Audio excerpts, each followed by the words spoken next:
Welcome back to the Deep Dive, where we cut through the noise and deliver the essential insights you need to be truly well informed. Today, we're embarking on a crucial journey, demystifying financial statement analysis. This isn't just about passing an exam. It's really the bedrock of understanding any business. It's a cornerstone for anyone in finance and absolutely vital for our CFA Level I candidates listening in. We've got a fantastic set of sources at our fingertips, a truly comprehensive guide crafted by leading experts in the field. It's packed with everything you need to know, from the foundational framework of FSA to the granular details of regulatory filings and, the intricate nuances of global accounting standards. We've done the deep dive into this material so you can focus on distilling the core concepts and, more importantly, understanding their real-world implications. Exactly. Think of this deep dive as your analytical roadmap. It's meticulously designed to equip you, our dedicated learner, with a crystal clear understanding of how financial analysis truly works, its overarching purpose, and the critical information sources that are readily available to you. We're going to systematically break down what often appears to be a complex, intimidating subject into highly digestible insights, helping you to not just see the numbers on a page, but to grasp the compelling story they tell about a company's past, its current health, and its future potential. So whether you're gearing up for your CFA journey or just aiming to sharpen your business acumen, consider this your essential guide. Understanding a company's financial health, what specific indicators demand your attention, and why each piece of information profoundly matters. We'll cover the whole spectrum, from the powerful global bodies that set accounting rules to what those often dense footnotes in financial reports actually reveal for your analysis. Right. Our mission today is quite ambitious: to transform what can often feel like dense and intimidating financial reporting into genuinely actionable knowledge. We want to give you those pivotal aha moments that make complex concepts click into place, providing clarity and confidence. By the end of this deep dive, you'll walk away with a robust, systematic framework for approaching and dissecting any financial statement you encounter, ready to extract meaningful insights. So let's kick things off with a fundamental question. Yeah. When we talk about financial statement analysis, what's often misunderstood about it? Yeah. What isn't it and what is it at its core? Because I suspect many people just picture, spreadsheets and calculators. That's a great starting point, because you're right, the common perception often misses the depth. Financial statement analysis is absolutely not just about number crunching or blindly plugging figures into a spreadsheet. While numbers are the raw material at its core, it's the intricate process of interpreting and evaluating a company's performance and its financial position, and doing that within the broader context of its economic environment. It's about making profound sense of a vast amount of data to inform critical strategic and investment decisions. It's about discerning patterns, understanding trends, and predicting future outcomes, almost like detective work. That distinction is crucial. It sounds like different stakeholders would be looking for different clues. For instance, are a debt investor and an equity investor both looking for the exact same information or drawing the same conclusions from those financial statements? Or do their priorities fundamentally diverge? Their perspectives and priorities diverge significantly, and understanding this is key. Imagine a debt investor. Their primary concern is simple. Can this company consistently pay interest on the money it borrows and, crucially, repay the principal amount lent on time? Right, the basics. Exactly. They'll scrutinize things like cash flows, debt covenants, and the company's ability to cover its short-term and long-term liabilities. They're focused almost entirely on two key aspects: solvency, which is the long-term ability to meet obligations, and liquidity, which is the short-term ability to pay debts as they come due. Now, an equity investor has a very different lens. They're keenly interested in a company's ongoing profitability, its growth prospects, and its per-share value. Looking for upside. Precisely. They're fundamentally looking for sustainable growth, robust earnings, and a strong return on their investment over time. They might be more tolerant of short-term losses if the long-term growth story is compelling, unlike a debt investor who prioritizes stability above all else. That makes perfect sense. Their risk and reward profiles are so different. But is there an ultimate goal or a central question that unites these seemingly divergent perspectives in financial analysis? Some grand purpose? There is indeed a unifying objective that underpins all financial analysis. The central focus, regardless of whether you're a debt or equity investor, is evaluating a company's ability to earn a return on its capital that is at least equal to its cost of capital. Can it actually generate value? Exactly. Can the company grow its operations profitably and sustainably? Can it consistently generate enough cash to meet both its current obligations and, perhaps even more importantly, to seize new opportunities for expansion and innovation? This is the fundamental overarching question that all stakeholders across every investment horizon or type are trying to answer. It's the measure of a company's long-term viability and potential. And for someone just starting out, facing this mountain of data, where do analysts even begin gathering all this information to answer such complex questions? It must feel daunting. It definitely is a multifaceted process, and it all fundamentally begins with the company's own financial reports. These are the bedrock of any analysis. The core statements. Right. They typically include the audited financial statements, that's your balance sheet, income statement, statement of cash flows, and statement of changes in equity, along with additional regulatory disclosures required by various authorities, and often unaudited commentary provided directly by management, like in the annual report. But it doesn't stop there. Absolutely not. Proficient analysts heavily supplement this official information with extensive industry-specific and company-specific research, looking for context and deeper insights that might not be immediately apparent from the numbers alone. Before we dive deeper into the systematic framework, our source highlights the two major accounting standard setters that dominate the global financial landscape. For our listeners, especially CFA candidates, who are they, and why is understanding them so critically important? These two bodies are foundational, and grasping their distinction is absolutely critical for any global analyst. First, we have the International Accounting Standards Board, IASB, which establishes international financial reporting standards, IFRS. IFRS, okay. These standards are incredibly influential, used by well over 140 jurisdictions worldwide, making them vital for international comparisons. Then there's the Financial Accounting Standards Board, FASB, which sets U.S. generally accepted accounting principles, U.S. GAAP, primarily governing companies in the United States. U.S. GAAP, so two main players. That's right. And understanding which set of standards a company uses is absolutely critical because, despite significant convergence efforts over the years, there remain notable differences that can profoundly impact reported financial figures and, therefore, the comparability of companies operating under different regimes. Right, you can't compare apples and oranges. Exactly, not without first understanding how those apples and oranges were grown and categorized, so to speak. So our sources lay out a 6-phase framework for financial statement analysis. This isn't just a suggestion, is it? It seems like a systematic, almost scientific approach. Yeah. What's the biggest pitfall of not following a structured framework like this, just getting lost? You're right. It's more than a suggestion. It's really a discipline. And yes, the biggest pitfall of not following the systematic approach is getting lost in the data. Crunching numbers without a clear purpose, generating irrelevant ratios, or worse, jumping to premature conclusions. Wasted effort. Totally. This framework, outlining 6 distinct phases, is absolutely essential for any analyst, whether they're an equity analyst evaluating potential investments for long-term growth, or a credit analyst assessing creditworthiness. It ensures consistency, thoroughness, and helps avoid those costly misinterpretations. Let's walk through it step by step, because each phase builds on the last. This first phase, articulate the purpose and context of the analysis, seems like it could be the most overlooked step, especially for less experienced analysts eager to just jump into the numbers. What's the real danger if you skip this or do it poorly? The real danger, quite simply, is irrelevance and wasted effort. Without a clear, well-defined purpose, you're essentially just drowning in a sea of data. Our source material emphasizes that you must define why you're undertaking the analysis in the first place. Right. Is it for an equity investment? Or a debt rating. Assessing a merger candidate. The specific objective will dictate the entire analytical approach, the data you prioritize, and the tools you apply. Imagine trying to pack for a trip without knowing your destination or the weather. You'd end up with a lot of unnecessary items and still forget what you truly needed. Good analogy. Without this clarity, you risk engaging in unnecessary or even pointless efforts that won't help you or your client make a decision. So it's about asking yourself questions like, if I had all the calculations done instantly, what specific questions would I be able to answer? And more importantly, what concrete decision would this answer support? This helps focus the effort. And what about the context part? Precisely. Beyond defining the why, you also need to meticulously define the context at this stage. Who is the intended audience for your analysis? Who are you writing this for? Exactly. What is the expected deliverable? A detailed report, a brief recommendation memo, a presentation? What's the timeline for completion?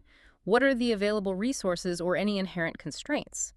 Establishing these parameters upfront prevents wasted effort and ensures your work is relevant and targeted. Makes sense. For example, if your task is to compare the historical growth and profitability of 3 specific companies within a particular industry, clearly defining this purpose upfront allows you to immediately narrow down your questions and data collection to only what's pertinent to that comparison, rather than getting sidetracked by irrelevant details. Okay, once we know exactly what we're looking for and why, it's time to gather the ingredients. Yeah. What kind of data are we talking about here, both quantitative and qualitative? Are we just pulling up annual reports and calling it a day? Far from it. This phase involves a comprehensive compilation of various data points. Naturally, you'll be gathering the core financial statements, but also other crucial financial and economic data relevant to the company and its industry. Sometimes even questionnaires or specific surveys might be employed. Okay. But it's equally, if not more, about collecting qualitative data, engaging in direct discussions with investor relations teams, company management, and even external stakeholders like suppliers, customers, and competitors. Getting the story behind the numbers. Exactly. Imagine trying to understand a restaurant by only looking at its profit statement. You'd miss the quality of the food, the service, the ambiance. Site visits, where possible, can also provide invaluable on-the-ground insights that numbers alone can never convey. The source material mentions a top-down approach as a common strategy in this data collection phase. For our listeners, can you elaborate on what that means for an analyst and why it's so effective? This is indeed a widely adopted and highly effective strategy because it provides crucial context. In a top-down approach, analysts typically begin by first understanding the broader macroeconomic environment. The big picture first. Right. Thinking about factors like global growth prospects, inflation rates, interest rate trajectories, geopolitical stability, that sort of thing. Then they move down to analyze the industry's prospects, considering how that industry will perform given the expected macroeconomic conditions. How does the industry fit in? And finally, and only then, do they determine the individual company's prospects, placing it firmly within its industry and macroeconomic context. This layered approach helps in making much more robust and realistic forecasts, ensuring the company's potential is viewed through a realistic lens of its broader operating environment. So you avoid thinking a company's a star just because the whole market is booming. Precisely. It helps isolate company-specific performance from market trends. All right, phase 3. This is where the magic starts to happen, transforming raw numbers into something meaningful. We've got our raw data, now we make it useful. What are some of the analytical tools that turn this data into insights? We're talking ratios, right? Indeed. This phase is all about using a variety of analytical tools to transform that raw, unorganized data into actionable insights. This could involve computing various financial ratios, calculating year-over-year growth rates for key metrics, preparing common-size financial statements to facilitate comparison, and creating informative charts and graphs to visualize trends. Seeing the patterns? Exactly. More advanced analyses might include statistical regressions, Monte Carlo simulations for scenario planning, or developing detailed financial forecasts and valuations. It's about organizing and presenting the data in a way that reveals patterns and allows for meaningful comparisons. Common-size statements and financial ratios seem like particularly powerful tools here, sort of bedrock techniques. Can you explain their significance? How do they help an analyst cut through the noise? Absolutely. Common-size statements are incredibly valuable because they express each line item on a financial statement as a percentage of a base figure. Like percentage of sales you mentioned. Exactly. Or every item on the balance sheet as a percentage of total assets. This scaling makes direct comparisons across companies of wildly different sizes, or even comparing a company's performance across different periods, much easier and more meaningful. It neutralizes the impact of absolute size. Ah, okay. Right. So you can compare that local coffee shop to Starbucks, in a way. Precisely. You can see their cost structures relative to revenue, regardless of absolute dollar figures. Financial ratios, on the other hand, provide quick, potent insights into various aspects of corporate performance: profitability, liquidity, leverage, operational efficiency, and valuation. Like quick diagnostic tools. Exactly. They help identify strengths and weaknesses at a glance and reveal trends over time. But what about comparability? Our source highlights potential pitfalls here. Even after processing the data meticulously, an analyst might still be comparing apples to oranges. How does that happen? That's a critical point that can easily derail an analysis if overlooked. Even after processing, you need a deep understanding of external and internal factors that might affect comparability. These include fundamental differences in business models, think a software subscription versus a one-time product sale. Right. Very different cash flow patterns. Exactly. Also, differing operating decisions, like whether a company leases or purchases its fixed assets. That impacts both the balance sheet and income statement differently.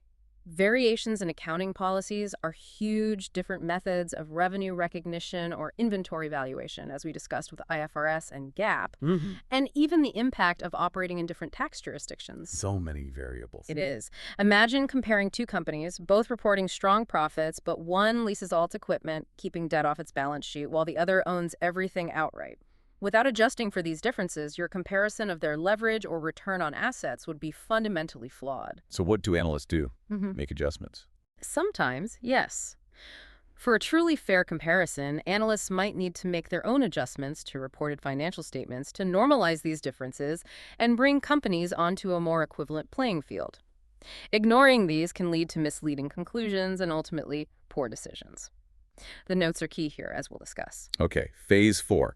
So we've meticulously collected and processed the data, calculated all our ratios and common size statements. We have charts. Now we're at the crucial step. What do all these numbers actually mean? How do we translate them into actionable insights rather than just a list of figures? This is precisely where the analyst's judgment and expertise truly come into play. It differentiates skilled analysis from mere data aggregation. The answer isn't just the numerical output itself, it's your interpretation of that output, synthesized and contextualized, to ultimately support conclusion or a specific recommendation. The so what factor. Exactly, the so what. For an equity analyst, this phase could involve forecasting future earnings and cash flows, then using those forecasts to arrive at a range of fair value estimates, which would then lead to a decisive buy, hold, or sell recommendation. Okay. For a credit analyst, it's about meticulously assessing projected free cash flow generation and debt leverage metrics to make an informed lending decision or to assign an appropriate credit rating. It's about understanding the implications behind every number, not just what the numbers are, but what they imply for the future. Phase 5. It all culminates here, taking that interpretation and putting it into a clear, concise, and actionable report. How important is the format and the clarity of communication at this stage? Because even the best analysis is useless if it can't be understood, right? It's absolutely paramount. The format and content of the report will naturally vary depending on the audience for whom it's intended and the original purpose of the analysis we defined back in phase 1. Tailoring it to the audience. Right. Our source provides an excellent example of a typical equity analyst's report. That usually includes a concise summary and investment conclusion, a detailed industry overview and competitive analysis, a robust financial model, potentially with several scenarios, a thorough valuation section, and a clear articulation of all identified investment risks. Pretty comprehensive. Yes. The goal is not just to present facts, but to guide the reader towards a well-reasoned decision, presenting your findings in a way that is both compelling and easy to digest. And the CFA Institute has really strong guidelines on how to do this ethically and effectively, which is critical for our candidates. Can you tell us more about that? They absolutely do. The CFA Institute Standards of Practice Handbook, specifically Standard VB, places significant emphasis on transparent and comprehensive communication. It mandates that members and candidates communicate the precise factors that were instrumental in making a recommendation, distinguishing very clearly between subjective opinions and objective facts. Fact versus opinion. Crucial. Furthermore, in preparing any research report, the analyst must present the basic, essential characteristics of the security being analyzed, ensuring that the reader has sufficient information to evaluate the report critically and incorporate what they deem relevant to their own investment decision-making process. Transparency about any limitations to the analysis and all inherent risks to the investment is also a mandatory disclosure. It's about empowering the reader with complete information, not just telling them what to do. Okay, phase 6, follow-up. So the analysis isn't a one-and-done deal, is it? You don't just issue a report and walk away, especially in the dynamic world of finance. Never. Financial analysis is fundamentally an ongoing, dynamic process. If an investment is made based on the analysis, or if a credit rating is assigned, periodic review is absolutely essential. Things change. Constantly. This involves monitoring new information, revising forecasts, and updating recommendations as market conditions inevitably change, company performance evolves, or new strategic initiatives are announced. In the case of an investment that was initially rejected, subsequent analyses may still be required if, for example, the security price changes dramatically or the underlying business conditions shift in a significant way. So you might revisit old analyses. You have to. It's about maintaining relevance and responsiveness in a constantly changing environment. Imagine an architect designing a building. They don't just hand over the blueprints and walk away. Right, they oversee construction. Exactly. They supervise construction and adapt to unforeseen challenges. Analysts must do the same with their analysis and recommendations. Hashtag TAC3, the broad roles and scope of financial statement analysis. We've covered the how with that excellent framework, but let's dive into the why a bit more. What are the broader, more expansive roles of financial statement analysis in the economic world? Why is this so much more than just an academic exercise or something just for analysts? It's anything but academic. The primary role is to use a company's financial reports, combined with that vast array of other relevant information we discussed, to thoroughly evaluate its past, current, and potential future performance and financial position. The ultimate overarching goal is to inform a wide spectrum of critical economic decisions, investment, credit, various strategic choices. Guiding capital allocation. Precisely. It provides a structured basis for understanding the economic reality of a business, allowing decision makers to allocate capital efficiently and manage risk effectively. Our source material gives some really great concrete examples of specific economic decisions that fundamentally rely on sound financial statement analysis. Can you walk us through a few of those that resonate most in the market? Absolutely. Think about the variety. It's used for evaluating an equity investment to determine its suitability for a portfolio, or valuing a security to make that buy, hold, or sell recommendation to clients. It's crucial for determining the creditworthiness of a company when deciding whether to extend a loan and on what terms. Like a bank deciding on a loan. Exactly. Or for assigning a debt rating to a company or a specific bond issue by agencies like Moody's or S&P. Even significant strategic moves like deciding whether to make a venture capital or private equity investment or evaluating a merger or acquisition candidate are heavily reliant on robust FSA. So huge decisions. Absolutely. All these decisions, which shape economies and fortunes, hinge on a deep analytical understanding of a company's financial health. So at its heart, it's about forming well-reasoned expectations about a company's future, along with clearly understanding all the potential risk factors that could impact those expectations. It's almost a balancing act between optimism and caution, isn't it? Exactly. Analysts are inherently forward-looking in their work. This involves meticulously assessing a company's profitability, which is its fundamental ability to consistently earn a profit from delivering goods and services, and its capacity to generate positive cash flows, meaning its cash receipts consistently exceed its cash disbursements. Profitability and cash flow. Both credible. Absolutely. Both aspects are crucial for long-term sustainability and growth. Profitability indicates a viable business model, while strong cash flows ensure it has the fuel to operate, expand, and weather economic storms.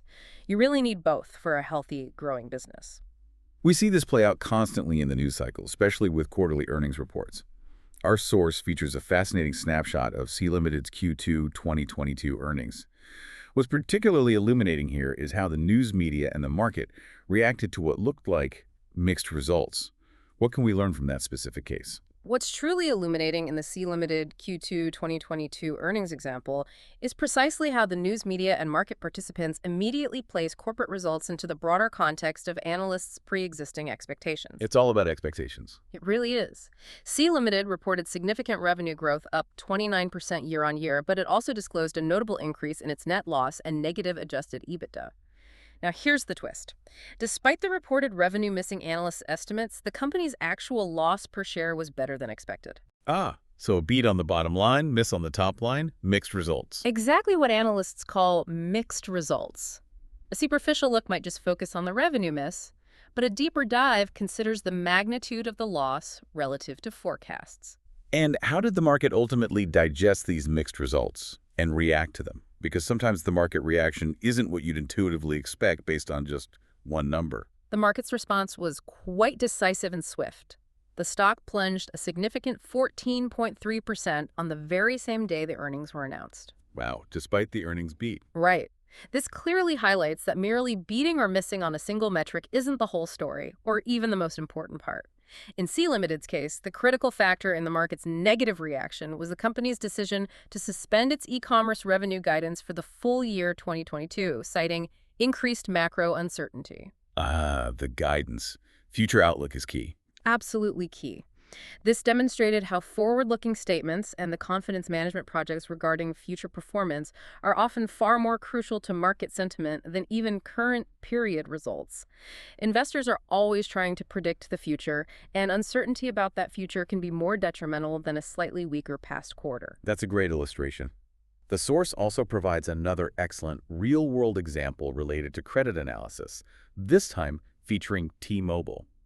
This seems like a different kind of story being told by the numbers. This raises an important question. How exactly do credit ratings reflect a company's financial position and trajectory beyond just earnings? T-Mobile securing its first ever full investment grade rating, BBB Ba3, from major rating agencies is a compelling testament to robust operational and financial performance. A big milestone for them. Huge. It shows consistent subscriber growth and a clear ability to translate that growth into increasing free cash flow. This is a significant milestone, shifting them into a category of lower perceived risk for lenders, which means they can borrow money more cheaply in the future. And what specific factors did Moody's in particular highlight in its upgrade announcement for T-Mobile?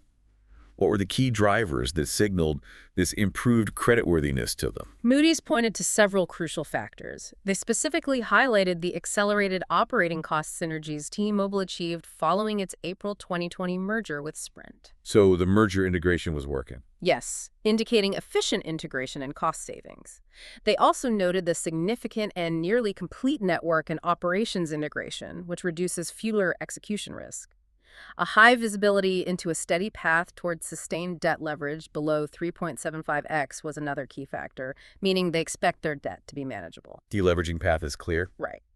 Furthermore, T-Mobile's sizable operating scale, extensive high-speed 5G coverage footprint, and substantial upside growth potential in historically underserved markets, combined with solid growth in areas like fixed wireless access, underpinned expectations for continued subscriber growth, EBITDA margin expansion, and ramping free cash flow. So a whole collection of factors. Exactly. This detailed breakdown illustrates precisely how credit analysts piece together various performance indicators and forward-looking projections to form a comprehensive, forward-looking assessment of a company's credit profile. It's not just one ratio. Okay, let's shift gears to the sources themselves. Beyond the headline numbers and management's direct commentary, there's an entire treasure trove of regulated information that analysts rely on. Our source really details this extensively. Why are these regulatory filings so incredibly important for financial analysis, and what would happen if they didn't exist? Chaos. Chaos is probably not too strong a word. Regulatory filings are absolutely non-negotiable. Regulatory authorities around the world mandate that publicly traded companies prepare and submit comprehensive financial reports according to specific accounting standards and strict securities laws. If they didn't exist, you'd likely have rampant fraud, opaque reporting, and a complete lack of comparability. A market no one could trust. Precisely.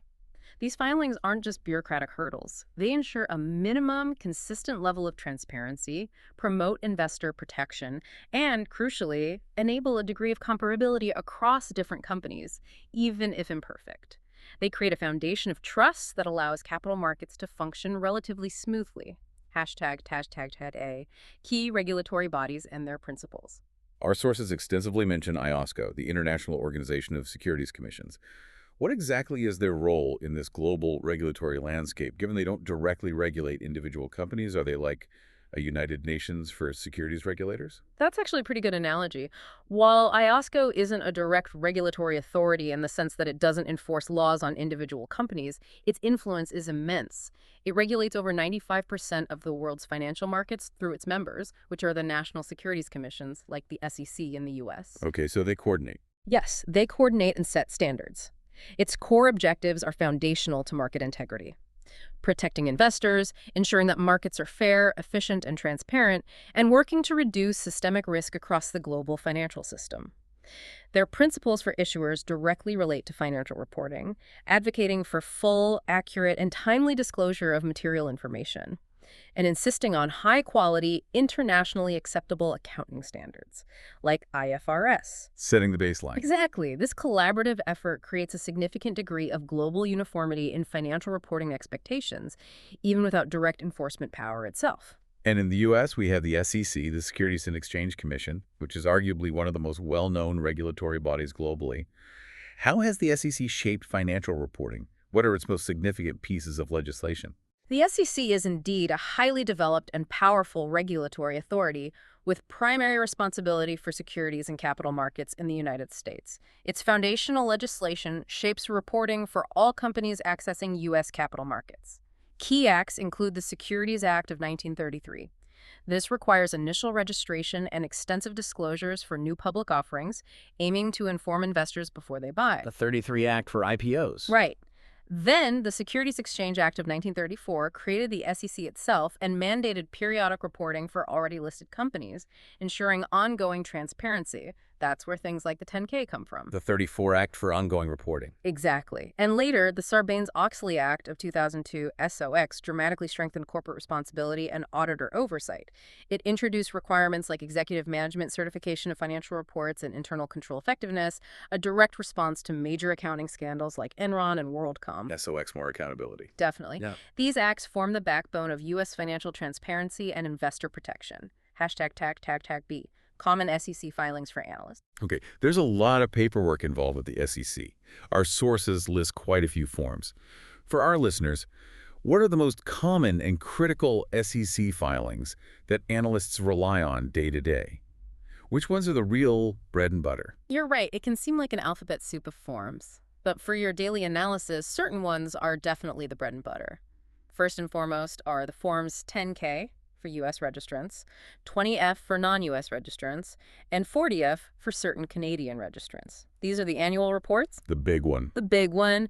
They are the comprehensive overviews providing a deep dive into the company's business model, its risk factors, extensive financial disclosures, legal proceedings, management info, everything. They include the full audited financial statements, the crucial notes, the management discussion and analysis, MD&A, and the independent audit report. Then the quarterly updates. Right. Forms 10Q for U.S. quarterly reports and 6K for non-U.S. semi-annual reports are your interim reports. These contain unaudited financial statements and an MD&A for shorter periods. They also report significant non-recurring events that occur between the annual filings, ensuring more timely updates on performance. And what about breaking news? That's Form 8K, the U.S. Current Report. Think of it as the breaking news filing. It's designed for reporting material corporate events that occur between periodic reports. This ensures timely disclosure of significant news such as acquisitions or disposals, changes in securities, shifts in corporate governance, or management changes that could impact the stock price immediately. Got it. 10K, 10Q, 8K are key. What about others? Are they more specialized? Yes, the others tend to be for more specialized insights or specific context. The Securities Offerings Registration Statement, like Form S1 for an IPO, is crucial whenever new securities are sold. These include comprehensive disclosures about the offering, its relation to existing capital, recent audited financials, and crucially, a detailed section on risk factors. The risk factors seem really important. They are. Our source's example of CLTD's IPO registration highlights just how important these forward-looking risk factor disclosures are, giving investors insight into potential headwinds before they commit capital. Then there's the annual report to shareholders. This is distinct from the 10K. While it often contains similar financial data, it's typically a more polished, often visually appealing marketing document aimed at shareholders. The glossy report. Often, yes, not strictly required by the SEC, but useful for management's narrative, often with a letter from the CEO. The proxy statement, or Form DEF 14A, is filed before shareholder meetings. This provides vital info on proposals requiring a shareholder vote, details of security ownership by management, biographies of directors, and very importantly for analysts, detailed disclosure of executive compensation. Pay details. Always Can interesting. be very revealing for assessing governance. Finally, Forms 3, 4, 5, and 144 report beneficial ownership of securities by corporate insiders, directors, officers, large shareholders. Tracking insider buying and selling. Exactly. Analysts often use these to track insider trading activity, looking for signals about management's confidence, or lack thereof, in the company's future. Sudden large trades can be quite telling. #C, financial notes, and supplementary schedules. Okay, let's talk about the dreaded footnotes. Our source says they can be 60-plus pages long, like CLTD's 2021 annual report. Many people probably skip them, but I hear they're indispensable. Why are they so incredibly important, and why should analysts spend precious time dissecting them? What's the biggest trap if you ignore them? You've hit on one of the biggest traps right there, ignoring them. These notes, often colloquially called footnotes, are absolutely essential and, frankly, indispensable. They are part of the audited financial statements. They are where companies disclose the fundamental basis of their financial statement preparation, things like the fiscal year, the specific accounting standards used, US GAAP or IFRS, the reporting currency, consolidation policies, the groundwork. The technical stuff. Yes, but crucially, they also detail the specific accounting policies, methods, and estimates that management has chosen to apply. This is critical because these choices profoundly impact the numbers you see on the face of the financial statements, the income statement, balance sheet, etc. So the numbers don't just appear out of thin air. Not at all. The biggest trap, if you ignore the notes, is that you're analyzing headlines without understanding the fine print that dictates those headlines. You don't know how they got those numbers. That flexibility in accounting choices sounds like a potential nightmare for comparability between different companies. How do analysts navigate that, especially when the choices made can drastically alter reported figures? It certainly can be challenging, and it's where the real work begins for an analyst. Both IFRS and US GAAP do allow a degree of flexibility, as we noted. For example, two companies might acquire identical equipment, but choose different depreciation methods, one straight line, one accelerated.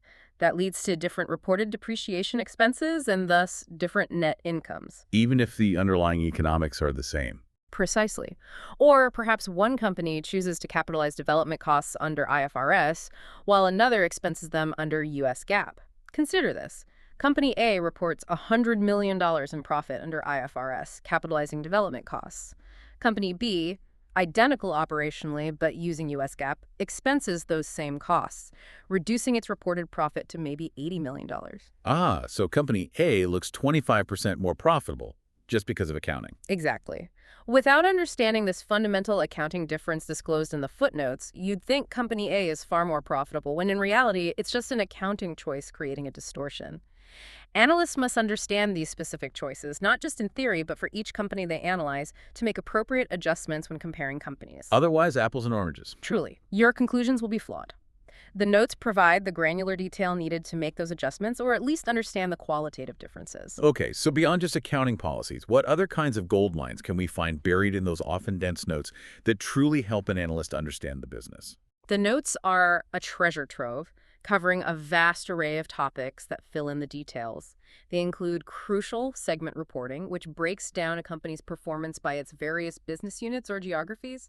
Very important for diversified companies. Seeing where the money is really made. Exactly. You'll also find details on business acquisitions and disposals, a comprehensive breakdown of contractual obligations, including off-balance sheet debt sometimes. Things that aren't obvious on the main balance sheet. Correct.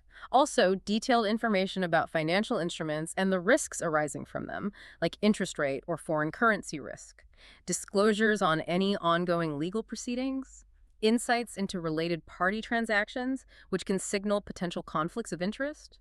And information about subsequent events, things happening after year-end, but before the report is issued. Wow, a lot packed in there. It is. The more experience you gain, the better you become at quickly finding the important stuff and judging its relevance.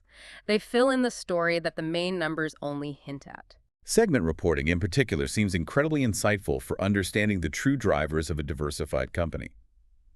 Our source uses CLTD again to show how. How does it help an analyst cut through the noise of consolidated figures? Indeed. Companies are required to provide disaggregated information by operating segment in their notes. An operating segment is essentially a distinct component of a company that engages in activities, generates revenue, incurs expenses, whose results are regularly reviewed by senior management, and for which discrete financial information is available. So it reflects how management actually runs the business. Right. It isn't just an arbitrary grouping. It helps an analyst see which parts of a diversified company are actually making money, which are losing it, and which are growing fastest.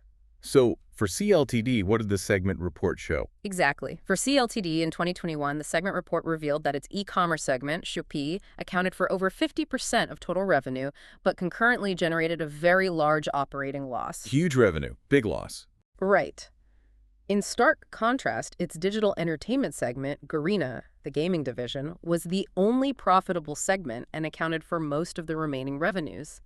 This immediately tells an analyst where the company's profitability is coming from, Garena, and equally important, where the financial drains are, Shopee. So Shopee is the growth engine, Garena is the profit engine currently. That's a great summary. Similarly, the geographic revenue breakdown clearly highlighted that Southeast Asia and Latin America are CLTD's most strategically important geographies.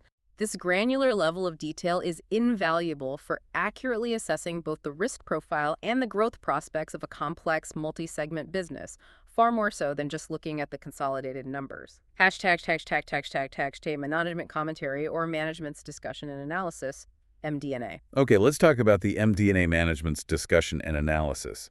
This sounds like management's chance to directly tell their story and provide their narrative on the company's performance.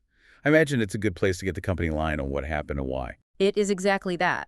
Found in regulatory filings like the 10-K, the MD&A is arguably one of the most useful narrative parts of an annual report, second only perhaps to the financial statements and notes themselves.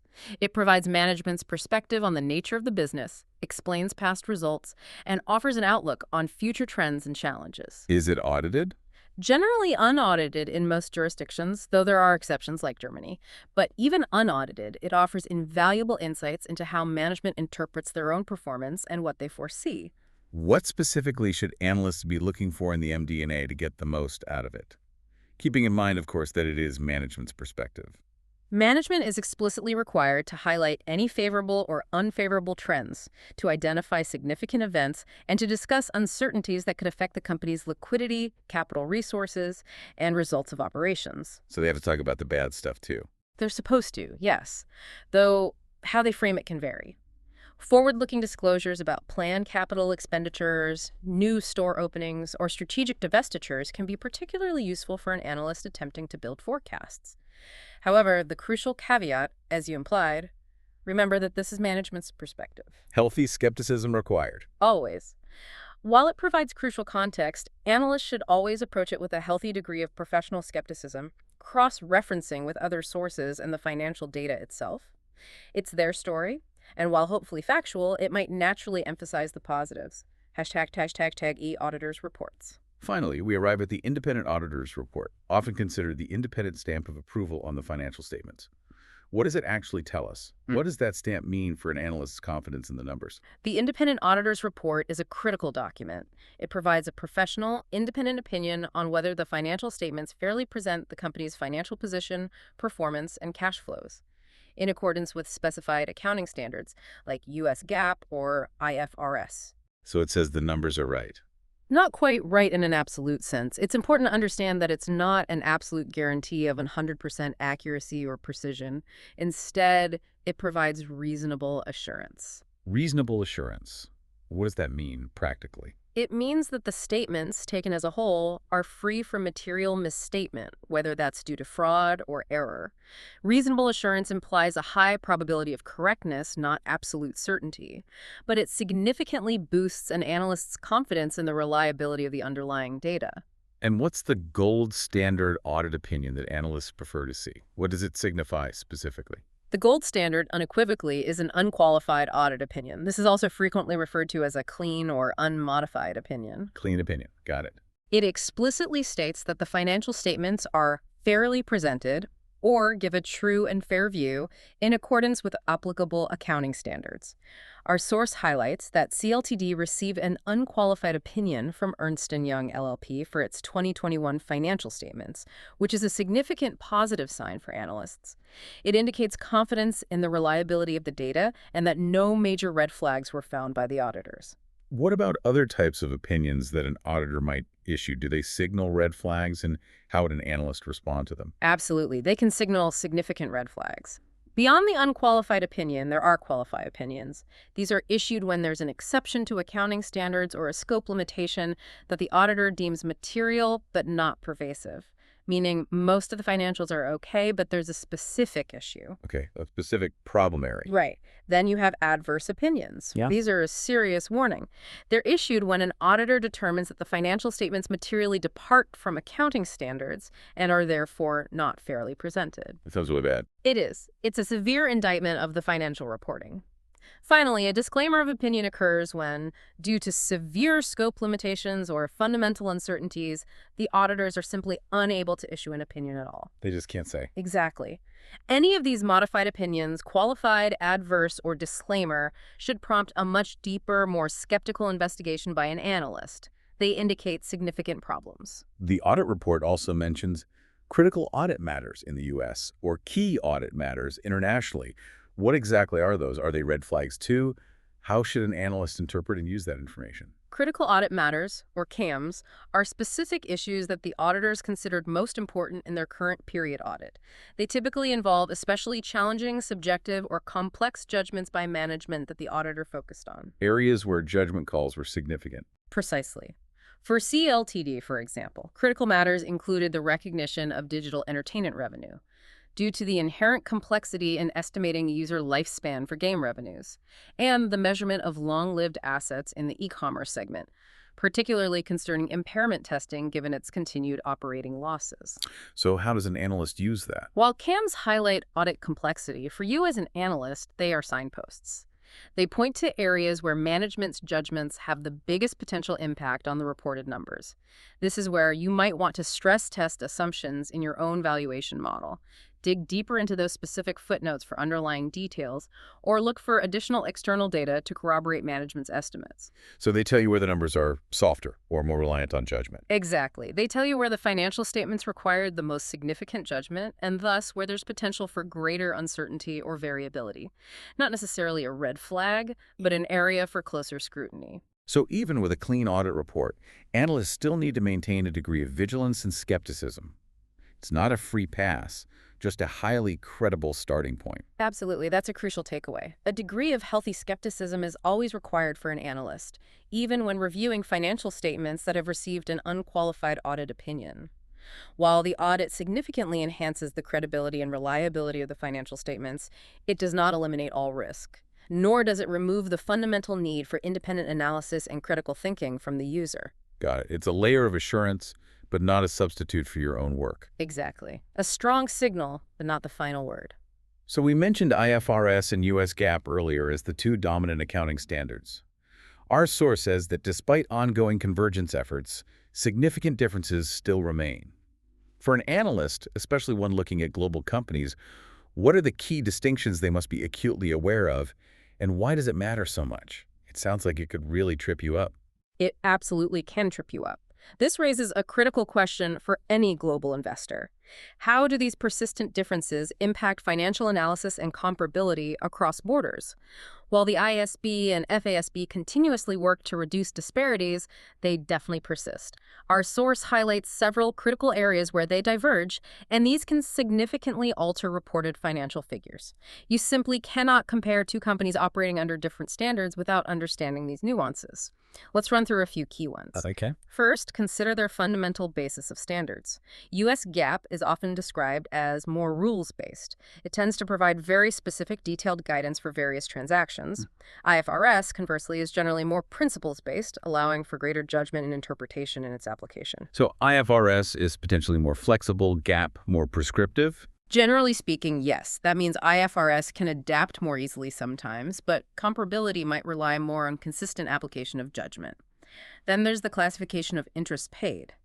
Under U.S. GAAP, interest paid is almost invariably classified as cash flows from operating activities, CFO. Under IFRS, however, there's flexibility. It can be classified as either operating or financing activities. So that could make CFO look very different between two identical companies just based on that choice. Absolutely. If one IFRS company classifies interest paid as financing cash flow, its operating cash flow will appear higher than a U.S. GAAP company with identical operations. Big impact on a key metric. Okay, what else? Inventory. Inventory valuation methods differ significantly. U.S. GAAP allows for FIFO, first in, first out, LIFO, last in, first out, and the weighted average method. IFRS, on the other hand, explicitly prohibits LIFO, only allowing FIFO and weighted average. Why does prohibiting LIFO matter? LIFO can lead to lower reported profits and lower income taxes during periods of rising costs because you assume the last most expensive inventory is sold first. Its prohibition under IFRS can result in higher reported profits and higher taxes for similar companies compared to U.S. GAAP peers in an inflationary environment. Interesting. What about costs like R&D? Good question. Specifically regarding development costs. Under U.S. GAAP, these are generally treated as an expense in the period incurred, put straight onto the income statement. IFRS is more flexible here. It allows development costs to be capitalized as an asset on the balance sheet if certain rigorous conditions are met. So under IFRS, it might not hit the profit straight away. Correct. If capitalized, it impacts reported assets and future expenses through amortization rather than hitting the income statement immediately. This can significantly inflate a company's assets and reported profits under IFRS compared to an identical U.S. GAAP company. Okay, one more. Let's do reversal of inventory write-downs. U.S. GAAP prohibits reversals once an inventory write-down has occurred. If you write it down, it stays down. IFRS, in contrast, permits reversals up to the original cost if the conditions that led to the original write-down no longer exist. This can impact profitability in subsequent periods by boosting income if inventory values recover. Wow. These differences sound incredibly significant, especially when trying to compare companies across different countries. And the fact that there are no required reconciliation disclosures where a company shows its numbers under both standards makes it even harder for analysts to make direct apples-to-apples comparisons, doesn't it? That must be a major headache. That's precisely right, and it is a major challenge for global analysts.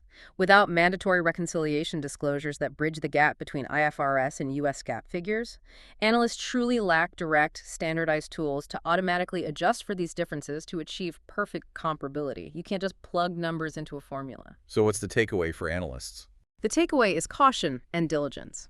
It's absolutely crucial for you, the analyst, to exercise extreme caution when interpreting financial measures from companies using different standards. You must constantly monitor developments in financial reporting standards because changes can significantly impact a company's reported financial position and performance, and thus its valuation. You cannot simply assume uniformity. You must actively understand and, where possible, account for the divergence. #A. Monitoring developments in financial reporting standards. So how do analysts stay on top of these constantly evolving standards? Do they need to essentially become accountants or auditors themselves, wading through every single proposed update? That sounds exhausting. Not at all, thankfully. Analysts need to monitor developments from a user's perspective, which is fundamentally different from a preparer's or auditor's perspective.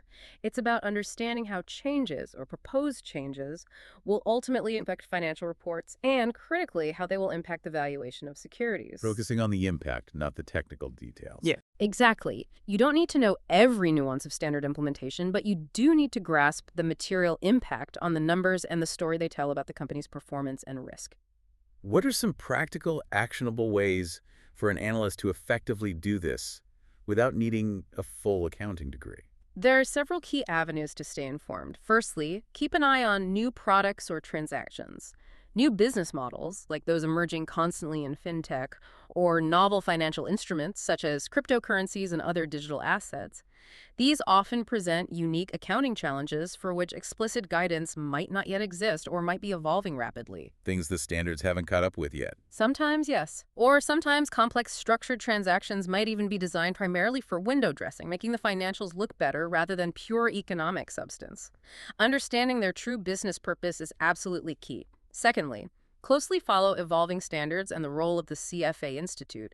Standard setters like the IASB and FASB are not isolated bodies. They actively seek input from the financial analyst community. They want feedback from users. Definitely. They recognize that users of financial statements have a vital perspective. The CFA Institute, for instance, has volunteer members who actively participate by making recommendations and drafting detailed comment letters on proposed standards. They help shape the future of financial reporting from a user's perspective, advocating for clarity and decision relevance.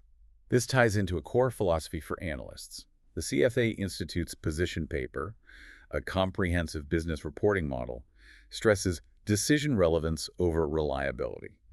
What does that profound statement really mean for you as an analyst? How does it guide your approach? It means that while reliability and adherence to rules are important, analysts ultimately prioritize understanding the underlying economic reality of what's happening within a company, even if that economic reality requires a greater degree of judgment in the accounting rather than sticking to rigid, potentially outdated rules. Getting closer to the economic truth. That's the goal. Analysts need timely, transparent, comparable, and consistent information. A key focus is often on understanding the fair value of assets and liabilities and the true economic performance, rather than just strict historical cost accounting, which can become less relevant over time. Makes sense. The CFA Institute's call for a direct format cash flow statement, for instance, is a direct example of pushing for more decision-relevant information. It arguably better reflects a company's actual cash generation capabilities, making it easier for analysts to form expectations about future cash flows compared to the indirect method commonly used. It's about getting to the truth of the business, even if it means looking beyond the most conservative accounting. So, by staying informed and even contributing to the dialogue through organizations like the CFA Institute, analysts can actually help improve the investment decision-making process for everyone, not just for their own work. It's a collaborative effort. Absolutely. Better standards lead to better information, which leads to better analysis and more efficient capital markets for everyone. We've covered the regulated stuff pretty thoroughly. The official filings, the crucial notes, the audit reports. That's a lot. But experienced analysts don't just stop there, do they? What other sources of information are truly crucial for conducting a comprehensive deep dive into a company? Where else do you look? Not at all. You absolutely cannot stop there. The most effective and thorough analysts recognize that regulated filings are just one piece, albeit a very important piece, of a much larger puzzle. They meticulously combine the information gleaned from regulatory filings with a wide array of other information, which we can group by its origin. Building a mosaic. That's a great way to put it. It's about building a multidimensional picture, not just a flat snapshot. Imagine trying to solve a complex puzzle with only half the pieces. You'd never get the full picture. ######A, issuer sources. Beyond regulatory filings. Okay, so what about information directly from the company but outside the formal SEC filings? Right. These are sources that come directly from the company itself, but aren't necessarily the formal, standardized regulatory reports. Earnings calls. These are incredibly important. They're typically webcast or teleconferenced Q&A sessions where management discusses recent financial results, explains variances from analysts' expectations, and often revises forward-looking forecasts or guidance. The Q&A part seems key. It is. Analysts ask probing questions during these calls to gain additional context and color for management, which helps to sharpen their own estimates and understanding. You can often gauge management's confidence or concerns. Then there are presentations and events like investor days. These are scheduled on an ad hoc basis. Issuers and investment banks host these events where management teams provide much more in-depth presentations, maybe on specific business segments, strategic initiatives, or particular hot topics. A deeper dive from the company itself. Yes, but again, like earnings calls, analysts must remember that management's perspective will be front and center. Asking targeted and insightful questions is crucial to extract the information you truly need, not just the story they want to tell. Press releases. These are timely announcements issued by companies about significant events. Common topics include new product launches, changes in management or the board, major M&A activity, or restructuring announcements. Quick updates. Often the first official word on significant corporate news influencing market perception immediately. Direct communication. This involves speaking directly with management, investor relations personnel, or sometimes other company employees. Such direct interaction can often yield valuable insights and clarifications that aren't available in public documents, though analysts must always be mindful of fair disclosure regulations like Reg FD in the U.S. Can't get non-public information selectively. Exactly. Finally, the company website and maybe even site visits. Exploring a company's website is fundamental, obviously, but going further, an analyst might be able to visit company properties, factories, or even experience their products firsthand as a customer.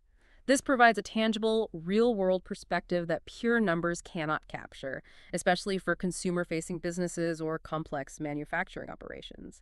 Ever try to analyze a software company without ever using its software. It's tough. ###BB. Public third-party sources. Okay, what about information that's publicly available but not directly from the company? Independent sources. Right. These are publicly available information sources that do not originate from the company itself.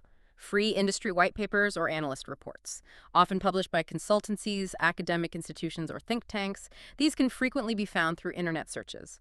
They provide broader industry context and expert opinions, helping you understand market trends beyond just one company. Economic or industry indicators.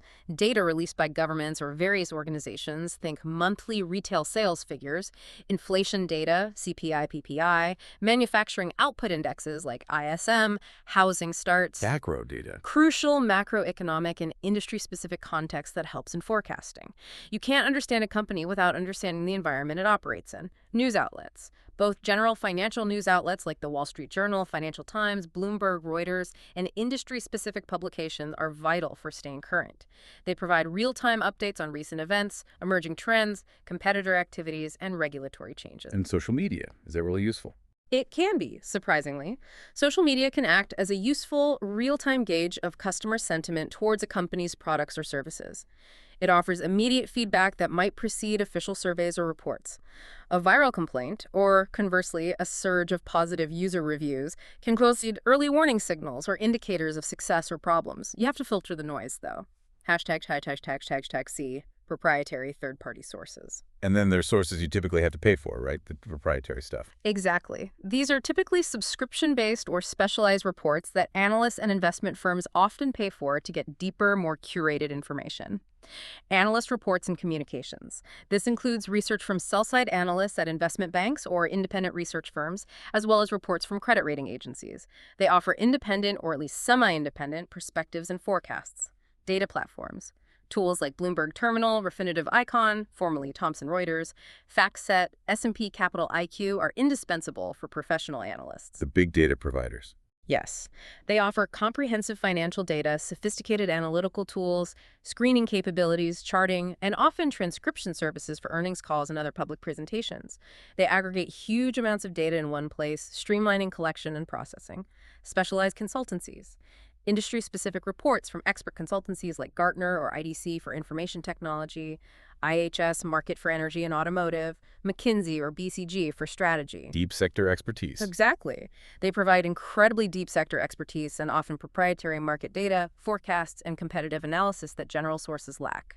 These can be expensive, but offer highly specialized insights crucial for certain industries. #D, proprietary primary research. And finally, sometimes analysts do their own original research, like commissioning surveys. Yes, that's what we call proprietary primary research. This represents the analyst's own original, customized work, specifically tailored to answer unique questions that aren't addressed by existing sources. It could involve surveys, conversations, product comparisons. For example, commissioning bespoke surveys of customers or suppliers, conducting detailed interviews with industry experts or former employees, sometimes called expert network calls, or even systematically testing and comparing competing products and services side by side. Getting unique insights. Exactly. This type of research allows for tailored insights not available anywhere else, giving the analyst a unique edge and helping to differentiate their analysis and potentially generate alpha. It's often resource-intensive, though. So ultimately, it's about building a truly holistic, comprehensive picture of the company, going far beyond just what the company is legally required to disclose in its annual report. It's a true mosaic of information, pulling from all these different places. Exactly. Information on the broader economy, the specific industry, and peer companies provides absolutely critical perspective against which to assess a company's financial performance and position, whether it's actually tasting a new consumer product, diligently studying complex regulations for a highly regulated industry like banking or pharma, or seeking out specialized technical expertise for a cutting-edge technology company. These external, often self-generated sources are absolutely crucial for effective and differentiated financial analysis. The more diverse and reliable your data points, the clearer the picture becomes, and the better your decisions will ultimately be. Wow, that was a truly comprehensive deep dive into financial statement analysis. We've journeyed from understanding its basic purpose and framework all the way to navigating the complex regulatory landscapes and identifying this wealth of essential information sources. It's clear how much nuance and real detective work goes into a truly thorough analysis. It's not just plugging numbers. We've indeed seen how financial analysis isn't merely about crunching numbers in isolation. Instead, it's about interpreting a company's past, understanding its current trajectory, and forming well-reasoned expectations about its future path, all to make informed economic decisions.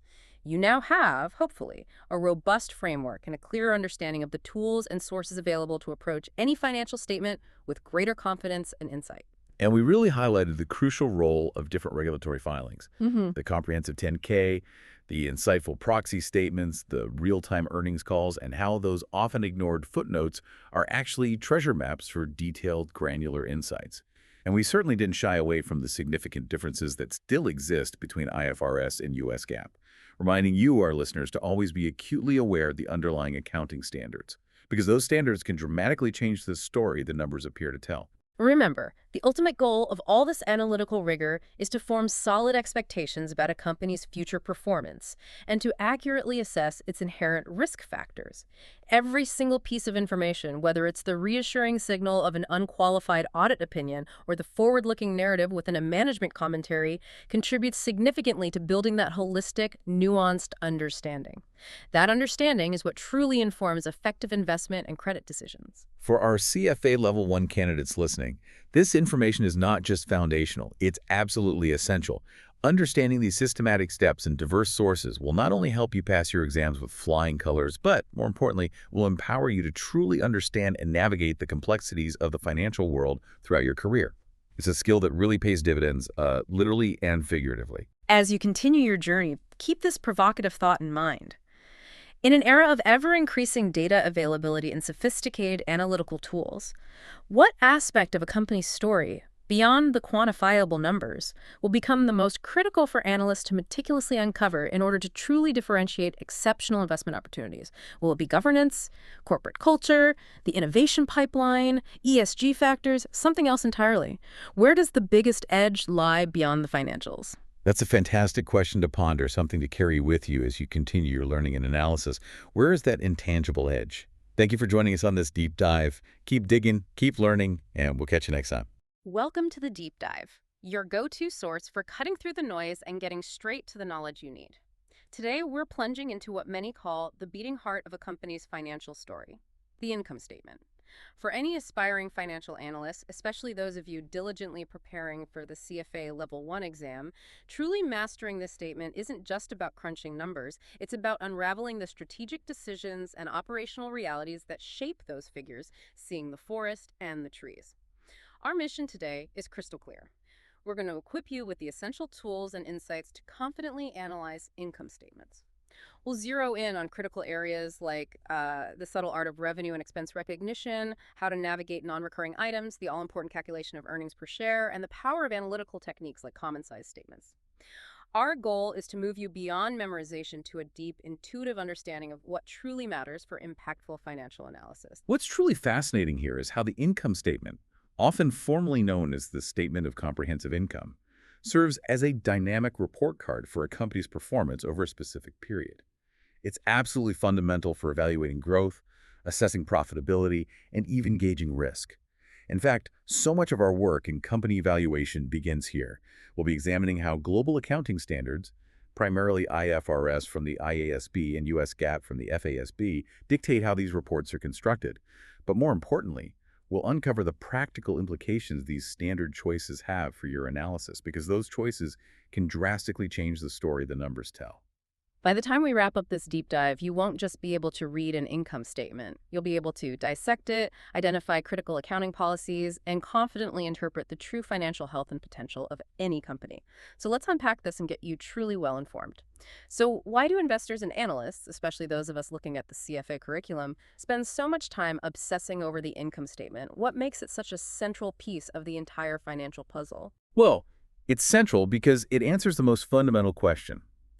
How well is a company performing financially over a period, say a quarter or a year?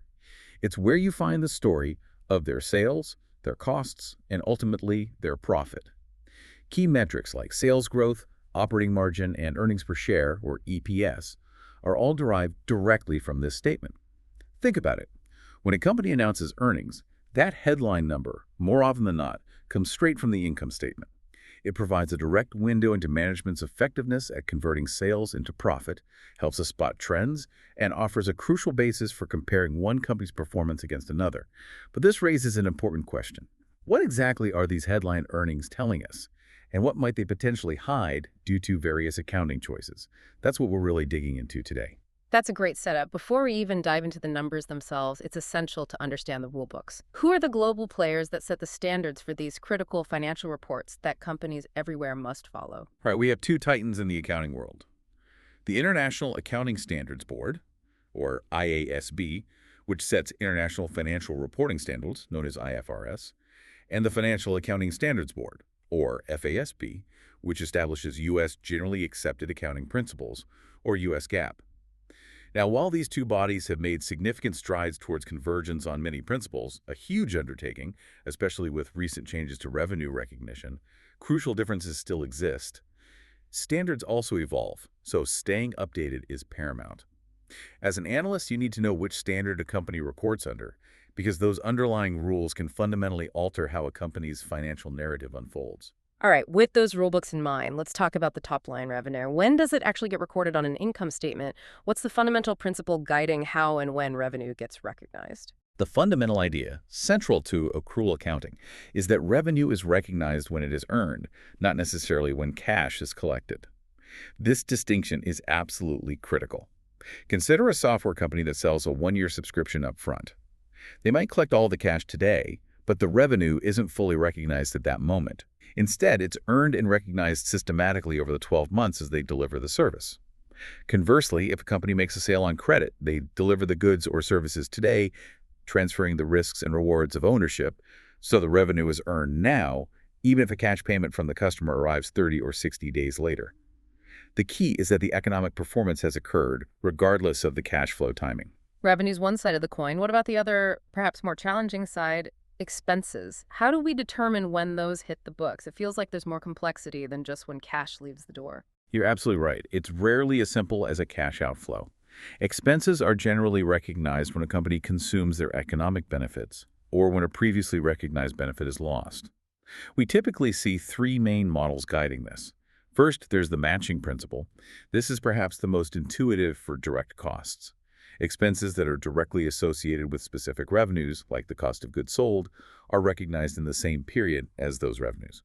So when you sell a specific product, the cost of manufacturing or acquiring that very product is matched against the revenue from its sale. Okay, matching cost to revenue. Exactly. Second, expensing as incurred. These are often called period costs. Think of administrative expenses, IT support, research and development, or routine monthly maintenance. Their economic benefit is consumed in the current period, and they don't directly tie to specific revenue-generating events in a discrete way, so they're expensed in the period they occur, regardless of when cash is paid. So things like rent or salaries for office staff. Precisely. And third, capitalization with depreciation or amortization. This applies to long-lived assets like property, plant, and equipment, or certain intangible assets. The initial expenditure is capitalized, meaning it's recorded as an asset on the balance sheet. Then its cost is systematically expensed over its estimated useful life through depreciation for tangible assets or amortization for intangible assets. This method aligns the cost of the asset with the periods over which it provides economic benefits to the company. So given these different approaches, what's our job as analysts? How do we navigate these varied recognition methods, especially when we're trying to compare companies or understand their true performance? Your role here is truly pivotal. You need to identify differences in companies' recognition methods and, where possible, make adjustments to reported figures to ensure true comparability. For example, if two companies operate identically, but one depreciates its machinery over 10 years and the other over 5, the reported profits will look quite different, right? Right. The second one will show lower profits earlier on. Exactly. If you can't make direct quantitative adjustments due to insufficient detail, then at the very least you must characterize their policies as more or less conservative.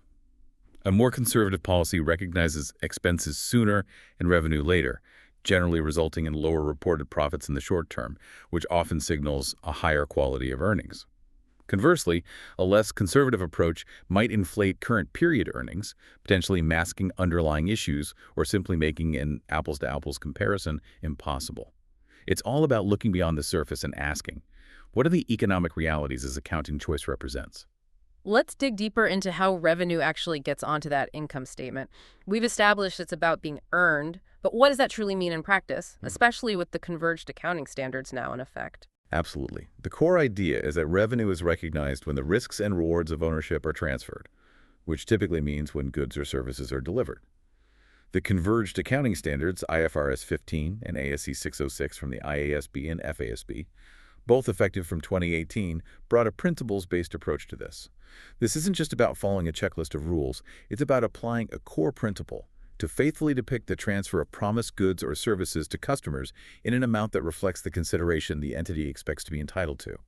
It's about ensuring the revenue reported truly reflects the economic value of what's been delivered. And to achieve that faithful depiction, Both IFRS and US GAAP now use a detailed 5-step model. This sounds like a structured way to ensure consistency across different types of contracts.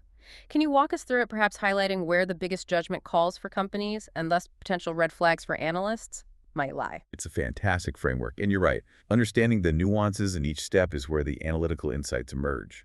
1. Identify the contract with a customer. This is the absolute starting point. It requires an agreement with commercial substance, establishing clear obligations and rights, including payment terms. The key judgment here is collectibility is probable. Under IFRS, probable means more likely than not, a threshold above 50%. But under US GAAP, it traditionally implied a higher likelihood. This subtle difference can lead to varying revenue treatments for similar contracts.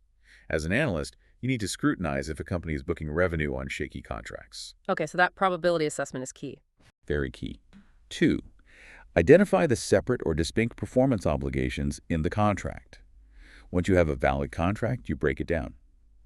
Is the company promising to deliver one thing or multiple distinct goods or services?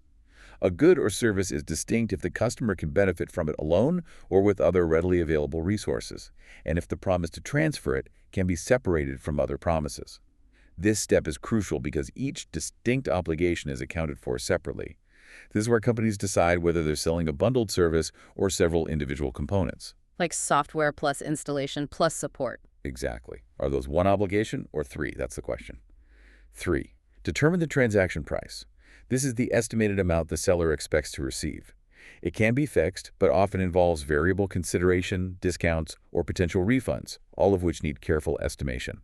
This could be a significant area of management judgment, especially with performance bonuses or contingent payments. Lots of estimation there. Definitely. 4. Allocate the transaction price to the performance obligations. If there are multiple distinct obligations, the total transaction price needs to be spread across them based on their relative standalone selling prices. This ensures that each component of the contract has revenue allocated to it fairly. This often requires significant judgment in estimating standalone selling prices for bundled products. So you need to figure out what each part is worth on its own. Right. And finally, 5. Recognize revenue when or as the entity satisfies a performance obligation. This is the ultimate timing decision. Revenue is recognized when control of the good or service is transferred to the customer. This can occur at a specific point in time, like shipping a product, or over a period, like providing a subscription service.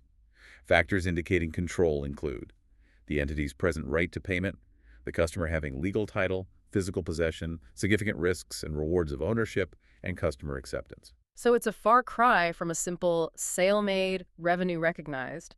This is a much more layered and thoughtful process, moving beyond simple invoicing to truly capturing the economic substance of the transaction. Exactly. For you, the CFA candidate, understanding how these steps translate into diverse business models is key. It's not just theory. It's about anticipating how these judgments impact reported numbers and what that means for your analysis. Hashtag 2.3. Complex revenue recognition applications and analyst implications. Let's dive into some specific real-world applications. Consider Mega Digital, an online marketplace. What's the difference in revenue recognition if they're acting as a principal versus merely an agent? This sounds like it could dramatically alter their reported top line and profitability. It's a huge difference, and a classic example in e-commerce or platform businesses. If Mega Digital is the principal, they take control of the product or service before it's transferred to the customer. They are the primary obligor. In this scenario, they record the total consideration received from the customer as revenue. But if Mega Digital acts as an agent, they're simply facilitating a transaction between a third-party seller and a customer. They don't control the product, they just arrange the transfer. In this case, Mega Digital only records their fee or commission as revenue, not the total sales price of the item. Just their cut, basically. Precisely. Let's illustrate. Imagine a USD 100 sale to a customer. If Mega Digital is the principal, their income statement would show sales of USD 100, cost of sales of, say, USD 70, leading to a gross profit of USD 30 or a 30% gross margin. But if they're an agent, earning a USD 30 commission on that same USD 100 sale, their income statement would instead show sales of USD 30, a cost of sales of USD 0, and still a gross profit of USD 30. But now, their gross margin percentage is 100%. Wow, that's a dramatic difference in the reported sales and gross profit margin, even though the underlying economic activity for the customer is the same. How critical is it for an analyst to spot that distinction? It's absolutely critical. The real takeaway here is that a high gross margin isn't always a sign of superior operational efficiency. It can simply be an accounting choice based on the company's role. As an analyst, you must look beyond the percentage and ask, is this company truly selling the product itself or just facilitating a sale for someone else? So dig into the business model. Exactly. That's your first step to spotting a potentially misleading trend. For e-commerce companies, you need to thoroughly evaluate their mix of principal versus agent sales, especially if that mix is changing, because it profoundly impacts reported margins and makes comparability with competitors challenging. What about companies like Mahjong Pizza that franchise their business model? How do they disaggregate revenue, and what specific insights can we gain from that breakdown? Good question. Revenue recognition standards specifically require companies to disaggregate revenue into categories that truly depict how economic factors affect its nature, amount, timing, and uncertainty. For Mahjong Pizza, this typically means they'd report 3 distinct revenue streams: company-owned stores revenues, franchise royalties and fees, and supply chain revenues. This breakdown offers you a much clearer, segmented view of their operational model. So you see where the money's really coming from. Precisely.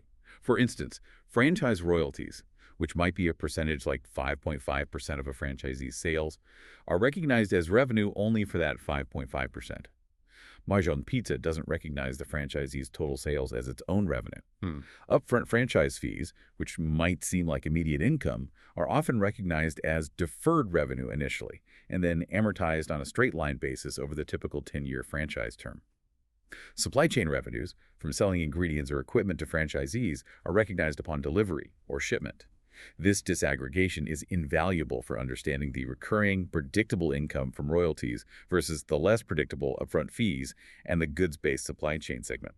It helps you assess the stability and qualities of their revenue streams. Software companies, especially with the prevalence of cloud services, often have incredibly complex revenue models.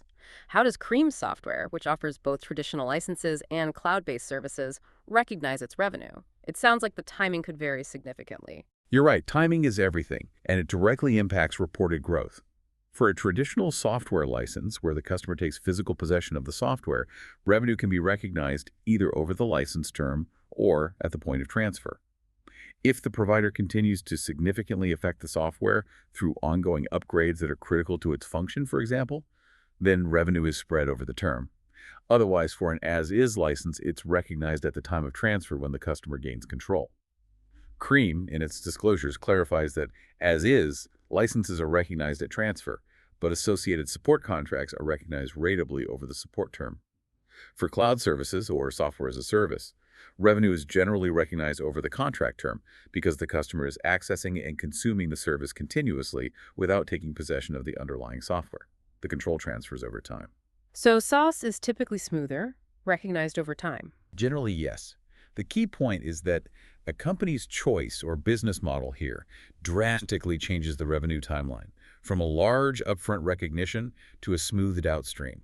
That's absolutely crucial for forecasting their growth trajectory. It impacts both the top line and consequently profitability in the short to medium term. Precisely. As an analyst, when evaluating a company like Cream, you must understand the composition of their revenue between these two models to accurately forecast future performance and meaningfully compare it against peers who might have a different mix or accounting policy. It's about understanding the engine behind the reported growth. What happens with multi-year contracts, such as those for weapon systems, where the delivery spans years? How does a company like Armored Vehicles, Inc., or AVI, recognize revenue on such long-term projects? For long-term contracts where performance is satisfied over time, revenue is recognized as the work progresses.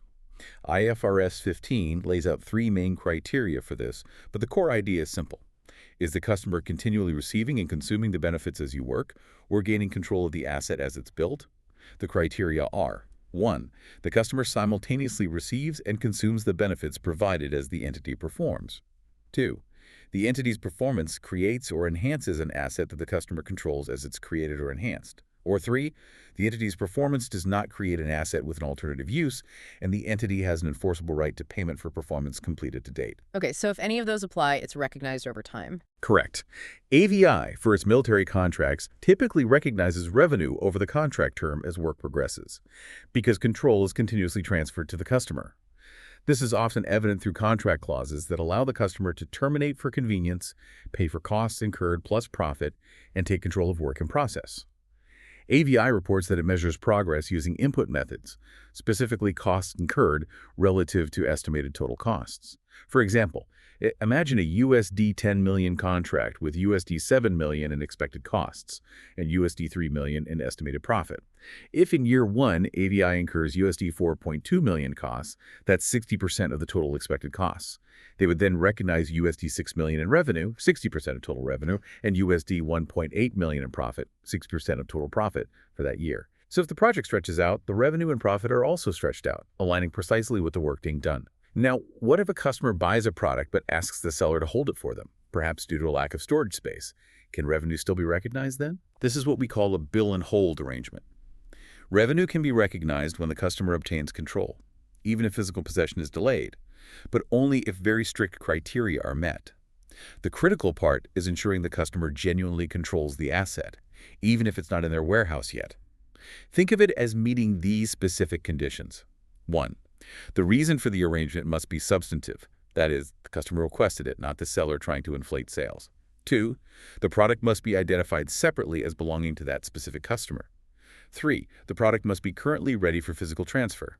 4. Crucially, the entity cannot have the ability to use the product or redirect it to another customer. So the seller can't just swap it out. Exactly. In AVI's scenario, for custom armored vehicles, they recognize revenue when the vehicle is ready for delivery if the customer directs them to hold it, as title and risk of loss have passed, and each vehicle has a unique identification number. This ensures that the economic substance of the sale has occurred even without physical transfer. It's important to remember that IFRS 15 also requires extensive disclosures. This is a goldmine for you as an analyst, as it provides crucial information on the nature, amount, and timing of cash flows. Companies must disaggregate revenue by categories like product type, geographic region, customer type, contract terms, duration, and the timing of transfers. They also have to disclose contract-related assets and liabilities, remaining performance obligations, and any significant judgments made in revenue recognition. This helps you understand the how behind the numbers, which is absolutely essential for informed and robust analysis. Those footnotes are critical reading then. Absolutely essential. So we've thoroughly covered how revenue is brought onto the income statement. Now let's pivot to the other side. How do companies account for their expenditures? This feels like an area with even more flexibility, which could significantly alter reported profits. Indeed, there's quite a bit of judgment and choice involved here. As we briefly touched on earlier, expenses are generally recognized when economic benefits are consumed or lost. The three primary models, matching, expensing as incurred, and capitalization with subsequent depreciation amortization, each offer different ways to classify and time these costs. Your job as an analyst is to understand these choices and their profound impact. Let's start with the matching principle. How does that apply to something as fundamental as inventory and the cost of goods sold? Cost of goods sold is a quintessential example of the matching principle in action. It's recognized in the same period as the revenue generated from the sale of those specific goods. This ensures that the direct costs of generating revenue are recognized alongside that revenue, providing a true measure of gross profitability for those sales. Let's look at Con Distribution Limited, or KDL. Imagine KDL bought 7,600 units of various inventory throughout the year for a total of USD 321,600. During the year, they sold 5,600 units for USD 50 each, generating USD 280,000 in revenue. To calculate their cost of goods sold, they'd match the cost of the specific units sold to that revenue. For instance, if 2,000 units came from an early batch at USD 40, 1,500 from another at USD 41, and 2,100 from a later batch at USD 43, their total cost of goods sold for those 5,600 units would be USD 231,800. This is directly matched to the USD 280,000 revenue from those sales, resulting in a gross profit of USD 48,200. The remaining 2,000 units of inventory, which cost USD 89,800, stay on the balance sheet as an asset to be expensed against future revenue when they're eventually sold. This way, costs are only recognized when the associated economic benefit of the sale actually occurs. That makes perfect sense for direct costs tied to sales. What about costs that don't directly match to specific revenue streams, like administrative overhead, IT, or R&D? How are those handled? These are what we call period costs. Expenses such as administrative salaries, general office supplies, IT support, research and development, and routine maintenance don't directly tie to specific, identifiable revenue-generating events in a discrete way. Therefore, they are expensed as incurred, meaning in the period they occur, either when the cash is paid or the liability to pay is accrued. The underlying logic is that their economic benefit is consumed in the current period, so they are expensed immediately against that period's revenue. For example, the payroll for a company's sales team would be expensed as incurred unless it's direct labor for manufacturing a product, in which case it would become part of the product's inventory cost. So they just hit the income statement right away. Generally, yes. Here's where it gets particularly interesting for analysts. The decision to capitalize an expenditure versus expensing it immediately. What's the fundamental difference, and why does this accounting choice matter so much for a company's financial statements over time? This is, without a doubt, one of the most critical accounting choices a company makes, and it significantly impacts financial statements over multiple periods. Capitalizing means treating an expenditure as an asset on the balance sheet.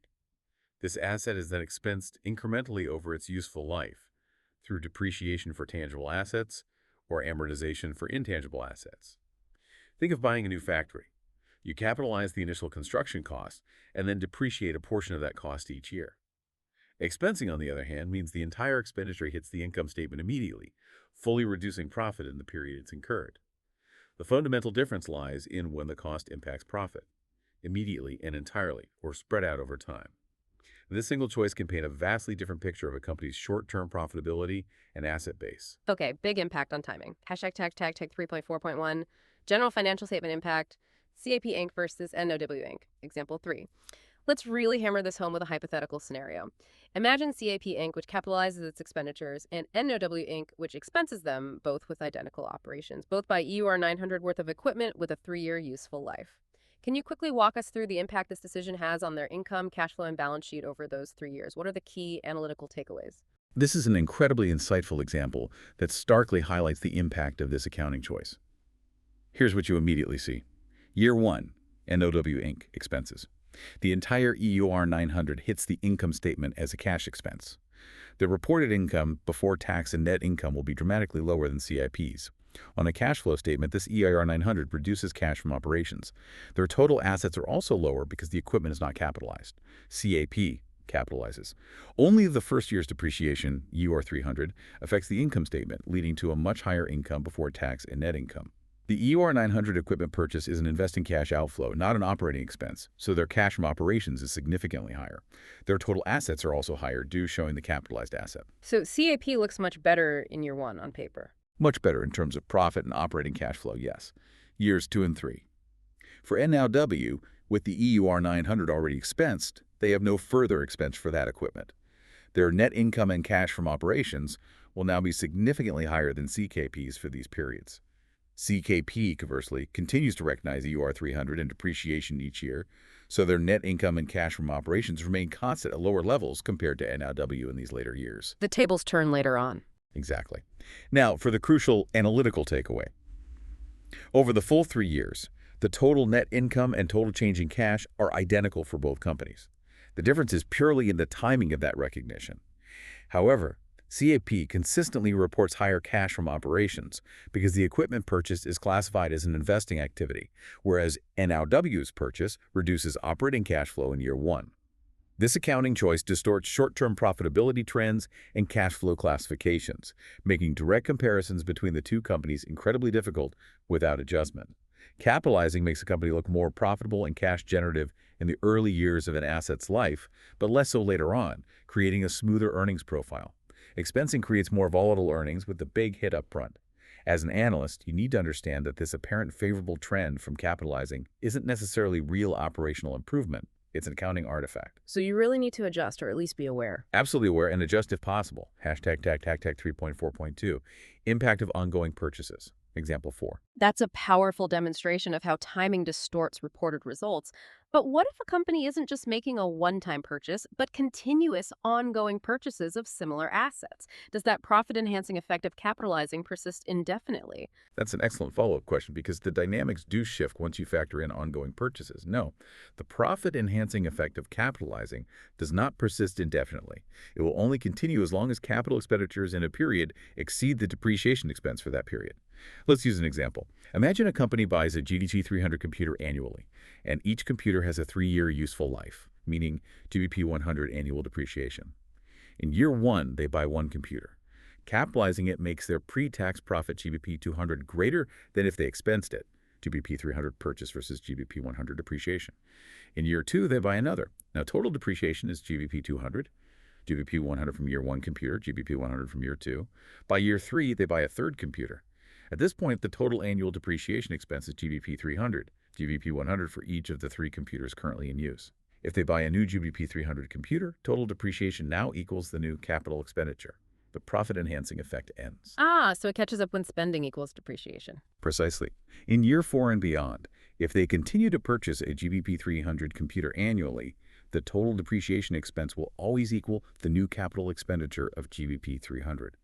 So at this steady state, there is no longer any impact on profits from capitalizing versus expensing. The effect becomes neutral. The analytical takeaway. The initial boost from capitalizing is temporary. It's most pronounced in early growth phases or when a company is rapidly expanding its asset base. You should always consider the age and growth rate of a company's asset base when interpreting profitability trends that might be influenced by capitalization policies. Hashtag 3.4.3. Capitalization of interest costs. Interest costs are another area where capitalization can happen. How does that work, and what are the specific implications for analysts, particularly when looking at things like cash flow and solvency? You're right. Interest costs can indeed be capitalized. Companies are required to capitalize interest costs associated with acquiring or constructing assets that require a long period to get ready for their intended use. This means that instead of hitting the income statement immediately as an interest expense, a portion of that interest cost becomes part of the asset's cost on the balance sheet. If it's a long-lived asset like a new factory, it's added to property, plant, and equipment, and then expensed over time through depreciation. If it's an asset built for sale, like inventory for a real estate developer, it becomes part of inventory and is expensed later as part of cost of sales when the asset is sold. Okay, so it gets buried in the asset cost. Effectively, yes, until it's depreciated or sold. This treatment has specific and vital analyst issues. Let's consider Melco Resorts and Entertainment Limited, a casino company, which capitalizes interest on its massive development projects. Cash flow impact. Capitalized interest is classified as an investing cash outflow. Expensed interest, however, typically reduces operating cash flow under U.S. GAAP, or could be operating, investing, or financing under IFRS. This means that capitalizing interest can make a company appear to generate more cash from its operations than it actually does, because a financing cost is being reclassified. That seems misleading for operating cash flow. It can be very misleading if you don't adjust for it. If you adjust for this, as the Melco example demonstrates, their reported operating cash flow actually declined in 2017 compared to 2016, even though the unadjusted figure showed a slight increase. This is a crucial distortion to spot. Interest coverage ratios. These are paramount solvency indicators. To get a true picture of a company's ability to cover its debt obligations, you should include all interest expenditure, both the capitalized and the expense portions, in the denominator of coverage ratios, EGIMP, EBIT, gross interest. The Melco example showed that their interest coverage ratio was significantly lower when adjusted for capitalized interest in certain years. This is critical because minimum interest coverage ratios are often financial covenants in lending agreements, those crucial conditions lenders impose to protect their investment. Breaching these covenants can trigger severe consequences, so understanding the true coverage is paramount for assessing risk. So always add back capitalized interest for coverage ratios. Got it. Definitely best practice. Yeah. Hashtag 3.4.4. Capitalization of internal development costs. Software development sounds like another highly nuanced area. How are those costs treated, and why is there often so much room for management judgment? It is indeed a very nuanced and often complex area. Accounting standards generally require capitalizing software development costs after technological feasibility is established. Before that point, these costs are expensed immediately as research and development, or R&D. The challenge, and where significant management judgment comes into play, is determining precisely when technological feasibility is established. This objective judgment means that accounting practices can differ significantly between companies, even within the same industry. When is feasibility established? That sounds vague. It can be. Take Microsoft, for instance. Their MD&A excerpts reveal that they typically determine technological feasibilities reached shortly before product release. This effectively means that most of their software development costs are expensed as R&D rather than capitalized, because they only reach that feasible stage very late in the development cycle. So Microsoft expenses almost everything. Largely, yes. For you as an analyst, this creates a significant challenge for comparability. If you're comparing a company that expenses most development costs, like Microsoft, with one that capitalizes a significant portion, like our hypothetical JHH software, you absolutely need to make adjustments to get an apples-to-apples view. Adjust income statement. You would effectively expense all software development costs for the company that capitalizes and remove any amortization of previously capitalized costs. Adjust balance sheet. You would remove the capitalized software from assets and decrease equity accordingly. Adjust cash flow statement. This adjustment would decrease operating cash flow, as the development costs are now treated as operating outflows, and decrease cash function, used in investing by the amount of the current period's development costs that were originally capitalized. So you're shifting costs from investing back to operating. Exactly. And the impact on ratios. The JHH software example reveals how profound this impact can be. If JHH's software costs were entirely expensed instead of capitalized, their historical profits, operating cash flow, and EBITDA would significantly decrease. This, in turn, would increase market multiples like PE, PCFO, and EBITDA. Without these adjustments, JHH might appear underpriced compared to a competitor that expenses everything solely due to accounting differences. This raises an important question. Are you comparing apples to apples, or are accounting choices obscuring the true performance? Making these adjustments allows for a more meaningful like-for-like comparison and helps you avoid valuation errors.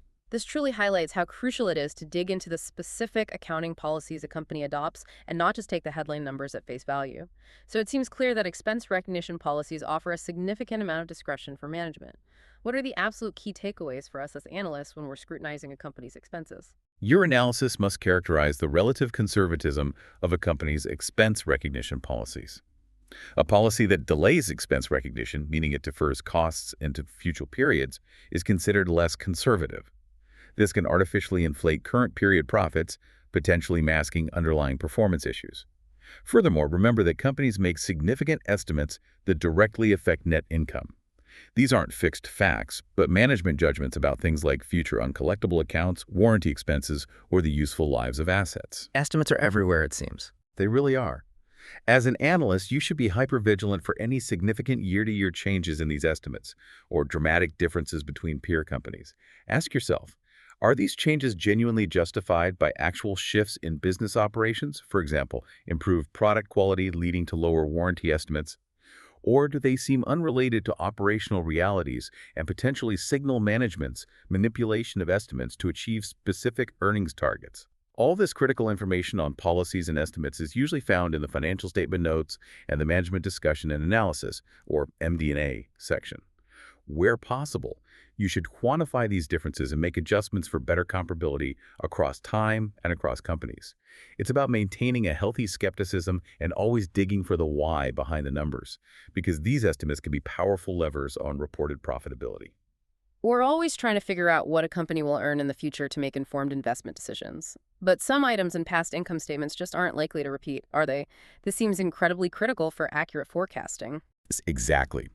To build a reliable forecast of future earnings, you absolutely need to separate items that are likely to continue from those that are clearly one-off or less likely to recur. If you simply take last year's net income as a baseline without adjusting for these non-recurring items, your forecast will almost certainly be inaccurate and potentially misleading. These items distort the true picture of a company's sustainable earnings power. Got to clean up the past results first. That's the idea. What kind of unusual or infrequent items should we specifically be looking out for that might not be part of a company's ongoing operations? Well, IFRS requires separate disclosure of any material or relevant income and expense items. Under U.S. GAAP, for periods starting after December 15, 2015, material items that are either unusual or infrequent, they don't necessarily have to be both, are presented separately within continuing operations. Common examples include restructuring charges, such as significant costs to close plants or large-scale employee termination costs, or substantial gains or losses from the sale of a major asset or a significant part of a business. These are typically detailed in the footnotes to the financial statements. Like selling off a factory or a big legal settlement. Precisely.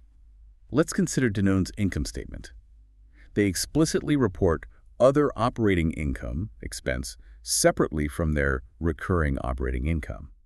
If you then dive into their footnotes, you'll find detailed explanations of these exceptional items. This might include capital gains on asset disposals, such as the sale of their Stonyfield business, significant legal settlements like the Fonterra case, acquisition integration costs for white wave, or large asset impairments. These are clearly exceptional events not inherent to their current ongoing business activities. So as analysts, we shouldn't just gloss over these, but actively assess their likelihood of reoccurrence. If a company sells a large asset this year, it's highly unlikely to sell a similar one next year, right? Precisely. You need to analyze the specific nature of each item. Some unusual items might have a small, remote chance of recurring, while others are unequivocally one-off events. Ignoring them completely would give you an inflated or deflated view of sustainable earnings. For instance, a capital gain from selling a non-core business is a pure, one-time boost. A restructuring charge, while potentially recurring in a broad sense if the company is constantly reorganizing, the specific charge from this year is unlikely to be identical next year. You must use your judgment to strip out or normalize these items to arrive at a truer, recurring earnings figure. What's the deal with discontinued operations? How are these reported, and how should we, as analysts, typically treat them when evaluating a company? When a company disposes of a component operation and will have no further involvement in it, its effects are reported separately at the very bottom of the income statement, net of income taxes, under both IFRS and US GAAP. The crucial point here is that the component must be separable both physically and operationally. For example, if a multinational conglomerate sells off its entire standalone toy division, that would be a discontinued operation. Okay, so it's clearly carved out. Yes, and presented separately. This separate presentation is vital for you as an analyst. Since these operations won't generate any future earnings or cash flow for the company you're analyzing, you should typically eliminate them entirely when you're forecasting a company's future performance. This allows you to focus solely on the continuing business, which is what will drive future value and cash flows for investors. Including discontinued operations would simply distort your forward-looking analysis. Focus on what's left and moving forward. Accounting rules themselves can change, and sometimes companies choose to change their internal policies. How do companies report that, and what are the implications for our analysis and comparability? When standard setters issue new standards, or when management voluntarily changes an accounting policy, for example, switching between different inventory costing methods like FIFO and LIFO if permitted, these changes are generally applied retrospectively if practical. This means that prior year's financial statements presented in the current report are restated as if the new policy had always been in use.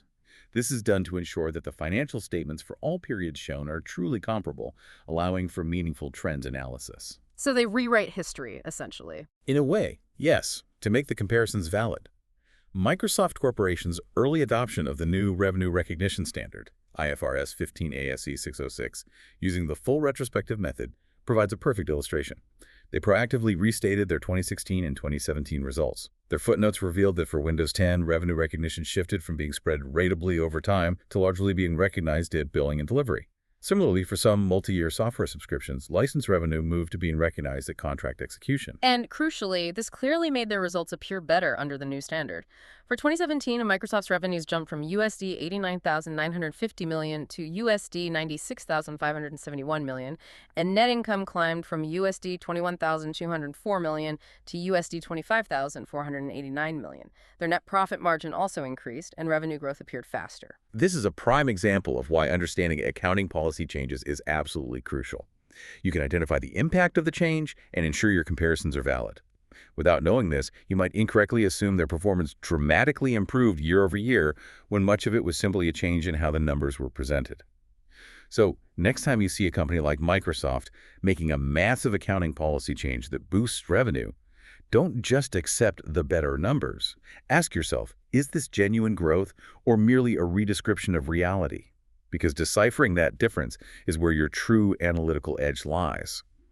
It's also worth noting that some companies might use a modified retrospective method, only adjusting opening retained earnings without restating prior periods, which means you have to be extra careful when comparing periods before and after the change, as the older periods aren't on the same accounting basis. More complexity to watch out for. Always. What's the practical difference between a change in accounting policy, which is often retrospective, and a change in an accounting estimate? That's an important distinction. Changes in estimates are handled prospectively. They affect the current and future periods, but do not involve restating prior financial statements.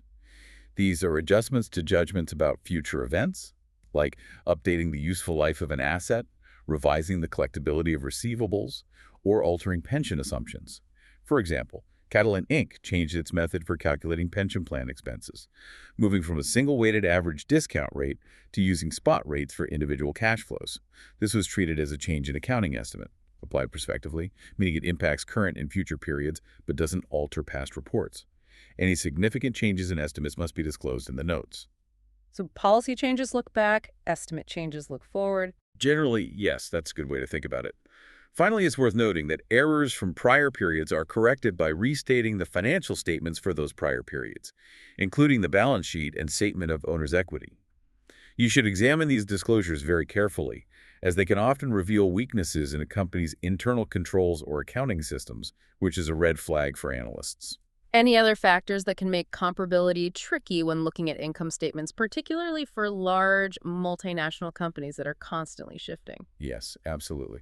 Two other significant factors that can materially affect comparability are changes in scope and fluctuations in exchange rates. Changes in scope typically refer to acquisitions or divestitures. When a company acquires a controlling interest in another firm, it consolidates its financial statements. Depending on the size of the acquired entity, this can significantly impact the comparability of the acquirer's results from prior periods.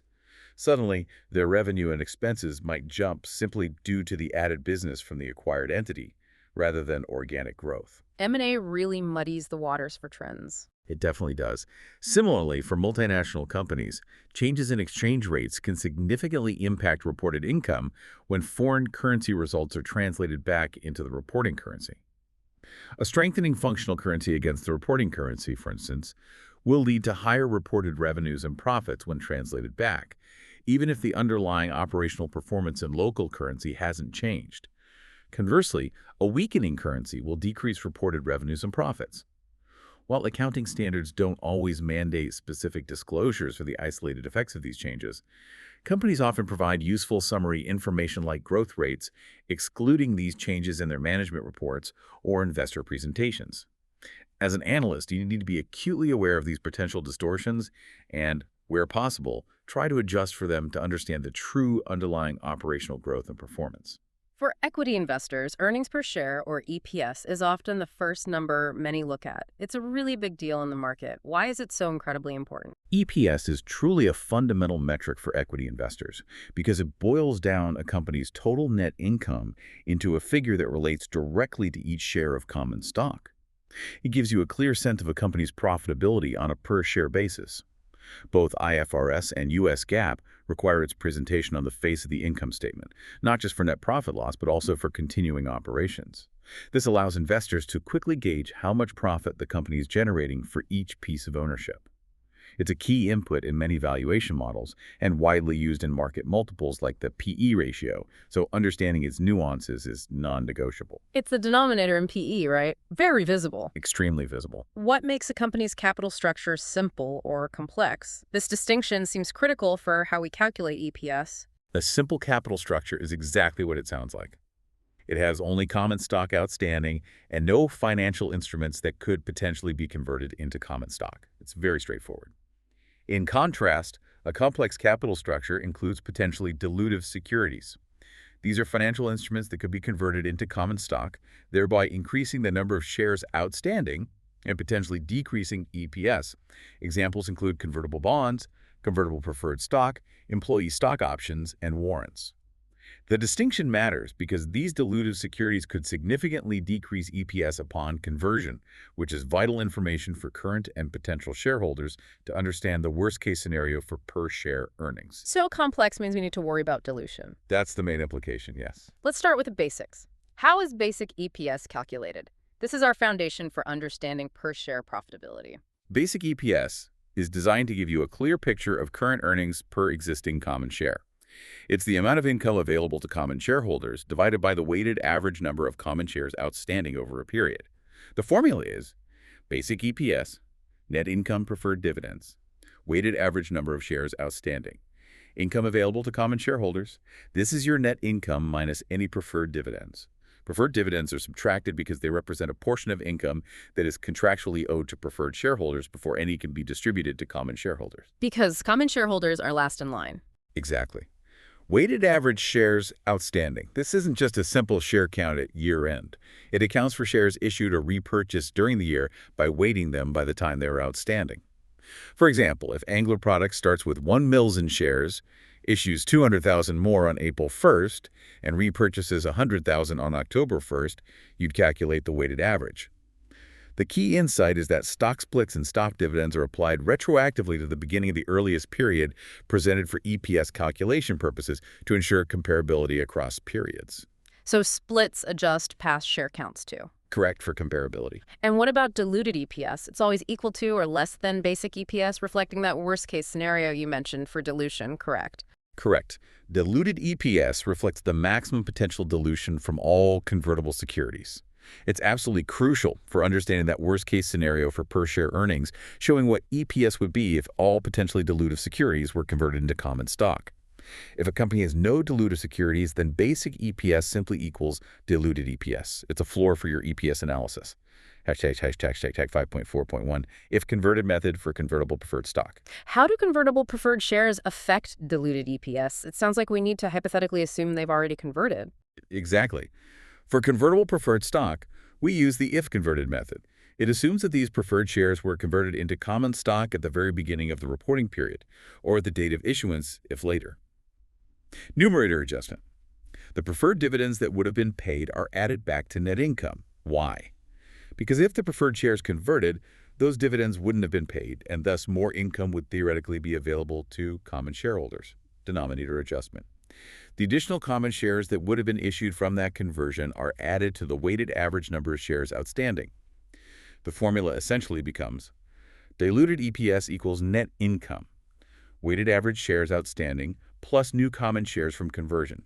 The key insight here is to see how much those potential new shares would dilute the existing earnings per share. More shares dividing the same pot of earnings, roughly. Roughly, yes. Adjusting for the preferred dividends. Hashtag 5.4.2.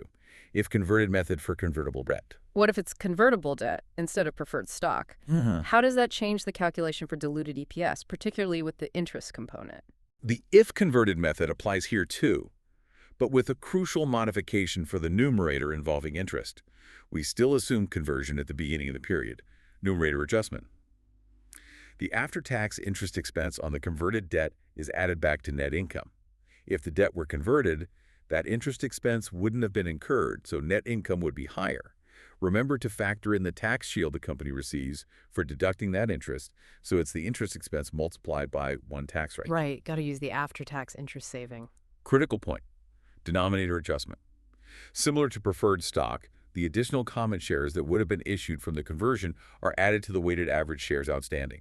The formula is diluted EPS equals net income plus after-tax interest on convertible debt preferred dividends, weighted average shares outstanding plus additional common shares from conversion. The core analytical point here is to understand that eliminating the interest expense and adding shares changes the earnings pool and the number of slices of that pool, impacting the per-share figure. Hashtag 5.4.3. Treasury stock method for options and warrants. And how are stock options and warrants handled when calculating diluted EPS? This sounds like a completely different method, the treasury stock method. It is indeed a different approach, specifically the treasury stock method under U.S. GAAP and a similar method under IFRS. It assumes a hypothetical scenario to determine dilution. 1.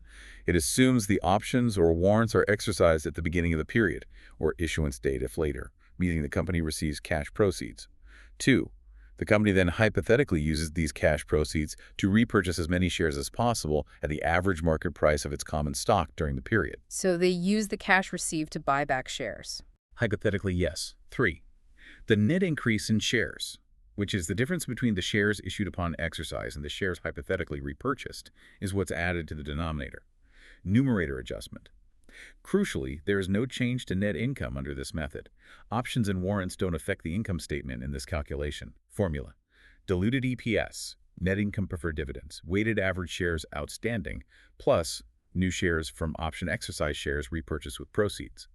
The analytical insight here is that you're only adding net shares, assuming the company would intelligently use the cash from exercise to minimize dilution by buying back shares. This gives a more realistic picture of dilution from these instruments. Hashtag 5.4.4. Anti-dilutive securities. What if a securities conversion would actually increase EPS, making it seem better than basic EPS? Are those still included in the diluted EPS calculation? No, absolutely not. Those are called anti-dilutive securities, and they're never included in the calculation of diluted EPS. The fundamental purpose of diluted EPS is to reflect the maximum potential dilution. Therefore, by definition, diluted EPS must always be less than or equal to basic EPS. If including a security would result in an EPS higher than basic EPS, it's considered anti-dilutive and simply excluded.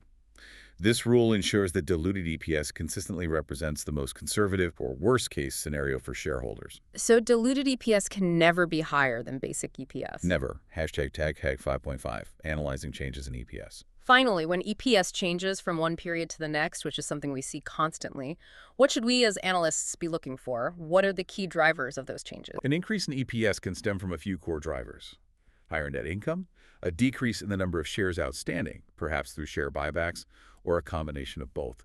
You need to identify which of these factors is dominant. For instance, AB InBev's diluted EPS from continuing operations saw a substantial increase from USD row 0.68 in 2016 to USD 3.96 in 2017. While their weighted average shares increased slightly due to a major acquisition, the dramatic improvement was primarily driven by a significant jump in net income. So the profit growth was the main story there. Primarily, yes. This is where your analytical work truly begins. This raises an important question. What were the specific business drivers behind that increased net income? Was it stronger sales growth, better cost control, the integration benefits of an acquisition, or even a one-time gain? That's your next step as an analyst, connecting the numbers back to the underlying business events and strategic decisions to understand the quality and sustainability of that EPS growth. Don't just report the change, explain the why. So we've broken down the components of the income statement, understood complex recognition rules, and even delved into EPS. Now, how do we use all this granular information to actually evaluate a company's performance in a meaningful way? What tools help us make sense of it all?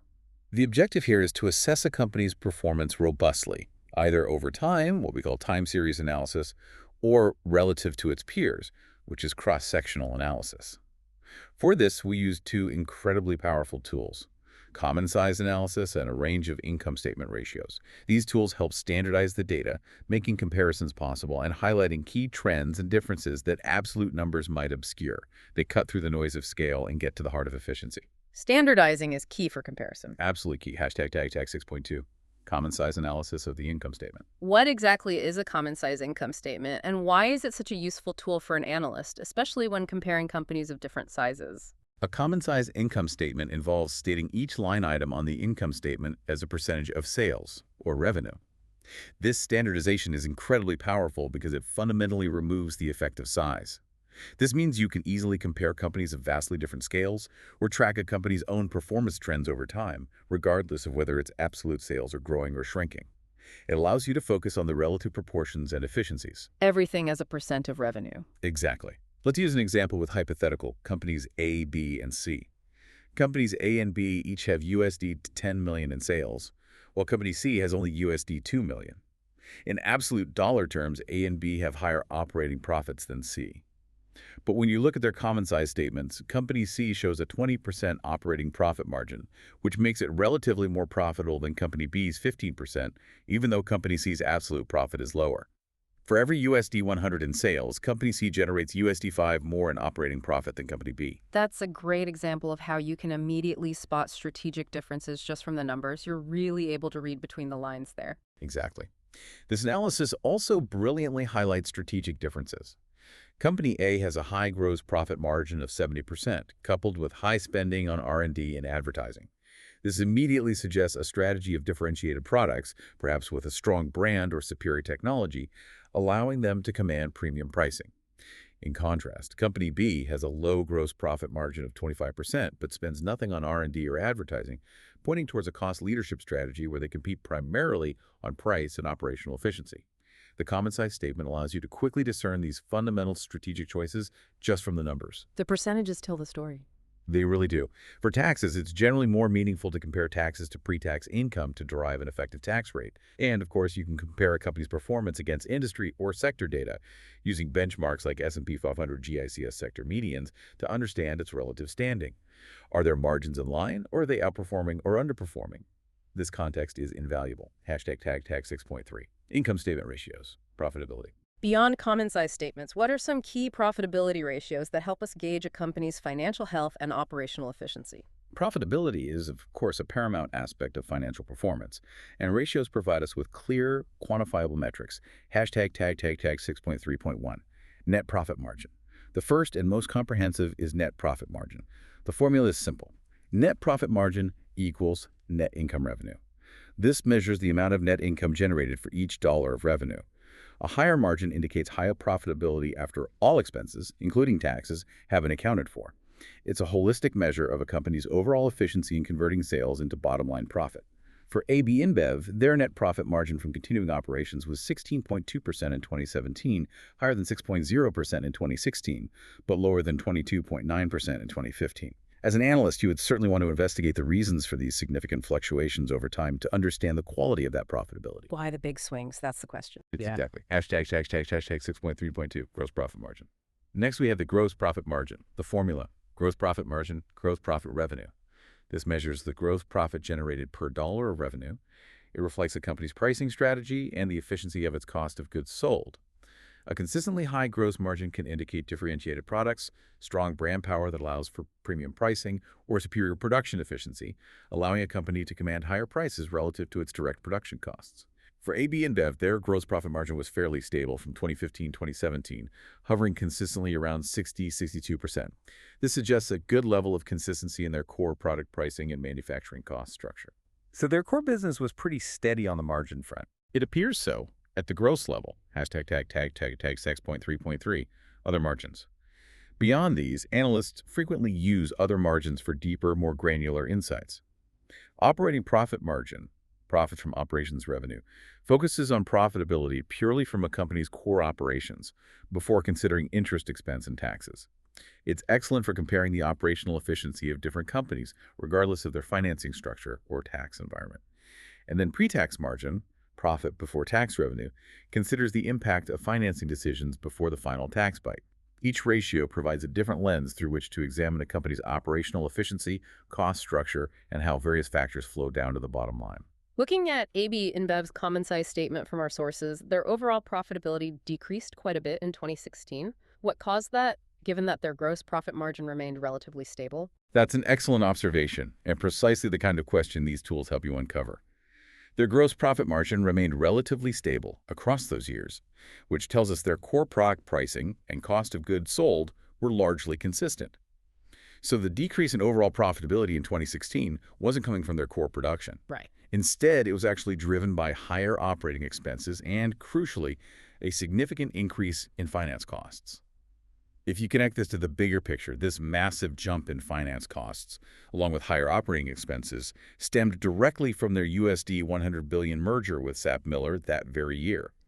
This acquisition was one of the largest in history and explains both the spike in revenue from around USD $45 billion to over USD $56 billion and the associated increase in debt and operational complexity, which is reflected in those higher finance and operating costs. Ah, the SA-Biller deal. That explains a lot. It really does. This is where connecting the numbers to the underlying business events provides crucial context for your analysis. Without this context, you might misinterpret the performance decline as an operational failure, when it was actually a strategic choice with near-term financial impacts. Hashtag tag outro outro. We've covered a tremendous amount of ground in our deep dive today, from the foundational principles of revenue and expense recognition, the detailed 5-step model, and the critical differences between capitalizing and expensing, to the nuances of non-recurring items, the subtle impacts of accounting changes, and how to correctly calculate and interpret earnings per share. We wrapped it up by showing you the undeniable power of common size analysis and profitability ratios for truly understanding a company's financial story. You now have a robust framework for dissecting a company's income statement. You're equipped to look beyond just the headline numbers and delve into the intricate accounting choices and management estimates that truly shape a company's reported performance. This deeper understanding empowers you to make far more informed judgments about a company's past, present, and most importantly, its future potential. And here's something for you to mull over. Financial analysis isn't just about reading the numbers, it's about reading between the lines. It's about understanding the story management is telling through their accounting choices and constantly asking, what are the true economic implications of these decisions, and how do these choices position the company for the future?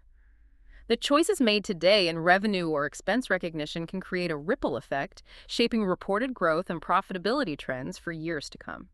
Your job as an analyst is to uncover that reality and challenge those assumptions. What financial stories are you going to start unpacking? Hey there, future financial wizards. Welcome back to the Deep Dive, your ultimate shortcut to being truly well-informed. Today we're plunging into a foundational pillar of financial understanding, absolutely essential for anyone embarking on their CFA Level I journey. The balance sheet. This isn't just about parsing numbers, it's about decoding the financial heartbeat of a company, understanding its very DNA at a given moment. Exactly. Grasping what a company owns, what it owes, and the precise stake its owners hold at a specific moment in time isn't just an academic exercise. It's really the bedrock for evaluating a company's financial health, its immediate liquidity, and its long-term solvency.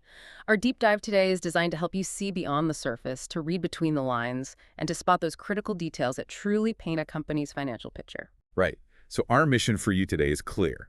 We want you to walk away with a crystal clear understanding of the balance sheet's components, and importantly, the powerful tools analysts wield to make sense of them.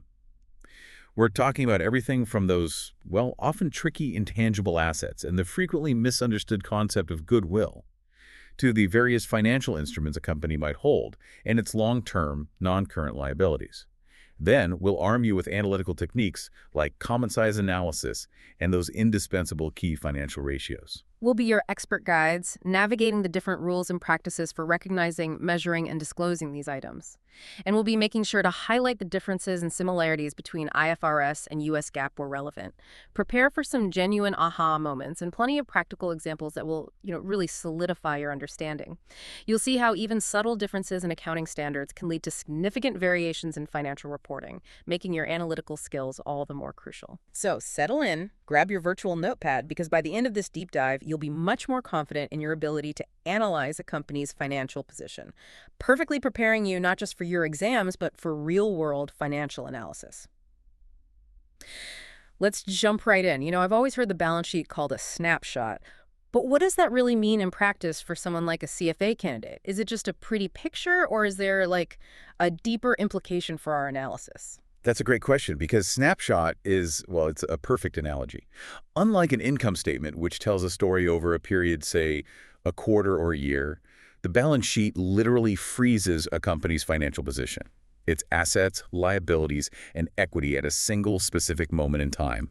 Think of it as a photo taken on December 31st at 5 p.m. It tells you exactly what the company owned and owed at that precise instant. Okay, so it's not a movie, it's just one photo. Got it. Okay. But if it's just one photo, does that mean it can be easily influenced by things happening right at that photo shoot moment? Absolutely it can, and that's a key limitation analysts must be aware of. Decisions made right at that period end can significantly impact what you see. For instance, a company might aggressively collect receivables or pay down liabilities just before the year end to make its current ratio look better. Ah, okay. Like window dressing. Exactly. Another crucial point is that many items on the snapshot are reported at historical cost, their original acquisition price. But others, particularly some financial instruments we'll discuss, are measured at fair value, reflecting their current market worth. Understanding these different measurement bases is vital because it tells you how reliable or up-to-date that valuation might be. Right, so historical cost might not reflect current reality, but fair value could be more volatile. Precisely. And a critical implication for you as an analyst is that even with strict accounting rules, some economically significant events or transactions are not recognized on the balance sheet at all. This means important context might only be found by digging deeper into the notes to the financial statements, a non-negotiable step in any robust analysis. Ultimately, you need to be familiar with these different rules and practices to properly evaluate a company's liquidity. Its ability to meet short-term obligations. Right. And its solvency, its ability to meet long-term obligations, and its overall financial position. Okay. Before we dig deeper into these numbers, it's important to understand the rule makers. Who are the big players in accounting standards that we need to be aware of when we're looking at these balance sheets? The two major accounting standard setters you absolutely need to know, especially for CFA Level I, are the International Accounting Standards Board, or IASB, They establish International Financial Reporting Standards, IFRS, and the Financial Accounting Standards Board, or FASB, which establishes U.S. Generally Accepted Accounting Principles, commonly known as U.S. GAAP. IFRS and U.S. GAAP. Okay. Now, what's crucial here for you as an analyst is that while many rules are similar across these two frameworks, subtle differences between IFRS and U.S. GAAP can lead to significant variations in financial reporting. These differences are particularly pronounced in areas like the treatment of intangible assets and financial instruments, which we'll highlight throughout our discussion.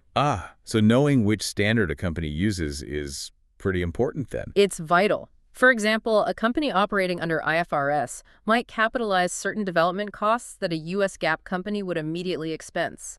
This can directly impact a company's reported assets, equity, and even profitability.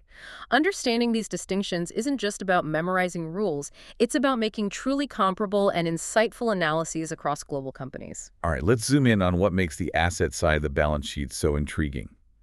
We often think of assets as things you can see and touch, like buildings or equipment. But what about those trickier assets that don't have a physical form, the intangible assets?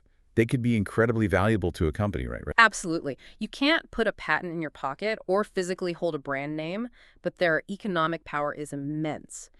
Intangible assets are identifiable non-monetary assets without physical substance. That identifiable part is key here. An asset is considered identifiable if it can be acquired on a standalone basis, meaning it can be separated from the entity and sold, licensed, or exchanged, or if it arises from contractual or legal rights. Like patents or licenses, you mentioned. Exactly. Patents, licenses, trademarks protect brand names, copyrights safeguard original works, and even customer lists, if they meet strict identifiability criteria, can be intangible assets. A critical distinction to keep in mind from the outset is that goodwill, which we'll discuss next, is the most common intangible that is not separately identifiable. Okay, so goodwill is different. We'll get to that. And once an intangible asset is identified, its useful life also plays a huge role in how it's treated on the balance sheet, right? This finite versus indefinite distinction impacts everything. That's spot on. For each intangible asset, a company has to assess whether its useful life is finite or indefinite, and this determination profoundly impacts how it's accounted for. If an intangible asset has a finite useful life, meaning its economic benefits will expire over a defined period, say a patent that lasts for 20 years, then its cost is amortized. Amortize, okay. Like depreciation for tangible assets. Exactly like depreciation. It's systematically expensing its cost over its useful life. The amortization method and that useful life estimate are reviewed at least annually to ensure they're still appropriate.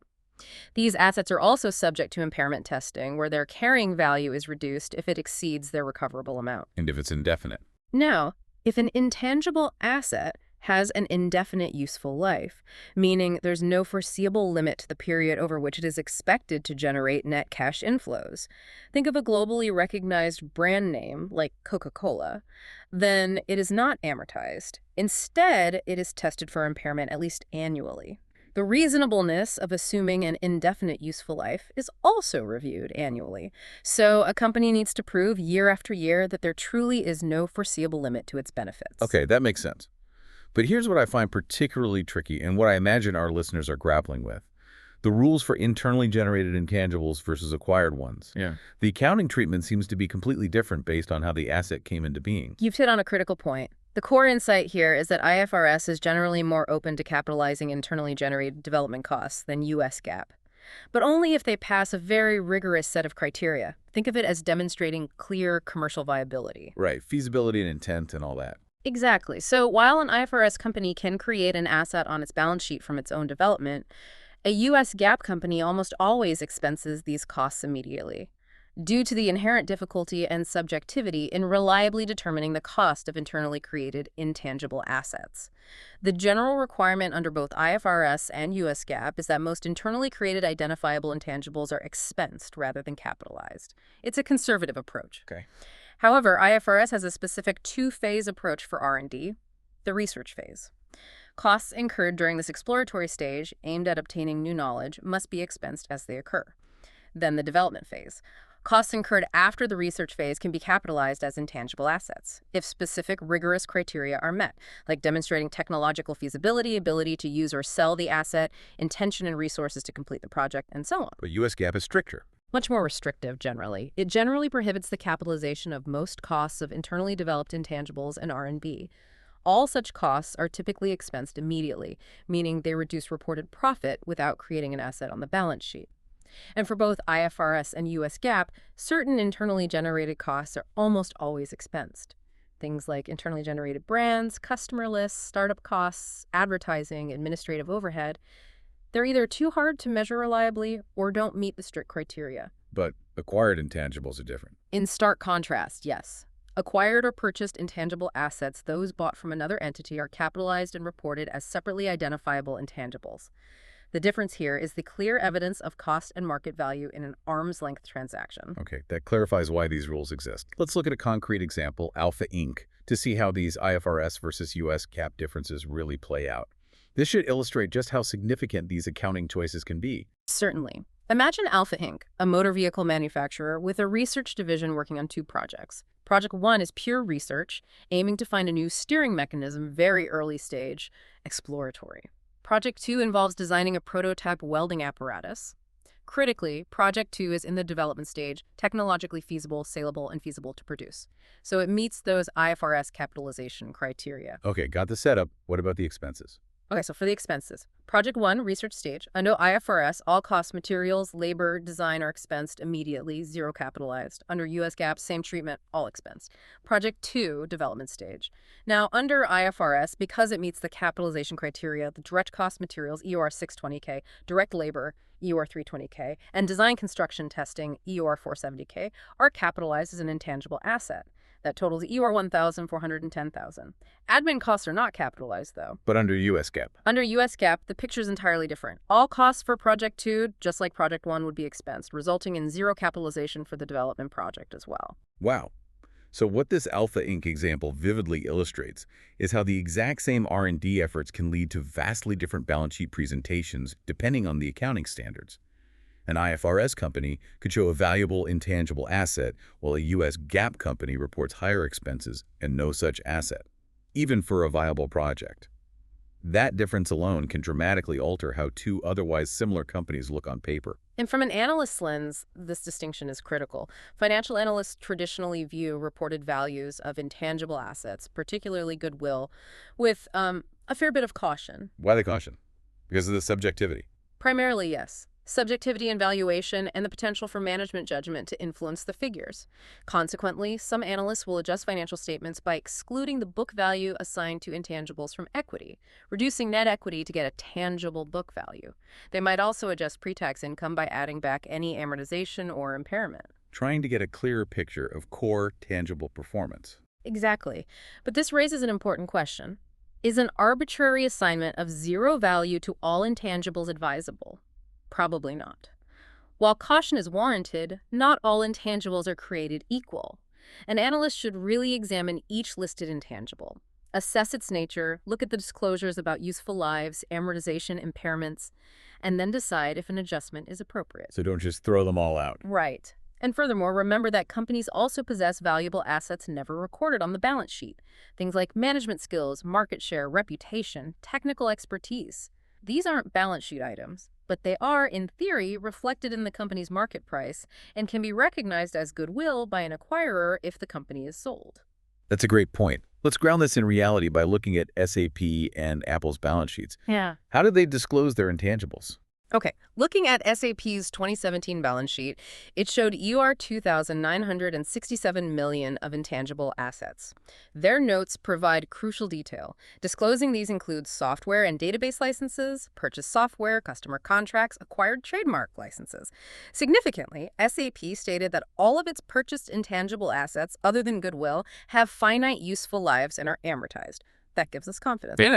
Apple's 2017 balance sheet reported USD 2,298 million of acquired intangible assets, primarily patents and licenses. Their notes also specify that almost the entire amount represents definite lived and amortizable assets with a remaining weighted average amortization period of about 3.4 years. These real-world examples really show how critical the note disclosures are for understanding the composition and expected life of these non-physical assets. Okay, now let's move to goodwill. Often the largest intangible asset on a balance sheet, and one that, as you said, sparks a lot of debate among analysts. How does it actually arise? Goodwill arises exclusively in business combinations. It is essentially the excess amount recognized as an asset when the purchase price of an acquired company is greater than the fair value of its identifiable assets and liabilities. So, if Company A buys Company B for $100 million and Company B's identifiable net assets are only worth $70 million at fair value, that extra $30 million is recorded as goodwill on Company A's balance sheet. So why would an acquirer pay that premium? What makes up that extra $30 million? Several reasons, usually a combination. First, there's value from items not recognized on the acquirer's own balance sheet. Things like its established reputation, its efficient distribution systems, maybe its highly trained workforce. Second, value might be created by prior R&D expenditures that didn't result in separately identifiable assets but are still contributing to future earnings. And third, a significant part might be due to perceived synergies, the idea that the combined entity will be worth more than the sum of its parts, or improved strategic positioning. Hearing all that, my first thought is, if it's so subjective and hard to sell separately, why is it even on the balance sheet at all? Doesn't it just invite scrutiny? That's a very valid and common concern. There are definitely strong arguments on both sides. Proponents of goodwill recognition assert that it's the present value of expected excess returns, kind of analogous to how other assets' future cash flows are valued. They argue it represents a real economic benefit. Opponents, however, claim acquisition prices are often based on unrealistic expectations, frequently leading to future write-offs, which we'll discuss.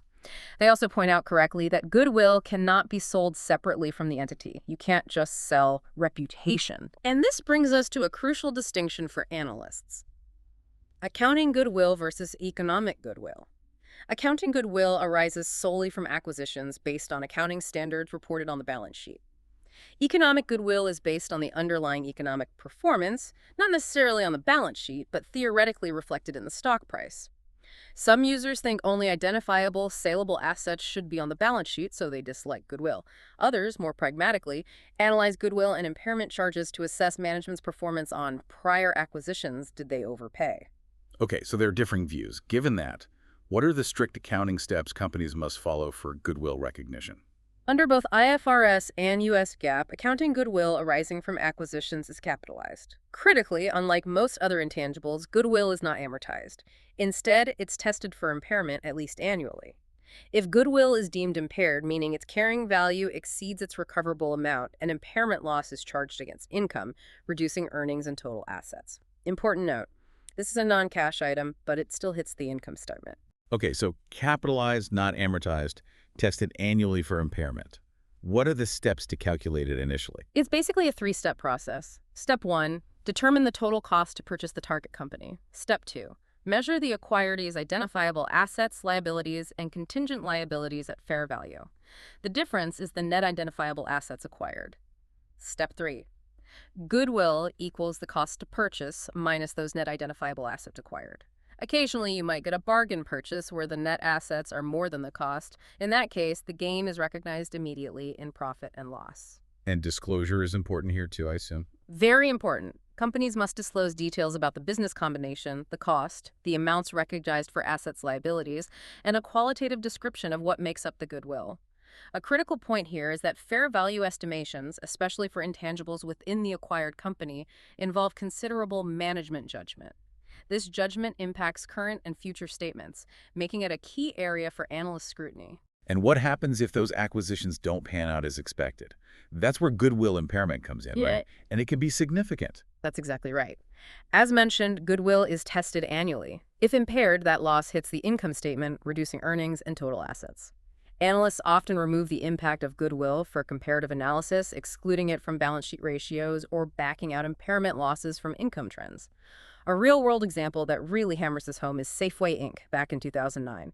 In Q4, they reported a massive net loss, largely due to a goodwill impairment charge of over USD 1.8 billion, net of tax. Wow, 1.8 billion. Yeah, huge. It is linked to reduced market cap, a weak economy, and originated from previous acquisitions.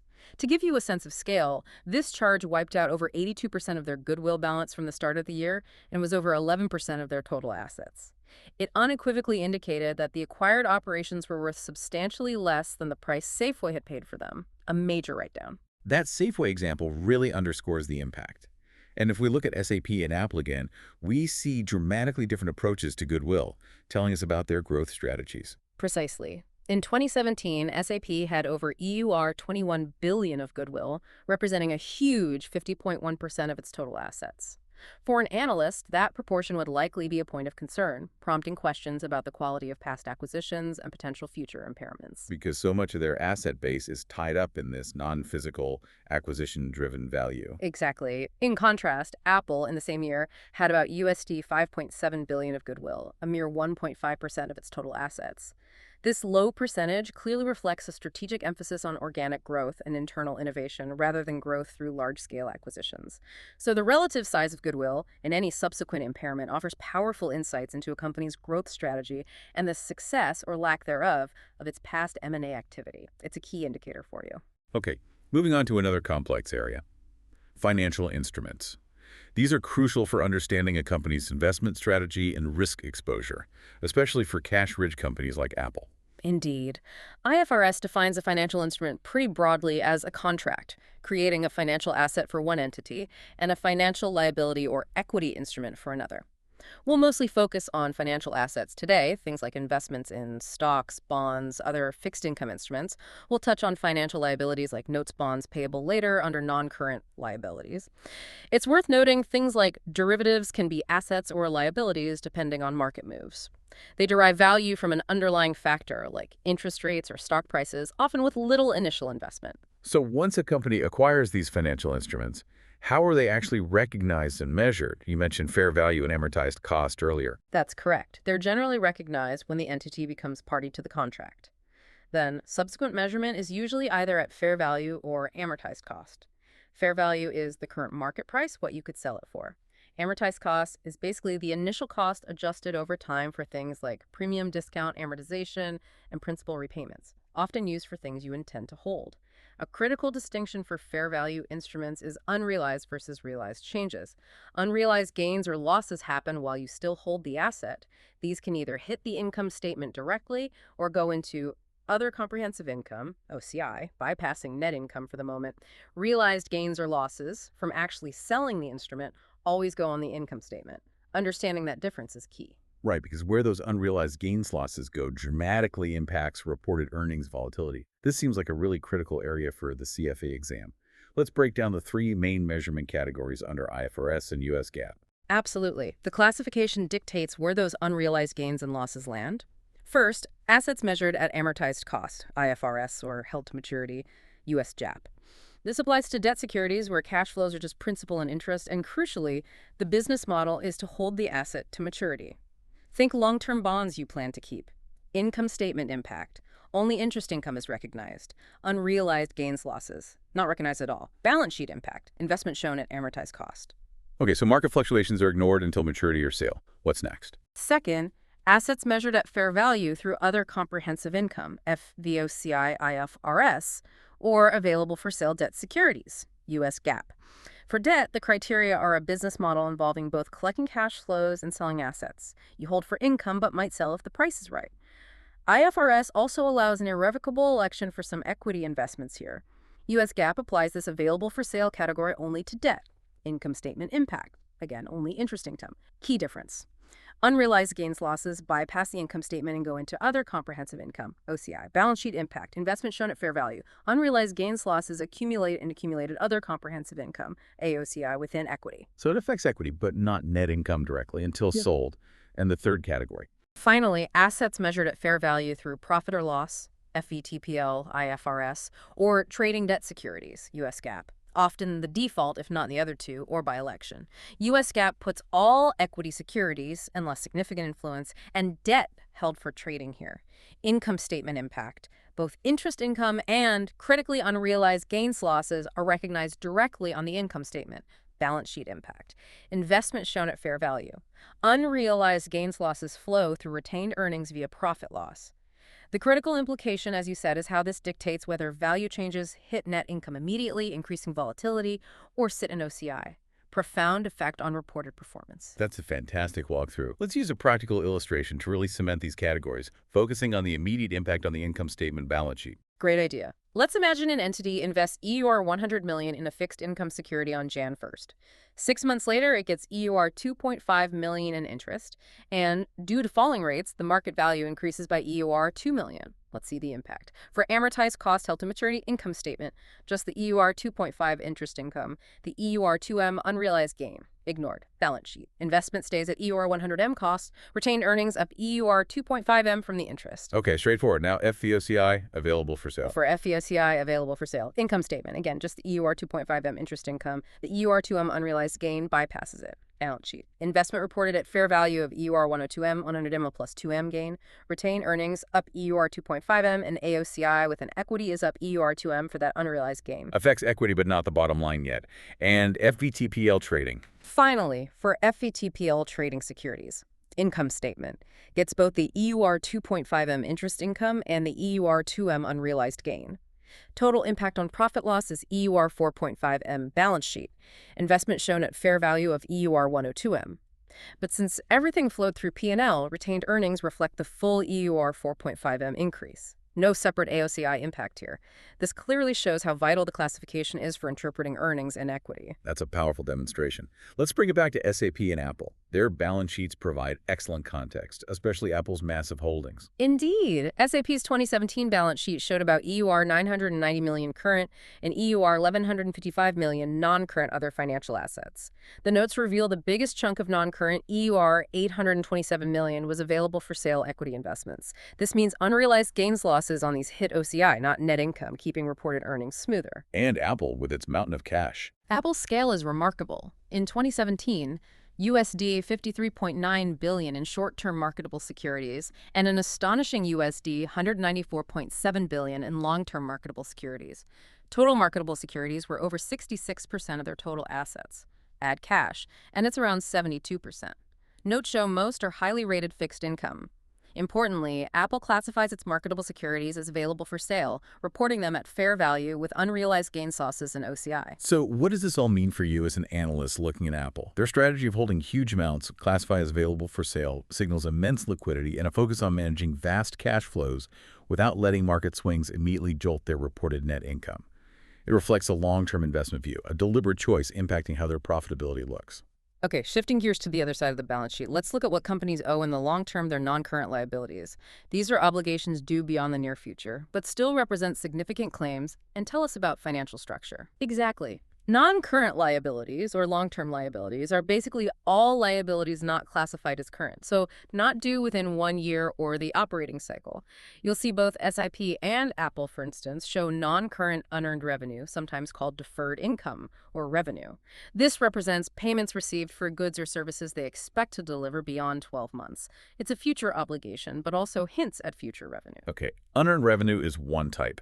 Yeah. Let's dive deeper into long-term financial liabilities, the big borrowings. Right. Typical long-term financial liabilities include loans from banks and notes or bonds payable issued to investors. This is how companies raise long-term capital. On the balance sheet, these are usually reported at amortized cost. The key principle is that at maturity, the carrying amount equals the face value. So if a company issues $10 min bonds at par, they're reported at $10. If issued at a discount, say $9.75 for $10 par, that $250K discount is amortized over the bond's life, increasing the carrying amount until it reaches $10 at maturity. Premiums work the opposite way. But sometimes they're at fair value. In certain specific cases, yes. Things like liabilities held for trading, derivative liabilities, or some hedged items might be at fair value. For context, SAP's balance sheet showed about EUR 5 billion in financial liabilities, mostly bonds. Apple reported over USD 97 billion in long-term debt, various notes. Demonstrates how significant these can be. Next, let's tackle deferred tax liabilities. Yeah.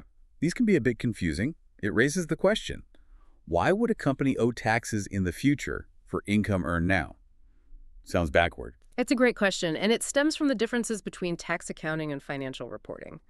Deferred tax liabilities result from temporary timing differences between taxable income for the tax return and reported income for the financial statements.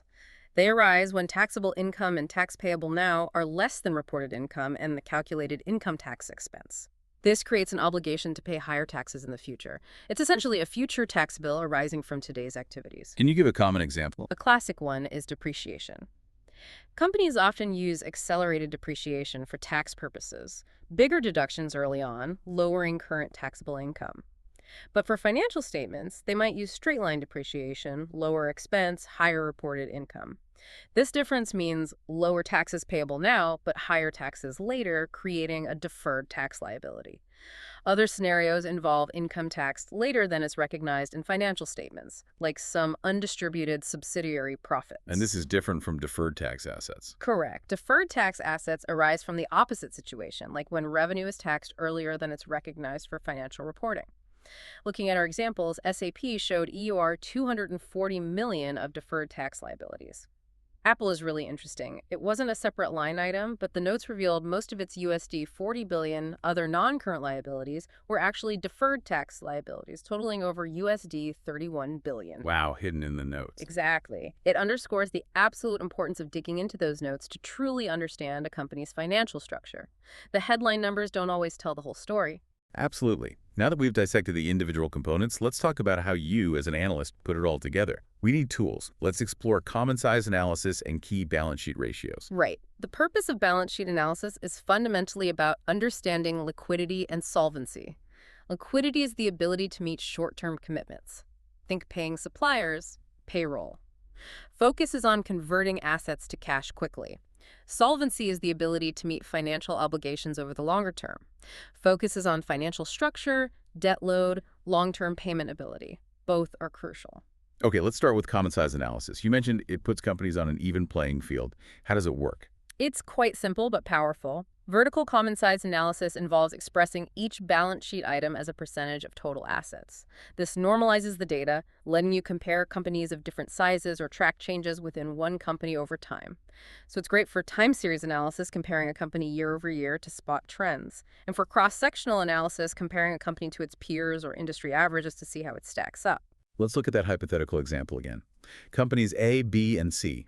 Company C was much larger, but common size lets us compare directly. Exactly. Even though C has assets of $9.75 versus $3.25 for A and B, the percentages reveal their structures, comparing liquidity. Company A is super liquid, almost 60% cash and marketable securities, virtually no current liabilities, very safe short term. Company B, only 6.2% cash, but current liabilities are a whopping 76.9% of assets.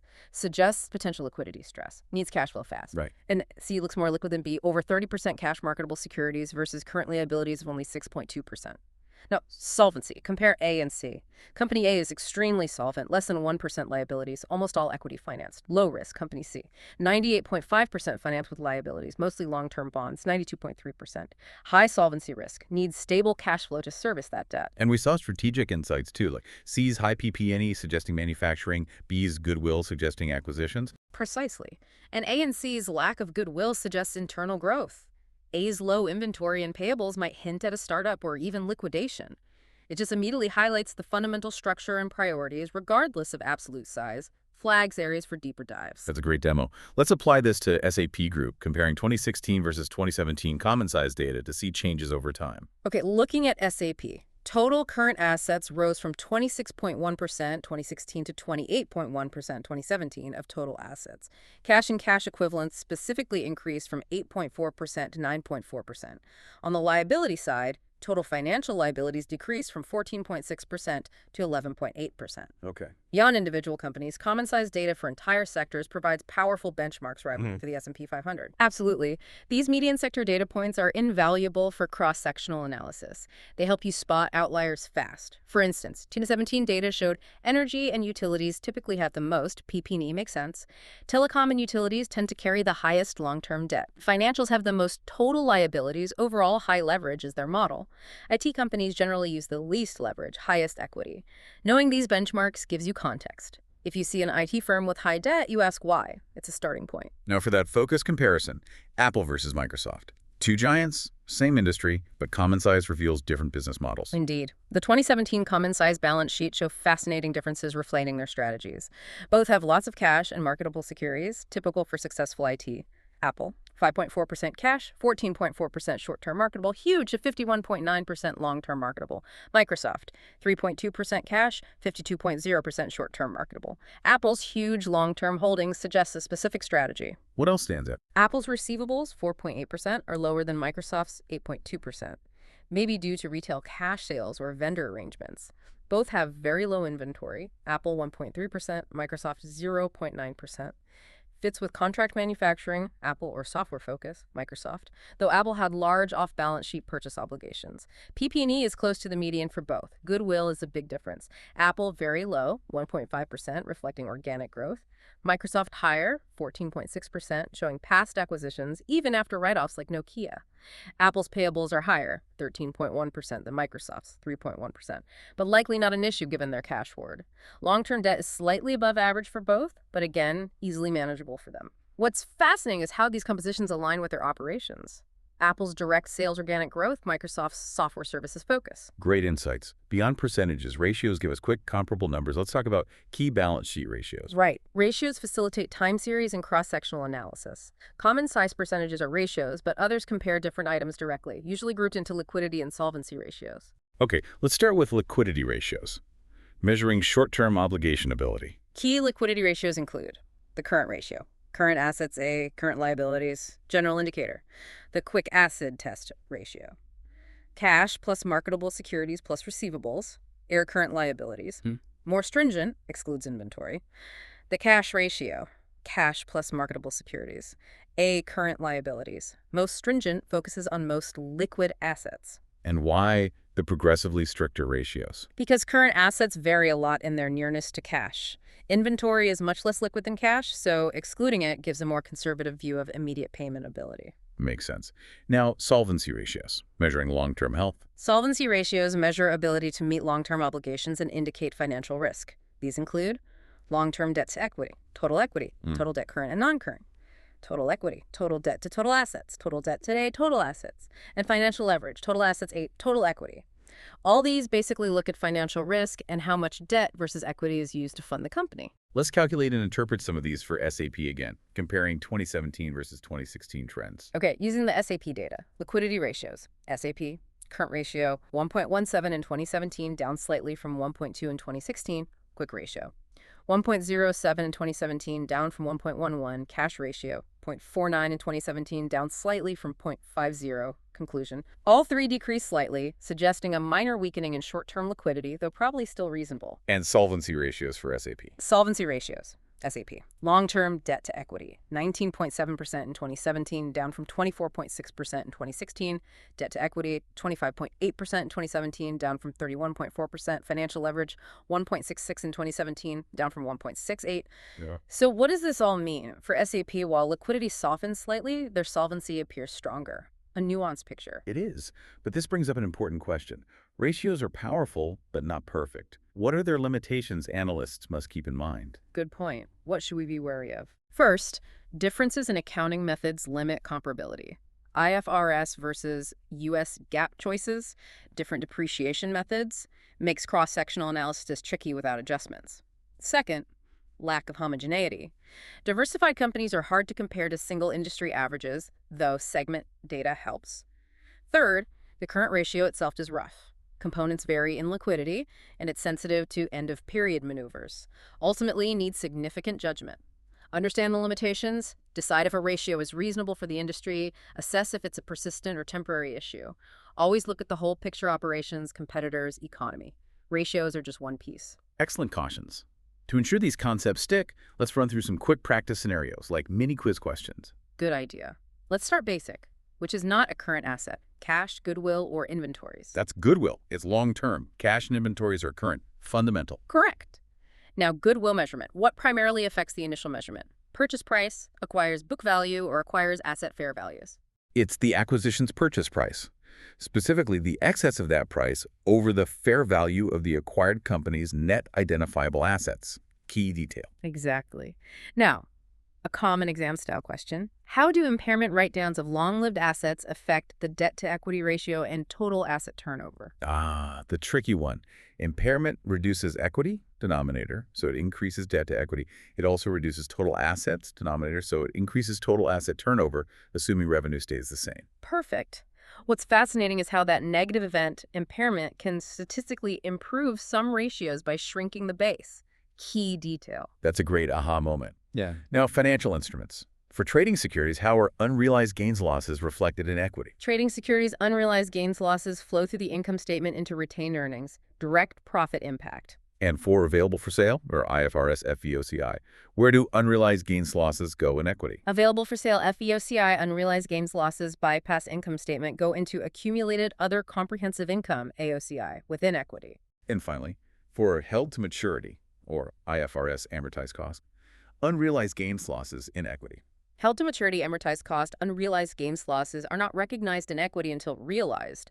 Market fluctuations ignored on the balance sheet. Excellent recall. Let's do some common size and ratio application. Company has GBP 35M total liabilities, GBP 55M total equity. What are liabilities as a percentage of total assets? Okay, first find total assets. 35M plus 55M equals 90M. Then liabilities total assets is 35M, 90M, which is about 39%. Core common size calc. What would an analyst most likely determine from common size analysis over several periods? An increase or decrease in financial leverage, changes in the mix of debt versus equity financing. An investor concerned about near-term obligations would most likely calculate which ratio? The current ratio. Quick check of current assets versus current liabilities. What is the most stringent test of liquidity? That would be the cash ratio. Only cash and marketable securities versus current liabilities. An investor worried about long-term solvency would most likely examine which ratio? The debt-to-equity ratio is a prime candidate. Shows reliance on debt. Okay, using those practice exhibit companies again. If Company A has goodwill, what does it signify? Presence of goodwill means Company A made one or more acquisitions in the past. Only way it arises. Calculate the quick ratio for Company A, cash 5, marketable 5, receivables 5, current liabilities 35. Quick ratio is 5 plus 5 plus 5. 35 equals 15. 35 equals approximately 0.43. Calculate financial leverage for Company B, total assets 100, total equity 45. Financial leverage, total assets, total equity equals 100, 4 to 5 equals 2.22. Final one. Comparing A and B, which ratio indicates lower liquidity risk for A? A has cash 5 plus marketable 5, CL 35. B has cash 5 plus marketable CL 25. The cash ratio. Company A's is 5 plus 5, 35 equals 0.29. Company B's is 5 plus 0.25 equals 0.20. Higher cash ratio means lower liquidity risk. Company A has lower risk by this measure. These practice scenarios really help tie it all together. Excellent work. And that wraps up our deep dive into the balance sheet. We've covered a lot of ground identifying intangibles, understanding goodwill, categorizing financial instruments, recognizing non-current liabilities. We have. And we've also armed you with key analytical tools. Common size analysis for comparability, and those essential liquidity and solvency ratios. Remember, these tools, combined with careful judgment and digging into those accounting standards and notes, are what turn raw data into real insights. We truly hope this deep dive has given you that aha moment, clarifying some tricky parts for your CFA Level I journey. The balance sheet isn't just static numbers. It's a story of resources and obligations, reflecting past decisions and future potential. Absolutely. Now, as a final provocative thought for you, given everything we've discussed today, what stands out to you when you next look at a company's balance sheet? Maybe grab the latest annual report for a company you follow, Apple, SAP, anyone. See how their intangibles, financial instruments, leverage have evolved. Pay special attention to those notes. That's often where the real story hides. That's how you truly master FSA, apply, question, dig deeper. Great advice. Keep digging, keep learning, and thank you for joining us on the deep dive. We'll catch you next time. Okay, let's unpack this a bit.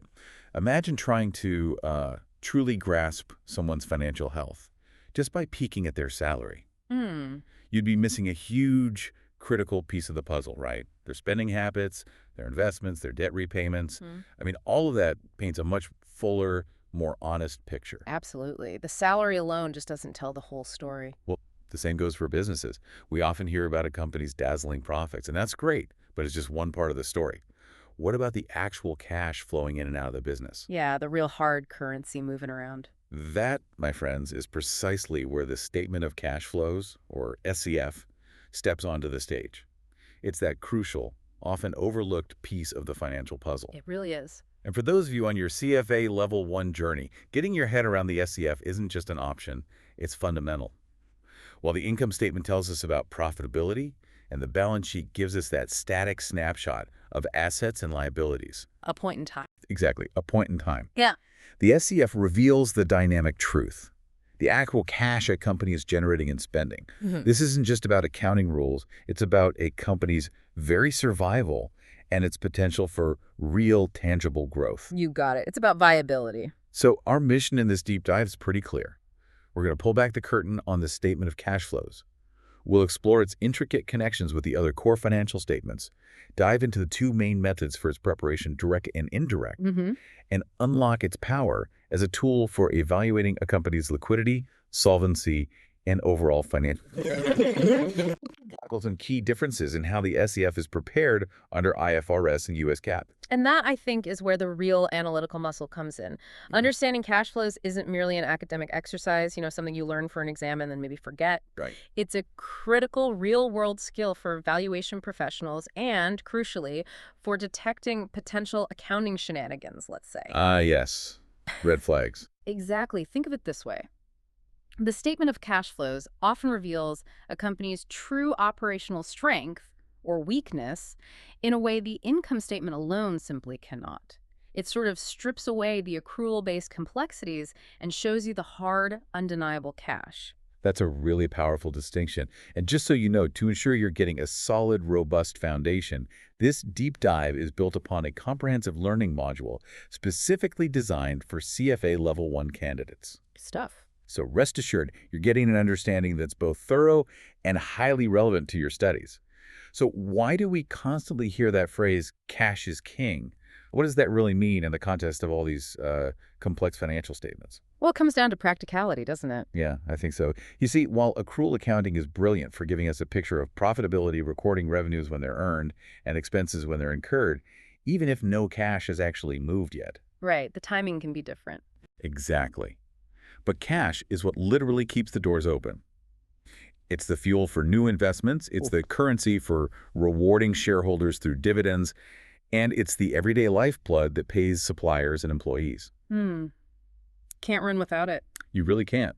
Without sufficient cash, even a company that looks incredibly profitable on paper can face serious, even existential trouble. We've seen examples of that, haven't we? We have. That's why cash flow is paramount for assessing a company's ability to meet its short-term obligations, its liquidity, its capacity to pay long-term debts, its solvency, and its overall financial flexibility. It's the ultimate reality check for any business, really. It is. And before we dive headfirst into the SCF itself, it's probably helpful to just quickly refresh our memory on the four primary financial statements and their distinct roles. Because as you said, they're all interconnected parts of one larger story. Good idea. A quick recap. Okay, first we have the balance sheet. Think of this as that point-in-time snapshot, like a photograph of a company's financial position at one single specific date. It lays out the company's assets, what it owns, its liabilities, what it owes, and its equity, the owner's stake. These are often called permanent or stock accounts because their balances, well, they carry over from one period to the next. Okay, permanent accounts. Second, the income statement. This is a period of time statement. It shows a company's financial performance, its revenues, expenses, gains, and losses over a specific period, usually a quarter or a year. Right, performance over time. And it's built on that accrual accounting principle we just mentioned, which means, importantly, it doesn't necessarily tell you when cash actually changed hands. Key distinction. Third, our star today, the statement of cash flows, also a period of time statement. It reports the changes in a company's cash equivalents, and sometimes restricted cash between two balance sheet dates. The bridge between two balance sheets. Exactly. And crucially, it classifies these cash inflows and outflows into three broad categories: operating, investing, or financing activities. It shows you precisely what happened to the cash. Okay. Operating, investing, financing. Got it. And finally, the statement of shareholders' equity, another period of time statement. This shows how the components of a company's equity, things like common stock and retained earnings, have changed from one balance sheet date to the next. So how net income affects equity, dividends. Exactly. It reflects impacts from items like net income flowing in, any new share issuance, or, as you said, dividend payments going out. So this is where it gets really interesting, I think, and frankly, a bit like financial detective work. These statements aren't isolated islands of information. Not at all. They're deeply connected, flowing into each other like different lenses, all focused on the same company, each revealing a unique but essential part of the complete financial picture. That's a great analogy. Different lenses, same subject. Let's try and visualize this connection. The ending cash balance from last year's balance sheet doesn't just disappear into thin air. It becomes the beginning cash balance for the statement of cash flows in the current period. Yeah. That SCF then meticulously tracks all the cash movements in and out. and ultimately calculates the ending cash balance for the current period, Which then, like clockwork, flows directly onto the current balance sheet. It's a continuous self-balancing cycle. Pretty neat, actually. it is elegant when you see it laid out. And it doesn't stop there, does it? Yeah. Net income, that famous bottom line from the income statement, isn't just a standalone figure either. Right, it links directly. It directly impacts the statement of shareholders' equity, specifically by increasing retained earnings, assuming it's positive income. That adjusted retained earnings balance then flows directly onto the balance sheet. And if a company pays cash dividends, those flow from the statement of shareholders' equity right into the financing section of the SEF. As a cash outflow. Exactly, cash outflow, directly impacting the cash balance, which then, you guessed it, loops back to the balance sheet again. So it all ties together. It's a beautifully intricate system. Each statement provides pieces that fit perfectly into the others, telling one cohesive financial story. And what this grand interconnection really highlights is how the SEF helps bridge that gap between those accrual-based items on the income statement and their actual cash equivalents. Ah, the accrual versus cash gap. Precisely. This distinction becomes particularly clear when we look at changes in current assets and current liabilities. Those timing differences when an event is recorded versus when cash moves are what create these crucial linkages. Can you give an example? Sure. Let's consider accounts receivable. If a company records revenue on an accrual basis for a sale it made on credit, but hasn't yet collected the cash from the customer. Right. They made the sale, booked the revenue. But no cash yet. In that case, the reported revenue figure is higher than the actual cash collected for that period. This difference leads to an increase in accounts receivable on the balance sheet. Okay, AR goes up. Conversely, if the cash collected from customers during the period is more than the revenue recognized, maybe they collected on past sales, accounts receivable would decrease. Makes sense. We see similar dynamics with accounts payable. If a company incurs an expense, say, for supplies, but hasn't actually paid the cash yet. Buys on credit. Right. That accrual expense might be lower than the cash that will eventually be paid, leading to an increase in accounts payable. Yeah. When the cash is paid later, accounts payable decreases. Okay. And let's not forget, deferred revenue, that's cash a company receives in advance for goods or services it hasn't delivered yet. Like a magazine subscription paid up front. Exactly like that. This creates a liability until the service or product is delivered and the revenue is officially earned. The recognition happens later. So the SCF shows the cash coming in early, but the income statement shows the revenue later. You got it. Understanding these relationships is incredibly powerful for an analyst. For example, if you know a company's beginning accounts receivable, its revenues for the period, and the cash collected from customers, you can easily compute the ending accounts receivable. Sort of like solving for the unknown. Precisely. Think of it like a simple ledger for one item, often called a T account visually. You track additions on one side, subtractions on the other. Beginning balance plus additions minus subtractions equals ending balance. Right. If you know 3 of those 4 pieces, the start, the end, and either the additions or subtractions, you can always figure out the missing piece. It's a foundational concept, and it reveals a lot about how a company manages its cash collections relative to its sales figures. So what does this all mean for you, the listener, as an aspiring analyst? Well, this deep understanding of interrelationships is absolutely vital. It's not just for evaluating a company's financial health in general. Although it's crucial for that. Definitely. But it's also critical for spotting potential red flags. Our source material highlights a hypothetical, but let's face it, all too real example. Imagine a company proudly reporting sky-high sales and impressive net income. Looks great on the surface. Exactly. But then you look at its statement of cash flows, and there's a noticeable lack of cash inflow from its operations. A disconnect. A major disconnect. This divergence, high profits, low operating cash is a huge warning sign. It could indicate aggressive or even improper revenue recognition, or maybe just an inability to collect on sales. Either way, it's problematic. Absolutely. If the cash isn't actually coming in, those profits are, well, just numbers on a page, aren't they? They can be. Accounting profit versus actual cash. The SEF provides that critical reality check. It reveals the true liquidity and operational health of the business. Let's try and make this even more tangible. We can walk through a few real-world transaction examples. These are crucial because they really show how a single business event can ripple through all 3 primary financial statements. Yeah, seeing it in action helps solidify the concepts. Example 1. Inventory purchase and sale. Yeah. Imagine ABC, a retailer. On January 1st, they buy $100 of inventory on credit. How does this hit the statements? Okay, so on the balance sheet, inventory, which is an asset, goes up by $100. And since it was on credit, accounts payable, a liability, also goes up by $100. Right. And income statement or SCF? No impact yet, no revenue, no expense recognized immediately, and crucially, no cash is moved. Okay, fast forward to January 30th. ABC pays its supplier the $100. Now what? All right, now cash is involved. On the balance sheet, cash asset goes down by $100, and accounts payable liability also goes down by $100, settling that debt. And the SCF? This is where the SCF comes alive. Cash flows from operating activities decrease by $100. The cash payment triggers the SCF impact. Got it. Then February 1st, ABC sells that inventory to a customer for $150, also on credit. Okay, sale and credit. Balance sheet. Accounts receivable asset goes up by $150. Inventory asset goes down by $100, reflecting the cost of the item sold. And income statement. Income statement. Revenue increases by $150, and cost of sales, or COGS, increases by $100. So you see the profit margin there. But still no SCF impact yet because it was credit. Exactly. No cash received yet. Okay, finally, February 15th, the customer pays ABC the $150. All right, cash comes in, balance sheet.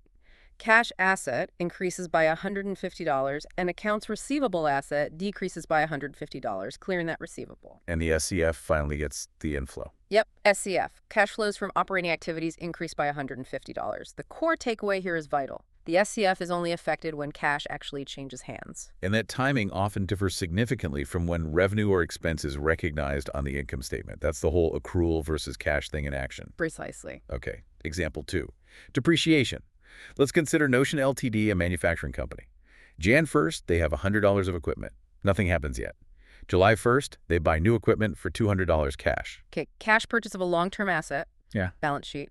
Equipment asset up by $200. Cash asset down by $200. And SCF. SCF. Cash flows from investing activities decrease by $200. Buying long-term assets is an investing outflow. Right. Then, December 31st, end of the year, they record depreciation. Let's say total depreciation for the year is $35. Okay, depreciation expense. Balance sheet. Accumulated depreciation, which is a contra asset account, increases by $35. This reduces the net book value of the assets. And income statement. Income statement. Depreciation expense increases by $35, which reduces net income. But crucially, what about the SCF impact of depreciation itself? This is key. There's no direct impact on the SCF from recording depreciation expense. Why is that again? Because depreciation is a non-cash expense. It's an accounting allocation of the asset's cost over its useful life. It reduces reported profit, but no actual cash leaves the building when you record it. Got it. Non-cash charge. Okay, example 3. Borrowing. Geneva Company borrows $500 from Stockholm Bank on March 31st. All right, taking on debt. Balance sheet. Cash asset up by $500, and loans payable liability also up by $500. SCF. Cash flows from financing activities increase by $500. Borrowing money is a financing inflow. Okay. Then September 30th, Geneva repays the loan of $500 plus $25 interest, so $525 total cash out. Okay, repayment. Balance sheet. Cash asset down by $525. Loans payable liability down by $500. The principal. Income statement gets hit by the interest. Yep. Income statement. Interest expense increases by $25. And the SCF breaks this down. It does. SCF, cash flows from financing activities, decrease by $500 for the principal repayment. Now, for the interest payment of $25, it could be a decrease in financing activities or, more commonly under U.S. GAAP, operating activities. IFRS allows some choice here. That classification flexibility, again, we'll definitely circle back to that. We will, but the total cash out is $525. It's just about how that interest portion gets classified. Last one, example 4. Equipment purchase with deferred revenue. Mountain Company receives a $300 down payment from CirrusCore on October 1st for equipment to be delivered later. Okay, cash received up front. Balance sheet. Cash asset up by $300. And since the equipment isn't delivered yet, deferred revenue, a liability, also increases by $300. SCF. SCF. Cash flows from operating activities increase by $300. Even though the revenue isn't earned yet, the cash came in as part of normal operations. Interesting. Then, November 30th, Mountain delivers the equipment and receives the remaining $700. Okay, delivery and final payment. Balance sheet. Cash asset up by another $700. Deferred revenue liability decreases by $300 because that portion is now earned. And income statement finally shows the full revenue. Yes. Income statement. Revenue increases by $1,000, the full $300 plus $700. And the SCF. SCF. Cash flows from operating activities increased by the $700 received on this date. The initial $300 was already recorded back in October. These examples are great. They really show how one transaction hits all the statements differently and why the SCF gives that unique cash perspective. Absolutely. Understanding these flows is foundational. All right, let's zoom right in on the heart of any business. It's operating activities. These are the core day-to-day, bread and butter cash-generating function. Like engine room, basically. Exactly. The continuous cycle of producing or acquiring goods, selling them, collecting cash, paying suppliers and employees, all that stuff. Yeah. Cash flow from operations is arguably the most critical indicator of a company's financial health and its ability to sustain itself without constantly needing to borrow or issue new equity. It really is the lifeblood, and this is a good point to maybe talk about why we even have two methods for presenting these operating cash flows. The direct and indirect methods. Why the two approaches? Well, while the indirect method is definitely more common in practice, you see it far more often in annual reports. Right. Understanding the direct method offers invaluable, almost granular insight into the actual gross cash receipts and payments. It shows you things like cash received from customers or cash paid to suppliers explicitly. So more detail. A lot more detail, and this detailed breakdown is really crucial for trend analysis, for seeing how efficiently a company manages its core cash cycle over time. It might be a bit more work to prepare, maybe, but it tells a very direct, very clear story about where the cash is coming from and where it's going in operations. I agree. The direct method, even if we see it less, provides a wonderfully intuitive picture. When we use the direct method, we're essentially reconstructing the cash inflows and outflows directly. We take the income statement numbers and adjust them using changes from the balance sheet. Converting accrual to cash. Let's use our example company, Acme Corporation, and their financial statements from the source material to walk through these calculations. It's the best way to see it work. Sounds good. Let's start with the big one. Cash received from customers. The concept is pretty straightforward. Take the accrual-based revenue figure from the income statement and adjust it for any changes in accounts receivable. Okay. So the rule is, if accounts receivable increased during the period, it means you recorded more revenue than you actually collected in cash, right? Right. Sales made, but not yet paid for. So we need to subtract that increase from revenue to get the cash amount. Conversely, if accounts receivable decreased, it means you collected more cash than you recorded as revenue during that period, collecting on old sales. So you add that decrease back to revenue. Exactly. For Acme, their revenue was $23,598. A quick look at their comparative balance sheets shows that accounts receivable increased by $55. Okay, an increase of $55. So to calculate cash received from customers, we take revenue of $23,598 and subtract the $55 increase in accounts receivable. That gives us $23,543 cash received from customers. So slightly less cash collected than revenue recognized. Yep. The insight here is that Acme's reported revenue was slightly higher than the actual cash it brought in from sales during that specific period. Not unusual, but important to track. Our source also notes that if Acme had deferred revenue, we'd need further adjustments, but they didn't, so we stick with the AR adjustment. Simple enough for this first one. Yeah, and just to make sure that sinks in, let's quickly apply this to example 5, Blue Bayou. They reported revenues of $50 million, and their accounts receivable decreased by $12 million. Okay.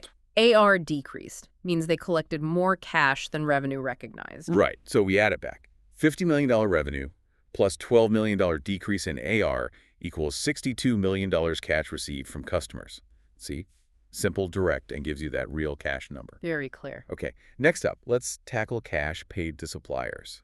This one's a bit trickier. It's a two-step process. Right. First purchases, then payment. Exactly. First, we need to figure out how much inventory was actually purchased during the period, and then figure out how much cash was paid for those purchases, considering credit terms. So step 1, calculate purchases from suppliers. We start with cost of goods sold, the CURGS, from the income statement, and adjust it for the change in inventory. Okay. QEI and inventory change. If inventory increased, it means your purchases must have been greater than what you sold, COGS. So you add that increase to COGS to find purchases. If inventory decreased, it means you sold more than you bought. So purchases were less than COGS. You subtract the decrease. Makes sense. You adjust COGS for how much your stock level changed. Precisely. For Acme, COGS was $11,456. Their inventory increased by $707. Okay, inventory up by $707. So purchases equal $11,456 COGS plus $707 increase in inventory, $12,163 in purchases from suppliers. This tells us the value of inventory Acme actually acquired during the year. Got it. Step 1 done. Now, step 2. calculate cash paid to suppliers. We take those purchases we just calculated, $12,163, and adjust that figure for the change in accounts payable. Right, because purchases aren't always paid for immediately. Exactly. If accounts payable increased, it means you purchased more on credit than you actually paid cash for during the period. So you subtract that increase from purchases to find the cash paid. Deferred some payments? Yep. If accounts payable decreased, it means you paid off more than you bought on credit. Paid for current purchases plus some old ones. So cash paid was more than purchases. You add that decrease. Okay. For Acme, purchases were $12,163. Their accounts payable increased by $263. Increased by $263. So they paid less cash than their purchases. Right. So cash paid equals $12,163 purchases. $263 increase in AP equals $11,900 cash paid to suppliers.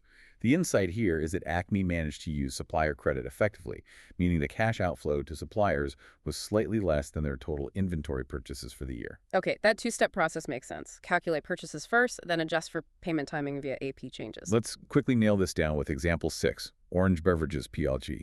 COGS was $100 million, inventory declined by $6 million, and accounts payable decreased by $2 million. Okay, multiple changes. Step 1, purchases. COGS decrease in inventory.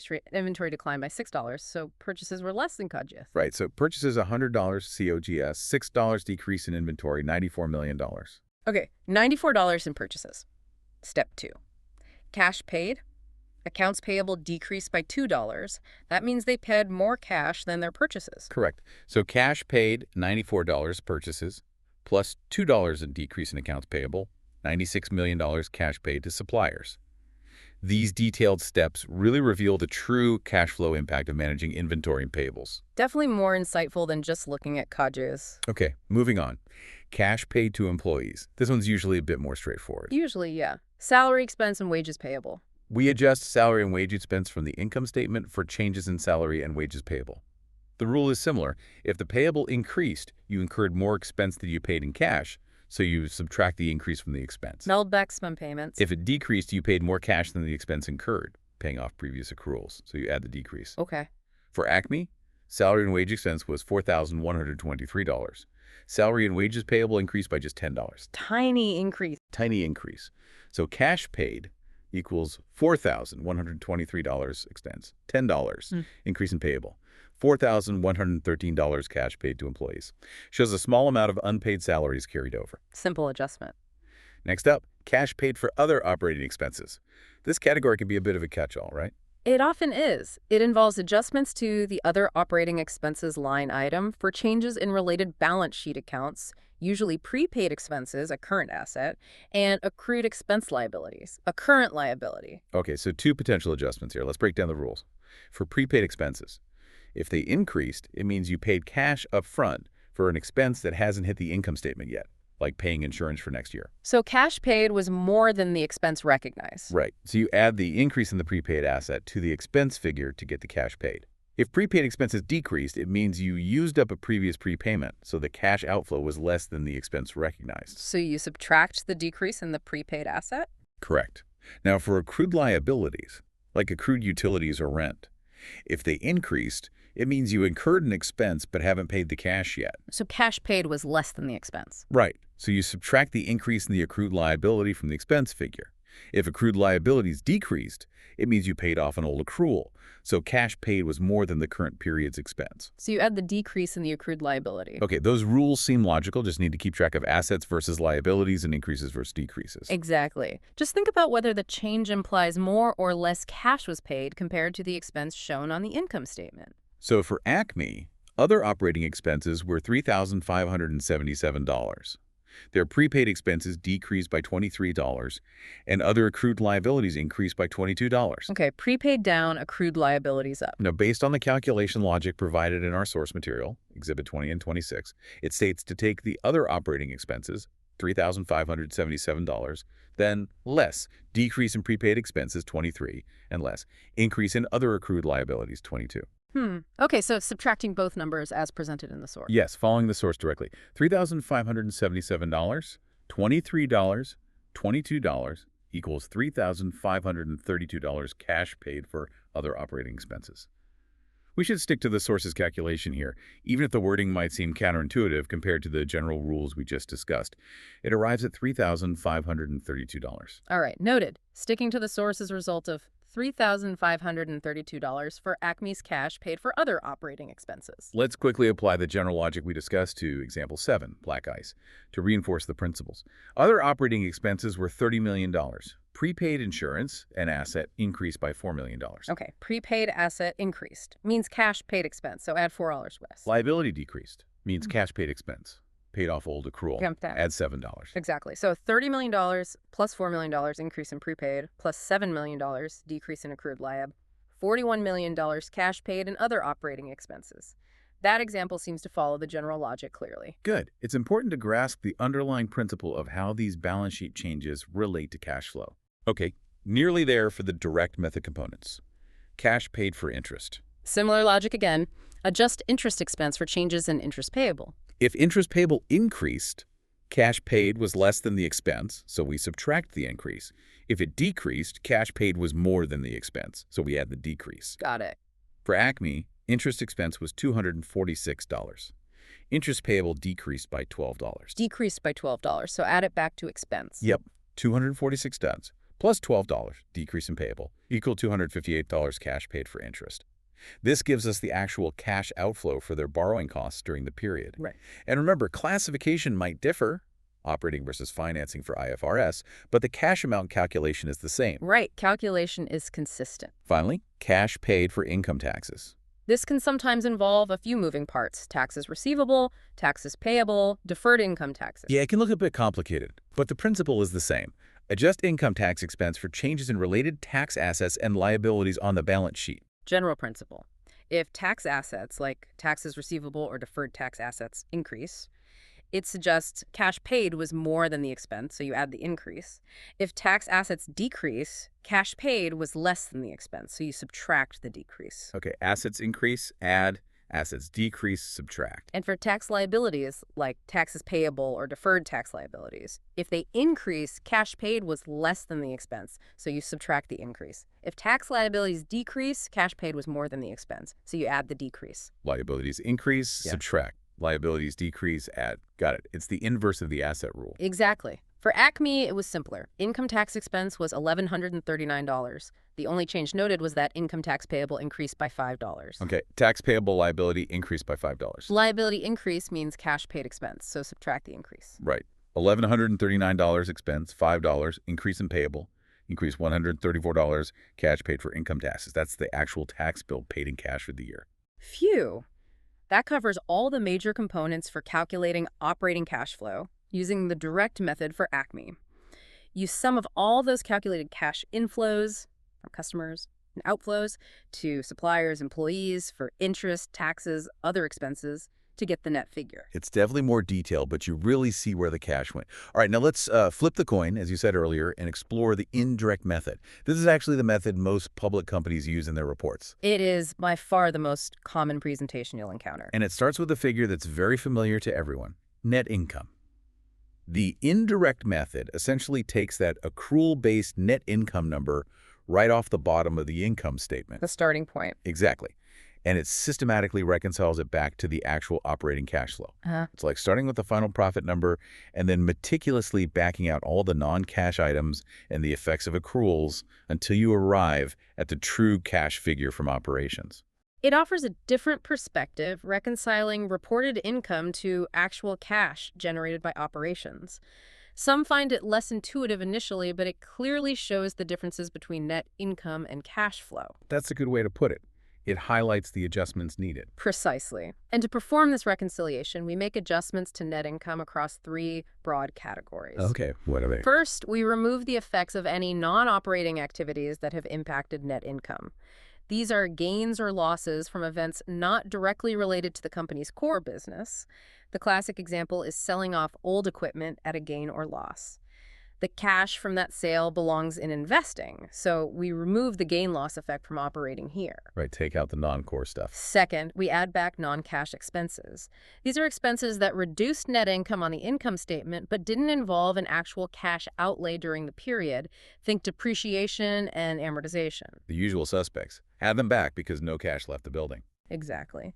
And third, we adjust for changes in working capital accounts, specifically the current operating assets and liabilities that arise from accrual accounting. This is where we account for the timing differences between recognizing income expenses and the actual cash movement. Okay, that third category sounds like where the bulk of the adjustments happen, similar to the direct method logic, but applied differently. It often is, and the logic behind these working capital adjustments is absolutely crucial for understanding the indirect method. Let's break it down carefully. Please do. For current operating assets, think accounts receivable, inventory, prepaid expenses. If a current operating asset increases during the period, like AR going up, it means the company used cash or didn't collect cash relative to their accrual numbers. For example, higher AR means revenue was recorded but cash wasn't received. Higher inventory means cash was spent on goods not yet sold. So cash is tied up in that asset. Exactly. So to reverse this effect on net income, which includes the non-cash revenue or assumes cash was used differently, you subtract that increase to the asset from net income. Okay, increase in asset, subtract from NI. Conversely, if a current operating asset decreases, like AR going down, it means cash was freed up or received relative to the accrual number. Lower AR means more cash was collected than revenue recorded in the period.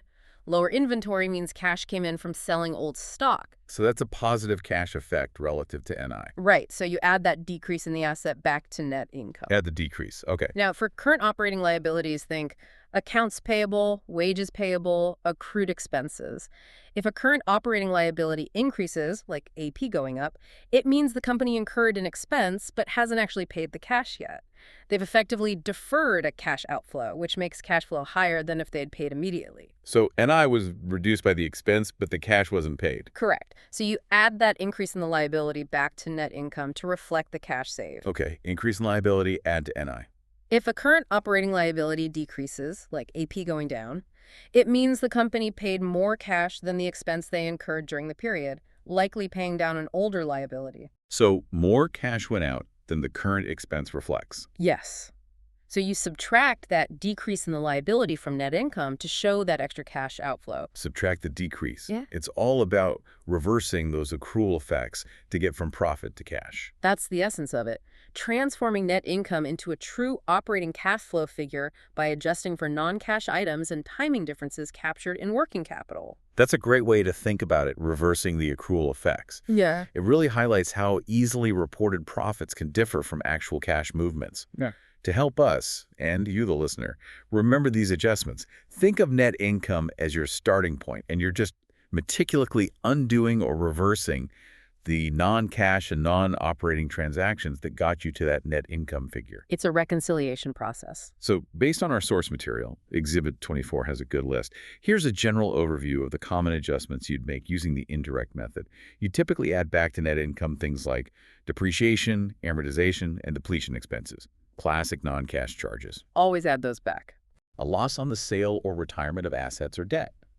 These are non-operating losses that reduce net income.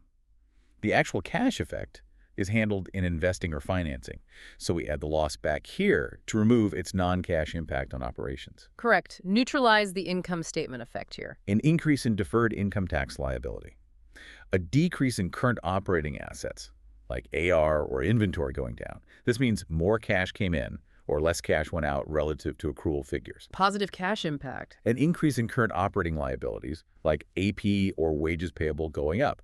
This means less cash went out than the accrual expense figure. Also a positive cash impact relative to income. On the flip side, you'd subtract from net income items like amortization of bond premium, a non-cash item that actually increased net income, so subtract it, a gain on the sale or retirement of assets or debt. These are non-operating gains that increase net income.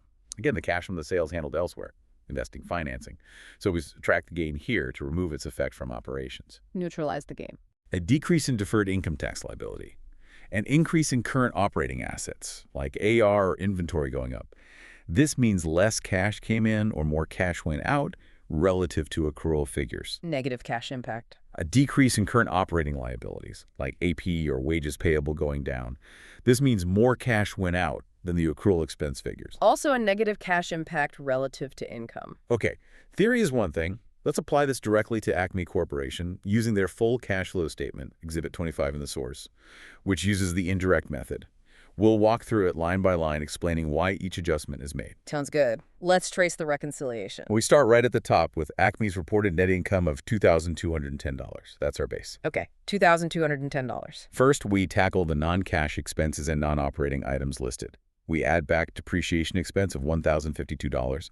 As we discussed, this is a classic non-cash expense. It reduced net income, but no cash left, so add it back. Right, standard adjustment. We subtract the gain on sale of equipment of $205.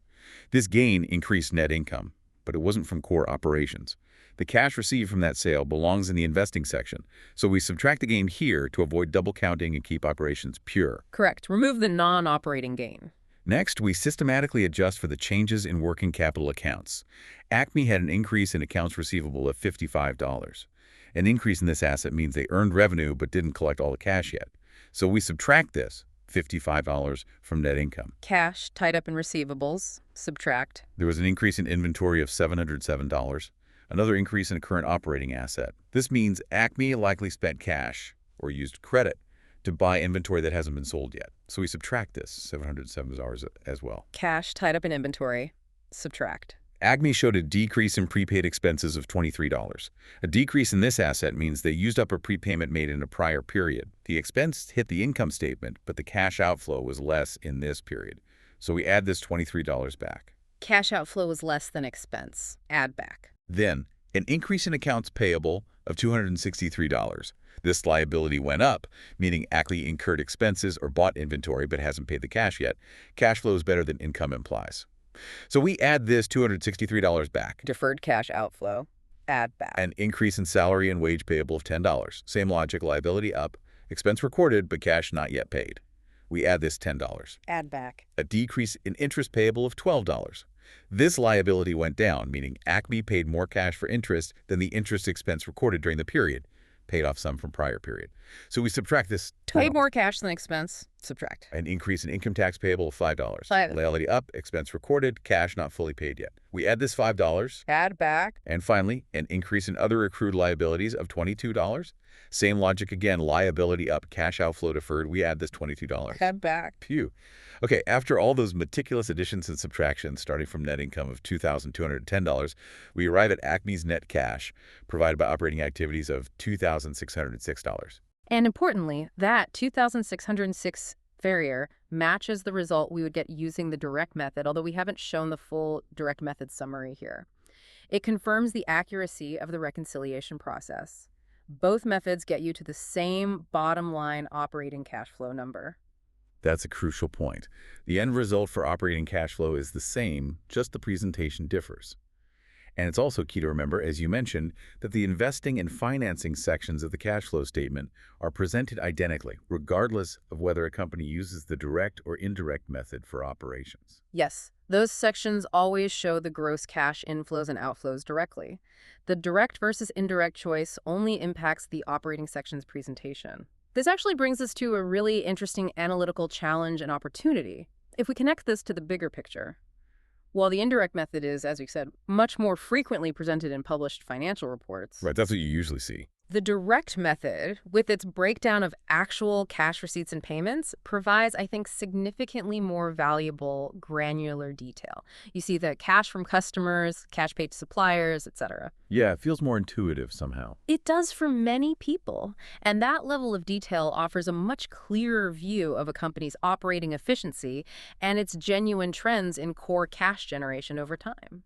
Sometimes, for a deeper analysis, you simply need to go beyond the summary reconciliation provided by the indirect method. So what can an analyst do if the company only provides the indirect method? Well, the good news is, even if a company only provides an indirect statement, a skilled analyst can often convert it to approximate the direct method using information from the income statement and the changes in balance sheet accounts, which are often disclosed alongside the indirect method reconciliation. So you can kind of reverse engineer it. Exactly. It might not be perfectly precise down to the last dollar, perhaps due to some netting or lack of specific breakdowns in the disclosures, but it's usually sufficient for most analytical purposes and provides those crucial insights into the major operating cash flows. That's a fantastic point. It really empowers an analyst to get the full picture, even if the company doesn't initially present it that way. Our source provides a clear, three-step conversion process.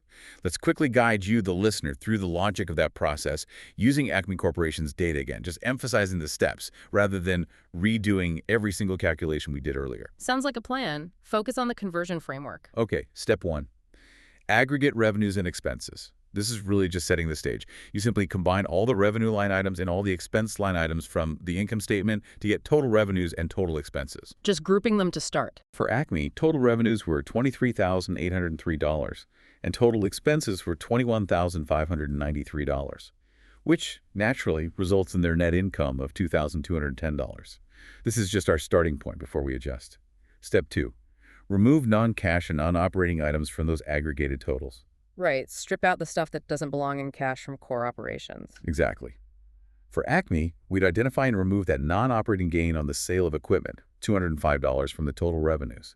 That leaves us with an adjusted revenue figure, $23,598, that represents only operating revenues. Okay, clean up revenues. Then, from the total expenses, we remove the big non-cash item, depreciation expense, $1,052. Once that's out, we break out the remaining operating expenses into their relevant categories needed for the direct method. Cost of goods sold, salary and wage expenses, other operating expenses, interest expense, income tax expense. So now we have the accrual-based operating revenues and expenses ready for conversion. Precisely. These adjusted figures now represent the accrual amounts that will convert to cash in the next step. Step 3. Convert accrual amounts to cash flow amounts. This is where we apply the exact same adjustment logic we used when we originally calculated the direct method components earlier.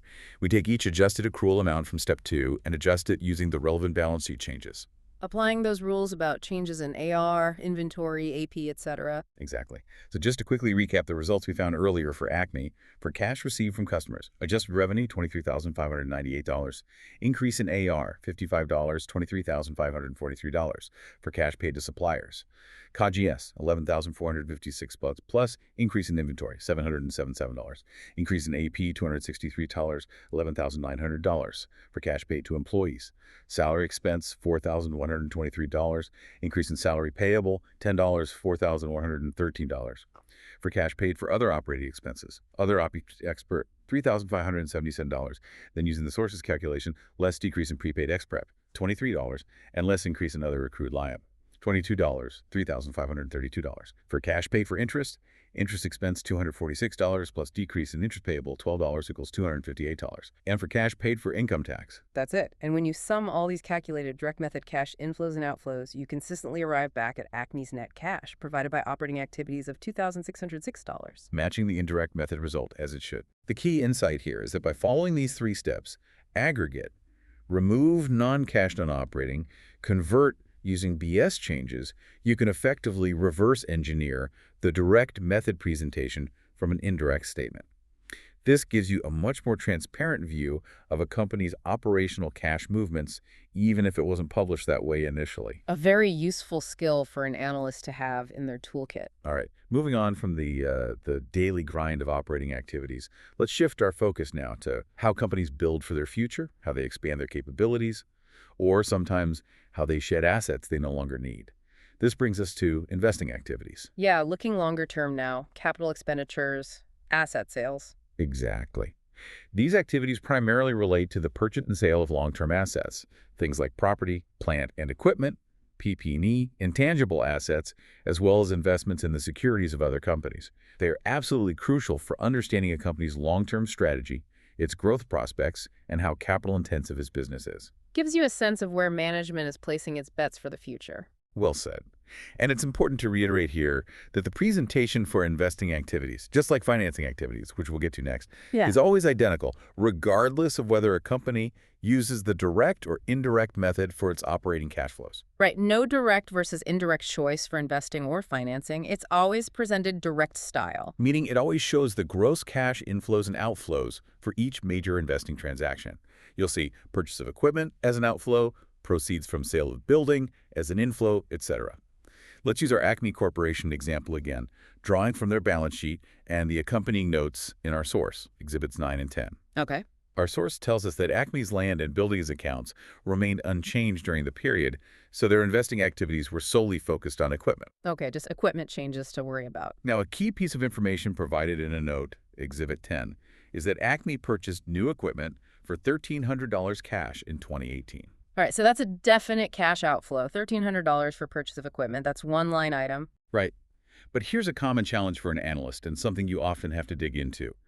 If you just look at Acme's balance sheet, the gross equipment balance only increased by $243. It went from $8,555 at the beginning of the year to $8,798 at the end. Okay. They spent $1,300, but the account only went up by $243. That doesn't add up on its own.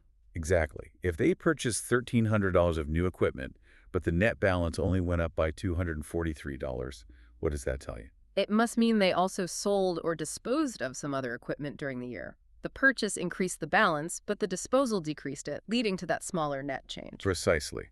So our task as analysts is often to calculate the missing piece, the cash flow received from that sale or disposal. This usually involves a multi-step calculation using the equipment account and its related accumulated depreciation. Right. You need to work through the changes in both accounts to figure out the cash proceeds from the sale. Okay, let's walk through it step by step for Acme.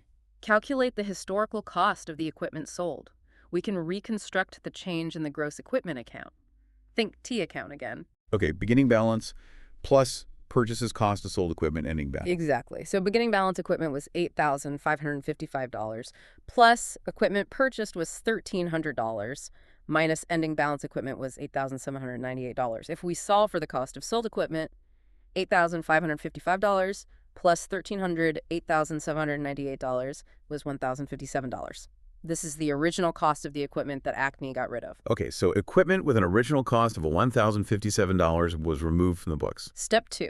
Calculate the accumulated depreciation on that specific equipment sold. We do a similar calculation for the accumulated depreciation account. Right, beginning ACDEP plus depreciation expense for the year ACDEP on sold equipment and ending ACDEP. Perfect. So beginning accumulated depreciation was $2,891 plus depreciation expense for the year from the income statement was $1,052 minus ending accumulated depreciation was $3,443. Okay, so the equipment that was sold had $500 of accumulated depreciation associated with it. Okay, so the equipment that was sold had $500 of accumulated depreciation associated with it. Step 3, calculate the book value and then the cash received from the sale. Now we have all the pieces. We know the original cost and the accumulated depreciation of the asset sold. Right. The book value of the equipment sold is its historical cost minus its accumulated depreciation. So $1,057 historical cost, $500 accumulated depreciation was $557 book value. Okay, the asset was worth $557 on the books when it was sold. Now, how much cash did they get? We need one more piece of information. The gain or loss on the sale, which we find on the income statement. Acme reported a gain on sale of equipment of $205. Ah, okay. So they sold it for more than its book value. Exactly. Remember the basic formula.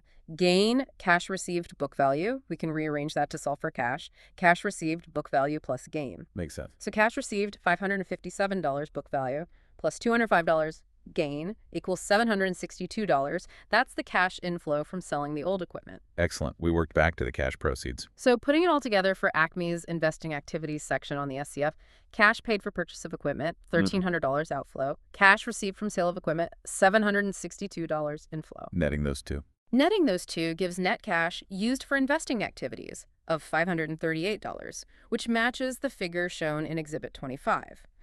The key insight here is seeing the full picture. Yes, they invested $1,300 in new assets, but they also generated $762 by disposing of older assets, partially offsetting the investment cost. It shows how they're managing their asset base. That's a really common calculation analysts need to do, deriving cash proceeds from asset sales when it's not explicitly given. It requires using the beginning and ending balances of the asset and accumulated depreciation, plus the depreciation expense and gain loss from the income statement. That was a great walkthrough. And it naturally raises the question, how does this calculation change if there's a loss on the sale instead of a gain? Good question. Does the logic change? The core logic in the first two steps, calculating historical costs sold and accumulated depreciation sold to find the book value, remain exactly the same. The only difference is in that final step of calculating cash received. How so? Well, remember gain to cash received book value. A loss is just a negative gain. It's a loss of cash received book value. If you rearrange to solve for cash received when you have a loss, it becomes cash received, book value plus loss, where loss is a negative number, or more simply, cash received, book value, loss amount. Ah, okay, so you subtract the loss amount from the book value. Exactly. Let's look at the two examples in the source to illustrate. First, Copper Inc., Exhibit 30, had a gain of $12 million. We follow the steps. Historical cost sold was $6. Accumulated debt sold was $2. We follow the steps. So book value $6, $2 will dollars. We follow the steps. Cash received, book value plus gain equal $4 plus 12 equals $16 less. Okay, gain adds to book value. Now consider Silverado Incorporated, Exhibit 31, which reported a loss of $2 million. We follow the same initial steps. Historical cost sold was $5. Accumulated debt sold was $2. We follow the same initial steps. So book value $5, $2 equals $3. We follow the same initial steps. Now cash received, book value loss amount, $2 is $2 equals $1. I see. The process is identical until that very last step, where you add a gain but subtract a loss from the calculated book value to find the cash proceeds. Precisely. The mechanics stay the same. Just the sign on the gain loss affects the final cash number. All right, after dissecting a company's day-to-day operating and its long-term investing, let's pivot to the third and final piece, how it actually funds all of this activity. This brings us to financing activities. Yeah, where does the money come from, essentially? Debt or equity? And how is it returned? Exactly. These activities fundamentally relate to transactions with a company's owners. That means issuing or repurchasing equity, stock, and with its creditors, meaning borrowing or repaying debt.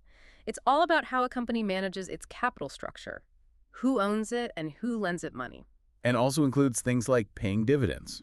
Absolutely. Returning capital to owners is a key financing activity. And just like investing activities, it's important to remember the presentation of financing activities is identical regardless of whether the direct or indirect method is used for operating cash flows. Right. Always presented as gross cash inflows and outflows. Clear and direct. Let's again turn to Acme Corporation's balance sheet, Exhibit 10, specifically looking at the changes in their long-term debt and equity accounts to understand their financing activities during the year. Okay, let's see what they did. First, let's examine their long-term debt. Acme's balance sheet shows a decrease of $500 in long-term debt.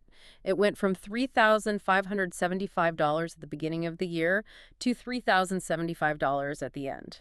Okay, debt balance went down by $500. Assuming no new long-term debt was issued, which we typically know from the notes if it happened, this decrease indicates that Acme retired or paid off $500 of its long-term debt during the year. Makes sense. Paying down debt principal. And retiring debt is a cash outflow, right? So this translates to a $500 cash flow impact shown in the financing activities section. It tells us something about their debt management strategy, maybe deleveraging. Could be, or just scheduled repayments. Next, let's look at their common stock.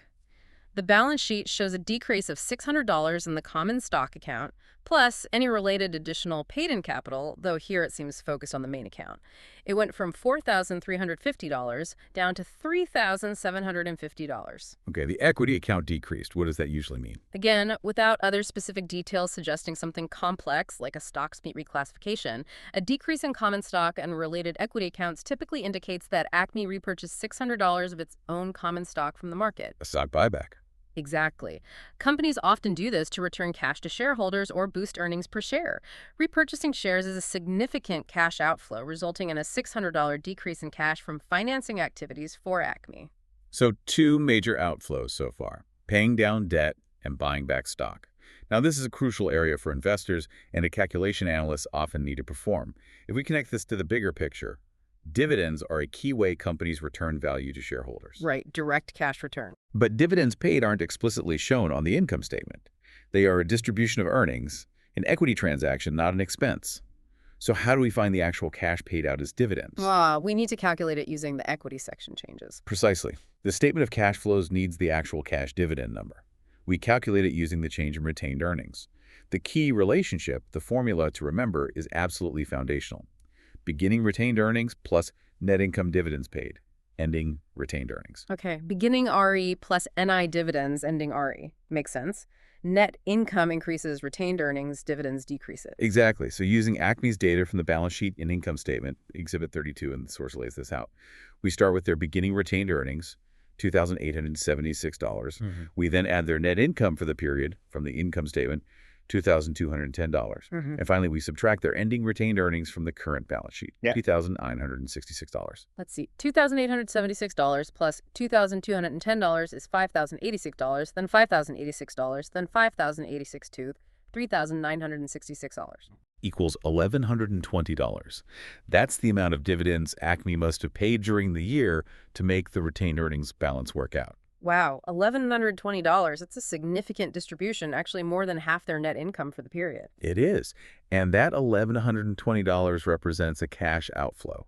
So on the SCF, we'd see $1,120 cash paid for dividends under financing activities. Okay, so let's summarize Acme's entire financing activity section for the period. Cash paid to retire long-term debt, $500. Cash paid to retire common stock, buyback, $600. Cash paid for dividends, $1,120. Adding those all up. Adding these outflows gives us net cash used for financing activities of $2,220, which again matches the SCF shown in Exhibit 25. This section gives us a really clear understanding of how Acme managed its debt and equity funding during the year and how much cash it returned directly to its owners. It completes the picture of where cash came from and where it went, beyond just operations and asset investments. Let's quickly run through example 8 Jane Plinkett stores, just to reinforce these financing concepts, focusing on stock issuance and dividends. The company reported net income of $25 million. Looking at their equity section, common stock increased by $2 from $100 to $102M, and additional paid-in capital increased by $40 from $100 to $140. Okay, both stock accounts increased, totaling $42 million increase. What does that imply? That implies they issued new common stock during the year, raising capital. Issuing stock brings cash in, so that's a plus $42 million cash inflow from financing activities. Right, opposite of a buyback. Now let's calculate dividends paid. We need retained earnings figures. Beginning retained earnings were $100 million, net income was $25 million, and ending retained earnings were $115 million. Okay, using our formula, beginning RE plus NI dividends into ending RE. So $100 plus $25 million dividends equals $115. Right, $125 on dividends equals $115. So dividends must equal $125, $115. Which is $10 million. So Jane Plinkett paid $10 million in dividends, which would be a cash outflow in the financing section. Perfect, see? Once you know the formula and where to find the numbers, calculating dividends paid is straightforward, but super important for understanding the full financing picture. Absolutely. Crucial calculation. Okay, we've covered the 3 sections: operating, investing, financing, and how to calculate them using different methods. Now let's talk about some fascinating nuances, maybe complexities, that come with navigating global accounting standards. Oh, yes, the joys of GAAP versus IFRS. Exactly. Depending on where a company operates or where it lists its shares, the specific rules for preparing the statement of cash flows can actually differ in some important ways. We're primarily talking about the 2 major accounting standard setters, U.S. GAAP, used mainly in the United States, and IFRS, International Financial Reporting Standards, used in many other parts of the world, including Europe, Canada, Australia, and large parts of Asia and South America. And understanding these distinctions is absolutely critical for any analyst comparing companies across different jurisdictions. You can't just assume everything is treated the same way. Right. What might be classified as an operating cash flow under U.S. GAAP could potentially be a financing or investing activity under IFRS, or vice versa. That could significantly change how you perceive a company's performance based on the SCF sections. It really can. And what's particularly insightful, or perhaps challenging depending on your perspective, is the flexibility IFRS often offers in classification. More choice under IFRS. Often, yes. This flexibility, especially around items like interest and dividends, demands a very keen eye from analysts. It means you can't always assume that a particular item, say interest paid, is classified the same way across all companies, even if they both report under IFRS. So you actually have to check their specific accounting policy notes. You absolutely have to check their specific accounting policies stated in the footnotes, because the classification choices they make can significantly impact the reported subtotals for operating, investing, and financing cash flow. Okay, let's break down the key differences as outlined in our source material. Exhibit 34 is a good summary, focusing on how different cash flow items are classified under the 2 regimes. Let's do it. Classification of specific cash flows. First up, interest received, like interest from investments. Under U.S. GAAP, this is always classified as an operating activity. Simple rule. Okay, U.S. GAAP, operating. Under IFRS, however, companies have a choice. They can classify interest received as either an operating or an investing activity. Choice. #1. Operating or investing under IFRS. Why investing? The logic for investing is that the interest is a return on an investment asset. IFRS allows companies to choose the classification that best reflects their business model. Okay. Next, interest paid, like interest on debt. For U.S. GAAP, interest paid is always classified as an operating activity. Always operating again for GAAP, even though the debt itself is financing. Yes, that's the rule under U.S. GAAP. It can seem a bit counterintuitive, but that's how it is. IFRS, again, offers flexibility. Companies using the IFRS can classify interest paid as either an operating or a financing activity. Choice, #2, operating or financing under IFRS. Financing makes sense as it relates to the cost of debt capital. Exactly. That's the rationale for allowing the financing classification under IFRS. Moving on, dividends received from owning shares in other companies. Similar pattern here. U.S. GAAP classifies dividends received always as operating. US GAAP, operating, consistent. IFRS, you guessed it, allows classification as either operating or investing. Choice, #3, operating or investing under IFRS. Again, investing makes sense as a return on an investment. Correct. And finally, dividends paid to the company's own shareholders. Under U.S. GAAP, dividends paid are always classified as a financing activity. US GAAP financing. Seems logical, returning capital to owners. It does. But under IFRS, companies can classify dividends paid as either operating or financing. Choice, #4, operating or financing for dividends paid under IFRS. Why operating? The potential rationale for operating is that paying dividends might be seen as a regular part of operating activities necessary to maintain access to capital. However, financing is generally seen as more intuitive by many. This particular choice under IFRS can significantly alter the reported operating cash flow subtotal. Wow, okay. So for interest received, interest paid, dividends received, and dividends paid, IFRS offers classification choices where US GAAP mandates a single classification. That's huge. It's a major difference to be aware of when comparing companies globally. Beyond those 4 core items, there are a couple of other notable differences. Bank overdrafts. How are they treated? Under U.S. GAAP, bank overdrafts are generally not considered part of cash and cash equivalents. Changes in overdrafts are typically classified as a financing activity, short-term borrowing. Okay, financing for GAAP. Under IFRS, however, bank overdrafts can be included as part of cash and cash equivalents, but only if they are repayable on demand and are considered an integral part of the company's day-to-day cash management. So IFRS might net them against cash, while GAAP treats them as debt. Essentially, yes. Yeah. This can affect the very definition of cash reported at the top and bottom of the SCF. And then there's taxes paid relating to income. Under U.S. GAAP, all income tax payments are always classified as an operating activity. Always operating for taxes under GAAP. Under IFRS, income tax payments are generally classified as operating as well. However, IFRS uniquely allows for allocation to investing or financing activities if the tax payment can be specifically identified with a transaction classified in those sections. Like tax paid on the gain from selling a factory. Exactly. If you could directly trace a portion of the tax payment to that investing activity, the sale, IFRS might allow classifying that portion as an investing outflow, whereas U.S. GAAP would keep the entire tax payment within operating cash flows. Interesting subtlety there. Finally, let's touch on the format of the statement. We already discussed direct versus indirect methods. Both U.S. GAAP and IFRS encourage companies to use the direct method for operating cash flows. But both allow the indirect method, which is more common. Correct. The critical difference here, and one you absolutely need to remember, especially for exams, is this. Under U.S. GAAP, if a company does choose to use the direct method, it must still provide a reconciliation of net income to operating cash flow in a separate schedule or footnote. So even if they show the direct method, they also have to show the indirect method reconciliation. Essentially, yes. They have to provide that bridge from net income to operating cash flow somewhere in the disclosures. Yeah. IFRS, however, does not have this mandatory requirement. If an IFRS company uses the direct method, they are encouraged but not required to also show the indirect reconciliation. That's a significant difference in disclosure requirement. It is. U.S. GAAP mandates that reconciliation regardless, while IFRS offers more presentation freedom if the direct method is chosen. Wow, okay. That's a truly significant amount of flexibility under IFRS, particularly for classifying interest and dividends.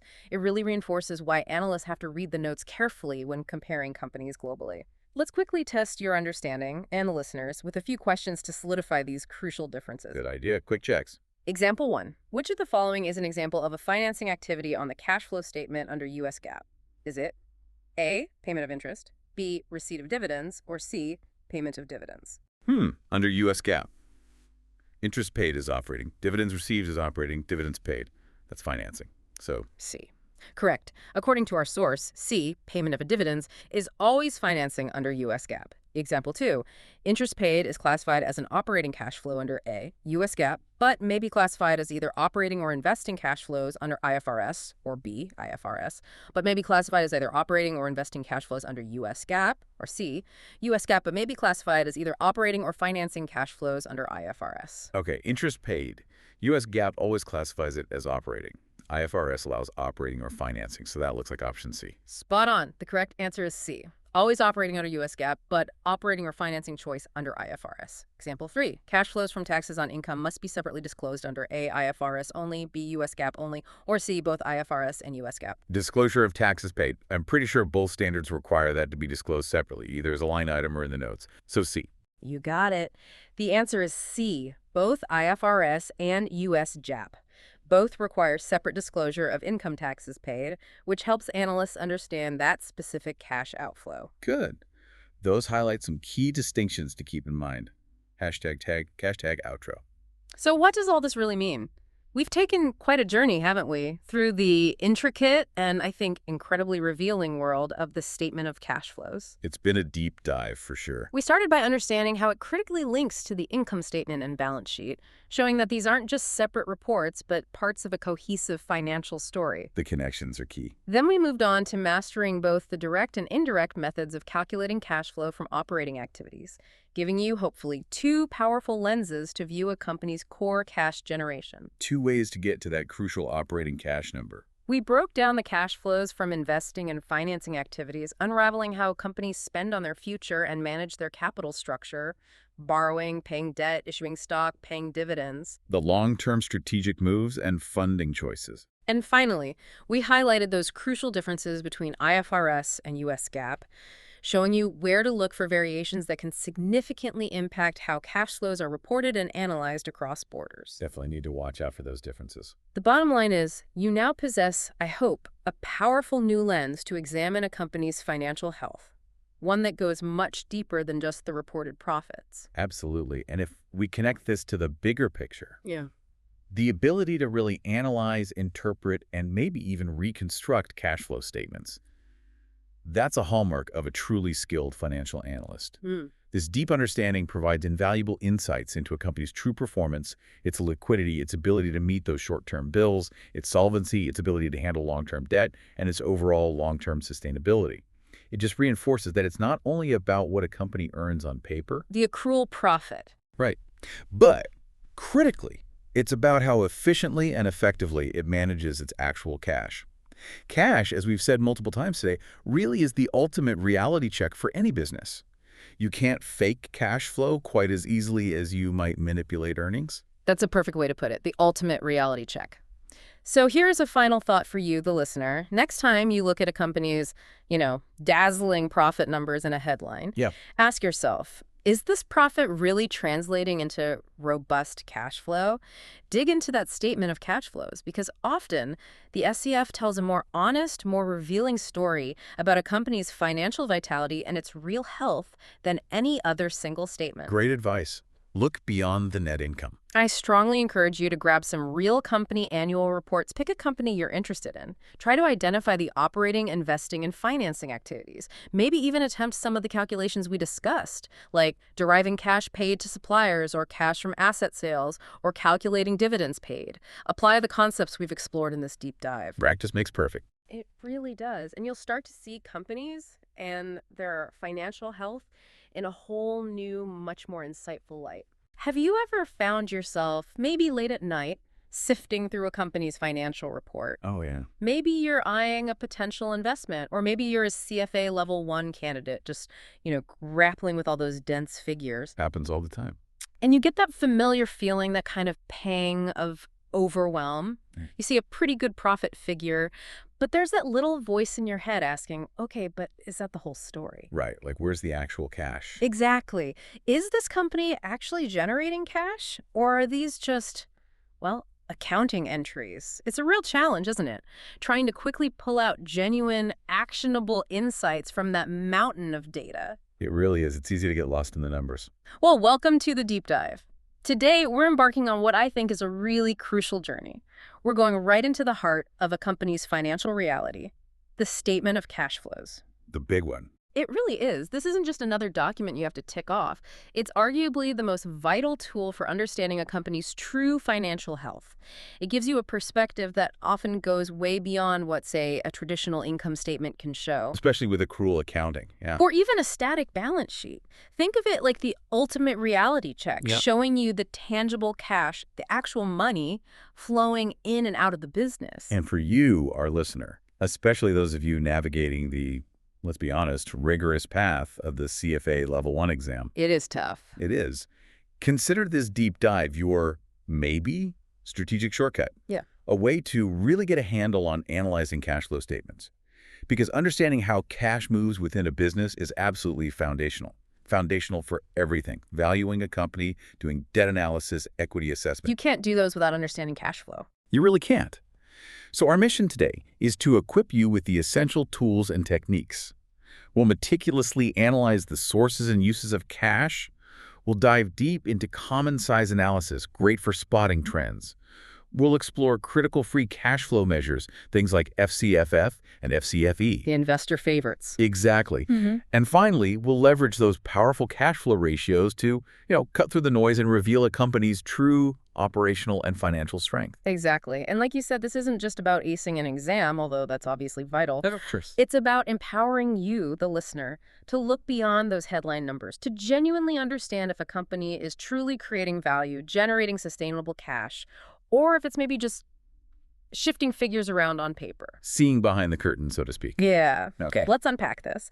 Now, as we dig into these concepts and these analytical frameworks, it's important to remember companies report under different accounting standards. A key point, yeah. We'll be touching on principles from both the big ones, the International Accounting Standards Board, the IASB, which sets IFRS, International Financial Reporting Standards. and the Financial Accounting Standards Board, FASB, which establishes U.S. GAAP.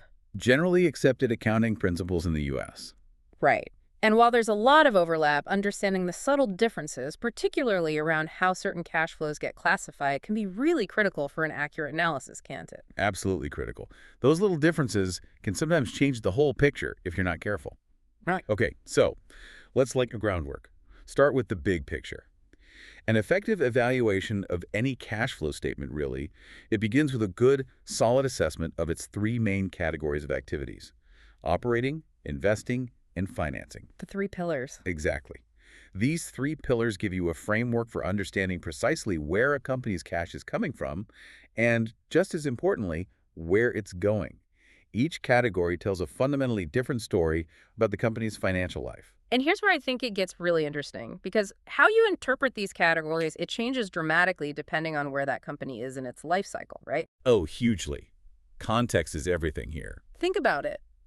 A fast-growing startup, totally different cash flow profile than a mature, established giant, or even a company that might be in decline. Night and day difference. So for a new company, maybe a growth stage 1, you might often see negative operating cash flow OCF for a while. Yeah, that's pretty common. And that isn't necessarily some huge red flag right away, is it? Not at all. It often means they're pouring money back into the business, they're investing heavily, maybe building up inventory because they expect demand to surge. Or giving credit to new customers to win them over. Right, or ramping up R&D for the next big thing.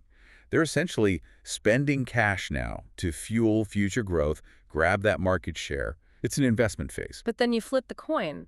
A mature company, the expectations are completely different. Totally different. For them, operating activities must be the main consistent source of cash, and it has to be consistently positive. Absolutely crucial. Non-negotiable, really, in the long run. Because, let's face it, over the long term, a company just can't survive purely on borrowed money or constantly issuing new stock if its core business isn't actually making cash. It's unsustainable. Yeah. If OCF were consistently negative for a mature company, that company would be in a really precarious spot. They'd be forced to keep borrowing, keep issuing stock, those financing activities, just to cover day-to-day costs and keep the lights on. And eventually, those lenders, investors, they want a return. Exactly. Which has to come from the operations, ultimately. Otherwise, it's just a self-defeating cycle. The engine isn't producing power. That's a great analogy. And that question of sustainability is just paramount.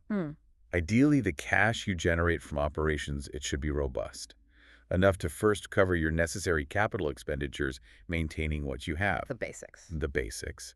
And then, most importantly, that cash should be allocated to value-creating investing opportunities. Smart investments. Smart investments. Buying new tech, expanding capacity, maybe strategic acquisitions. But what if a company have loads of operating cash, but maybe not enough good internal projects to invest in? A good problem to have, maybe. It can be. But then that cash should ideally be returned to the capital providers, back to the owners and lenders through financing activities. Dividends, share buybacks, paying down debt. Exactly. That's efficient capital allocation.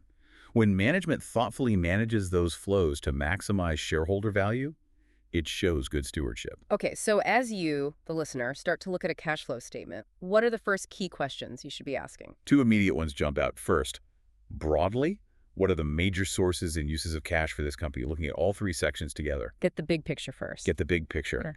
And second, is its operating cash flow positive?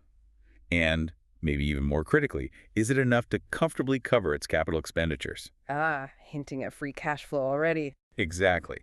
That second question is your first peek at that vital concept of free cash flow, which we'll definitely dig into more later. Okay, so that big picture look, operating, investing, financing, gives us that crucial first snapshot. But, like a mechanic doesn't just admire the paint job. Right, you gotta look into the hood. We need to peer under the hood of each of these activities, understand the engine's performance. Let's start by drilling deeper into that operating section, the heartbeat of the business. This is where we see if the company can actually turn its efforts into real cash. Absolutely. When we evaluate the primary drivers, the determinants of operating cash flow, we're looking at the levers that push cash in and out of the core business. OCF is heavily influenced by changes in working capital accounts. Receivables, inventory, payables, those current items. Precisely. Changes in current assets like accounts receivable and inventory, and current liabilities like accounts payable. For instance, if your accounts receivable are growing faster than your sales. Maybe not collecting cash fast enough. Exactly. You're selling more on credit, but the cash isn't coming in as quickly. That ties up cash. It acts as a cash outflow for OCF purposes. Okay. Conversely, if your accounts payable increase, it means you're taking longer to pay your suppliers. Using their money for a bit. Effectively, yeah. You're using their money for a short period, which acts as a cash inflow. These movements in working capital are incredibly revealing about how efficiently a company manages its day-to-day ops and its ability to turn those sales into usable cash. So those are the drivers. But then how does that OCF number stack up against the company's reported net income? What's the really critical difference there, and why is it often seen as a good sign, especially for a mature business, if OCF is quite a bit higher than net income? That's an excellent question, and it trips people up sometimes. The main reason OCF often exceeds net income, especially for a healthy, mature company, it really comes down to non-cash expenses. Depreciation and amortization are the big ones. Those are the classic examples. Things like depreciation and amortization, they get subtracted when you calculate net income, right? But they're just accounting entries. They spread the cost of an asset over its life. No actual cash leaves the building in the current period because of that specific expense line. Right, the cash went out when they bought the asset originally. Exactly. So when you calculate OCF using the indirect method, you start with net income and you add back those non-cash charges like depreciation. You're essentially getting closer to the real cash generated by the operations. And that difference, that gap between OCF and net income, that's a key indicator analysts look at for something called earnings quality. Earnings quality. So what does that really tell us? Well, what's fascinating here is that this relationship, this gap, is a very strong indicator. If a company consistently reports a large net income, but struggles to generate positive OCF, That sounds like a warning sign. it can be a significant red flag for analysts, for investors. It might signal that the company is using, let's say, aggressive accounting choices to boost its profits on paper, but without actually generating the real, tangible cash needed to support the business. Like recognizing revenue too early. That's a common one. Or maybe booking future subscription revenue all up front. Or understating expenses by capitalizing costs that really should be expensed right away. Sneaky stuff. It can be. So as an analyst, seeing that discrepancy, big net income, weak OCF, that's your first clue, it tells you that reported profit might be more accounting artistry than economic reality. It fundamentally impacts your confidence in their earnings quality. And it prompts you to dig deeper, right, into the footnotes. Immediately. You flag that discrepancy and you go straight to the footnotes to understand their specific accounting policies. What choices are they making? Makes sense. And furthermore, it's not just about the absolute numbers in one period. Analysts also need to look at the consistency and the variability of both earnings and cash flow over time. How steady are they? Exactly. A company with highly volatile earnings or really unpredictable cash flows, that often means a higher risk profile. That variability makes it much harder for you as an analyst to accurately forecast future cash flows, which you absolutely need for valuation. Right, forecasting becomes a nightmare. Whereas consistent, predictable operating cash flows, that's often the hallmark of a stable, well-managed business. A resilient business model. It gives you much greater confidence in its long-term viability. Okay, that makes a lot of sense, especially for valuation. So let's recap the key questions for the listener here on OCF. First, what are the major underlying drivers of OCF for the company you're looking at? Think about those specific working capital changes. Yeah, receivables, inventory, payables, what's moving? Second, is OCF higher or lower than net income? And the most important question there, why? What's causing that difference? Dig into the non-cash charges, working capital. And third, how consistent have those operating cash flows been over time? Is it steady or all over the place? Consistency matters. Okay, now let's shift gears. We've looked at the engine room, operations. Let's move to where a company invests its money for the future, its investing activities. Right. In the investing section, every single line item is a direct source or use of cash. And analysts scrutinize each one for strategic clues. We're looking at things like how much cash is being invested in property, plant, and equipment, PP&E. CapEx, yeah. Exactly, capital expenditures. Big spending here often signals growth, expansion, maybe keeping up with technology. Or just maintaining what they have. Or just maintenance, yeah. Conversely, low CapEx might suggest a more mature, maybe even stagnant business, or maybe one that's just managing its existing assets really efficiently. Could be either. Could be. We also look at funds used for acquisitions. That tells you about strategic expansion, new markets, new products. Or, on the flip side, cash generated from selling assets. Selling off parts of the business. Could be divesting non-core bits, which might be smart. Mm-hmm. Or it could be a sign of financial distress if they're selling assets just to cover operating shortfalls. Need to understand the why again. Always the why. And it's vital to connect the source of funds for these big investments. Is it coming from strong operating cash flow? That's ideal. Or is the company taking on new debt or issuing more stock to pay for it? Different implications there. Very different. And these strategic implications of asset sales are critical too. Mm-hmm. Are they streamlining? Or are they selling off the family silver out of desperation? Okay, that clearly shows how strategy links to investment choices.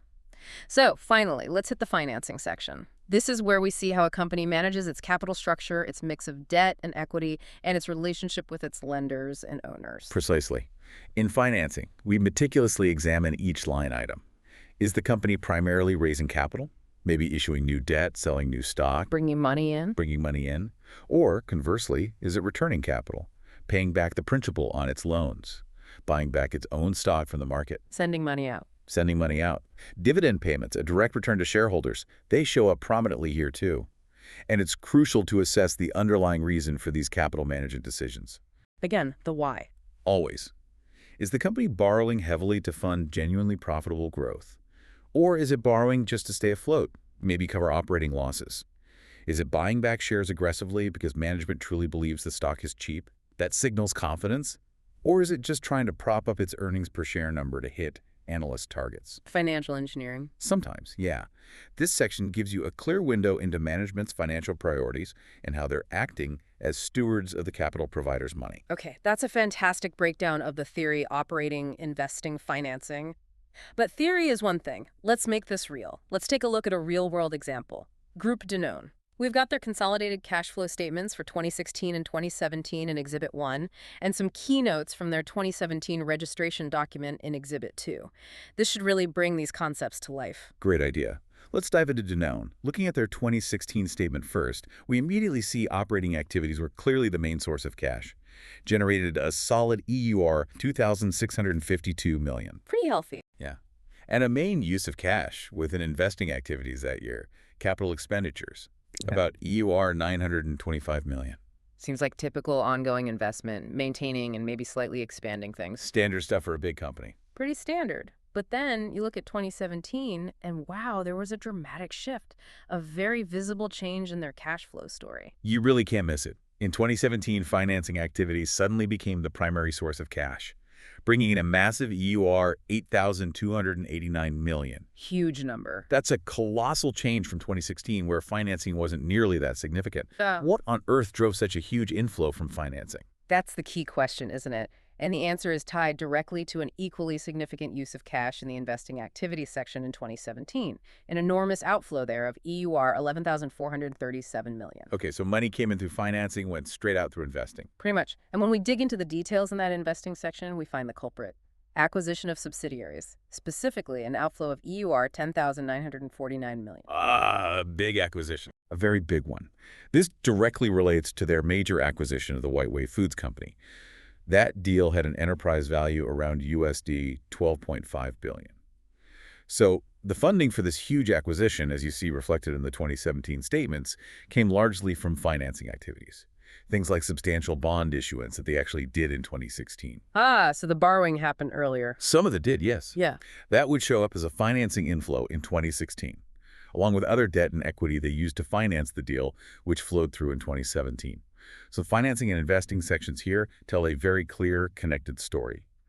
Big strategic acquisition funded significantly through external capital. Okay, that makes sense. So back to basics for a moment. Was Danone in those years generating enough cash from its core operations, its OCF, to cover its regular ongoing investments, those capital expenditures? Were they self-sufficient operationally? Good question. And yes, in both 2016 and 2017, Danone's operating cash flow was indeed more than sufficient to cover its usual CapEx. That's a good sign. It's a very positive indicator. It suggests their core business was robust enough to fund its ongoing investment needs, even while they were undertaking this massive acquisition.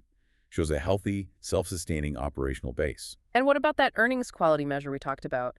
How did their operating cash flow compare to their reported net income in those 2 years? Also positive. In both years, Danone's OCF consistently exceeded its net income. For example, 2016, OCF was 2,652 million euros.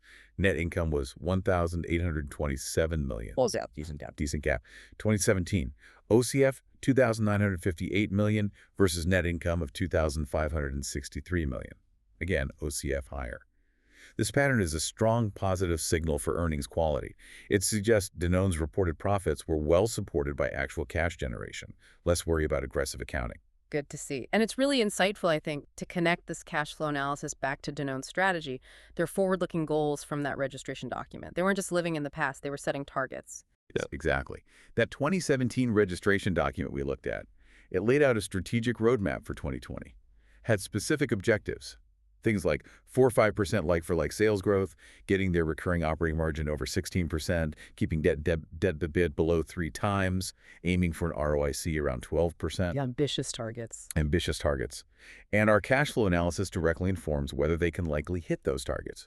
For example, you need strong, consistent OCF to fund the R&D and marketing needed for sales growth. You needed to improve margins through efficiency. You needed to pay down debt to hit that leverage target. And ultimately, you needed to boost ROIC by deploying capital efficiently. And the White Wave acquisition fits into that. That was the idea. While it required huge financing up front, it was a strategic bet aimed at accelerating that growth and improving those margins down the line. Yes. So for an analyst, the critical next step would be to track Danone's cash flows after the acquisition. Are they actually contributing to hitting those specific targets? The cash flow statement becomes the ultimate scorecard for how well management executed that strategy. Fascinating. It really shows how the cash flow statement links operations, strategy, and future performance. Okay, that Danone example really highlighted how to deconstruct the cash flow story. Now let's talk about another incredibly powerful analytical technique, one that helps us see both the big picture and the details. Common size analysis. Yes. Very useful tool. It's a brilliant method for standardizing financial statements, right? Makes them much easier to compare, whether you're looking at different years for the same company to spot trends or comparing it against competitors who might be totally different sizes. Exactly. Apples to apples comparison. Most of our listeners are probably familiar with common size income statements, everything as a percentage of net revenue. Yeah. Common size balance sheets, everything as a percentage of total assets. Standard stuff. So how does applying this principle to cash flow statements help? Well, the main benefit is it lets analysts identify meaningful trends and shifts in the components of cash flow, regardless of the company's absolute size or whether it's growing or shrinking, instead of just looking at the raw dollar or euro amounts, which can be misleading. Because bigger companies just have bigger numbers. Exactly. Common size analysis lets you see the relative importance of each cash flow item, and crucially, how that relative importance changes over time or how it stacks up against peers. It normalizes the data. Okay. So how do we actually do common sizing for a cash flow statement? Are there different ways? Yeah, there are two primary methods that are highly effective. The first approach is to express each cash inflow item as a percentage of total cash inflows.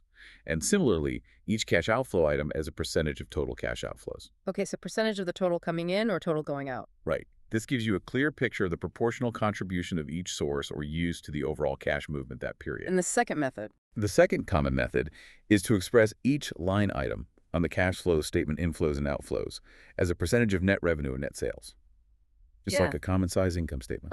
Using revenue as the base. Using revenue as the base. And I guess the choice between those two methods depends on what you're trying to figure out. It really does. Yeah. If your goal is to understand, say, how much of the total cash in came from operations versus financing, then that first method percentage of total inflows outflows is really effective. Shows the mix. Shows the mix clearly. But if you want to gauge how efficiently a company generates cash relative to its sales volume, maybe for forecasting or comparing operational efficiency between companies, then that second method, using net revenue as the base, becomes much more useful. Ties cash generation directly to sales activity. Exactly. And one more thing to keep in mind, it matters whether the company uses the direct or indirect method for presenting its operating cash flows. Right, the format matters. It does. If they use the direct method, where you see operating inflows like customer receipts and outflows like supplier payments listed separately, More detail. much more detail, your common size analysis can be incredibly granular. You can calculate percentages for each specific type of operating cash receipt and payment. Really lets you see the nuts and bolts. But with the indirect method. With the indirect method, which starts with net income and makes adjustments, you only get the net operating cash flow number. So your common size statement will just show that net OCF amount as a percentage of total inflows or revenue. You lose that granular detail on the individual operating cash movement. Which some analysts might miss. Some definitely prefer the detail from the direct method for digging into operational efficiency. Okay, that clarity on methodology is really helpful. Let's make this concrete. Let's use Acme Corporation from Exhibits 3, 4, and 5 to illustrate these common size concepts. Good idea. Looking at Acme in Exhibit 4, Panel A first, that's the direct format common size, as a percentage of total inflows and outflows. We can immediately see the dominance of customer receipts they make up, a huge 96.86% of total cash inflows. Wow, almost all our cash comes directly from customers. Tells you their business model relies heavily on those collections. Then, on the outflow side, supplier payments are a big chunk, 48.66% of total cash outflows. Highlights the cost of goods sold. This direct method common size gives you an immediate feel for the scale and nature of their core operations. Very clear. Now contrast that with Panel B, the indirect format. Here, all the operating activities get lumped together. So net cash provided by operating activities is shown as 77.38% of total inflows. Still useful information, knowing operations provide the bulk of cash. But you lose the detail. Exactly. You definitely lose that granular insight into which operating activities are driving the inflows and outflows that the direct method gives you. Okay, now what about the other method, common sizing based on revenue? Exhibit 5 for Acme. Right. Exhibit 5 uses the net revenue approach. Acme's various cash flow items are shown as a percentage of their net revenue, which is USD 23,598. So, for example, net income is 9.37% of net revenue. Depreciation expense is 4.46% of net revenue. So you see how much cash flow or related items they generate per dollar of sales. Precisely. And if we connect this to the bigger picture, this method is especially useful for forecasting future cash flows. Why? Because many cash flow items think about supplier payments, maybe even some capital expenditures, often have a somewhat predictable, maybe fairly stable relationship to revenue over time. So if you can forecast revenue. If you can make a reasonable forecast for future revenue, then these historical common size percentages as a percent of revenue give you a pretty robust and consistent basis for projecting future cash flows. It's a critical step in any valuation model. That's a brilliant way to standardize and make forecasting more grounded. Now, speaking of trends and real companies, let's apply these common size principles to a tech titan, Apple Inc. Andrew Potter did an analysis referencing Exhibit 6, which gives us a fascinating look at their common-size statements as a percentage of total net sales from 2015 to 2017. What does that reveal? Okay, Apple. Let's look at their depreciation and amortization trends first from Exhibit 6. We see D&A expense was pretty consistent, just under 5% of net revenue in 2015 and 2016. Then it dipped slightly to 4.4% in 2017. Pretty stable then, even declining a bit relative to sales. Yeah, and for a mature tech company like Apple, that consistent, even slightly declining proportion of D&A relative to sales, that's generally a positive sign.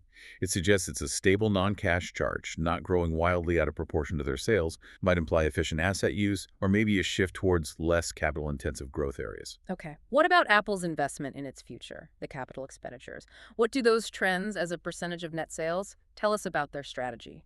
This is a really significant point. Apple's CapEx was notably greater than its D&A in both 2016 and 2017. It was actually approaching 6% of net sales in 2017. So spending more on new assets than the old ones depreciating. Exactly. This isn't just about replacing worn-out machines. This strongly suggests Apple is actively engaged in expansion, investing in new PP&E, maybe new manufacturing tech, R&D facilities, those fancy retail stores. Building for the future. Building for the future, not just maintaining the status quo. It signals a strategic commitment to growth and innovation. And, crucially, Apple's incredibly strong operating cash flow. Remember, it was consistently over 27% of sales each year. Massive OCF. Massive. It means they had more than enough cash generated from their core business to comfortably cover these substantial capital expenditures. They're funding their growth internally. That shows incredible financial self-sufficiency. That self-sufficiency is truly remarkable. So, okay, we know Apple generates tons of cash. How does that OCF as a percentage of revenue compare to its reported profits, its net profit margin, over this 2015-2017 period? Well, Apple's OCF as a percentage of sales was consistently much higher than its net profit margin in all 3 years we're looking at. The OCF conversion is really strong. Really strong. For instance, 2015, OCF was 34.8% of sales, while net profit margin was 22.8%. That's a big gap, a testament to the earnings quality. How wonderful is it? There's always a nuance. We also see an interesting trend. That gap appears to be narrowing slightly over the 3-year period. By 2017, the net profit margin had only dipped a bit to 21.1%, but OCF as a percentage of sales dropped more significantly, down to 27.7%. So OCF falling faster than net income, relatively speaking. Relatively speaking, yes. Yeah. And this narrowing gap seems to be primarily driven by increases in current assets like receivables and inventory, meaning a bit more cash is getting tied up in working capital. Now, this was somewhat offset by an increase in accounts payable, which helps. So it's still incredibly cash generative, but maybe a slight shift in working capital efficiency. That's a good way to put it. It suggests a slightly larger portion of his operational cash is being held in working capital during this period, something an analyst would definitely keep an eye on going forward. That's a really insightful detail. Even for a giant like Apple, there are always dynamics under the surface. So given Apple's massive, consistent cash generation, how are they actually using all that positive OCF? Where does that river of cash ultimately flow? Right, all that OCF that consistently exceeded their net income. It gets deployed in a few key strategic ways, and it really reveals their capital allocation priorities. First, as we discussed, relatively modest purchases of PP&E. Focused, efficient internal reinvestment. Not just spending for spending's sake. Seems targeted. Second, they make very significant purchases of marketable securities, essentially investing their huge pile of excess cash in other financial instruments. That signals a sophisticated treasury management strategy aiming to earn some return on those vast reserves while keeping liquidity. Parking the cash smartly. Parking it smartly. Third, and very significantly for shareholders, they consistently make substantial dividend payments. Shows a clear commitment to returning capital directly to owners. Keeping shareholders happy. And finally, they engage in huge share repurchases, buying back their own stock. This can signal management thinks the stock is undervalued, boosts EPS, and is another major way to return cash to shareholders who sell back. So a mix of internal investment, financial investment, and returning cash to owners. Exactly. That combination gives you a very clear picture of their capital allocation strategy. Some internal reinvestment for growth, strategic financial investments with the excess cash, and a really strong emphasis on returning capital to shareholders. It reflects a mature, highly profitable company figuring out what to do with its incredible cash generation. Okay, we've thoroughly explored operating cash flow. We've dissected capital expenditures through investing activities. Now let's go beyond just that net OCF number. Let's talk about free cash flow. What does that term truly mean, and why is it such a critical metric, especially for investors? It's incredibly critical. Generically speaking, free cash flow is basically the cash a company generates after it covers its basic operational needs and its essential investments to maintain or expand its asset base. So after paying the bills and investing to keep the business running. Exactly. It's the cash that's truly left over. The cash that's free for the company to potentially distribute to its investors or use for other strategic purposes without hurting the core business. The discretionary cash flow, almost. You can think of it that way. And that concept of leftover cash is vitally important, especially when you're trying to value a company or assess its financial health from an investor standpoint. That's why we transition to more specific, widely used measures for valuation: free cash flow to the firm, FCFF, and free cash flow to equity, FCFE. FCFF and SCFE, hear those a lot in valuation. You do. And these aren't just academic terms. They are really important profit measures for investors. They give you a clear, precise picture of how much cash is truly available to different groups of capital providers after all the necessary stuff, expenses, taxes, investments, has been taken care of. Okay, let's break them down. Start with FCFF, free cash flow to the firm. What exactly is that measuring? FCFF is the ultimate measure of cash flow available to all of a company's capital providers. That means both its debt holders and its equity holders, collectively. The whole firm. The whole firm. It's the cash generated after accounting for all operating expenses, taxes, and all necessary investments in both working capital and fixed capital, like PP&E. Crucially, it's calculated before considering any payments to debt holders, so before interest payments or principal repayments. Okay, cash available to everyone before debt gets paid. How do we calculate it? There are a couple of common ways, both very useful. One standard approach starts with net income. The formula looks like this: FCFF equals net income plus non-cash charges plus interest expense times 1 minus the tax rate minus fixed capital investment minus working capital investment. Okay, that's a mouthful. Let's unpack that. Let's do it. Net income's your starting point, the accounting profit. Non-cash charges like depreciation, amortization get added back because they reduce net income, but weren't actual cash outflows in the period. Like we discussed with OCF. Exactly. Interest expense, but adjusted for taxes, so multiplied by 1 tax rate, is added back because FCFF represents cash available before payments to debt holders. Since interest is tax deductible, we only add back the after-tax amount to avoid double counting the tax shield. Ah, the tax shield effect. Okay. Fixed capital investment, that's your CapEx, essentially. Cash spent on new long-term assets. That's a cash outflow, so it's subtracted. Money spent on building stuff. Right. And working capital investment represents the net change in cash tied up or released from short-term accounts like inventory, receivables, payables. If working capital goes up, for example, more inventory, that ties up cash, so it's subtracted. If working capital goes down, the example, collecting receivables faster, that releases cash, so it's added or subtracted as a negative. Got it. That seems comprehensive, but maybe a bit complex with all the adjustments. Is there an easier way? There often is, especially if you have a reliable cash flow from operations, CFO figure from the cash flow statement. A more convenient alternative formula is FCFF plus CFO plus interest expense, 1 tax rate, fixed capital investment. Ah, much simpler. Why does that work? It works because CFO, when calculated using the indirect method, already starts with net income and adjusts for non-cash charges and the changes in working capital accounts.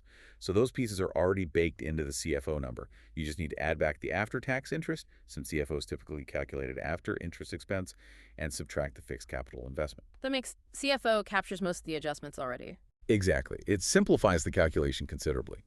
But this raises that important question again, particularly if you're dealing with a company reporting under IFRS. The accounting standards wrinkle? The wrinkle, yes.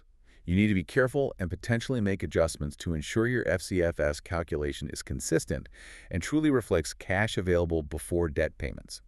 For example, under IFRS, companies have choices about where they classify interest paid. If an IFRS company classifies interest paid in its financing activity section Instead of operating, then you would need to add back that full amount of interest paid, after tax still, when you're calculating FCFF starting from the reported CFO. because their CFO wouldn't have been reduced by interest paid in the first place. You have to make sure interest is treated consistently pre-debt payment. It's exactly. Similarly, if they classify interest received or dividends received as investing activities under IFRS, some analysts might reclassify those back into operating cash flow before calculating FCFF, just to get a pure measure of core operational cash generation for comparison purposes. These seem like small details. Do they matter? They matter a lot. They can significantly change your final FCFF number and potentially your valuation conclusion. CFA candidates really need to master these nuances. That level of detail is crucial. Okay, let's put FCFF into practice. Let's calculate it for Acme Corporation using Exhibit 3. We'll assume a 34% marginal tax rate for them in 2018. All right, Acme Corporation, 2018 FCFF. Let's use the CFO-based formula as it's often quicker. First, we grab their cash flow from operations, a CFO from Exhibit 3, which is USD 2,606. Okay, 2,606. Next, we need to add back the after-tax interest expense. Exhibit 3 shows interest paid was USD 258. We apply our assumed tax rate of 34%. So the after-tax interest is 258 times 1 minus 0.34, which comes out to USD 170. Add 170. Add 170. Finally, we need to subtract the net investments in fixed capital.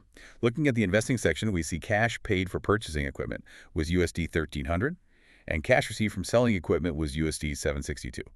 The net investment is the difference. 1,300 minus 762 equals USD 538 outflow. Subtract 538. So let's do the math.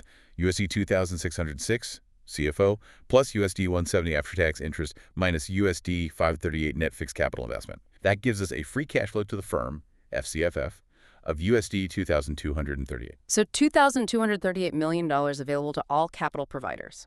Precisely. That USD 2,238 represents the total cash Acme generated in 2018 that's available to both its debt holders and its equity holders before any principal or interest payments were made. It's a powerful measure of the company's overall cash-generating performance from its operations and investments. Okay, that's FCFF. Now let's shift to the other key measure, free cash flow to equity, or FCFE. How is that different? FCFE is a more refined measure, focused specifically on the shareholders. It represents the cash flow available only to a company's common stockholders. This is after covering all operating expenses, after paying all borrowing costs that includes both interest and principal repayments, and after making all necessary investments in working capital and fixed capital. So this is the cash left over just for the owners after everyone else, including lenders, has been taken care of. Exactly. It's the cash that truly belongs to the shareholders, the cash that could theoretically be distributed to them as dividends or used for share buybacks, without impairing the company's operations or its ability to meet its debt obligations. How do we calculate FCFE? The formula for FCFE is also quite direct, often starting from CFO.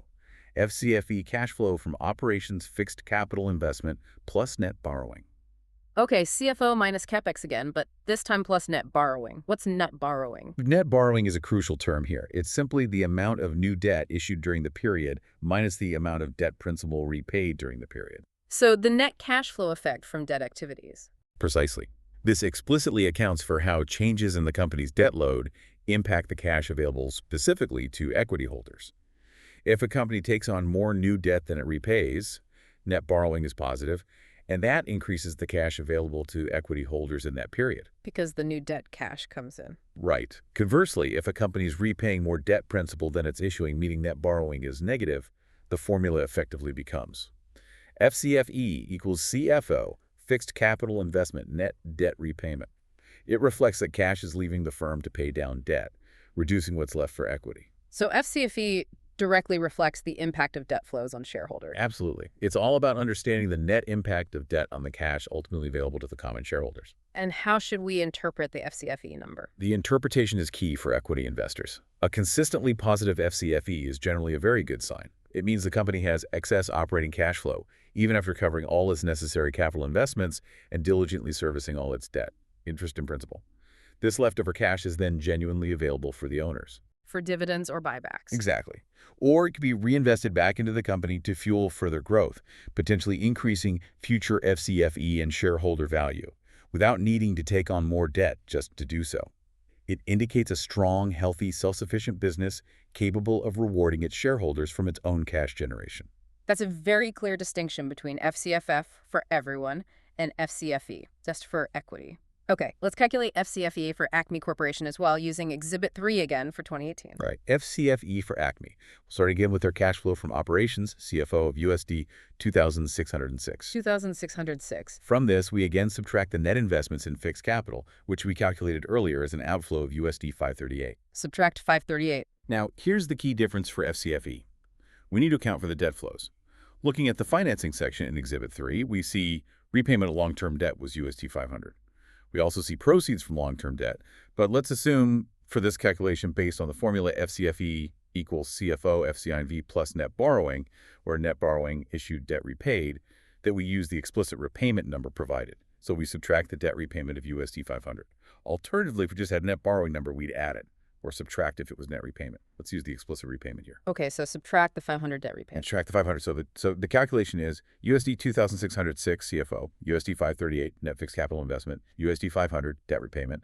That equals a free cash flow to equity FCFE of USD 1,568. $1,568 million. So that's the cash purely available to Acme's stockholders in 2018. That's exactly right. That USD 1,568 is the precise amount of cash that was available just for Acme's common stockholders that year, after all their operational needs, necessary investments, and all their debt obligations, including principal repayment, were fully met. It's the pure cash return potentially available to equity holders. Okay, those FCFF and FCFE calculations give us incredibly valuable absolute numbers.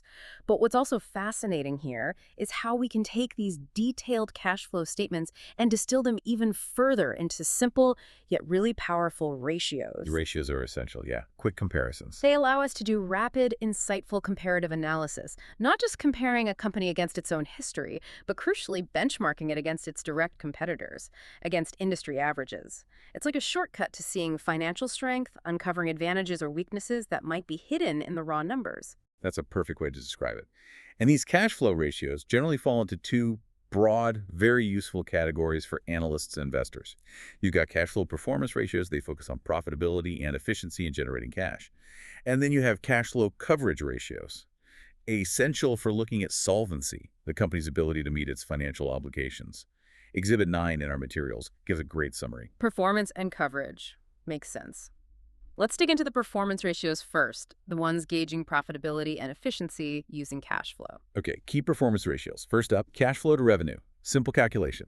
CFO divided by net revenue. This tells you how much operating cash the company generates for every single dollar of revenue it brings in. A direct measure of cash conversion efficiency. Exactly. A higher ratio usually means better efficiency. Maybe they have strong pricing power, or they're really good at managing costs.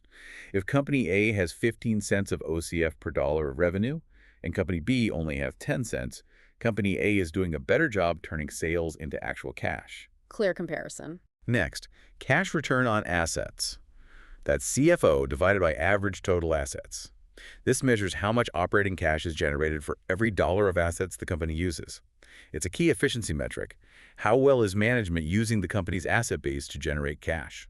Like ROA, but using cash flow instead of net income. Precisely. A declining trend here could be a warning sign about inefficient asset use. Then there's cash return on equity. Similar idea. CFO divided by average shareholders' equity. This shows the operating cash generated per dollar of the owner's investment. It's a cash-focused alternative view of return on equity, ROE. And importantly, it's often less susceptible to manipulation through accrual accounting choices than the standard net income-based ROE. A potentially truer return for shareholders based on cash. Could argue that. Then cash to income. This compares CFO directly to operating income, like EBIT. This gives you direct insight into the cash-generating power of the core operations relative to the accrual-based operating profit. A consistently high ratio here, say above 1, suggests strong earnings quality power. The reported profits are well backed by actual cash, if it's consistently low. Potential red flag. Connects back to that earnings quality discussion. It does. And finally, cash flow per share. This is calculated as CFO minus preferred dividends, divided by the weighted average number of common shares outstanding.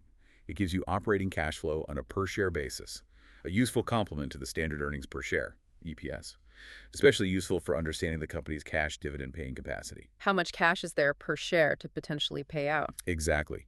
And remember that IFRS adjustment quirk again. Mm-hmm. If an IFRS company includes total dividends paid, common and deferred in its operating section, you need to add those back to CFO before subtracting just the preferred dividends for this specific ratio to isolate the cash flow truly available to common shareholders. Got to watch those classification differences. Always. Okay, those performance ratios give a great view of cash profitability and efficiency. Now let's shift to the other category, coverage ratios. These are about solvency, right? Can the company meet its obligations? Absolutely essential, especially for lenders or anyone worried about financial risk. First, debt coverage, calculated as CFO divided by total debt. This is a crucial measure of financial risk and leverage. It indicates how easily a company could theoretically pay down its total debt principal using just its operating cash flow. A higher ratio means lower risk, greater capacity to handle debt. For example, a ratio of 0.3 suggests it would take about 3.3 years of current OCF to pay off all debt if all OCF went to that. Gives you a time frame perspective. It does. Next, interest coverage. This is calculated as CFO plus interest paid plus taxes paid divided by interest paid. This specifically tells you the company's ability to meet its interest obligations comfortably from its cash-generating capacity before considering taxes or principal repayments. It's like the traditional EBIT interest coverage ratio, but using cash flow. A low number signals higher risk of default on interest payments. And the IFRS classification matters here too. It does. If an IFRS company classifies interest paid in the financing section, then that interest paid should not be added back to the numerator here, because it would already be excluded from the starting CFO number under that classification. You have to be consistent. Okay. What else in coverage? The reinvestment ratio. That's CFO divided by cash paid for long-term assets, essentially CapEx. This ratio assesses the company's ability to acquire new assets, maintain its existing base, and fuel growth using only its internal operating cash flows. A high ratio signals strong self-sufficiency. If it's consistently below 1, that implies the company needs to borrow or issue equity just to maintain its assets, let alone grow. Can they fund their own investments? Basically, yes. Then, debt payment ratio. This is CFO divided by cash paid for long-term debt repayment, the principal portion. This measures more directly how well the company can service its principal debt repayments using cash from operations. It's a more direct look at debt servicing capacity than the broader debt coverage ratio. Focus on principal repayment. Focus on principal. Dividend payment ratio. CFO divided by dividends paid. This reveals if the company can sustainably fund its dividend payouts from its core operating cash flows. If this ratio is consistently below 1, it strongly suggests the company might be paying dividends by borrowing money or selling assets, neither of which is sustainable long-term. Paying dividends with debt is a bad sign. Usually, yes. And finally, a broader one, the investing and financing ratio. That's CFO divided by the total cash outflows for investing and financing activities combined. This is a comprehensive measure of the company's overall ability to acquire assets, pay down debts, and make distributions to owners, all funded from its operating cash flow. Sort of total coverage measure. A total coverage measure, exactly. These coverage ratios, when you look at them together, they are invaluable for assessing a company's true financial health, its stability, and its overall risk profile. That's a truly comprehensive toolkit of ratios. Now, let's bring it home by applying these ratios to that compelling comparison Andrew Potter did between two tech giants, Microsoft and Apple, using Exhibits 10 and 11. This is where these ratios can really highlight crucial differences that maybe aren't obvious at first glance. Indeed. This is a great comparison. First, let's look at Exhibit 10, operating cash flow as a percentage of total net revenue. Microsoft shows a consistently higher trend here, and importantly, an increasing trend. It moved from 31.7% in 2015 up to an impressive 43.9% in 2017. Wow, almost 44 cents of OCF for every dollar of revenue by 2017. Yeah, that's a robust and improving trend. Indicates Microsoft's exceptional and growing ability to convert sales into core operating cash. Speaks volumes about their operational efficiency, maybe pricing power, maybe cloud transition paying off in cash terms. Okay, what about Apple on that same measure? Apple, in stark contrast on this specific ratio, started higher back in 2015 at 34.8%, but then showed a declining trend over the period. It fell to 27.7% by 2017. So by 2017, Apple was significantly below Microsoft on OCF to revenue. Significantly below. Now, this isn't necessarily a sign of Apple being in trouble. They're still incredibly profitable. Right, context matters. Context matters. But it definitely signals a relative shift in their cash conversion efficiency compared to Microsoft during this specific period. It warrants a closer look. Okay, now let's look at the other ratio in Exhibit 11. Operating cash flow as a percentage of average total assets. How does that comparison look? Here, the picture is different again, which is interesting. Apple started much stronger on this asset-based measure in 2015 at 31.1%, significantly higher than Microsoft at that time. So better cash generation relative to assets initially. Initially, yes. However, Apple experienced a marked decline on this ratio too over the period, ending up down at 18.2% in 2017. And what's striking is that by 2017, Apple's ratio had declined so much, it essentially matched Microsoft's stable level for that year, which was also 18.2%. They ended up in the same place on OCF to assets, despite starting differently and having different revenue trends. That's curious. So what does this all mean when we put those two ratio trends together? Apple's OCF to revenue declining and falling below Microsoft's, while its OCF to assets also declined to meet Microsoft's level. What's the nuance here, especially for Apple, which we know is still a phenomenal cash machine? That's where the deeper analytical insight has to come in. While both companies clearly show strong overall results in generating cash flow, Microsoft definitely demonstrates a stronger and improving relative operating cash flow generating ability during this 2015-2017 period, especially when measured against revenue. But the OCF revenue trend for Microsoft is clearly better. Clearly better. Now, for Apple, that OCF assets ratio decline needs context. Remember all those marketable securities we talked about Apple holding? Their massive cash pile. Yeah, billions and billions sitting on the balance sheet. Exactly. Those substantial investments Apple made over the years, not just in PP&E, but significantly in financial instruments, holding huge amounts of cash and securities, that heavily influences the denominator of that asset-based ratio, average total assets. So the asset base itself grew hugely because of cash holdings. Precisely. As their total assets swelled due to these financial investments, even if their OCF remained strong, the ratio of OCF to total assets would naturally decline if those financial assets don't generate the same OCF per dollar as their core operating assets do, which they generally don't. So it makes the direct comparison of OCF total assets a bit tricky. It makes it complex without that deeper context. You can't just look at the ratio in isolation. So what this comparison tells us, therefore, is that Microsoft, by these two specific measures, is showing stronger and more efficient operational cash generation relative to its size and revenue in this recent period. Apple, while still immensely profitable and cash generative in absolute terms. Generating huge amounts of dollars. Generating huge dollars, yes.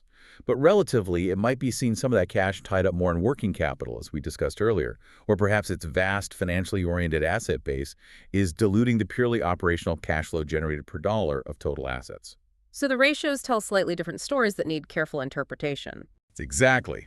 As an analyst, you'd conclude that while Apple's absolute cash generation remains robust, Microsoft shows better relative efficiency and a more positive trend in these specific operating cash flow measures during this window. It highlights that you really need to look at both the performance ratios, like OCF revenue, and understand the balance sheet context, like what's driving total assets for the OCF assets ratio to get the complete picture. And critically, understand what kind of assets are driving that total asset base. It's not just about the numbers, it's about the story behind them. #outro. Wow, what a deep dive that was. We really covered some ground. We journeyed all the way from, breaking down those three core cash flow activities, operating, investing, and financing. Getting the structure right. Exactly. Yeah. To using common size analysis to spot those critical trends and understand relative performance. Then we learned how to calculate those really crucial free cash flow measures, FCFF and FCFE, giving us that specific investor's perspective on a company's truly available cash. The cash that's free. The cash that's free. And finally, we explored how leveraging those powerful cash flow ratios helps us assess both a company's operational performance and its ability to cover its obligations, comparing it effectively against its peers like we just did with Microsoft and Apple. And this journey, really getting a handle on these analytical tools, it truly gives you, especially CFA Level I candidates, but any discerning investor too, a significant tangible advantage. It really feels like a step up in analysis. It is. It empowers you to move beyond just surface level stuff, allowing you to truly evaluate a company's financial health in depth, way beyond what income statements and balance sheets alone can tell you. It equips you with the ability to spot those potential red flags. Like poor earnings quality or unsustainable models. Exactly. Or, conversely, to identify those strong indicators of financial quality and long-term sustainability that maybe others who only look at net income might easily miss. Gives you an edge. Gives you an edge. You know, this raises an important question, I think, for you, the listener, as you look at any company's financials going forward. The next time you're reviewing a potential investment or maybe tackling a complex case study for your exam, don't just stop at the income statement. Please take that extra critical step into the cash flow statement. It's where the truth often lies. It really feels like it because it's here you'll often uncover the true story. Is that company, the one that looks profitable on paper, genuinely converting its sales into cold, hard cash?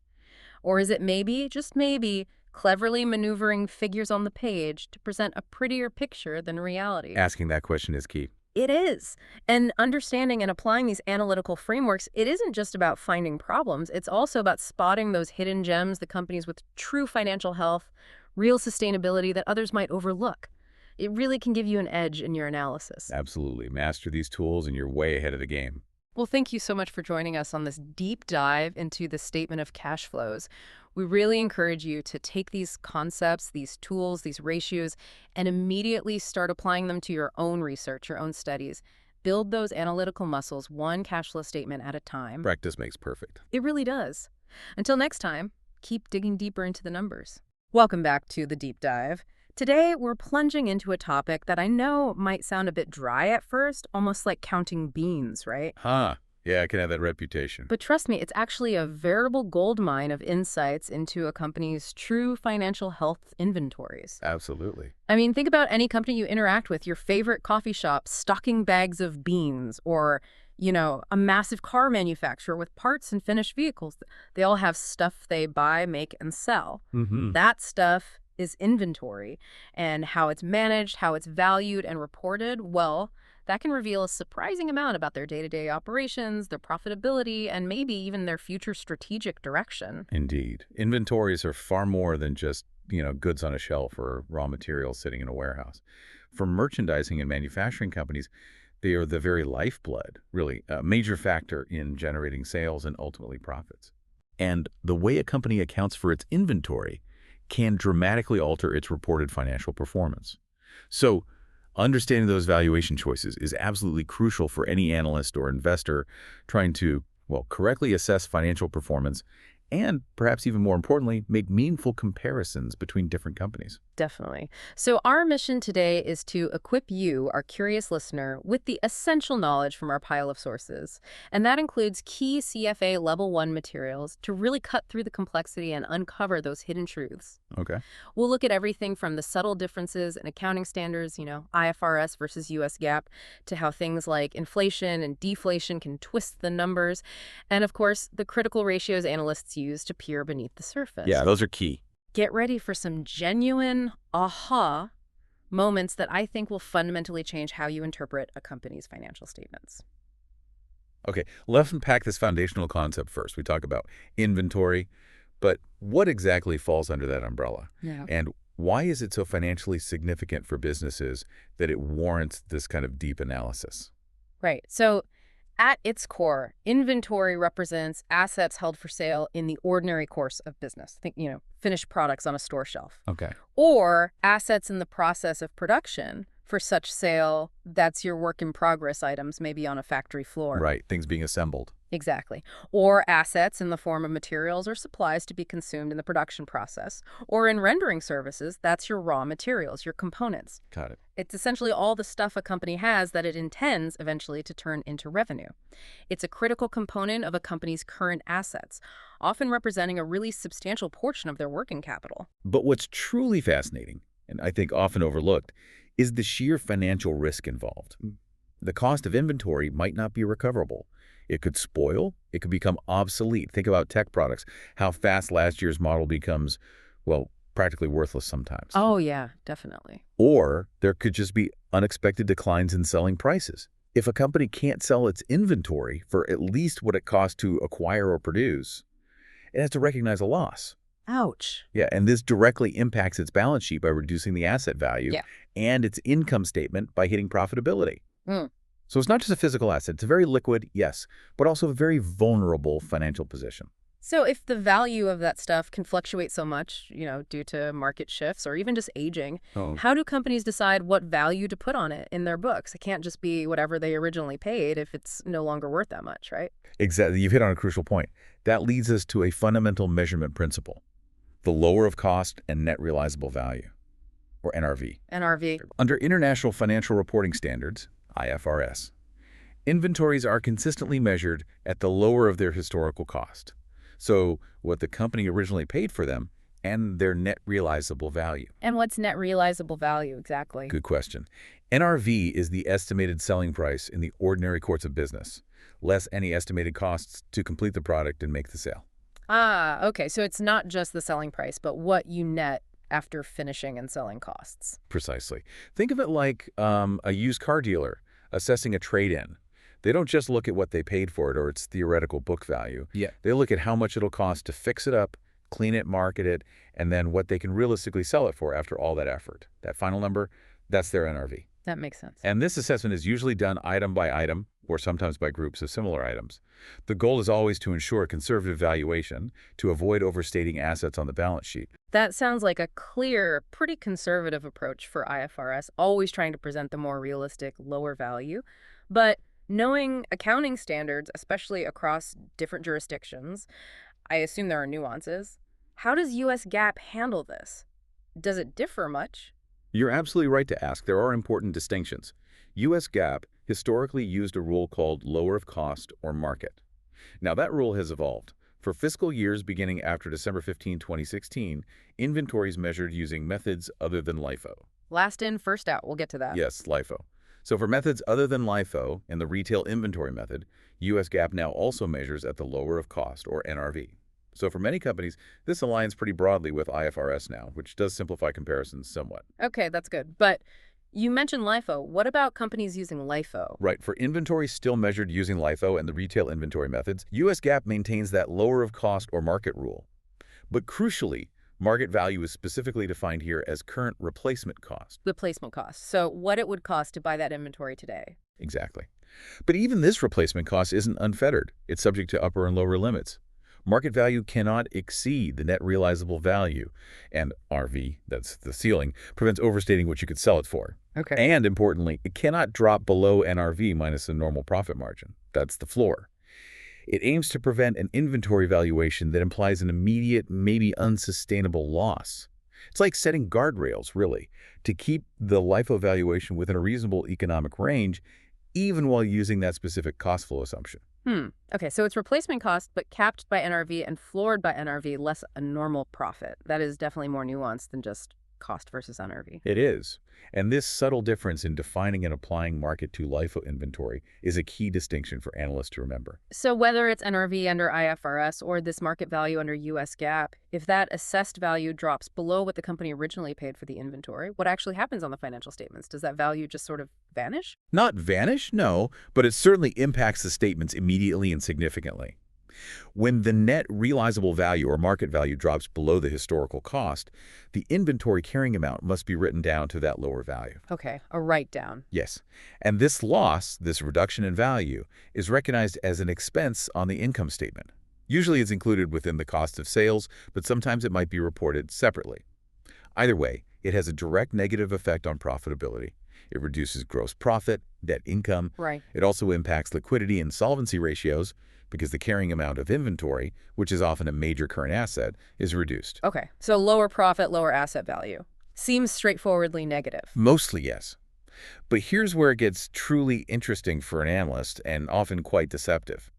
Activity ratios like inventory turnover can actually be positively affected by a write-down. Positively. How does that work? Well, think about the inventory turnover ratio. Okay. It's cost of sales divided by average inventory. When you write down inventory, the inventory value, the denominator in that ratio, gets smaller. Ah, I see. Lower denominator. Exactly. So the ratio itself goes up. It's like a company, throws out half its old unsellable inventory and then boasts about how quickly it's selling the remaining smaller pile. The numbers can make management appear more efficient, but the write-down itself was probably due to inefficiency or poor forecasting in the first place. That is sneaky. So a higher turnover ratio after a write-down might actually be a warning sign, not good news. It definitely warrants investigation. A write-down is often a flashing red light about past operational failures or misjudged market demand, not really a badge of efficiency.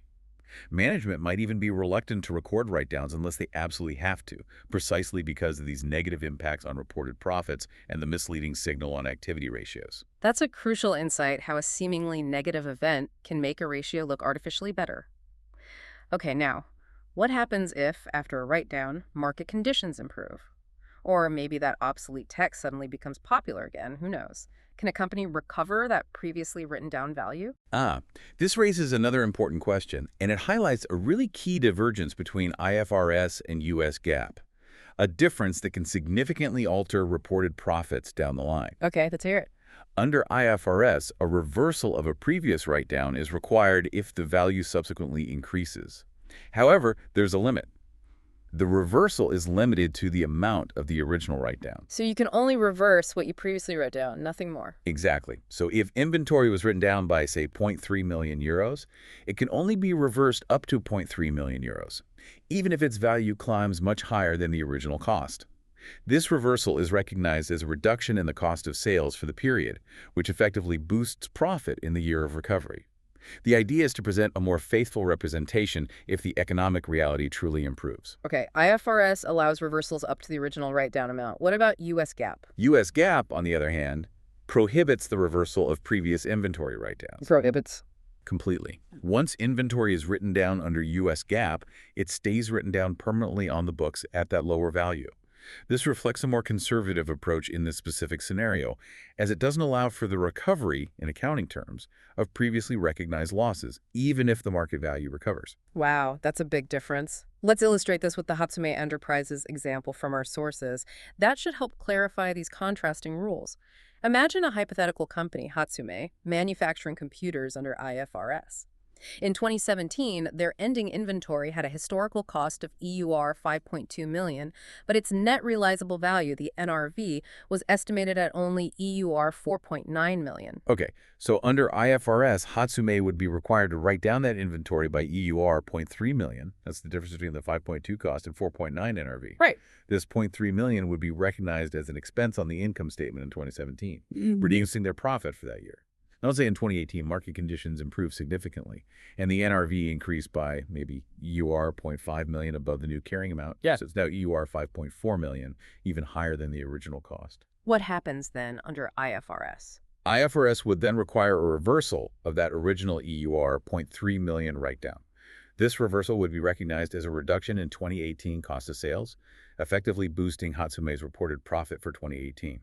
It reflects that recovery in the asset's value up to the limit of the original write-down. Okay, clear for IFRS. Now let's switch scenarios.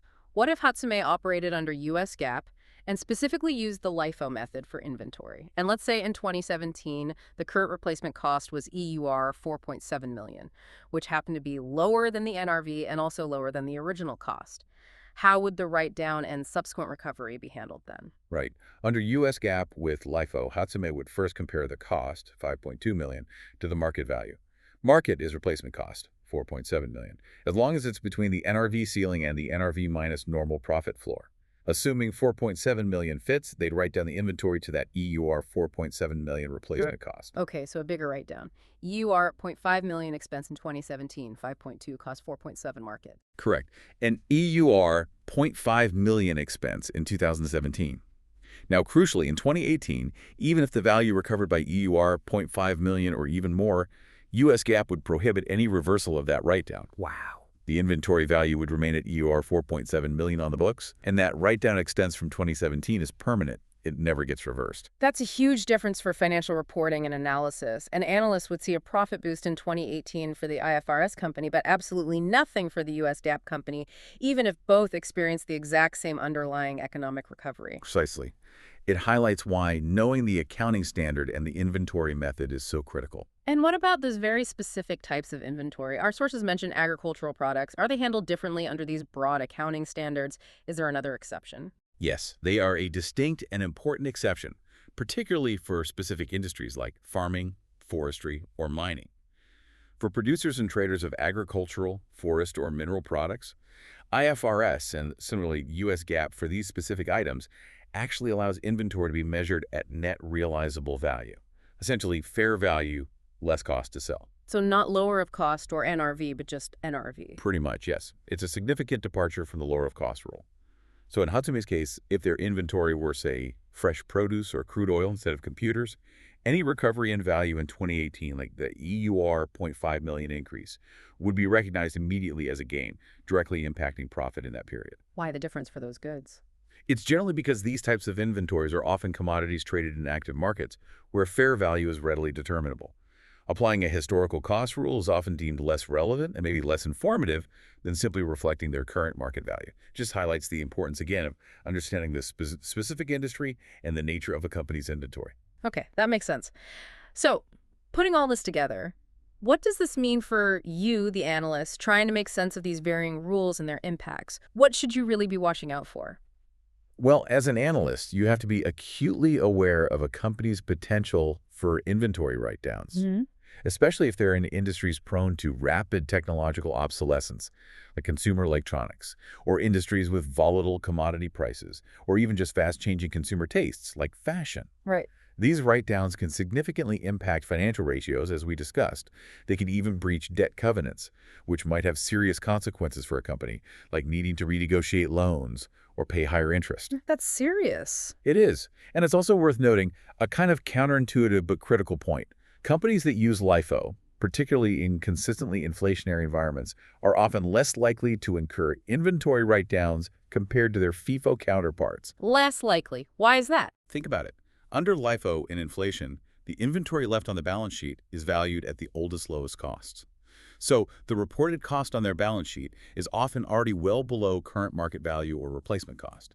This means there's less chance that the market value will drop below this already low carrying amount, reducing the likelihood of needing a further write-down to meet that lower of cost or market rule. Oh, okay. So LIFO already keeps the balance sheet value low, making write-downs less frequent in rising price environments. That's a subtle but powerful insight into LIFO's effect beyond just profitability. Exactly. It adds another layer to the LIFO versus FIFO comparison. Okay, so we've established the lower of cost or NRV rule, which sets the ceiling for inventory value, but we keep bumping into this idea that cost itself isn't always straightforward. How companies assign costs to the inventory they sell versus the inventory they still hold.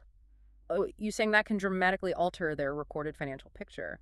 What are these different cost formulas or cost flow assumptions that drive such significant differences? Exactly. The actual physical flow of inventory, how products physically move in and out of a warehouse, doesn't always match the accounting cost flow assumption. The choice of inventory valuation method, and the main ones are first in, first out, FIFO, last in, first out, all IFO, and weighted average cost dictates how the total cost of goods available for sale is theoretically allocated. Allocated between? Between the cost of sales, which goes onto the income statement and reduces profit, and the ending inventory, which remains on the balance sheet as an asset. This accounting choice, especially during periods of inflation or deflation, fundamentally shifts key financial metrics. It affects reported profits, the taxes a company pays, and the value of assets shown on its balance sheet. It's a critical reason why just comparing the raw numbers between companies using different methods can be really misleading without careful adjustments. Okay, let's definitely unpack the big debate then, the one that seems to cause the most head-scratching for many. FIFO versus LIFO. What makes them so different in their impact? Absolutely. Let's tackle the most common economic scenario first. Consistently rising inventory unit costs, which we generally call inflation. How do FIFO and LIFO portray a company's performance differently in this kind of environment? Right. Prices going up, what happens? Okay, in an inflationary environment where new inventory is consistently more expensive, FIFO, first in, first out. This method assumes that the oldest inventory, which in inflation has the lowest cost, is sold first. Makes sense. First in, first out. Right. So this results in a lower cost of sales on the income statement. Because less cost is recognized against revenue, the company will report a higher gross profit, a higher operating profit, and ultimately a higher net income. Okay, FIFO, lower cost, higher profit in inflation. Correct. And from a balance sheet perspective, the ending inventory under FIFO will consist of the most recently purchased higher cost items. So its carrying amount will more closely reflect current replacement values. Gives you a more up-to-date asset valuation on the balance sheet. Got it. Now LIFO. LIFO, last in, first out. This method assumes the opposite. The newest inventory, which in inflation has the highest cost, is sold first. Last thing bought is the first thing sold. Exactly. So this results in a higher cost of sales. Consequently, the company will report a lower gross profit, lower operating profit, and lower net income compared to FIFO. LIFO equals higher COGS, lower profit, and inflation. Precisely. And the ending inventory on the balance sheet under LIFO will consist of the oldest, lower-cost items. Crucially, these amounts typically do not reflect current replacement values, as they're based on historical, sometimes very old, costs. This can make the balance sheet appear artificially conservative, with inventory potentially valued far below its current worth. So understanding these different profit figures, what does this all mean for a company's effective tax rate? Because I know that's often a huge strategic consideration for businesses, especially in countries like the U.S. where both methods are allowed. It's a very significant driver, yes. In countries where LIFO is permitted for tax purposes, like the U.S., though notably, not under IFRS, companies often strategically choose LIFO during periods of sustained inflation. Why? Because the higher cost of sales leads to lower reported taxable profits and thus lower income taxes paid in the current period. Ah, the tax benefit. Exactly. It provides a clear cash flow advantage through tax deferral. Now, this raises an important question for analysts. Is the lower reported profit under LIFO a truer reflection of economic reality, maybe by better matching current costs against current revenues? Or is it primarily just a tax minimization strategy? Or maybe both. It's often argued to be both, which creates this tension, between financial reporting that reflects economic reality and financial reporting that optimizes for tax. In the U.S., there's also the LIFO conformity rule, which generally requires companies using LIFO for tax purposes to also use it for financial reporting, reinforcing this link. Right, the conformity rule. Now, something you mentioned earlier sounds fascinating and potentially like a real trap for analysts. This concept of LIFO liquidation. What happens if a company sells more units than it purchases in a year while using LIFO, especially when those older costs sitting in inventory are much, much lower than current costs? I imagine that could really throw off the numbers. You're absolutely right. LIFO liquidation is a critical point for analysts to watch for because it can create a real profit illusion. It occurs when current sales exceed current purchases, forcing the company to dip into those older, lower-cost LIFO inventory layers that have been sitting on the balance sheet, sometimes for decades. Oh, yes. When these ancient lower costs are finally recognized in the cost of sales, it can lead to an artificially inflated gross profit and net income for that period. Why? Because you're matching old, super cheap costs against current, much higher selling prices. So that looks like margins suddenly exploded. Exactly. It can be very deceptive about the company's true current profitability, as it's not reflecting the higher cost of replacing that inventory today. An analyst who misses this disclosure could wrongly assume the company has suddenly become much more profitable or efficient, when in reality it's just burning through historical reserves, potentially masking a decline in current operating performance. So it's often a one-time, unsustainable boost. Often, yes. It can easily be misinterpreted as ongoing strength, making it a critical red flag to look for in the company's disclosures. They are required to disclose the impact if it's material. Okay, extremely important to watch for that. To really drive this home and see how these accounting choices can distort perceived efficiency, let's look at example 3 from our sources. Company L using LIFO versus Company F using FIFO. They operate over a 5-year period with 4% annual inflation and a 10% annual sales increase. So rising prices and rising sales. A classic scenario for comparing the methods. Right. And we see Company L, the LIFO company, consistently reporting a lower ending inventory. It's kind of stuck at the base cost of $16,000 in the example. Meanwhile, its cost of sales increases with inflation, leading to a stable 46.7% gross profit margin throughout the period. Reflecting the matching of more current costs with revenues. But Company F, the FIFO company, shows an increasing ending inventory value because it's holding the newer, more expensive items on its balance sheet. Its cost of sales is slightly lower than Company L's, leading to a slightly higher and also slightly increasing gross profit margin after the first year, for example, 36.9% in year 2 and 46.8% in year 5 in the example. Yep, that follows the theory perfectly. FIFO shows higher profit and higher inventory value in inflation. Okay, but what about the inventory turnover ratio? That's where we often look for operational efficiency, right? How does that differ between these two companies that are fundamentally operating identically in terms of physical units and prices? Precisely. And this is where the potential deception becomes crystal clear and why analysts must be so vigilant. Company L's inventory turnover ratio, the LIFO company, increased much more sharply in the example, going from 10.0 up to 17.1 over the 5 years. Company F's ratio, the FIFO company, also increased, but only from 10.0 to 14.6. So LIFO looks much more efficient. Why? Well, think back to the formula. Cost of sales divided by average inventory. Company L's cost of sales increased each year in line with inflation, reflecting the higher current costs of the goods it sold. But its ending inventory value remained flat, stuck at that old, low base cost of $16,000 on the balance sheet. Right, because the old costs stay in inventory under LIFO. Exactly. So when you divide a continually rising cost of sales, the numerator, by a stable, artificially low inventory figure, the denominator, the turnover ratio mathematically shoots up. It makes Company L appear much more efficient in managing its inventory, like goods are just flying off the shelves. But it's just an accounting artifact. Completely. As the source points out, both companies had identical quantities and prices of purchases and sales. The difference in turnover is purely due to the LIFO accounting method used. It's a classic example of how accounting choices can distort perceived operational efficiency and why analysts absolutely must look beyond the raw numbers and understand the method being used. You might need to adjust LIFO figures to FIFO for a fair comparison. That's a fantastic illustration. Now, let's flip the script completely. What if we're in a period of declining inventory unit costs, deflation? Maybe think about industries like consumer electronics or certain tech components where prices often fall rapidly due to innovation or increased production scale. Yeah. How do FIFO and LIFO behave then? Right. Deflationary environments. The effects are essentially the inverse of what we just discussed with inflation. Yeah, okay, walk us through it. FIFO. Assume selling the oldest inventory first. But now, in deflation, the oldest inventory has the higher cost. Okay, older means more expensive now. Right. So this results in a higher cost of sales on the income statement because you're matching those older, more expensive units against current revenue. Consequently, you'll see lower gross profit and net income under FIFO in deflation.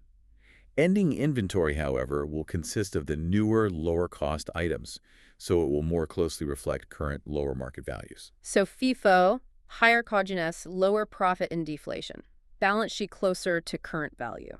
Correct. Now, LIFO. LIFO assumes selling the newest inventory first. In deflation, the newest inventory has the lower cost. Newest is cheapest. Yep. This results in a lower cost of sales, which means higher gross profit and net income under LIFO during deflation. However, the ending inventory on the balance sheet will reflect the older, higher costs.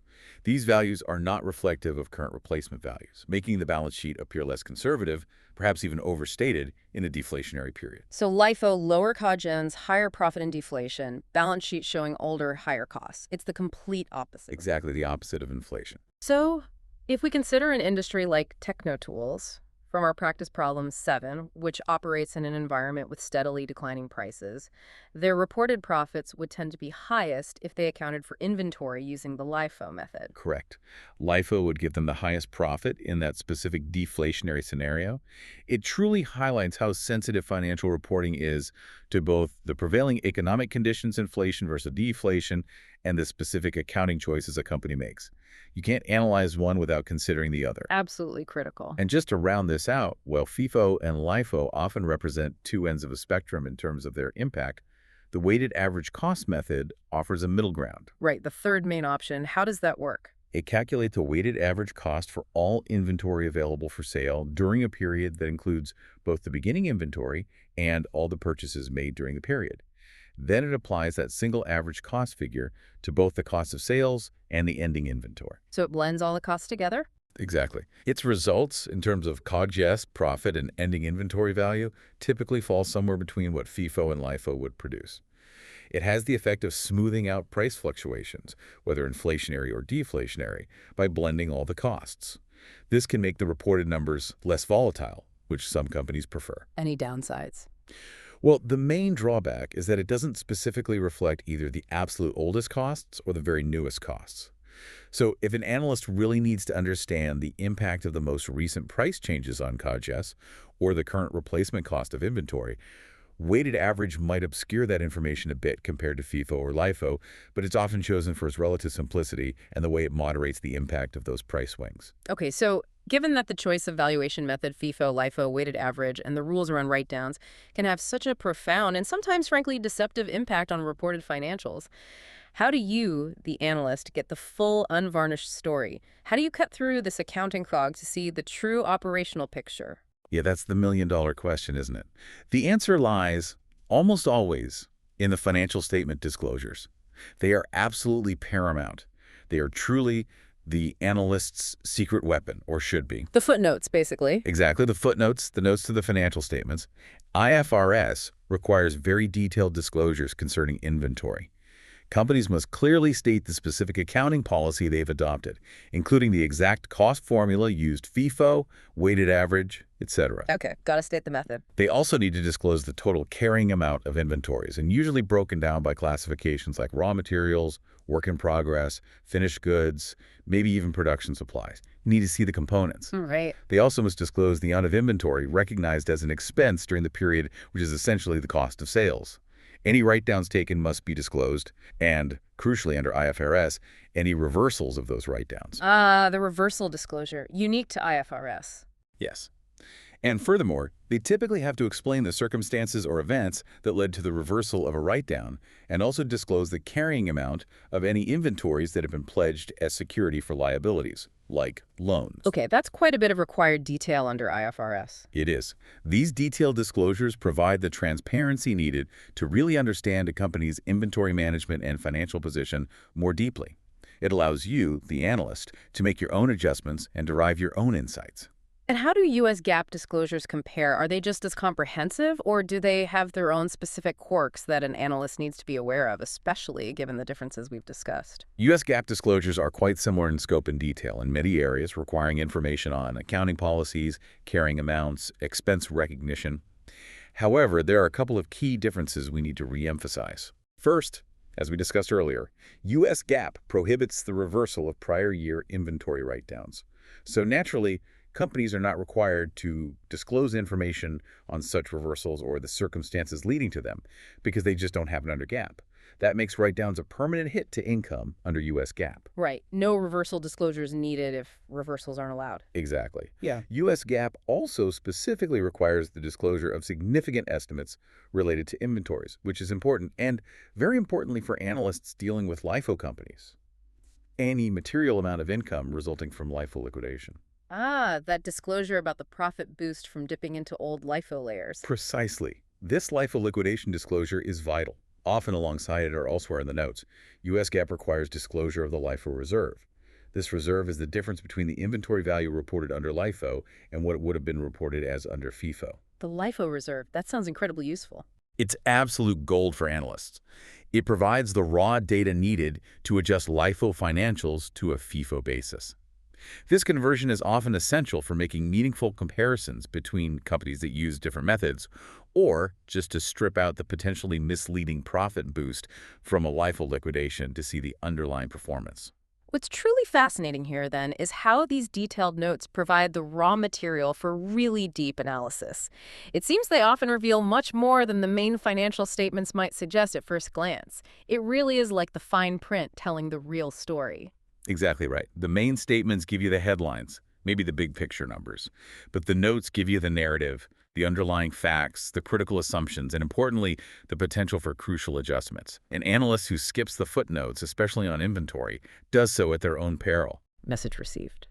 Okay, let's unpack the toolkit then. What are the key ratios analysts use specifically to evaluate inventory management? And what stories can they tell us beyond just the raw numbers? Because, like you said, numbers without context are just numbers, but with these ratios, they become powerful insights, right? You're absolutely right. Context is everything. 3 primary ratios are commonly used here. The inventory turnover ratio, its inverse, days of inventory on hand, and the gross profit margin. Turnover, days on hand, gross profit margin. Yes. But it's also crucial to remember that the choice of inventory method, FIFO, LIFO, weighted average, indirectly impacts many other ratios too, sometimes significantly. It ripples throughout the financial statements. How so? Well, think about the current ratio, current assets, current liabilities. Inventory is a major component of current assets, so how it's valued directly affects this key liquidity ratio. Return on assets, net income average total assets, is impacted because cost of sales affects net income, the numerator, and inventory itself is a component of total assets, the denominator. Right. Even the debt-to-equity ratio can be indirectly influenced. Why? Because the cumulative net income over time impacts retained earnings, which is a major component of equity. So a method like FIFO that reports higher income and inflation will lead to higher retained earnings and thus lower debt-to-equity compared to LIFO. A company's inventory accounting choices aren't isolated. They really do resonate across the entire financial picture. That's a great point about the ripple effect. Okay, let's break down those primary inventory ratios one by one because they seem fundamental to understanding a company's operational heartbeat. Inventory turnover first. Certainly. Inventory turnover ratio. This measures how many times a company sells or turns over its entire inventory during the year. It's calculated as cost of sales divided by average inventory. COGS over average inventory, what does it tell us? Generally, a higher ratio indicates more efficient inventory management. It suggests inventory is moving quickly, less capital is tied up in goods just sitting on shelves or in warehouses, and there's less risk of that inventory becoming obsolete or spoiling. Faster turns are usually good. Okay. And days of inventory on hand. Days of inventory on hand, sometimes called DIOH or DOH. This is simply the number of days in the period, usually 365 for a year, divided by the inventory turnover ratio we just calculated. Or you can calculate it as average inventory divided by average daily cost of sales. So it's the inverse of turnover, essentially. Exactly. It tells you the average number of days inventory sits around before being sold. A lower number usually suggests better efficiency, as goods aren't accumulating and potentially becoming stale or outdated.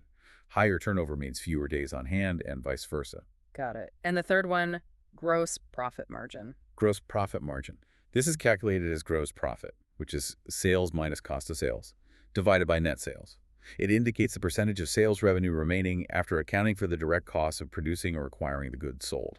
This remaining margin has to cover all the other operating expenses, interest, taxes, and hopefully leave something for net income. And what influences this margin? Oh, many things.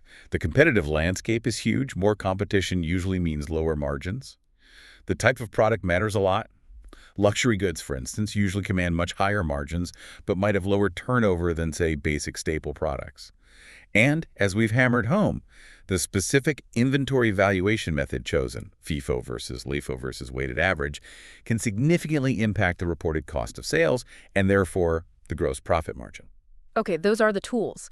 Now, what stands out to you about how analysts should interpret these ratios? They seem a bit tricky, as you've hinted. Like, higher turnover isn't always better, is it? Sounds like there's more beneath the surface. Absolutely. Interpretation requires significant nuance. A high inventory turnover or low days of inventory could indeed signal excellent management. Maybe the company has a highly optimized just-in-time inventory system, or maybe there's just incredibly strong demand for its products, or they're simply operating extremely efficiently. Yeah. That's the positive story. However, this can also be a double-edged sword. A turnover that's too high can mean the company isn't carrying enough inventory. This might lead to stockouts, lost sales if they run out of popular products, or even production bottlenecks and delays if they don't have enough raw materials on hand. That's not efficient either. Right, you can be too lean. Exactly. On the flip side, a low turnover or high days of inventory might indicate slow-moving or obsolete inventory. That could suggest weak demand, maybe poor purchasing decisions, or inefficient operations. So analysts need to compare these trends against industry norms and, critically, against the company's own sales growth rate. How does sales growth tie in? Well, for instance, if sales growth is slow but inventory turnover is increasing sharply, that might actually suggest the company has inadequate inventory levels that are constraining potential sales. They're selling faster, but maybe only because they don't have enough to meet demand. And we have to remember the write-down distortion. Inventory write-downs can artificially boost turnover ratios by shrinking the denominator, inventory value. This can make management appear more efficient even if the write-down itself was a sign of past poor management or market misjudgment. So always dig deeper than the raw ratio number. Always. It's critical to look beyond the raw number and understand the underlying operational dynamics, the industry context, the sales trends, and the accounting policies, including any write-downs or potential LIFO liquidations. Let's look at some real-world examples, or at least examples from our sources, to see these concepts in action and how crucial this analysis is. First, Volvo Group, example 2 from our sources. They prepare financial statements under IFRS and use the FIFO method. Okay, IFRS and FIFO. Their notes clearly show they report inventory at the lower of cost and NRV, and they have a specific allowance for obsolescence. We can actually see from their financials the impact of this allowance. For example, the source shows that if Volvo had no allowance for obsolescence, their total inventories would have been higher, SEK 56,190 million in 2017 versus the reported SEK 52,701 million. That's a difference of nearly SEK 3.5 billion. A significant allowance, yeah. And more tellingly, comparing key ratios for 2017 with the allowance versus without the allowance really highlights the impact we just discussed. Inventory turnover, as reported with allowance, 5.04x, versus adjusted without allowance, 4.71x. Days of inventory, as reported, 72.4 days, versus adjusted, 77.5 days.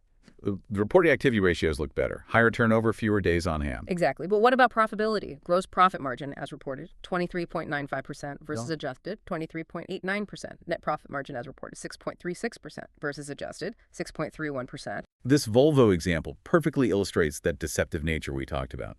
The reported activity ratios turnover and days of inventory appear better with the write-downs or allowances factored in, simply because the inventory value, the denominator, is lower. Volvo's reported 5.04x turnover looks more efficient than the 4.71x it would be without the allowance, and 72.4 days looks better than 77.5 days. So an analyst just looking at the reported number might get misled. They might. They could mistakenly conclude Volvo's inventory management improved or was exceptionally efficient in that period. However, the very need for such a significant allowance for obsolescence often points to underlying issues maybe in product demand, production planning, or technological forecasting. In this case, the profitability ratios were actually slightly higher as reported, but the source notes this was due to a reversal in the obsolescence allowance in 2017 under IFRS rules, which reduced cost of sales slightly. The difference was small, though. The main takeaway for you, the analyst, is to question why such a large allowance or write-down was necessary in the first place, rather than just accepting the superficially improved activity ratios at face value. That's a powerful demonstration. Now let's turn to Jawlock Inc. Example 4, a hypothetical telecommunications company, also valuing inventory at the lower of cost or NRV under IFRS, and presumably using FIFO given the source context. Their financials show increasing write-downs from 2015 to 2017, suggesting some persistent challenges. Okay, increasing write-downs, that's usually not a great sign. Right. And if we look at their reported ratios from 2016 to 2017, the picture gets even more complex and, frankly, concerning. Inventory turnover declined from 5.38 to 5.05. Days of inventory increased from 67.8 to 72.3. Okay, so efficiency seems to be worsening by those metrics, inventory sitting longer. Yes. But then look at this. Gross profit margin improved from 32.1% to 34.1%. Okay. Efficiency down, but gross margin up. That's an interesting combination. Doesn't immediately make sense. Exactly. And then look at the broader health metrics. Debt to equity rose significantly from 0.43 to 0.98. Return on assets deteriorated badly from -9.2% to -16.9%. Oof.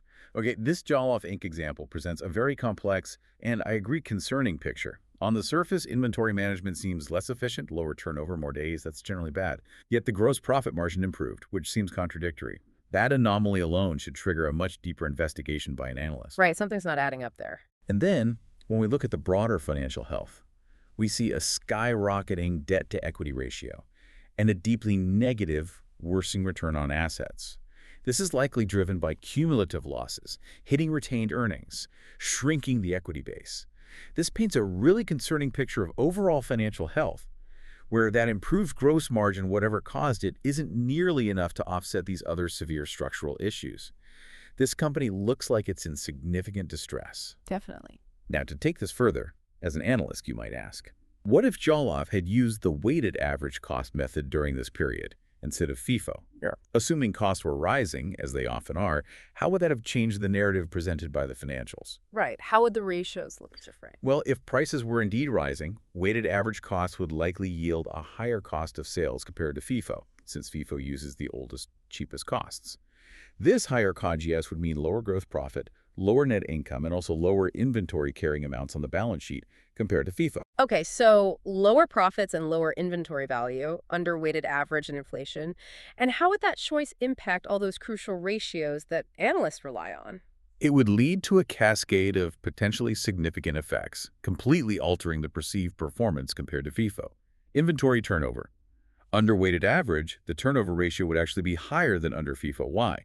Because the numerator, cost of sales would be higher, and the denominator, average inventory, would be lower. Higher divided by lower equals a higher ratio. So paradoxically, the company would appear more efficient in turning over inventory, purely due to the accounting method. Wow, okay, so weighted average looks more efficient on turnover than FIFO and inflation. In this specific mathematical way, yes, days of inventory. Consequently, the days of inventory on hand would be lower under weighted average, again making the company seem more efficient on paper. Gross profit margin. This would definitely be lower under weighted average because the cost of sales is higher, directly eating into that margin. Current ratio. This would likely be lower because the reported inventory value, a key current asset, would be lower than under FIFO. Return on assets, ROA. This would also be lower. The higher profit reported under FIFO has a proportionally greater impact on the numerator, net income, than the higher inventory value has on the denominator, total assets. Our source even gives an example suggesting a 3.00% ROA under weighted average could potentially become 3.96% under FIFO due to this effect. FIFO reports more profit, which boosts retained earnings and thus RO, debt-to-equity ratio. This ratio would likely be higher under weighted average. Lower net income means lower retained earnings, which form part of equity. A smaller equity base makes the same amount of debt look comparatively larger. So the choice of method dramatically shifts almost every key ratio. Absolutely. And the key takeaway for you, the listener, is that the opposite effects would generally be observed if inventory costs were declining, deflation. It just illustrates again how absolutely crucial it is to understand the specific inventory costing method chosen and the prevailing economic environment, inflation or deflation, to properly interpret financial performance and avoid drawing potentially very wrong conclusions. So when we're comparing different companies, maybe like Crux, which uses LIFO, Rolby using IFRS and FIFO, and Miko, another LIFO user, as they do in some of our practice problems, they might be operating in different environments or just using different accounting choices. What's the analyst's absolute first move to make any sense of this? How do you bring them to a level playing field for comparison? The analyst's first move, and it's really non-negotiable for any meaningful comparison, is to try and adjust the figures to a comparable basis. Often, and especially when dealing with U.S. companies using LIFO, this means converting the LIFO figures to a FIFO basis. And how do we do that? You mentioned the LIFO reserve earlier. Exactly, using the LIFO reserve disclosure. This LIFO reserve, which U.S. GAAP requires companies to disclose, is the difference between the inventory value reported under LIFO and what it would have been reported as under FIFO. It's the key to unlocking comparability. Okay, so how do you use the LIFO reserve? It's a fairly straightforward adjustment usually. 1. Adjust inventory. To get the equivalent FIFO inventory value, you simply add the disclosed LIFO reserve for that specific year-end to the reported LIFO inventory value on the balance sheet. So FIFO inventory, LIFO inventory plus LIFO reserve. Simple enough. Add the reserve to the LIFO number. 2. Adjust cost of goods sold. Confused, yes. This one involves the change in the LIFO reserve from the beginning of the year to the end. If the LIFO reserve increased during the period, it means LIFO COGS was higher than FIFO COGS would have been. So to get FIFO COGS, you subtract the increase in the LIFO reserve from the reported LIFO COGS. FIFO COGS is LIFO COGS change in LIFO reserve. Okay, subtract the increase. Conversely, if the LIFO reserve decreased during the period which signals a LIFO liquidation happened, it means LIFO COGS was artificially low. To get the equivalent FIFO COGS, you would add the decrease in the LIFO reserve to the reported LIFO COGS. Add the decrease. Got it. That makes sense if LIFO liquidation lowered COGS. 3. Adjust retained earnings and equity. The cumulative difference in net income over all years the company used LIFO impacts retained earnings. To estimate the FIFO equivalent retained earnings, you would typically add the cumulative LIFO reserve, the year-end figure, adjusted for taxes. So you'd add LIFO reserve, one tax rate, to the reported LIFO retained earnings. This adjustment, in turn, impacts total equity. Okay, that allows adjusting the balance sheet and income statement. Precisely. For example, our sources show that after adjusting Crux's LIFO figures to FIFO using these steps, its inventory turnover ratio changes significantly, from a reported 6.13 down to 5.83. This adjusted figure provides a much truer basis for comparing its operational efficiency against a FIFO company like Rolby. That's a noticeable difference. It often is. And also, remember, while LIFO gross margins, like Crux's or Miko's, might theoretically reflect current costs better than FIFO, like Rolby's, during inflation, you have to watch out for those LIFO liquidations. The example notes Crux's LIFO reserve decreased significantly from USD $72 million in 2017 to USD $55 million in 2018. That liquidation likely distorted its 2018 gross profit margin, making it look artificially high. This further underlines the need for careful scrutiny and adjustment using that LIFO reserve. Without it, an analyst comparing these companies would really be flying blind. That's incredibly detailed and really highlights the power and necessity of using those disclosures. Okay, one last point, which I've always found a bit confusing myself. Yeah. Does the choice between using a perpetual versus a periodic inventory system actually matter for the final valuation numbers? I always thought it was just about, how often you physically count your inventory, not how you value it. Yeah, that's a common misconception, but it does matter for valuation, sometimes significantly, but primarily when the LIFO costing system is used. This was highlighted in practice problem 19 from our sources. Only for LIFO. Why? Let's think about why. With a perpetual inventory system, the inventory records are continuously updated in real time or close to it with every single purchase and sale. When LIFO is applied under this system, it means the LIFO assumption, last cost in as first cost out, is applied continuously throughout the year. This can lead to specific, recently purchased layers being deemed sold and expensed as sales occur on an ongoing basis during the year. Okay, LIFO applied transaction by transaction. A periodic inventory system, however, doesn't track cost of sales continuously. Instead, the company typically does a physical count of inventory at the end of the period, say year-end.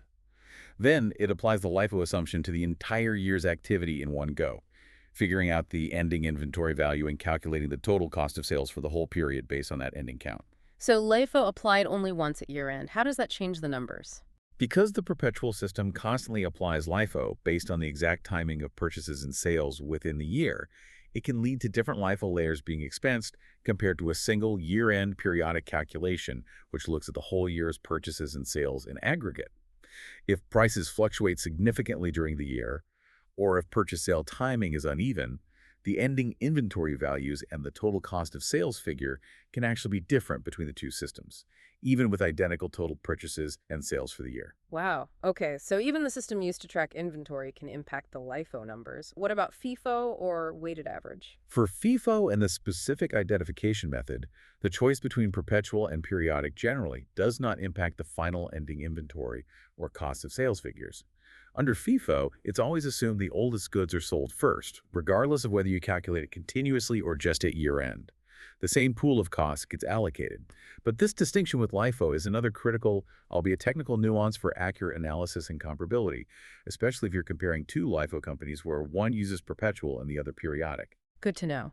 Another layer of complexity, especially with LIFO. Hashtag outro. Wow, what a deep dive that was into inventories. We've really journeyed from the basic definitions and how IFRS and US GAAP differ so fundamentally sometimes, especially on things like write-down reversals, all the way to the profound and often counterintuitive impact of FIFO versus LIFO during inflationary and deflationary periods. The economic environment is key. We've seen how accounting choices, things that might seem mundane, can actually make a company appear more efficient or more profitable than maybe it really is, and why you, the analyst, absolutely have to dig into those critical disclosures like the LIFO reserve and make careful adjustments to see the true picture. Yeah, things like the LIFO reserve, understanding LIFO liquidation as a potential profit illusion, and those subtle differences in write-down rules, they're all crucial pieces of this complex, but I think ultimately very rewarding puzzle. I agree. It feels like understanding inventory analysis is truly a shortcut to being much better informed about a company's financial realities. It really goes beyond just the surface numbers, doesn't it? It connects operational efficiency, market risks, accounting policy choices, and even strategic decisions around things like tax. It absolutely does. Recognizing these nuances allows for much more accurate comparisons between companies and gives you a clearer, more insightful picture of their true performance and financial health.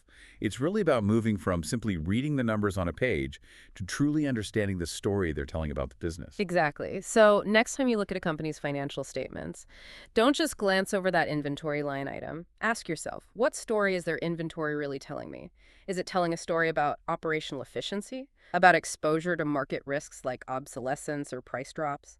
What does it reveal about their underlying accounting philosophy? Maybe their conservatism or aggressiveness? You could even think about how changing inventory levels might signal management's outlook on future sales. Are they building stock because they expect growth, or shrinking it because they foresee a downturn? Or how a decreasing LIFO reserve, as we discuss, could be hiding a one-time boost to profits that simply won't be repeated next year. The answers are often far more illuminating than you might expect, and your journey as an informed analyst really begins right there in those details. Well said. That's all for this deep dive. We hope you feel a little more informed and maybe a lot more curious about the stories hidden in inventory. We'll catch you next time. Hello, future financial experts, and welcome back to the Deep Dive. Today, we're setting out to map the very foundations of long-term value creation. Ever looked at a company's balance sheet and wondered what truly underpins its ability to generate revenue and profit for years to come? We're talking about those bedrock investments, the assets that aren't just here today, gone tomorrow, but stick around shaping a company's destiny.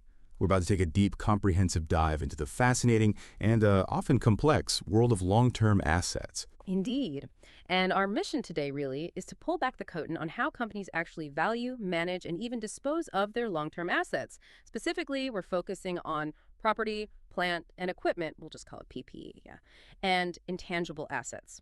We'll explore their journey right from acquisition through their ongoing recognition and value assessment, how their value is reviewed for those unexpected declines known as impairment, and eventually how they are, well, de-recognized from the balance sheet. For you, the learner, this means gaining critical insights into comparing companies and understanding the real story behind the numbers, all with an eye on those exam-focused concepts crucial for your CFA Level I journey. Right. With that roadmap in mind, we'll be breaking down some pretty complex rules from both IFRS and US GAAP. We'll bring in real-world examples, try to make it tangible, and help you connect those accounting dots to a company's overall financial health. So, whether you're meticulously prepping for an exam or just keen to get truly well-informed about how businesses build and manage their long-term value, get ready. We're going to unpack some seriously revealing information. Okay, let's start building our understanding. Okay, let's start with the absolute basics then. What are long-term assets at their core? Simply put, these are the assets a company holds onto with the expectation that they will generate economic benefits for many years, not just one or two. They are the essential tools, the infrastructure, the intellectual property.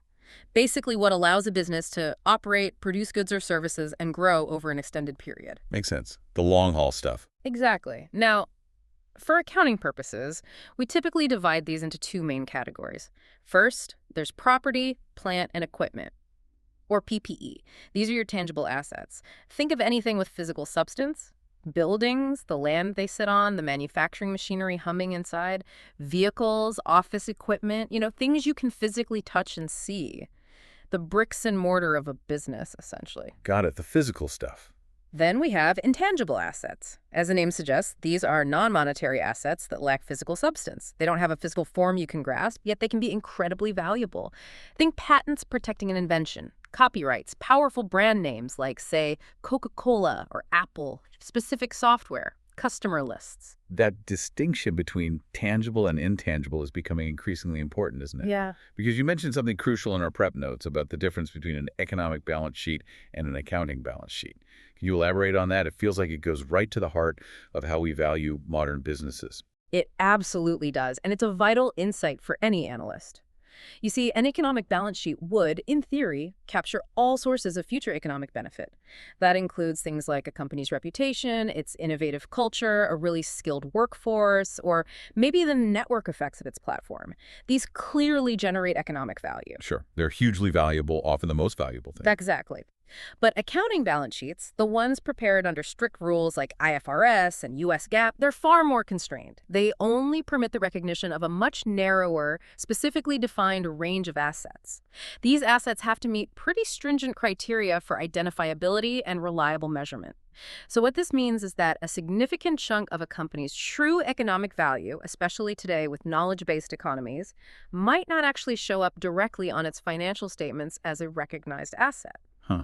So it's invisible on paper, a lot of it. Pretty much. And that's a key reason why a company's market capitalization, its stock market value, can often be vastly higher than its reported book value, the value on the balance sheet. That's a huge potential blind spot for investors if they only look at the numbers. But speaking of those accounting numbers, here's where it gets really interesting for us analysts. You've got the two major accounting standard setters. The International Accounting Standards Board, IASB, who develops IFRS International Financial Reporting Standards, and the Financial Accounting Standards Board, FASB, which establishes U.S. GAAP for companies in the U.S. This distinction is absolutely vital because their rules often differ significantly. That creates immediate challenges if you're trying to compare companies using different standards. Precisely. And one of the most fundamental differences lies in their measurement models for long-lived assets after they've been initially recognized. Under IFRS, companies actually have a choice. They can use either the cost model or the revaluation model. The cost model, well, it's straightforward. Record assets at historical cost less any accumulated depreciation or amortization. The revaluation model, though, allows companies to periodically revalue their assets to fair value. This means an asset's carrying amount on the balance sheet can go up or down with market conditions. So under revaluation, a building bought years ago could suddenly appear much more valuable on the balance sheet if real estate prices shoot up. Exactly. But here's the contrast. U.S. GAAP primarily requires the cost model for most long-lived assets. Revaluation generally isn't allowed. So right off the bat, two companies with physically identical assets, let's say, two identical factories built at the same time could report vastly different carrying amounts, just because one follows IFRS and uses revaluation, and the other uses U.S. GAAP and sticks to cost. Wow. That's a huge difference. Same assets, different numbers on the balance sheet. Really hammers home why you need to know what standard they're using. Absolutely. And it's worth a quick mention, too, that these standards aren't static. They change. Staying updated is crucial. But this difference in models raises a really important question for everyone listening.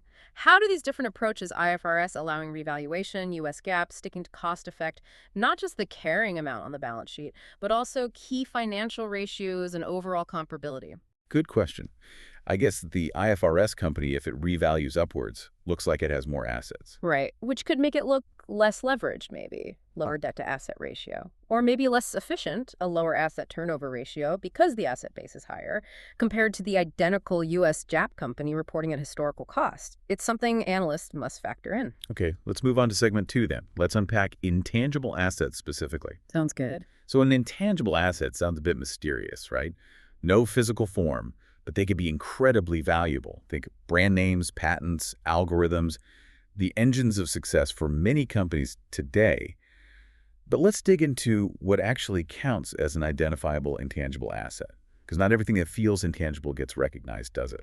That's a great point, and yeah, it's often confusing. Under IFRS, for an intangible asset to be identifiable and make it onto the balance sheet, it has to meet 3 specific definitional criteria. Okay, what are they? First, it must be identifiable.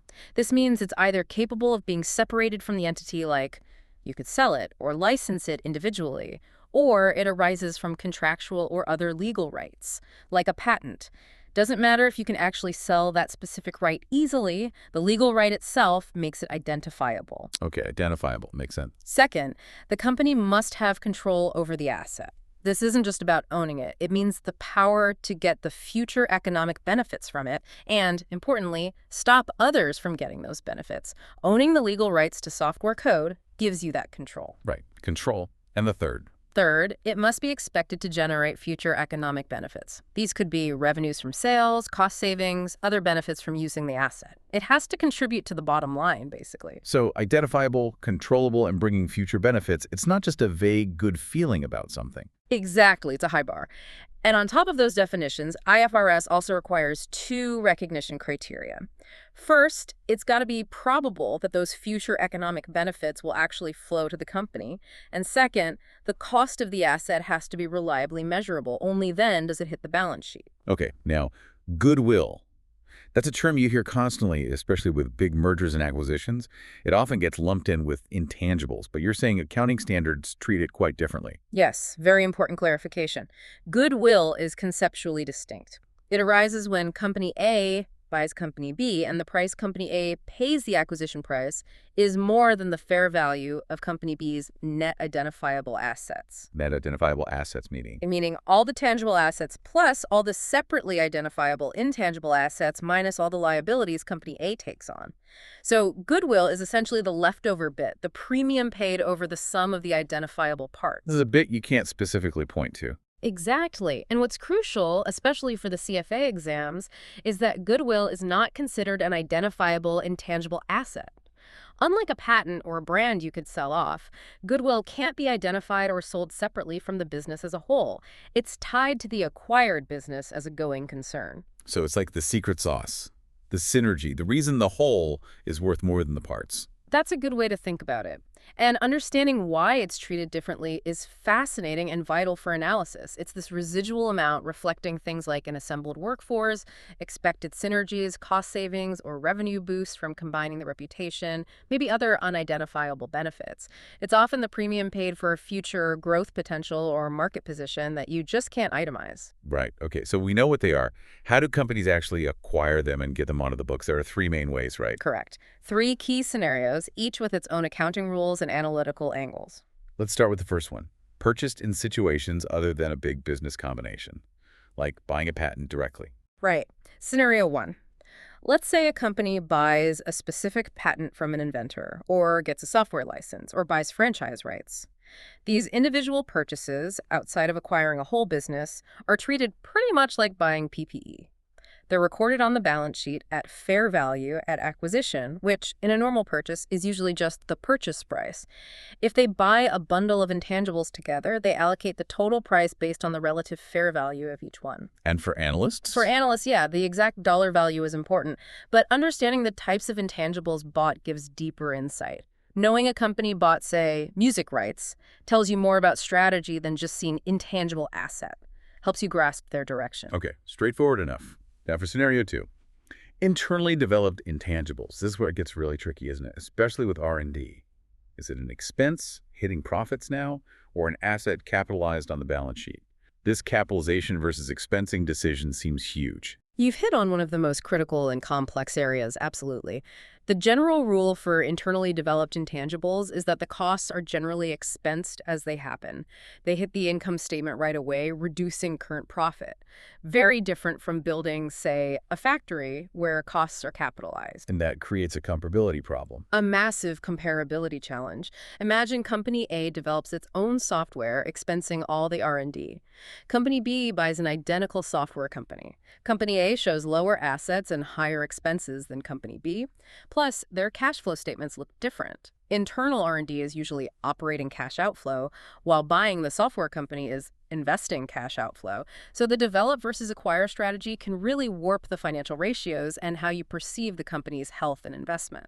So if you see a company expensing all its R&D while competitors capitalize, what should that flag up? Good question. The immediate flag is that the expensing company's net income and assets might look understated compared to peers. Its return on assets might seem lower, its asset turnover may be higher just because of accounting. An analyst might need to think about adjusting, maybe capitalizing some of that R&D mentally to get a better apples-to-apples comparison for valuation. Okay, so how do the actual rules differ between IFRS and US GAAP here? Right, the specifics. Under IFRS, guided by IFRS 38, research costs must be expensed. Research is defined as original and planned investigation, gaining new scientific or technical knowledge. Basically, the early, uncertain stage, all expensed. Development costs, however, can be capitalized as an intangible asset, but only if they meet certain strict criteria. Such as? Things like technical feasibility of completing it, intent to use or sell it, ability to use or sell it, how it will generate probable future economic benefits, and reliable cost measurement. Development is the application of research findings for production of new or substantially improved materials, devices, products, etc. Closer to commercialization, more certain. So IFRS draws a line. Pure research is expensed. Development can be capitalized if you prove it's likely to pay off. Why so strict? It's about reliability. Intangibles are hard to measure. By demanding proof of feasibility, intent, benefits, IFRS tries to ensure only assets with a high chance of generating value get capitalized, stops companies inflating assets with speculative projects. Makes sense. What about US GAAP? U.S. GAAP is generally stricter on R&D. Most general R&D costs are expensed as incurred, a broader expensing rule than IFRS. However, there's a really crucial nuance for software development costs. This is a specific area where U.S. GAAP does allow capitalization. Software gets special treatment. Kind of. For software developed for sale, costs are expensed until technological feasibility is established. Think, a working design exists. After that, subsequent development costs are capitalized. For software developed for internal use, costs are expensed until it's probable the project will be completed and used as intended. Then, subsequent costs are capitalized. Probable completion is often seen as an easier hurdle than technological feasibility. Interesting. So U.S. GAAP is generally stricter, except for software, whereas rules look a bit like the IFRS rules for all development costs. You've got it. It shows how specific industries sometimes need tailored rules. Okay, let's make this concrete. Walk us through illustrative example 1, REHAG. Fictional company IFRS rules, spending EUR 1,000 a month in 2019 developing internal software. How does timing matter? Okay, REHAG under IFRS. Scenario A, they meet all the capitalization criteria on February 1st. In this case, the EUR 1,000 from January, expensed, hit the income statement. But the EUR 11,000 from February to December, capitalized, recognized as an intangible asset on the balance sheet. Okay, and if they meet the criteria much later? Scenario B, they don't meet the criteria until, say, December 1st. Then the EUR 11,000 from January through November, all expensed. Only the EUR 1,000 spent in December gets capitalized. Big difference in reported profit and assets for the year. Huge difference. Now, how would U.S. GAAP handle this internal use software? Under U.S. GAAP, if REAG had already established back in 2018 that project completion was probable and the software would be used as intended, then they would likely capitalize the entire EUR 12,000 spent during 2019, assuming those costs came after hitting that probable completion milestone. Right. So what does this all mean for you, the analyst or CFA candidate? It means net income and assets can look incredibly different based on these accounting choices, even for the exact same R&D spending. A company capitalizing more looks better short-term, higher assets, maybe higher net income, but faces future amortization charges. The one expensing looks less profitable now, but might have higher profits later. Critical for comparisons. Absolutely critical. Now, the third scenario. Yes, scenario 3. Acquired in a business combination. This is the big one, right? Company A buys company B. How do they account for all the assets and liabilities, especially intangibles and goodwill? This is indeed a major area, often involving huge numbers. It's handled using the acquisition method. The acquirer has to meticulously allocate the total purchase price to each identifiable asset acquired and liability assumed based on its fair value at the acquisition date. Everything gets revalued. If the purchase price paid is more than the fair value of all those net identifiable assets acquired. Tangibles plus identifiable intangibles minus liabilities. Correct. That excess amount is recorded as goodwill, the residual premium. Now, the specific criteria for recognizing identifiable intangibles separately from goodwill in a business combination can also differ slightly. Under IFRS, the acquired asset must meet the general definition and recognition criteria we discussed earlier.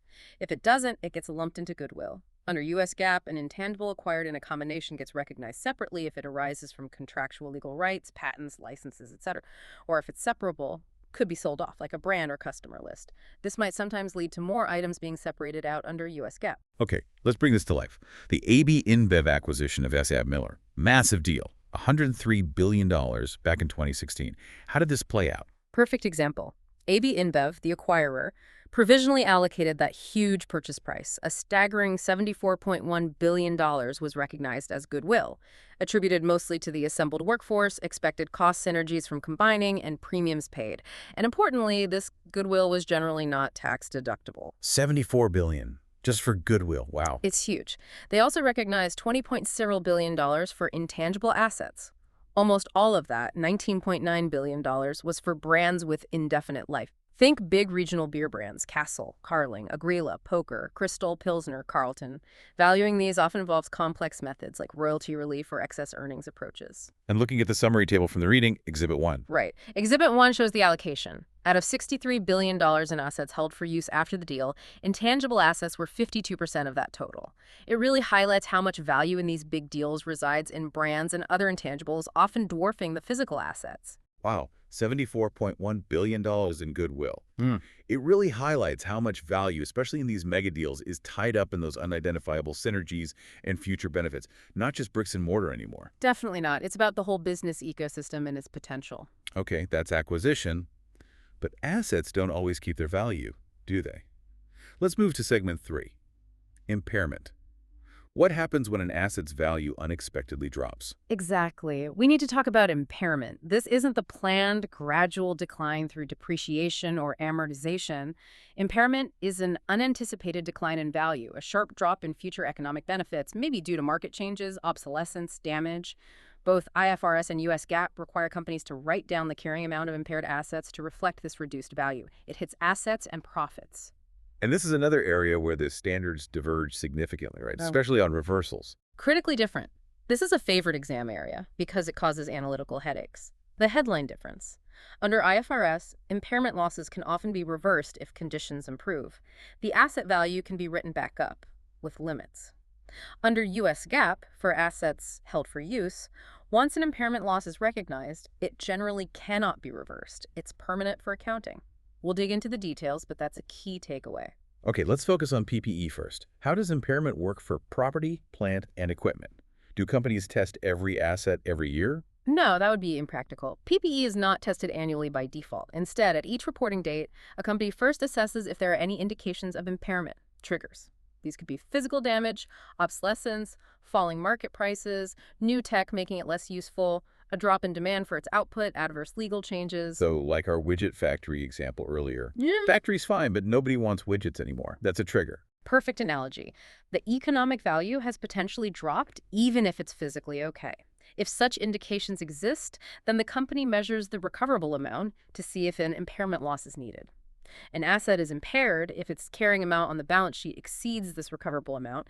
The loss reduces the asset's carrying amount and reduces net income. But remember, it's a non-cash item. It doesn't affect cash flow from operations directly. Okay, so how do you measure the loss? This is where IFRS and US GAAP differ again. Right. The measurement methodologies are distinct. Under IFRS, IS 36, the impairment loss is the amount by which the carrying amount exceeds the recoverable amount. And recoverable amount is defined very specifically.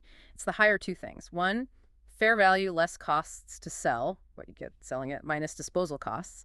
Two, value in use, the present value of expected future cash flows from continuing to use the asset. So IFRS looks at the better option. Sell it or keep using it. Value in use is based on future cash flows, discounted back. Exactly. A forward-looking DCF calculation. Now, under US GAAP, it's a two-step process. Step 1, recoverability test.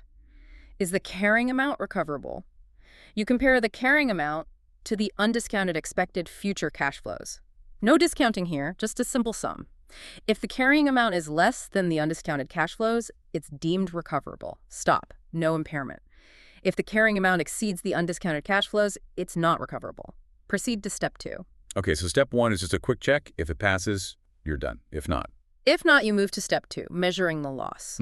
The impairment loss is measured as the difference between the asset's fair value, just fair value, not less cost to sell, and its carrying amount. Got it. Different triggers for measuring the loss and different ways of measuring it. Precisely. Let's run through the Sussex and Essex examples to see this in action. Yes, please. These examples really show how different the results can be. Let's start with example 2. Sussex, UK company, machine, declining demand. Okay, Sussex data. Carrying amount. GBP 18,000, undiscounted future cash flows. GBP 19,000, present value of future cash flows, value in use. GBP 16,000, fair value of sold. GBP 17,000, cost to sell. GBP 2,000. First, IFRS. We need the recoverable amount higher of fair value less cost to sell and value in use. Fair value less cost to sell, 17,000, 2,000, GBP 15,000. Value in use equals GBP 16,000. The higher is GBP 16,000. That's the recoverable amount. Carrying amount, 18,000. Recoverable amount, 16,000. So impaired. Impairment loss, 18,000, 16,000, GBP 2,000. Asset written down to 16K. Loss hits net income. Okay, GBP 2,000 loss under IFRS. Now, US GAAP. US GAAP. 2 steps. Step 1. Compare carrying amount 18,000 to undiscounted cash flows 19,000. 18,000 is less than 19,000. The asset is recoverable based on undiscounted flows. So we stop. No impairment loss is recognized under US GAAP. Asset stays at 18,000. Well, same situation. IFRS recognizes the GBP 2000 loss, US GAAP recognizes nothing. That's a huge difference for analysts comparing companies. One shows a hit to profit, the other doesn't. It really highlights the impact of the standard used. Now let's try example 3, Essex. Similar situation, different numbers. Essex data. Carrying amount. GBP 18,000, undiscounted future cash flows. GBP 16,000, present value future cash flows, value in use. GBP 14,000, fair value is sold. GBP 10,000, cost to sell. GBP 2,000. Okay, IFRS first. Recoverable amount is higher of fair value, less cost to sell, and value in use. Fair value less cost to sell, 10,000, 2,000, GBP 8,000. Value in use, GBP 14,000. Higher is GBP 14,000. That's recoverable amount. Carrying amount, 18,000. Recoverable amount, 14,000. Impaired. Impairment loss, 18,000, 14,000, GBP 4,000. Asset written down to 14K. Okay, GBP 4,000 loss under IFRS this time. US GAAP. US GAAP. Step 1. Compare carrying amount 18,000 to undiscounted cash flow 16,000. 18,000 is greater than 16,000. Asset is not recoverable. Proceed to step 2. Step 2. Measure loss. Loss carrying amount 18,000, fair value 10,000, impairment loss GBP 8,000, asset written down to 10K. Fascinating. So in this case, the IFRS loss, GBP 4,000, is actually less than the U.S. GAAP loss, GBP 8,000. Exactly. It can go either way depending on the numbers. This difference directly hits the book value of equity and net income. And remember, while impairment lowers current net income, it might mean higher net profit margins in the future because there's less depreciation on the lower asset base. But it also suggests net income might have been overstated in prior years because depreciation wasn't high enough then. Good points. Okay, that's PPE impairment. What about intangibles? Same rules. Depends. We need to split them. Finite life versus indefinite life. Finite life intangibles, like a patent with an expiry date, are amortized. For impairment, they're treated basically like PPE, tested only when there are indications of impairment. Loss reduces carrying amount and net income. Simple enough. And indefinite life ones, like Goodwill or a major brand. Indefinite life intangibles are not amortized. Because their value isn't systematically reduced, they must be tested for impairment at least annually. Impairment exists simply when the carrying amount exceeds fair value, often a bit simpler than the PPE tests. Got it. Annual check for indefinite life intangibles. What about assets held for sale? Right. Special category. When management decides to sell an asset and the sale is highly probable and the asset ready for immediate sale, it gets reclassified as held for sale. At that point, it's tested for impairment. If carrying amount, fair value, less cost to sell, recognize an impairment loss. Write it down. And crucially, once classified as held for sale, the asset stops being depreciated or amortized. Okay, now the big difference. Reversals. If conditions improve, can you write the value back up? This is the key. IFRS versus U.S. GAAP divergence on impairment. Under IFRS, yes, reversals are permitted if the recoverable amount increases later, applies whether held for use or held for sale. There's a limit. You can only reverse up to the asset's carrying amount as if the impairment never happened, i.e. what its depreciated amortized cost would have been. You can't just write it up indefinitely. So IFRS allows a bounce back up to a point, and U.S. GAAP. U.S. GAAP is stricter. For assets held for use, no reversals allowed. Once impaired, that value is the new ceiling for accounting. For assets held for sale, reversals are permitted if fair value increases after an impairment. This acknowledges they're market-driven. That's a massive difference in potential reported earnings and equity over time, isn't it?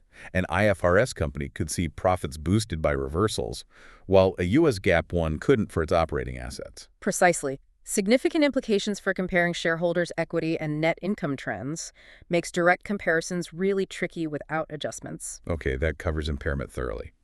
Let's move to the final stage. Segment 4, derecognition. How assets lead the balance sheet. Right. Derecognition is simply removing an asset from the financial statements. Happens when it's disposed of, sold, exchanged, abandoned, or when it provides no future economic benefits anymore. Time to say goodbye. How does it work for a straightforward sale? For a sale of long-lived assets, you calculate the gain or loss. It's simply sale proceeds, cash received, minus the asset's carrying amount at the time of sale, costs less accumulated depreciation amortization, adjusted for any prior impairments revaluations. The gain or loss hits the income statement, might be other gains, losses, or a separate line of material. The cash flow from the sale is always an investing cash inflow on the statement of cash flows. And if using the indirect cash flow method, you adjust net income to remove the gain loss, non-operating, and show the proceeds in investing activities. Let's do the Musaluk Diners example. Yeah. Selling 450 pizza ovens. Okay, example 4, Musaluk Diners, ovens original cost, $5.1 million. Accumulated depreciation, $3.2 million. So carrying amount of 5.1 meter, 3.2 meter equals $1.9 million. Sale proceeds received equals $3.1 million. Gain on sale, proceeds 3.1 meter, carrying amount 1.9 meter reported on income statement, and the $3.1 million cash received. Investing cash inflow. Straightforward. Clear. What about disposals other than a direct sale, like abandonment? Abandonment retirement. Similar to a sale, but zero cash proceeds. You remove the asset's carrying amount from the balance sheet. Since there's no cash offset, you record a loss equal to the entire carrying amount. Reflects losing the asset's value with no compensation. In an exchange, trading one asset for another. Exchange. You remove the carrying amount of the asset given up. You add the fair value of the asset acquired. The difference between the fair value acquired and carrying amount given up is the gain or loss. Unless you can't reliably measure the fair value of either asset. If fair value isn't clear, you measure the acquired asset at the carrying amount of the asset given up. And in that specific case, no reliable fair value, no gain or loss is reported. Key point for exams. Got it. Conservative approach if values are murky. Lastly, spin-offs. Creating a new company from a division. Right, a spin-off often involves distributing shares of the new entity to the parent company's existing shareholders. Typically, the assets and liabilities of the unit being spun off are reclassified as held for distribution first. Let's look at the Fiat Chrysler FCA spin-off of Ferrari. Ah yes, the Ferrari example. FCA did it in 2 steps. First, they sold 10% of Ferrari in an IPO. That was a sale to external parties for cash.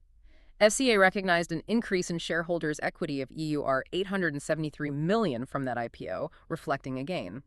But the second step was the actual spin-off, distributing the remaining Ferrari shares to existing FCA shareholders. That distribution did not result in any gain or loss for FCA on its income statement. It's a reallocation of value, not a sale by the parent.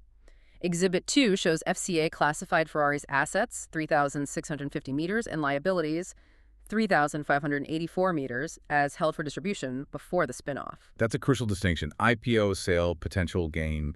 Pure spin-off distribution, generally no gain loss for the parent. Precisely. Important for interpreting these restructuring events. Okay, we've covered acquisition, impairment, derecognition. Now, segment 5, how do we actually see all this? Disclosures and analysis. Exactly. All these rules are useless if you can't find the information. Disclosures are key. They appear on the main statements, but especially in the notes to the financial statements. That's where the detail lives. IFRS disclosure requirements are quite extensive. For PPE, need basis, cost valuation, depreciation method, useful liferate, gross carrying amount, accumulated depreciation, a reconciliation of changes. Also restrictions, commitments, if revalued, details on fair value, cost model equivalent, revaluation surplus. For intangibles, finite indefinite lives, amortization details, carrying amounts, reconciliation, justification for indefinite lives, restrictions, commitments, revaluation details if applicable. For impairment, amounts of losses reversals were recognized, assets affected, reasons for impairment reversal. And U.S. GAAP. Similar, Yeah. but different. Similar goals, some different specifics. U.S. GAAP intangibles requires gross carrying amounts, accumulated amortization, total and by class, current amortization expense, and crucially, estimated amortization expense for the next 5 fiscal years. Very useful for forecasting. U.S. GAAP impairment. Remember, no reversal for assets held for use. Disclosures cover the impaired asset, cause, fair value method, loss amount were recognized. And how does depreciation show up on the income statement? Under IFRS, depends if they use nature of expense, grouping like items, e.g. depreciation, or function of expense, for example, cost of sales, SG&A. So depreciation might not be a separate line. And the statement of cash flows shows acquisitions, disposals, in investing. Indirect method adds back depreciation amortization to net income for operating cash flow. Right. Let's put this into practice. The Orange SA example, a real telecom company's disclosures. Excellent. Let's look at Exhibit 3, excerpts from Orange SA's 2017 statements. Income statement. Huge depreciation and amortization expense, EUR 6.8 BN in 2017. Notice the big impairment of Goodwill and impairment of fixed assets in 2016. Major hits to profit that year. Balance sheet. Look at the sheer size of Goodwill, EUR 27.1 BN. Other intangible assets, EUR 14.3 BN. PPE, EUR 26.7 BN in 2017. Goodwill alone was nearly 29% of total assets. Intangibles were another 15%. Huge reliance on these long-term assets. Incredible dominance of intangibles and goodwill. So into the notes we go. Exactly. Note 7.2 Goodwill reconciliation shows how it changed. We see that EUR 772 million impairment in 2016 clearly listed. Helps track movements. Note 7.3 and 7.4 key assumptions for goodwill impairment. This is gold. They use value and use based on perpetuity growth rate and post-tax discount rate. For France, 0.8% growth, 5.5% discount rate. But look at the sensitivity. A 1% decrease in growth rate cuts recoverable value by EUR 13.2 billion. A 1% increase in discount rate cuts it by EUR 14.6 billion. Wow, that sensitivity is stunning. A tiny tweak in an assumption wipes billions off the theoretical value. Shows how subjective goodwill impairment testing can be. It absolutely does. Huge judgment involved. Analysts need to scrutinize these assumptions. Note 8.3, other intangibles, breaks it down. Telecommunications licenses are the biggest, EUR 6.2 BN. Then Orange brand software, customer bases, much more useful than one big number. Note 8.4 PPE. Confirms network and terminals are the largest chunk, EUR 22.9 BN. Makes sense for a telco. Analysis of 2016 impairments, Exhibit 5, details the EUR 772-meter goodwill and EUR 207-meter fixed asset impairments, mainly Poland, Egypt, Congo, Cameroon. Reasons given. Declining competitiveness, ADSL. revenue deterioration, higher discount rate, Poland sovereign downgrade, 4G license terms, Egypt, currency depreciation, political uncertainty, textbook impairment triggers. Fantastic detail. So exam-style question based on this. What determines value in use for Orange SA? According to their notes, value in use is the present value of future expected cash flows based on management's assumptions about the economy, regulations, trading, investments, license renewals, etc. It's a management-driven DCF. Okay, disclosures give the raw data. How do we turn it into insights using ratios? Right. Ratios help compare and assess fixed asset turnover ratio, total revenue, average net fixed assets, measures efficiency, how much sales generated per dollar of TCE. Higher is generally better. Okay, efficiency. What about asset age? Asset age ratios. Good for spotting future CapEx needs. Caveat. Best for cost model PPE. Assume straight line, no salvage value. Estimated total useful life, historical cost, annual depreciation expense, average expected life, estimated age, accumulated depreciation, annual depreciation expense, how old, on average. Estimated remaining life net PPE, annual depreciation expense. How many years left, on average? These seem vital. Older assets, shorter remaining life means big spending coming soon, right? Potentially, yes. But remember, the limitations, varying methods, asset mixes make these estimates not precise figures, good for flagging areas to investigate further. And comparing CapEx to depreciation. Reinvestment CapEx versus depreciation, simple comparison. If CapEx depreciation suggests they're maintaining or expanding capacity. If CapEx depreciation may be shrinking or sweating assets. Okay, let's apply these. Example 6, comparing Orange, IFRS, BCE, IFRS Canada, and Verizon, US GAAP, 3 telcos. Right. Exhibit 6 gives the data. Let's crunch the numbers. Estimated total useful life, Orange, 20.6 years, BCE, 22.8 years. Verizon, Right. 16.7 years. Interpretation. Verizon seems to have shorter-lived assets, maybe faster tech cycle or different asset mix. Interesting. Estimated age, Orange 15.0 years, BCE 14.9 years, Verizon 10.7 years. Interpretation. Verizon has the newest PPE on average. Orange and BCD are around 73-65% through their estimated useful lives. Mature asset base. Remaining life. Estimated remaining life, Orange 5.7 years, BCE 7.9 years, Verizon 6.08 years. Interpretation. BCE might have a bit more breathing room before major replacements based on these estimates. And reinvestment. CapEx versus depreciation. CapEx versus depreciation, Orange 120%, BCE 140%, Verizon 120%. Interpretation. All are investing more than depreciation, suggesting they're replacing and likely expanding modernizing, consistent with older assets needing updates. BCE investing relatively more heavily. Finally, fixed asset turnover. Efficiency. Fixed asset turnover, Orange 1.6x, BCE 1.0x, Verizon 1.5x. Interpretation. Orange and Verizon generate more sales per dollar of fixed assets than BCE. Suggest higher efficiency or maybe different business focus. Example, less capital-intensive services. Great comparison. What stands out overall? Well, Verizon looks like it has newer, shorter-lived assets and is quite efficient. BCE has older assets with longer remaining life, but lower turnover, investing heavily. Orange is somewhere in between. But always remember, consider business differences, operational mix, M&A activity. These ratios are starting points, not the whole story. Absolutely.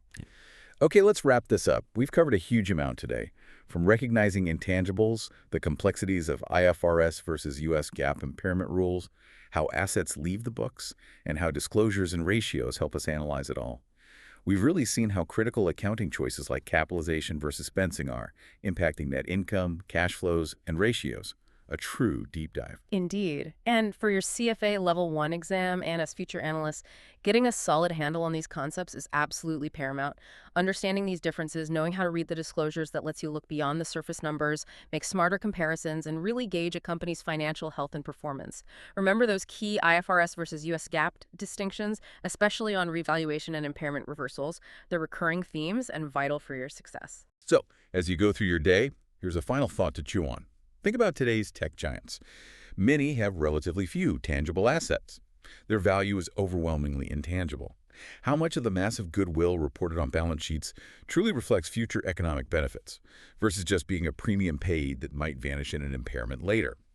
And how might accounting standards need to evolve further to better capture the economic value of these dominant yet often hard to quantify intangible assets? Keep digging, keep questioning, and keep learning. We hope this deep dive has given you a clearer path to understanding long-term assets, impairment, and derecognition.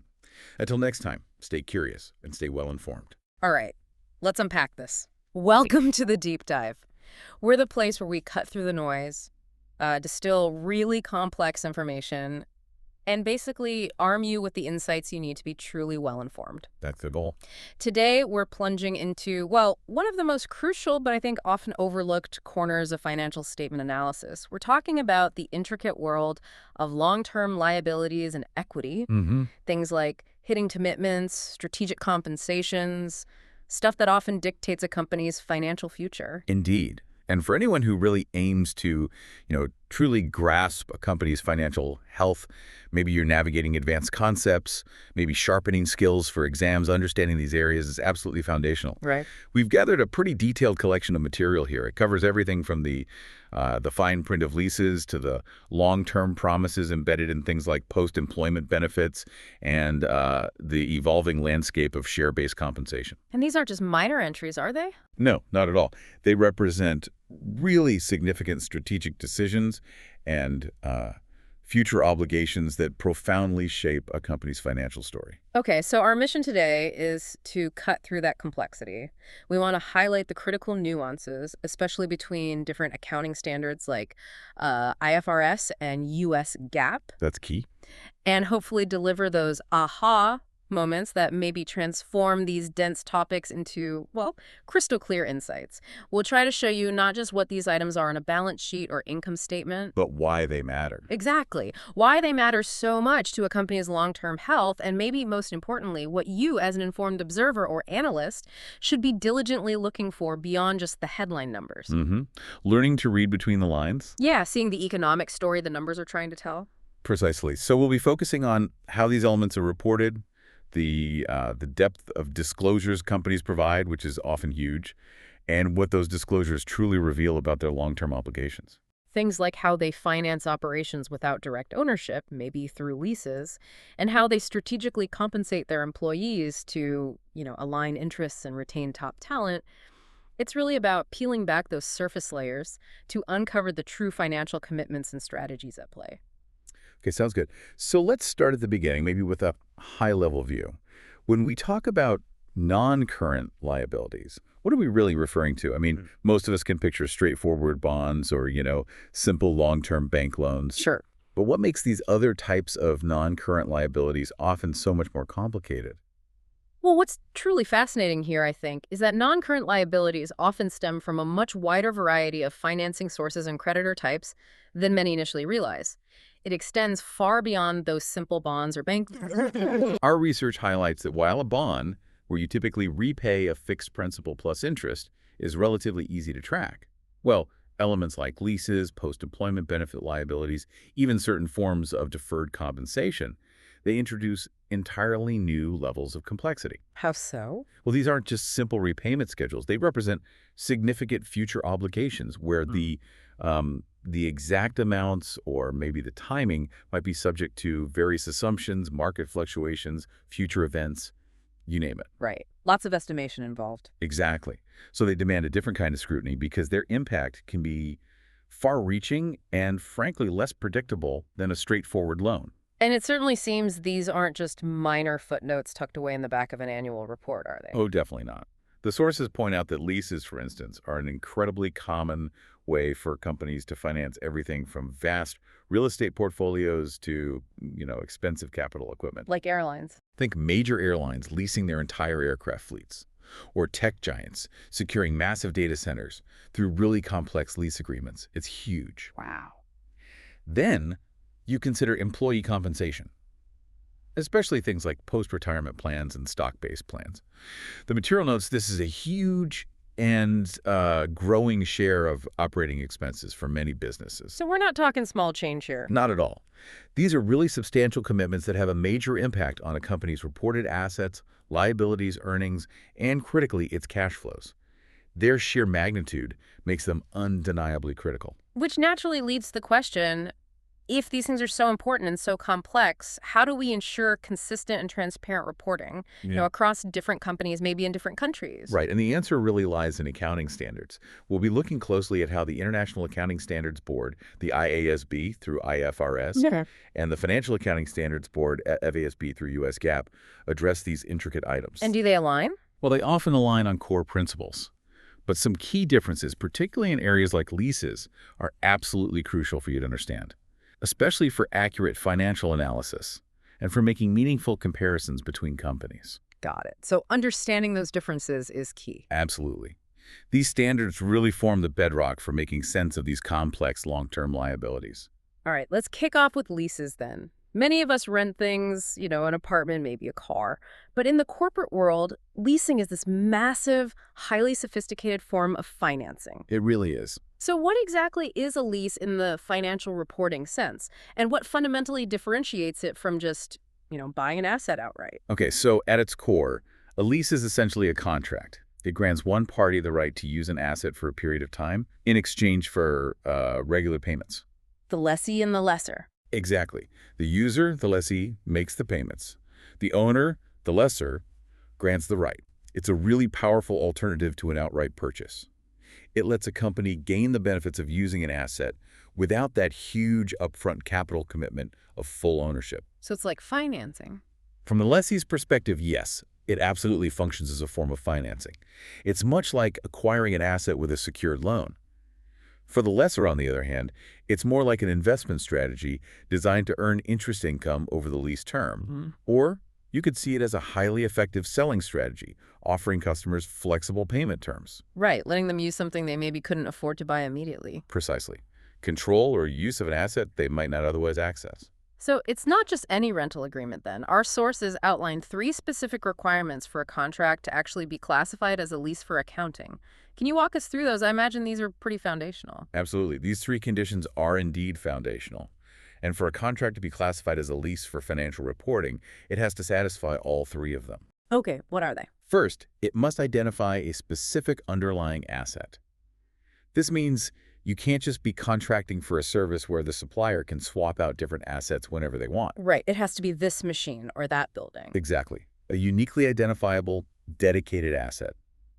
Second, the contract has to give the customer, the lessee, the right to obtain largely all of the economic benefits from that asset over the contract term. Meaning they get the output, the value from using it. Yes, it implies the lessee effectively controls and benefits from the asset's output and utilization throughout the agreed period, almost like they own the output. Okay, and the third? Third, and this is crucial, it must give the customer, not the supplier, the ability to direct how and for what objective the underlying asset is used. This is really about operational control. So the lessee decides what the asset does. That's right, the lessee dictates the asset's use, not just passively receiving some service from it. That distinction about operational control seems really important. The source used that trucking example, right? Yes, that's a good illustration. If you contract for a specific truck 123, and you tell the driver where to go, what to carry, that's generally seen as a lease. You're directing the use of a specific asset. But if you just call a trucking company and say, ship my stuff. Right. If you just contract for goods to be shipped, and the trucking company decides which truck, which driver, which route, that's likely not a lease of a truck. You don't have control over the specific underlying asset or how it's deployed. It's more of a service contract then. Makes sense. That clarifies the control aspect. Exactly. And just to underscore how widespread leasing is, the material notes that back in 2014, the IASB found over 14,000 public companies owed more than, get this, USD 3.3 trillion in future lease payments. Wow. Trillion. Trillion is a staggering number. Really highlights how central leasing is to global business. And the examples are everywhere, too. Oh, yeah. Alibaba leasing shops and warehouses. Copa Airlines leasing its aircraft. Meta leasing offices in those massive data centers. Even Standard Bank leasing space for ATMs. So these are clearly fundamental to how these companies operate. They're not small deals. Absolutely not. These are substantial long-term commitments. And companies choose leasing for several compelling strategic reasons. It offers significant advantages over buying directly. Okay, so what are some of those key benefits from the lessee's perspective? Why lease instead of buy? Well, there are quite a few significant ones. First, often less upfront cash is needed. Leases typically require little, if any, down payment, which is great for preserving a company's liquidity. Right, frees up cash for other things. Exactly. Then there's often cost effectiveness, because leases can be a form of secured borrowing. If the lessee defaults, the lessor can usually just take the asset back. This often translates to a lower effective interest rate compared to maybe an unsecured loan. Makes sense, lower risk for the lender, or lesser in this case. Precisely. And finally, there's the convenience and lower risks associated with actually owning the asset. Think about things like rapid technological obsolescence. Yeah, like with computers or equipment. Right. If technology moves fast, the lessee might just return the outdated leased asset at the end of the term, rather than being stuck trying to sell a depreciating owned asset. That's a big one. And for the lessor, what's in it for them? For the lessor, it's mainly about earning that interest income over the lease term, and also expanding their market. Offering customers those flexible payment terms makes their products accessible to more buyers. Okay, so once we've established it is a lease, meeting those three criteria, how do we categorize it? These terms, finance lease and operating lease, keep popping up. That distinction sounds critical. It's absolutely critical, because the classification really dictates the entire accounting treatment from there on. Fundamentally, leases get classified based on whether they economically resemble an asset purchase or if they look more like a straightforward rental contract. And how do we make that call? Both IFRS and US GAAP share 5 identical criteria to figure out if a lease qualifies as a finance lease. And the rule is quite clear. If any one of those 5 criteria is met, boom, it's a finance lease. If none of them are met, it defaults to being an operating lease. Only one needs to be met. Just one. And these criteria are applied consistently by both the lessees and the lessors. Okay, so what are these 5 magic criteria? They sound like they're trying to sniff out if the lessee is basically getting the benefits and risks of ownership, even without the legal title. That's exactly the goal. So the 5 criteria are: 1, ownership of the asset actually transfers to the lessee by the end of the lease term. That's the clearest sign. Pretty straightforward. 2, the lessee has a purchase option, and they are reasonably certain to exercise it. Again, signals an intent to eventually own. Makes sense. 3, the lease term is for a major part of the asset's useful life. If you're using it for, say, 90% of its life, it feels a lot like ownership. 4, the present value of the sum of the lease payments equals or exceeds substantially all of the asset's fair value. If the payments basically cover the asset's full value, economically it's like buying it on credit. That sounds like a key one. How is substantially all defined? That's a good question. The standards often suggest around 90% as a guideline, but it does involve some judgment. Okay. And the 5th criterion? 5, the underlying asset is so specialized it has no alternative use to the lessor at the end of the lease term. Maybe it was custom built.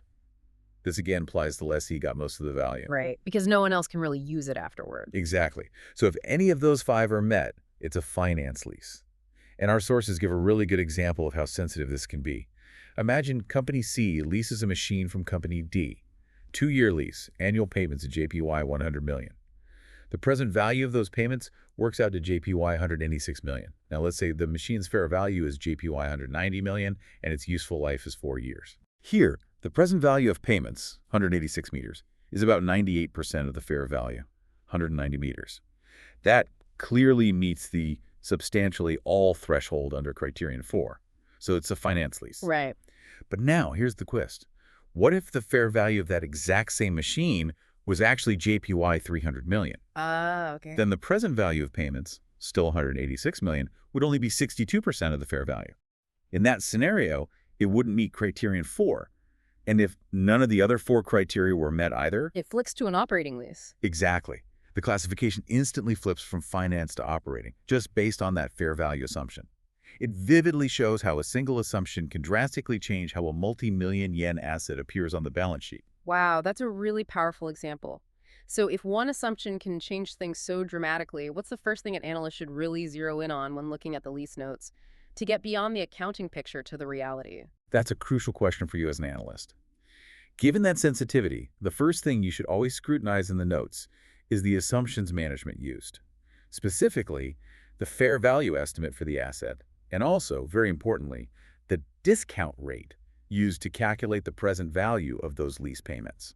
Why the discount rate, too? Because minor adjustments to that rate can also significantly change the present value calculation, potentially moving it above or below that substantially all threshold, just like the fair value example. Right, so tweaking either can flip the classification? Precisely. Understanding those assumptions helps you gauge how reliable the classification is. You can even perform your own sensitivity analysis if you have enough data. Okay, that's really helpful. So let's get into the reporting then. We know the classification matters hugely. How does it actually hit the financial statements? Right. The financial reporting, as we've hinted, is quite nuanced. It depends on whether you're the lessee or the lessor, which accounting standard you're under IFRS or US GAAP, and that lease classification. Finance or operating. Exactly. And it's worth quickly mentioning there are some practical exemptions for lessees, just to simplify things for minor leases. Like what? Both IFRS and US GAAP allow companies to just expense payments straight line for short-term leases, meaning 12 months or less. And IFRS also has an exemption for leases of low-value assets, typically things that are about USD 5,000. Okay, so small stuff gets simpler treatment. Generally, yes. But these exemptions usually don't apply to lessors. So focusing on the main leases, let's break down the lessee side first. How does IFRS handle this? The material mentioned a single accounting model, which sounds simpler. In one sense, yes. Right. Under IFRS, that single model means a consistent approach for all leases from the lessee's perspective, whether they're classified as finance or operating. Okay, how does that work? At the start of any lease, the IFRS lessee records both a lease payable liability and a corresponding right of use, or ROU asset, on their balance sheet. What's the ROU asset represent again? Think of it as recognizing the economic right you've gained to use that asset over the lease term. It's like you almost own it economically, even if you don't hold the legal title. Okay. And both the liability and the ROU asset are initially recognized at an amount equal to the present value of the future lease payments. The discount rate used is typically the rate implicit in the lease if you can figure it out, or more commonly the lessee's estimated secured borrowing rate. So initially they're equal on the balance sheet. How do they evolve over time, and where do they show up on the income statement? Good question. After that initial recognition, things get more dynamic. The lease liability is systematically reduced by each lease payment using the effective interest method. Meaning Interest expense is calculated on the outstanding liability balance each period. So each payment gets split into two parts. An interest expense, liability balance times the discount rate, and a principal repayment, the rest of the payment. Okay, so the liability goes down. What about the ROU asset? The ROU asset is amortized, usually on a straight line basis, over the lease term.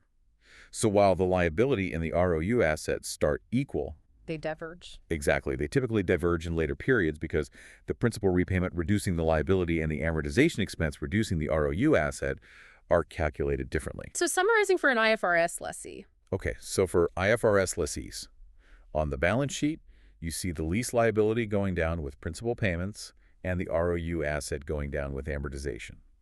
They start equal but usually drift apart. Got it. On the income statement, you report the interest expense on the liability and the amortization expense on the ROU asset separately. This clearly splits the financing cost from the asset usage cost. Okay, and cash flow. On the cash flow statement, the principal repayment part of the payment is a cash outflow under financing activities. The interest expense part can be reported under either operating or financing activities, depending on the company's policy. It allows some flexibility there. That Proton Enterprises example seemed to show this well. Yes. Example 2 in the source materials is great. Proton leases a machine, 5 years. EUR 100,000 annual payments, 10% rate. The present value is EUR 379,079. So that's the starting ROU asset liability. Exactly. Then in year 2, for instance, the interest expense is EUR 31,699, and the straight line amortization is EUR 75,816. Those hit the income statement separately. You really see that divergence in the split accounting. Okay, that seems pretty clear for IFRS. Now, US GAAP for lessees, you said it's different. 2 models. Sounds more complex. It is a bit more complex conceptually, yes. For US GAAP, the finance lease model for lessees is actually identical to IFRS. So if a lease meets any of those 5 criteria, the accounting is the same under both standards. No difference there. Okay, that's good. Where US GAAP takes a really different path is with its operating lease model. While you still recognize an ROU asset and lease liability initially, just like IFRS, the amortization of the ROU asset for US GAAP operating lease is calculated in a very unique way. It's calculated as the lease payment minus the interest expense component. Okay, payment minus interest. Why does that matter? What's the consequence? It has a very important consequence that distinguishes it dramatically from IFRS and from US GAAP finance leases. Okay, so what are those crucial distinctions for a US GAAP operating lease? How does it look different on the statements? The key differences are significant for analysis. On the balance sheet, while you have the lease liability and ROU asset, here's the crucial part. They will always remain equal to each other throughout the entire lease term. Always equal. Why? Because the principal repayment component, calculated for the liability, and the ROU asset amortization, calculated as payment minus interest, end up being mathematically identical each period. They effectively mirror each other as they reduce over time. Interesting. What about the income statement? Another major difference, instead of reporting separate interest expense and amortization expense, U.S. GAAP requires a single line item simply called lease expense, recognized as an operating expense. Just one number. Just one number. The interest and amortization components are not reported separately, nor are they grouped with other interest or amortization. It results in a single, typically straight line, lease expense hitting the income statement each period. And the cash flow statement? For a U.S. GAAP operating lease, the entire lease payment is reported as a cash outflow under operating activities. No splitting of interest and principal like you see with finance leases. The whole payment hits operating cash flow. Those comparative tables in example 3, again using Proton, are incredibly insightful here. You can see side by side. Balance sheet finance lease ROU asset drops faster initially. Operating lease ROU and liability always match. Income statement finance lease has higher total expense early on, split into interest amortization. Operating lease has a single constant lease expense. Cash flow operating lease entire payment is CFO. Finance lease splits between CFO interest and CFF principal. Okay, those differences seem subtle on the surface, but could really change the picture. So connecting this to the bigger picture, how does classifying a lease as operating under U.S. GAAP versus finance affect key metrics? Things like EBITDA margin, total asset turnover, cash flow per share, things analysts really watch. Right, this is where it gets really practical for analysis. Our research clearly outlines the impact, and it's quite significant. EBITDA margin. This will be lower under a U.S. GAAP operating lease. Why? Because that entire single lease expense hits the income statement as an operating expense before you get to EBITDA. Whereas for a finance lease... For finance lease, the interest expense is typically below EBITDA, and while amortization is an operating expense, it's identified separately. So the U.S. GAAP operating lease pulls down your reported operating profitability more directly within that single line item. Okay. What about asset turnover? Total asset turnover. This ratio will also be lower under an operating lease, especially in the early years. The reason is that the ROU asset amortizes more slowly. Remember, it stays equal to the liability, leading to a higher reported total asset base on the balance sheet compared to a finance lease. Higher assets with the same revenue mean lower turnover. Right, math makes sense. And cash flow per share. Cash flow per share. This metric will also be lower for a company using U.S. GAAP operating leases because, as we said, the entire lease payment is classified as an operating cash outflow, CFO. For a finance lease, usually only the interest portion hits CFO, while the principal repayment is a financing outflow, CFF. By classifying the whole payment as operating, it reduces reported operating cash flow and therefore cash flow per share. Wow. So the classification choice under U.S. GAAP really shifts things around between the sections of the cash flow statement and impacts key ratios. Absolutely. These differences are vital for comparability between companies, especially one uses IFRS, where all leases look like finance leases on the lessee side, and another uses U.S. GAAP with significant operating leases. You can see why, historically, companies might have preferred operating lease classification under older rules to keep debt off a balance sheet and perhaps make certain ratios look better. Though recent standards have changed that. Exactly. Recent standards like IFRS 16 and the equivalent U.S. GAAP update have largely brought leases onto the balance sheet for lessees across the board, increasing transparency significantly. But the classification differences under U.S. GAAP still impact the income statement and cash flow statement presentation. Okay, we've covered the lessee side really thoroughly. Phew! But for every lessee, there's a lessor. What about the company granting the lease, the one owning the asset? Is their accounting simpler or...? Well, fortunately for us digging into this, lessor accounting is described as substantially identical under both IFRS and U.S. GAAP. That's often a relief. Oh, good. Some consistency. Yes. Like lessees, lessors also classify leases as either finance or operating, using those same 5 criteria. And that classification determines their reporting. It's worth noting U.S. GAAP does make a further distinction within finance leases, for lessors calling some sales type and others direct financing. But from an analyst's viewpoint, that distinction is generally less critical than the main finance versus operating split, as both are fundamentally finance leases. Okay, so let's stick with finance versus operating for the lessor. How does a lessor account for a finance lease? It sounds like they're essentially selling the asset economically. That's a good way to think about it. At the start of a finance lease, the lessor recognizes a lease receivable asset on its balance sheet. This represents the present value of the future lease payments they expect to get back. Okay. And Simultaneously, they actually derecognize the underlying leased asset from their own books. It's like they've sold it. If the carrying value of the asset they remove is different from the lease receivable they record, that difference can result in a gain or loss right at the start. A profit or loss on the sale. Exactly. The discount rate used here is the rate implicit in the lease, reflecting the return the lessor is billing in. Then, going forward, that lease receivable is reduced by each payment received, using the effective interest method. So each payment they receive is part interest, part principal. Precisely.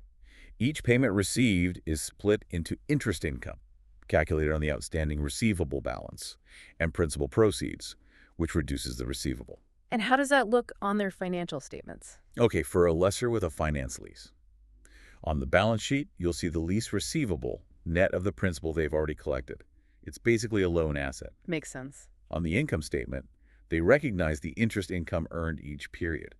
And if leasing is a core part of their business, like a bank's leasing arm or an aircraft's leasing company, this interest income is often reported right up top as revenue. Okay, cash flow. On the cash flow statement, the entire cash receipt from the lease payment is typically reported as a cash inflow under operating activities. The whole payments, even the principal part. Yes.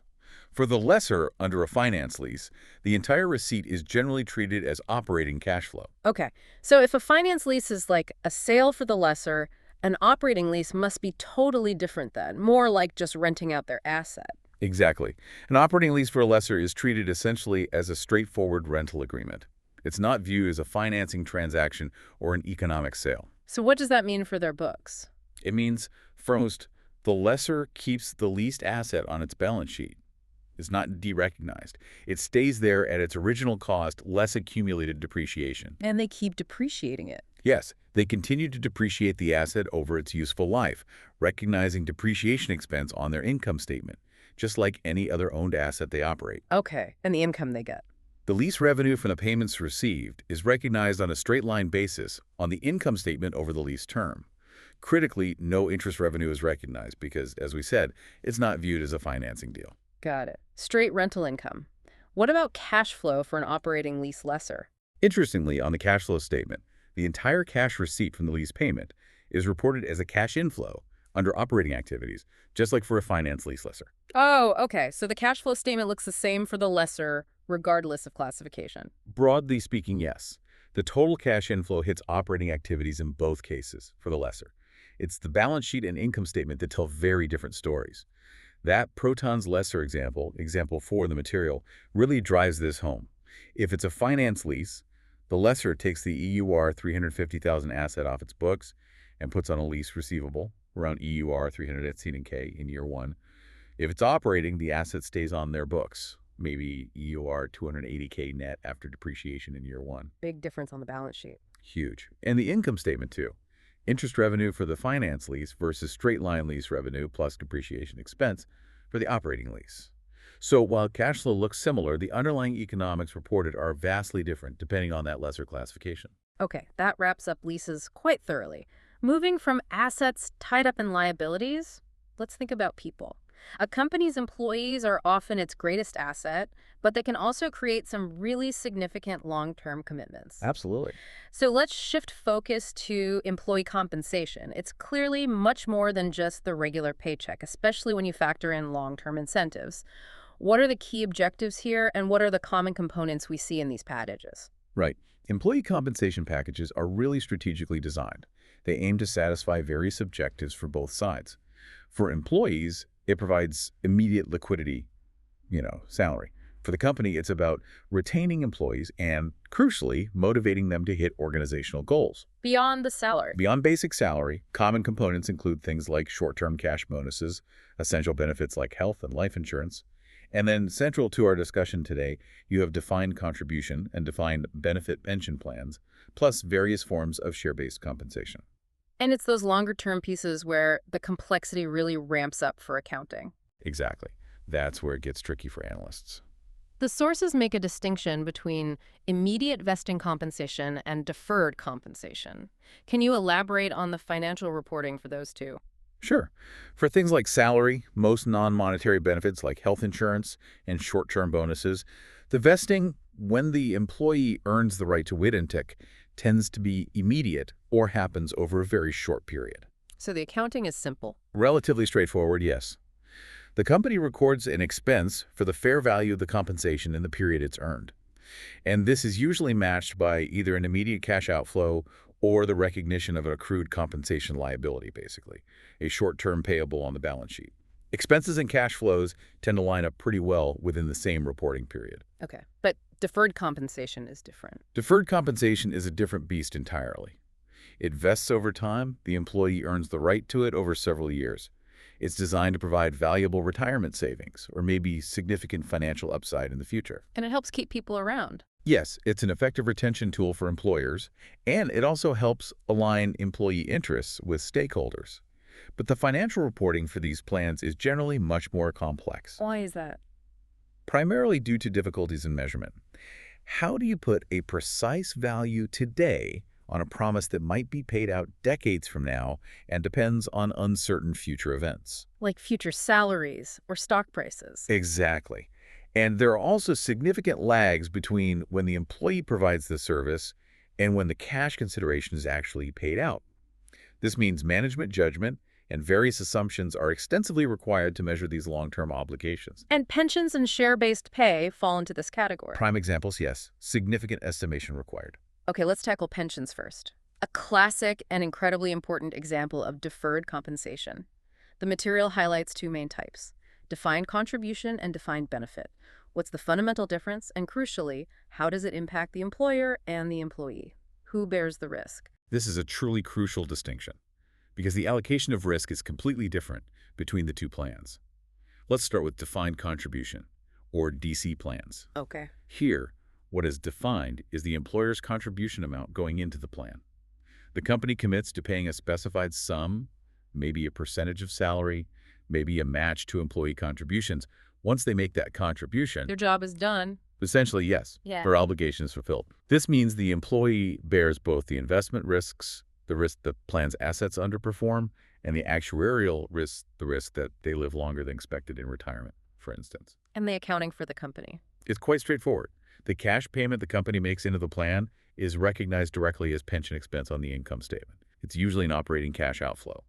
If they owe a contribution at year-end but haven't paid it, they book an accrued liability.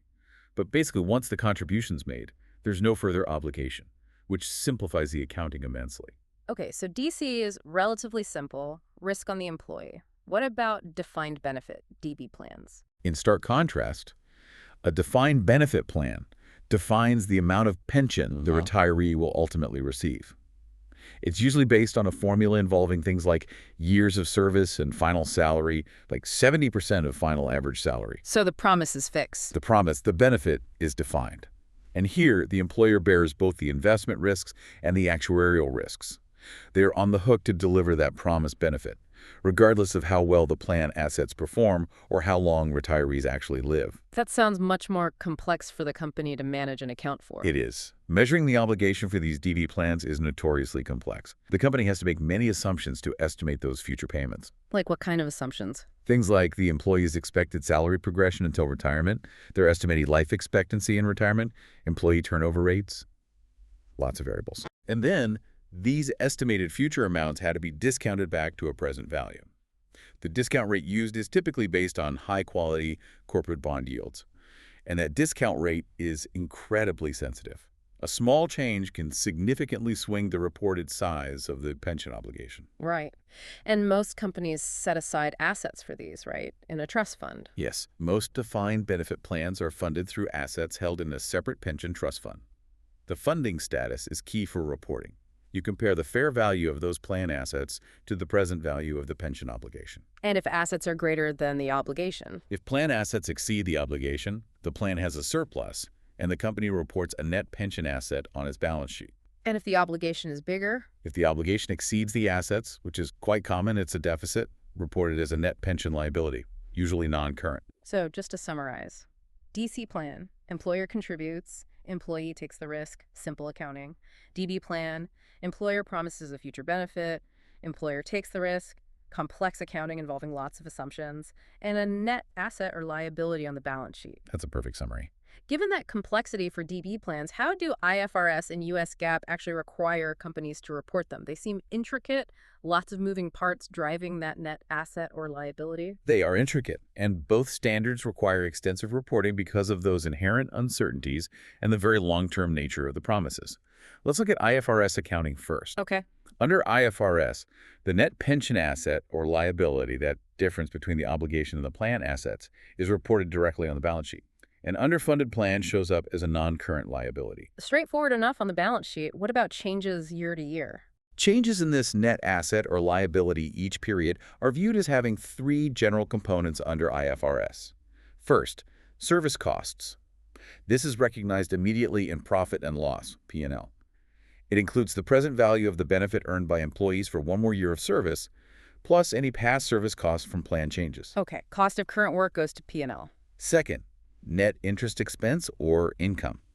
Also recognized in P&L, this reflects the unwinding of the discount, basically, the change in the net asset or liability, just due to the passage of time.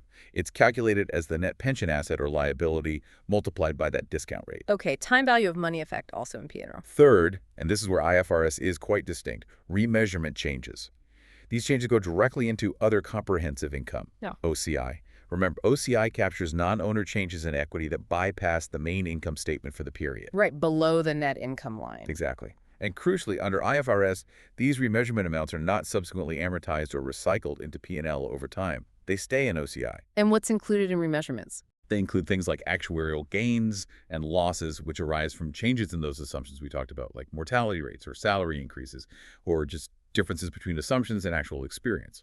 They also include the difference between the actual return on plan assets and the amount of return that was implicitly included in that net interest expense income calculation.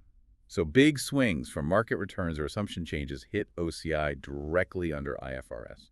Okay, so IFRS puts volatility from assumptions and market returns straight into OCI, not P&L. How does US GAAP compare? Does it do the same thing? US GAAP accounting also reports the net pension asset or liability on the balance sheet. However, it views the changes in this net amount differently, breaking it into 5 components. And the key difference is how some of these are recognized. Some hit P&L immediately, while others are initially recognized in OCI, but then amortized into P&L over time. This is often called smoothing. Ah, smoothing. So US GAAP tries to reduce the P&L volatility. Exactly. It dampens the immediate impact on reported earnings.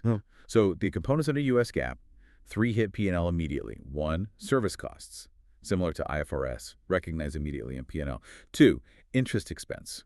This is accrued on the beginning pension obligation balance and also recognized immediately in P&L. 3, expected return on plan assets. This is a reduction in pension expense, recognized immediately in P&L. Note the word expected. It's based on an expected rate of return assumption, not necessarily the actual return earned in the period. This itself introduces some smoothing right away. Okay, so service costs, interest costs, and expected return hit P&L. What about the other 2 components that get smoothed? Right, the other 2 under US GAAP involve that smoothing effect. 4, past service costs. These arise from plan amendments that grant retroactive benefits. They are recognized in OCI when they occur, but then they are subsequently amortized into pension expense over the employee's remaining future service periods. 5, actuarial gains losses. This is the main smoothing mechanism. These gains or losses arising from assumption changes or experience differing from assumptions are typically recognized in OCI in the period they occur, but then they also amortized into pension expense over time, often using methods like the corridor approach to further delay recognition. So US GAAP parks these potentially volatile items in OCI first, then slowly bleeds them into the income statement over years. That's a good way to put it. It smooths the ride for reported earnings compared to IFRS, which reflects those changes more immediately, albeit in OCI. Companies under US GAAP can elect to immediately recognize actuarial gains and losses in P&L, but the smoothing approach is more common. That smoothing under US GAAP definitely sounds like it could make it harder for an analyst to see the true current economic volatility or the immediate impact of changing assumptions. It's like IFRS shows you the bumps in the road immediately in OCI, while US GAAP uses shock absorbers for the P&L. That's a great analogy. And it means comparing the earnings volatility or even the level of reported pension expense between an IFRS company and a US GAAP company requires careful adjustment and understanding of these differences. You're not comparing like with like otherwise. So, given all these components getting allocated differently, especially under U.S. GAAP, what does this mean for the income statement? How do I even find the total pension expense figure? That's precisely the challenge. Pension expense is typically not reported as a single separate line item on the face of the income statement. Really? Where does it go then? It's usually allocated on a functional basis, just like other employee costs. So the portion related to manufacturing employees might get capitalized into inventory and flow through cost of goods sold. The portion for sales or admin staff gets buried within selling, general, and administrative SG&A expenses. So it's hidden within other lines. Often, yes. Which means that to get the complete picture, analysts rely very heavily on the extensive disclosures provided in the notes to the financial statements. That's where you have to go to find the breakdown of the components and the total expense. The BT Group example, Exhibit 3 in the source, is a great real-world illustration. Reporting under IFRS, BT clearly shows retirement benefit obligations as a massive non-current liability over GBP $9 billion. Whoa. And their disclosures explicitly detail how it's calculated. PV of obligation minus fair value of assets. Importantly, it shows how service costs and net finance costs hit the income statement, while those potentially large actuarial gains losses go straight to OCI, just as the IFRS rules dictate. Seeing a real company example brings the theory to life. And those practice problems help cement it, too. Yes, exactly. Problem 14. UR 10-meter obligation, UR 9-meter assets means a UR 1-meter net liability on the balance sheet. Problem 15. USD 1.5 billion assets, USD 1.2 billion obligation means a USD 300-meter net asset. Simple calculations, but key to translating the concepts into what you actually see. Okay, shifting gears from pensions. Another major and increasingly common form of deferred compensation, especially for executives, is share-based compensation, stock options, restricted stock. This seems aimed at aligning employee interests with shareholders, right? That's absolutely the primary goal. Aligning interests, making employees think and act like owners. It's highly prevalent, particularly at senior levels. The typical forms are stock grants and stock options. And a big plus for the company is no immediate cash outflow. Right. That's a major advantage, helps preserve liquidity. However, even though no cash changes hands right away, the fair value of this compensation is still recognized as an expense on the income statement over the vesting period, which reduces reported earnings. But it's not always a perfect solution, is it? There are potential drawbacks. This raises an important question. What are some of the downsides or unintended consequences analysts should be aware of with share-based pay? That's a really important point. Our material highlights several key drawbacks. First, dilution. Issuing new shares to employees directly dilutes the ownership stake and consequently the earnings per share, EPS, of existing shareholders. Their slice of the pie gets smaller. Okay, that's clear. Second, limited influence or misalignment. Especially for employees lower down, their individual actions might have very little impact on the overall company stock price, which can be driven by broad market factors. So the compensation might not provide the intended incentive and could improperly reward or punish performance based on things outside their control. Right, the stock could go up or down for reasons totally unrelated to their job. Exactly. Third, there's this interesting dichotomy regarding risk appetite. On one hand, managers with a lot of their wealth tied up in company stock might become overly risk-averse. They might fear a stock price drop and shy away from valuable but risky projects. Okay. Conversely, particularly with stock options which have that skewed payoff, unlimited upside, limited downside managers might be incentivized to take excessive risks. They might gamble on high-risk, high-reward projects, hoping for a big stock price jump, potentially harming long-term stability. So it can push behavior in either direction, towards too little risk or too much. Precisely. Practice problem 1 in the source captures this duality perfectly. Stock options can lead to either risk aversion or excessive risk-taking. It's a really powerful point about incentives. So it's a double-edged sword. It needs careful management and scrutiny from investors. How are these types of compensation actually reported financially? Is there consistency between IFRS and U.S. GAAP here? Generally, yes. Both IFRS and U.S. GAAP take a consistent approach here. Companies are required to estimate the fair value of the share-based compensation at the grant date the day it's awarded. Okay, value on day one. Right. And this fair value is then recognized as compensation expense ratably over the vesting period, the time the employee has to work to earn the award. Critically, any changes in the company's stock price after that grant date do not affect the total amount of compensation expense recognized. The value is locked in at the grant date fair value. Okay, that's important. Post-grant stock movements don't change the expense. Let's look at the specific types, starting with stock grants like restricted stock units, RSUs, or performance shares. Okay, stock grants. These can take several forms. Maybe stock granted outright, maybe with restrictions like continued employment, restricted stock grants units or RSUs, or maybe contingent on meeting performance targets, performance shares. How are they valued for expense purposes? The compensation expense is based on the fair value of the stock at the grant date. Usually, that's simply the market price of the stock on that day. Pretty straightforward. And allocated how? Allocated systematically over the service period, which is typically the vesting period. If an RSU vests over 4 years, you spread the grant date fair value expense over those 4 years. And these are popular now. Yes, companies have increasingly shifted towards using grants, especially RSUs, and somewhat away from traditional stock options. The key reason is that grants, like RSUs, are valuable to employees as long as the stock price stays above zero. They have inherent value. Stock options, however, Can expire worthless. exactly. If the stock price never goes above the exercise price, they're worth nothing. Grants offer more certainty for the employee. That Apple executive compensation example showed this, right? Yes, Exhibit 4 for Apple is great. It clearly shows long-term equity awards, including performance-based RSUs, tied to relative shareholder return, and time-based RSUs for retention. It even mentions dividend equivalent rights, or DERs, where RSU holders get cash equal to dividends. It shows how structured these grants can be. Okay, what about stock options then? How do they differ in valuation and accounting?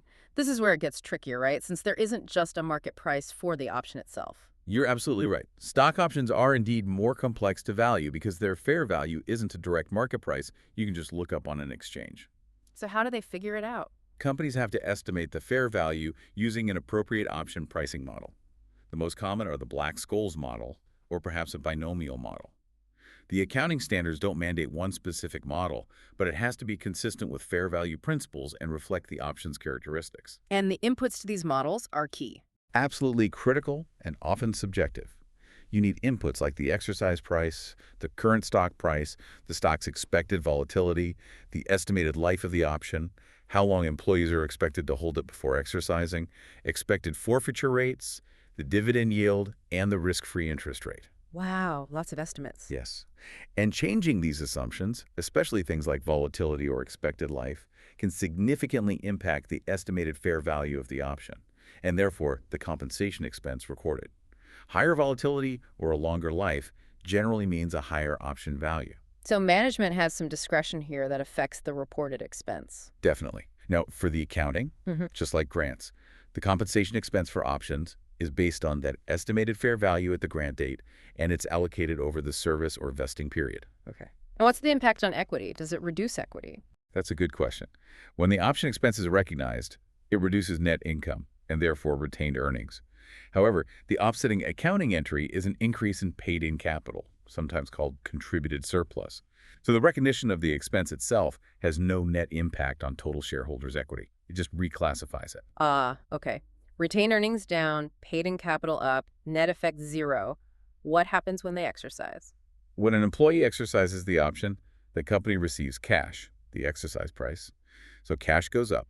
Common stock goes up by its par value, and additional paid-in capital is adjusted to reflect the combination of the cash received and the value that was previously credited to paid-in capital when the expense was recognized.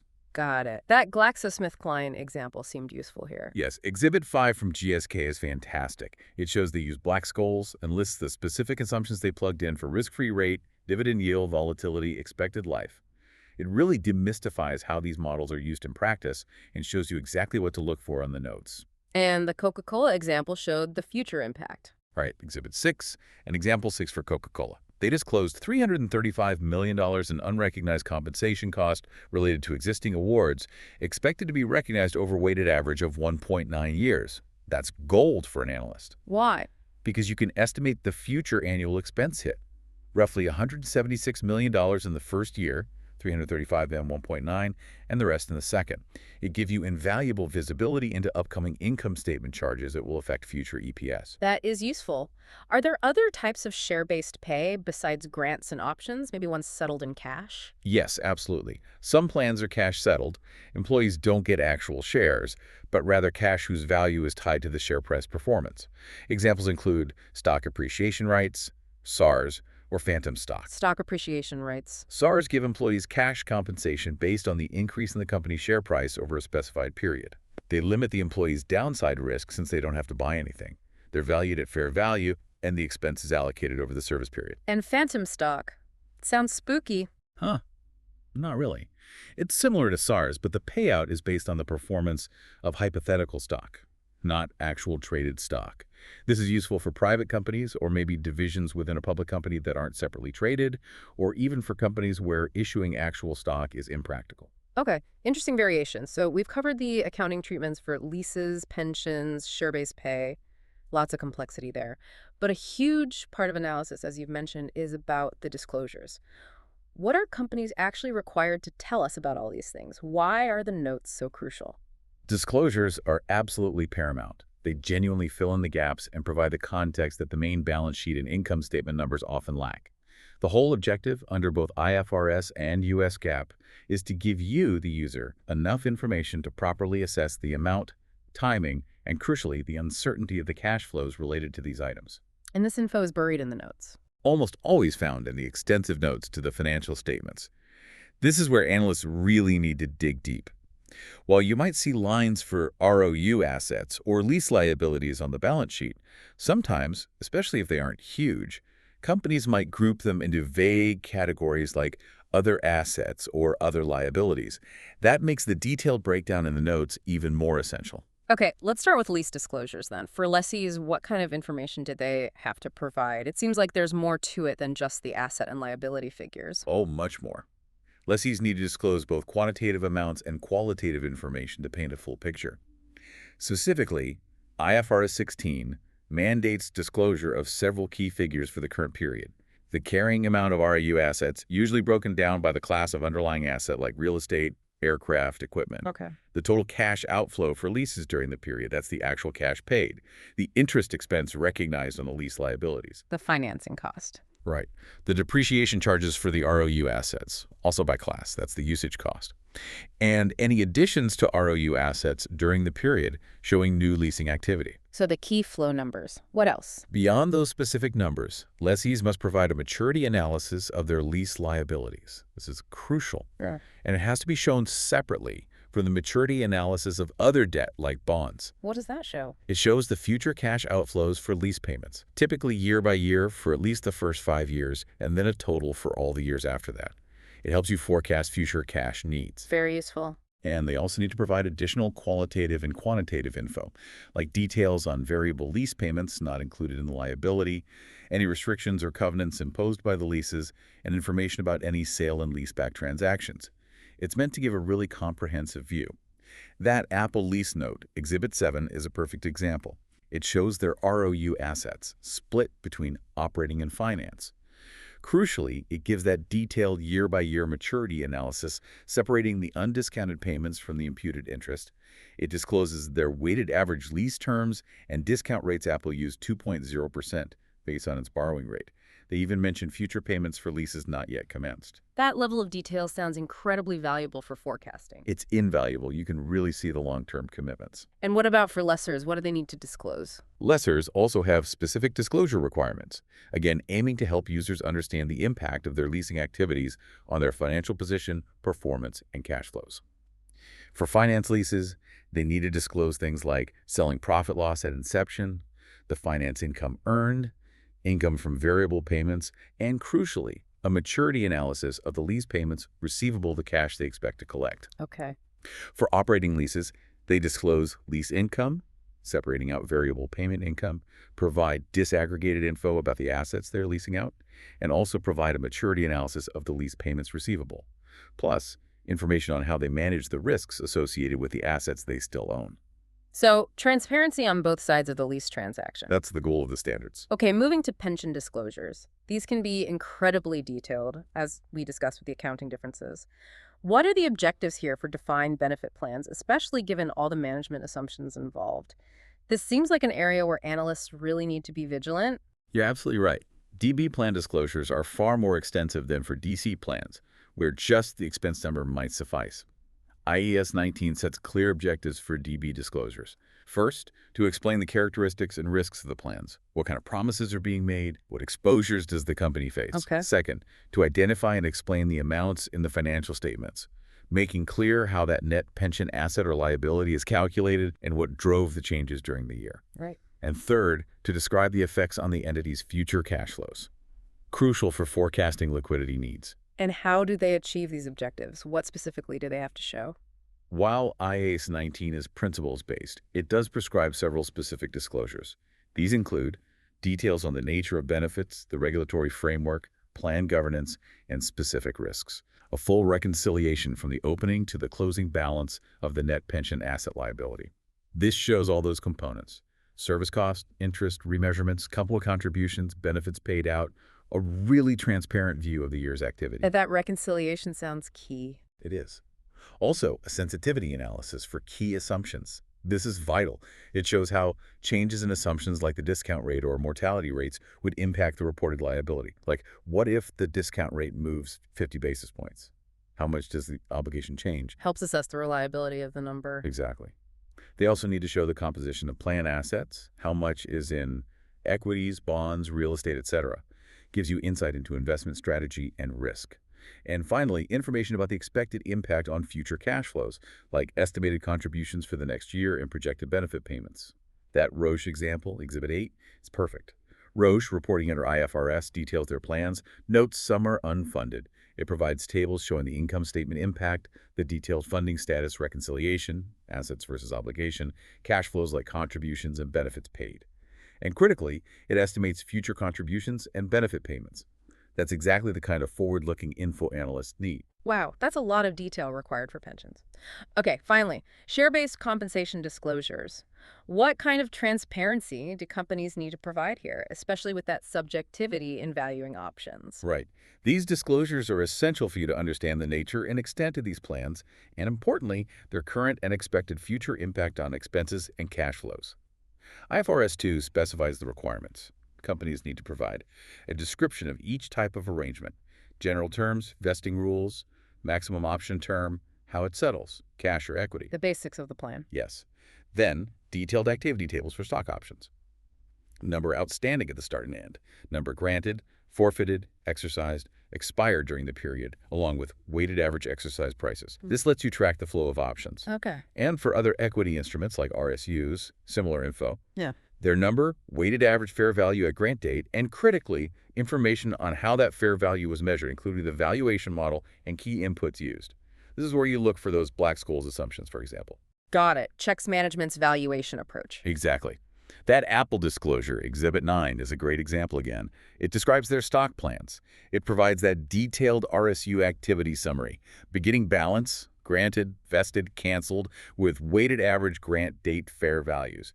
And crucially, it highlights the total unrecognized compensation costs, $13.6 billion for Apple, and the weighted average period over which it's expected to be recognized, 2.5 years. That's that future expense visibility again. Exactly. It tells you how much expense from past grants is still coming down the pipeline, which is critical for forecasting future earnings. Wow, okay. That was a truly comprehensive depth dive. We've gone from lease classifications and their impact through the complexities of IFRS versus US GAAP for pensions and into the weeds of share-based pay and all those crucial disclosures. It's abundantly clear these are not simple line items. Absolutely not. They're dynamic, they're highly assumption-driven, and they have a profound impact on a company's reported financial health. And what really stands out is how the choices companies make classifying a lease, picking a pension discount rate, estimating option volatility can significantly change the reported numbers. Precisely.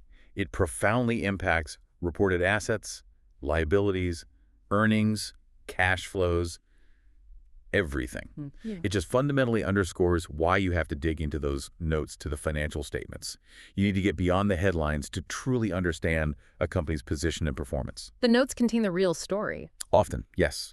The critical details that unveil the true economic substance are usually lurking in those disclosures. And for you, our listener, armed with this knowledge now, hopefully you're not just looking at the numbers anymore. You're seeing the underlying economic realities, the strategic decisions companies are making about financing and motivation. You should be better equipped now to spot potential issues, understand those long-term commitments that might otherwise be hidden away in the summary figures. It really changes how you read financial statements. Absolutely. Which I think raises an important final question for you to consider as you process all this. Yeah. How might a company strategically use the flexibility that does exist within accounting standards, particularly around lease classification, or those subjective assumptions for pensions and stock options?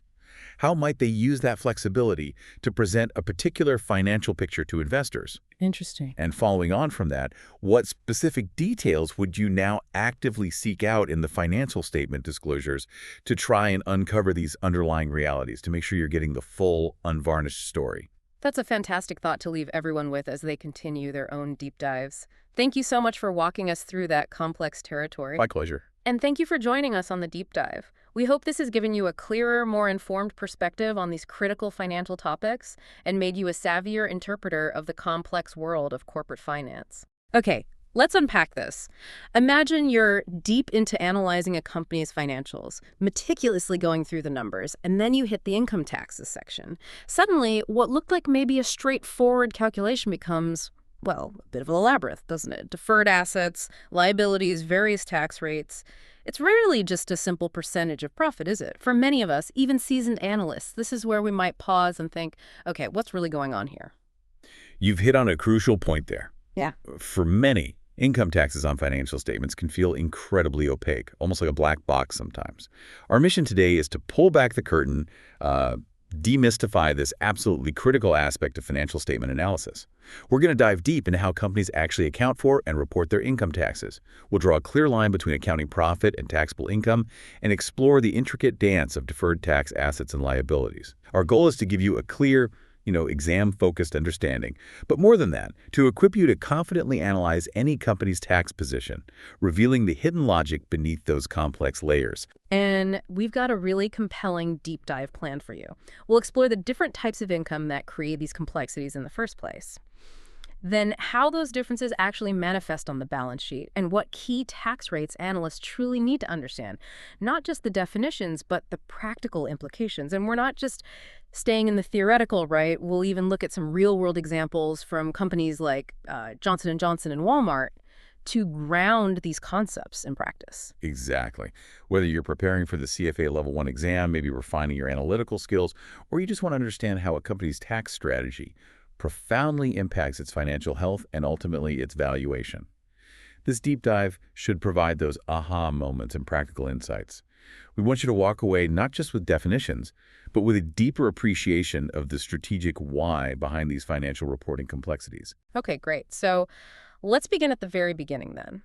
When we look at a company's income statement, we almost always start with profit before tax.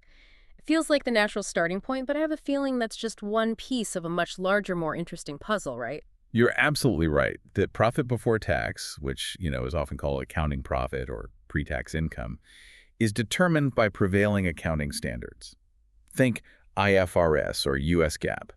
It's the profit figure derived from a company's operational and financial activities before the provision for income tax expense has been factored in. This is the number primarily designed to give shareholders a clear picture of performance based on accounting rules, focusing on accrual principles, matching revenues and expenses. Okay, so accounting profit is for the shareholders based on their reporting rules. Fair enough. But then we also hear about taxable income. Is that just another name for the same thing, or is it like an entirely separate calculation driven by a completely different set of rules? It's an entirely separate calculation, and it's driven by a different agenda, really. Taxable income is the income figure specifically calculated under the tax laws of a given jurisdiction. So the rules set by the government. This is the amount the tax authorities use to determine how much tax a company actually owes. It's the number the government cares about for collecting revenue.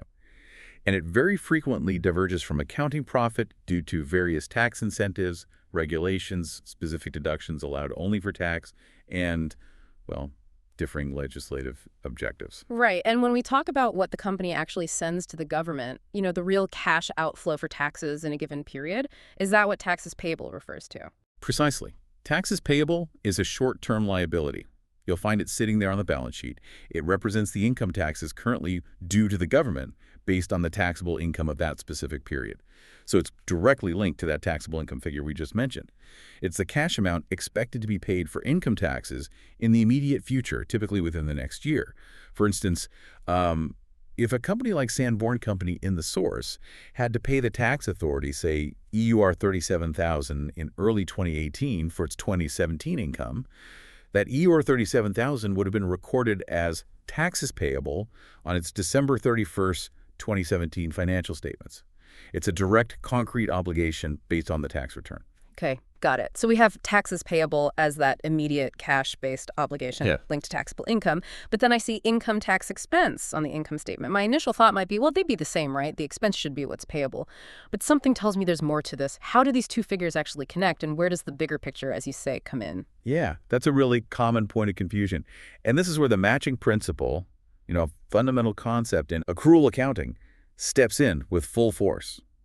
Income tax expense, as reported on the income statement, is an aggregate figure.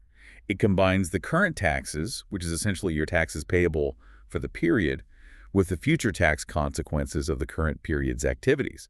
It's designed to capture the total income tax effect of all current period activities, even if the actual cash tax payments or savings occur in the future. Ah, okay, so it's not just about what you physically send to the government today. Exactly. But also what you expect to send or save down the line, all tied back to the economic activity of this current reporting period. You got it. It's trying to match the tax impact with the profit that generated it, regardless of timing differences in cash flows. That's a critical distinction then.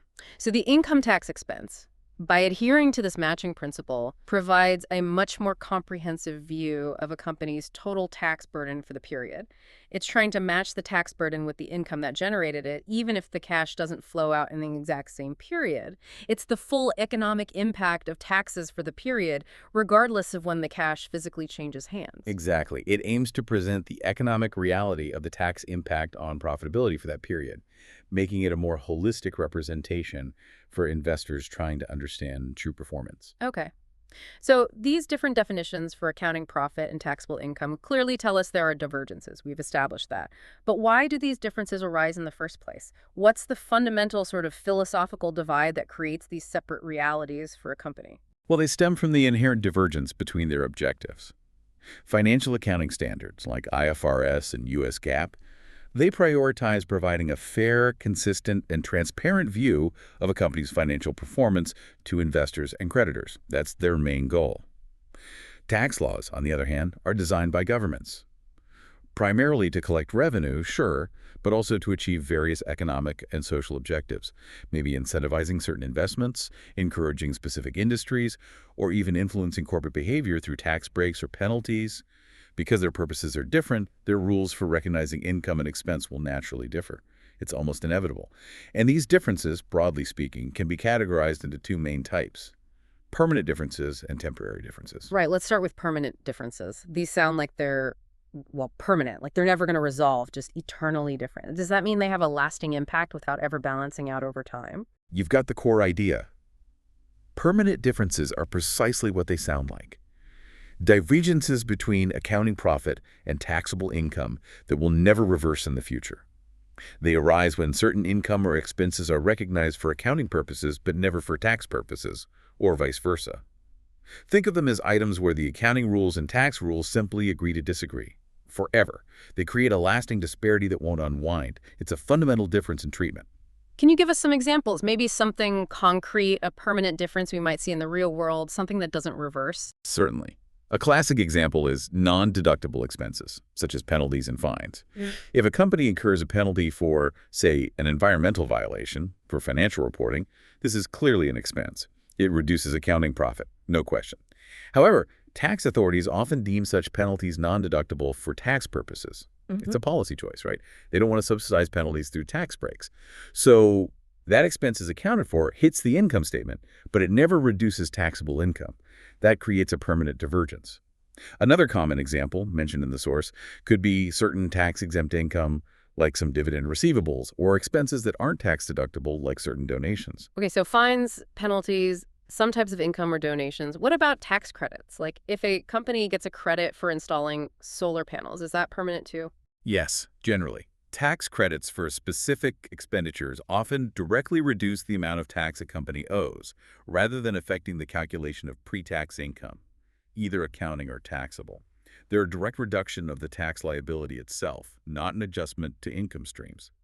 So they impact the final tax bill, creating a difference between the statutory rate and the effective rate, but they don't reverse. It's a permanent benefit in the year it's claimed. Got it.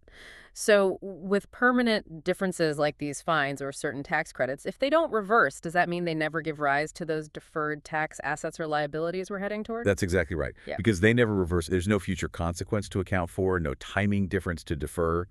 So they don't give rise to deferred tax assets or liabilities. However, and this is important, they do cause the company's effective tax rate, the actual tax expense divided by pre-tax profit, to differ from the statutory corporate income tax rate. They directly influence the total tax burden relative to accounting profit in that period, without creating those balance sheet items related to timing. Okay, that makes sense. They affect the rate, but not the deferred accounts. Now for the temporary differences, these sound like they're just on pause, waiting for their turn to balance out in the future. Exactly. Temporary differences are those that will reverse in future periods. It's just a matter of time. They cause a disparity between a company's tax base and carrying amount for assets and liabilities. And it's this eventual reversal, the fact that the timing difference will unwind, that necessitates the creation of deferred tax assets and liabilities on the balance sheet. The total amount recognized over the long run will be the same for both accounting and tax. It's just when it's recognized that differs. Could you just clarify what you mean by tax base versus carrying amount? That sounds like a core concept here.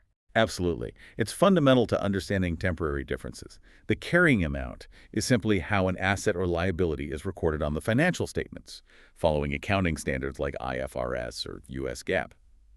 You might also hear it called its book value. The tax base, on the other hand, is its value specifically for tax purposes, determined by the relevant tax laws and regulations. It's the amount attributed to that asset or liability when calculating taxable income. These amounts often differ, and that difference is the temporary difference. What's a classic, maybe easy to understand example of this difference in practice? Where would we commonly see carrying amount not equal to tax base? The most classic and very common example is depreciation. Specifically, accelerated depreciation for tax reporting versus straight-line depreciation for financial statements.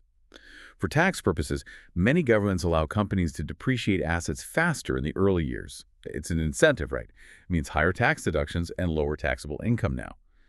For financial reporting, however, companies often prefer to use straight-line depreciation, spreading the expense evenly over the asset's useful life to better reflect the pattern of economic benefit.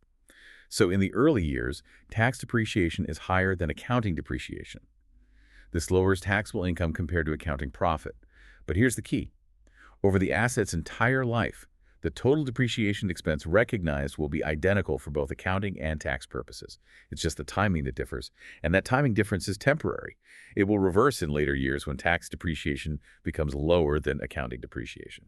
That makes perfect sense. And our sources also point to other common examples, don't they? Like differences in revenue and expense recognition timing. Yes, exactly. Differences in the deductibility of gains and losses, the use of tax loss carryforwards to offset future income, and even adjustments of prior year data that aren't recognized equally for accounting and tax purposes. All excellent examples of temporary differences. And all of these are crucial because, as you said, these temporary differences are the direct cause of deferred tax assets and liabilities. Without them, there would be no need for these complex deferred items on the balance sheet. They are the engine. Precisely. They are the engine behind deferred taxes, making them a cornerstone of understanding a company's true tax position beyond just the immediate cash outflows or the statutory rate. Right. Now, let's dig into one side of that, deferred tax liabilities, or DTLs. These arise from what we call taxable temporary differences. This typically occurs when the carrying amount, or book value, of an asset exceeds its tax base, or conversely when the tax base of a liability exceeds its carrying amount, though the asset scenario is more common for DTLs. Okay, so if an asset's carrying amount is greater than its tax base, let's think that through. Using the depreciation example, it means the company has recorded less depreciation for accounting purposes than for tax purposes so far. This implies the company has reported higher accounting profit than taxable income in the current period, meaning it's paying less tax now but will owe more later. Is it essentially a tax bill that's been put on hold, almost like a loan from the government? That's a very apt way to describe it, yeah. It represents a future tax payment obligation. The company has taken a temporary tax advantage today, benefiting from lower current tax payments because taxable income was lower. But that advantage will inevitably reverse, leading to higher tax payments in the future when the situation flips, when tax depreciation eventually becomes lower than the accounting depreciation, or when the asset is sold. It's a deferred tax bill that will eventually come due. Can we just quickly revisit that accelerated depreciation example specifically for a DTL, just to cement it? Absolutely. So in the early years of an asset's life, using accelerated depreciation for tax means the tax deduction is higher than the straight-line depreciation used for accounting. This higher tax deduction lowers taxable income relative to accounting profit. Consequently, the asset's carrying amount, its book value, which decreases more slowly with straight line, will be higher than its tax base, which decreases faster with accelerated depreciation. This difference carrying amount greater than tax base is a taxable temporary difference. It creates a DTL. Why? Because the company knows that in later years the tax depreciation will be smaller than the accounting depreciation, leading to higher taxable income and thus higher tax payments relative to accounting profit. The DTL represents that future obligation. Okay. And I see some other examples in the source material that follow this same logic. For instance, development costs, if they're capitalized for accounting, carrying amount 0, but expensed immediately for tax base equals 0, 0, that creates a DTL. And similarly for accounts receivable, perhaps if revenue is recognized on the accrual basis for accounting but only taxed when cash is received, the carrying amount would exceed the tax base initially, leading to a DTL. Even a simple capital expenditure amortized over 5 years for accounting versus 4 years for tax would result in a DTL in the early years, wouldn't it? Because the carrying amount drops slower than the tax base. You've got it. The pattern is consistent. Carrying amount of an asset tax base generally leads to a DTL, or, less commonly, tax base of a liability carrying amount. The crucial takeaway is always that this represents a future tax obligation. Now let's flip the coin. Deferred tax assets, or DTAs. These arise from the opposite situation, deductible temporary differences. This happens when the tax base of an asset exceeds its carrying amount, or, more commonly, when the carrying amount of a liability exceeds its tax base. Okay, this sounds like the reverse scenario. Either the company has paid more tax now than its accounting profit would suggest, or maybe it recognized an expense for accounting purposes now that it can only deduct for tax purposes later. So the bottom line is, it means the company expects to pay less tax in the future because of activities already undertaken. It's like a future tax saving, a benefit that reduces a future tax bill. That's exactly the idea. A DTA represents a future reduction or deduction of taxable income, hence a future tax benefit. The company has effectively established a claim on future tax savings, or perhaps has overpaid taxes relative to its accounting profit in the current period, which it expects to recoup later when the temporary difference reverses. Can you give us an example of a DTA, maybe one involving a liability, as you said, that's more common? Certainly. A great example is accrued expenses, like warranty provisions. For accounting purposes, under the matching principle, a company recognizes a warranty expense now when it sells a product, creating a liability on the balance sheet for expected future claims. The carrying amount of this liability reflects the estimated future cost. However, for tax purposes, that expense might only be deductible when actually paid, i.e., when a customer actually makes a warranty claim and the company pays out. In this situation, the carrying amount of the warranty liability, the estimated future cost, will exceed its tax base, which is often 0 until payment occurs. This difference carrying amount of liability tax base is a deductible temporary difference. It creates a DTA because the company knows it will get a tax deduction in the future when it pays the warranty claims for an expense it has already recognized for accounting purposes. It's a future tax benefit locked in. Right, and I'm seeing other examples from the source that fit this pattern. Tax loss carryforwards are a big one, aren't they? Where prior year tax losses can be carried forward to reduce future taxable income. That's a clear future benefit, so a DTA. Absolutely. NOR carryforwards are a very common and significant source of DTAs for companies that have experienced losses. Also, things like interest and rent received in advance. For accounting, these are liabilities, right? Unearned revenue. But for tax, in some places they might be immediately taxable upon receipt. So the carrying amount of the liability, the obligation to provide future service rent, would exceed its tax base, which is zero as the tax was already paid, leading to a DTA.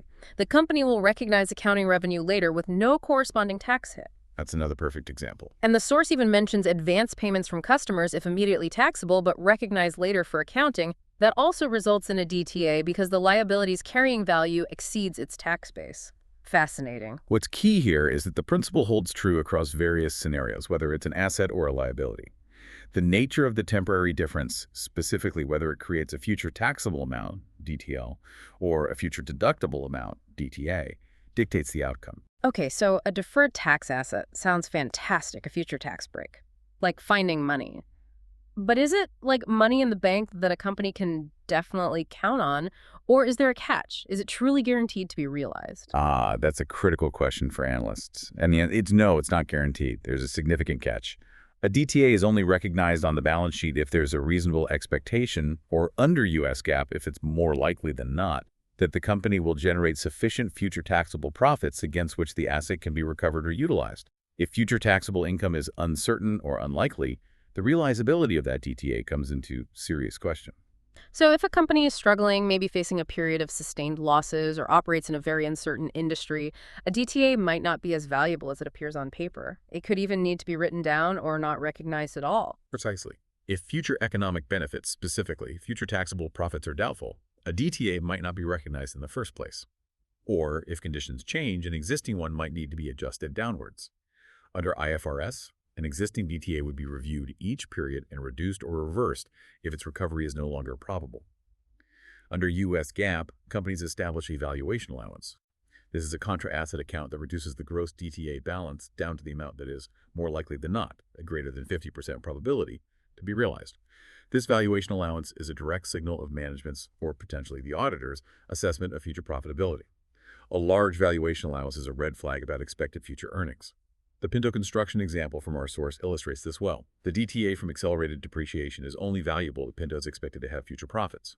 If it's being liquidated or faces ongoing losses, that DTA is unlikely to be realized. Okay, that valuation allowance sounds like a really important number for analysts to watch.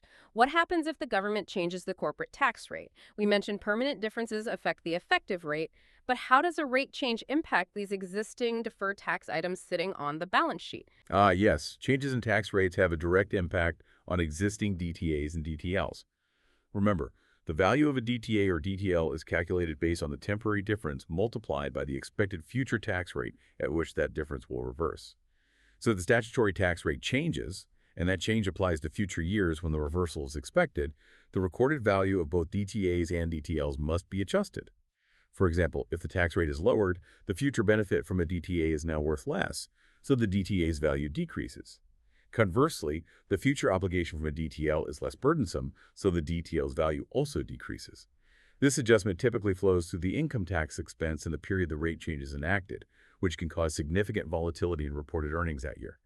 Now, remember how we defined income tax expense earlier as being more than just the taxes payable?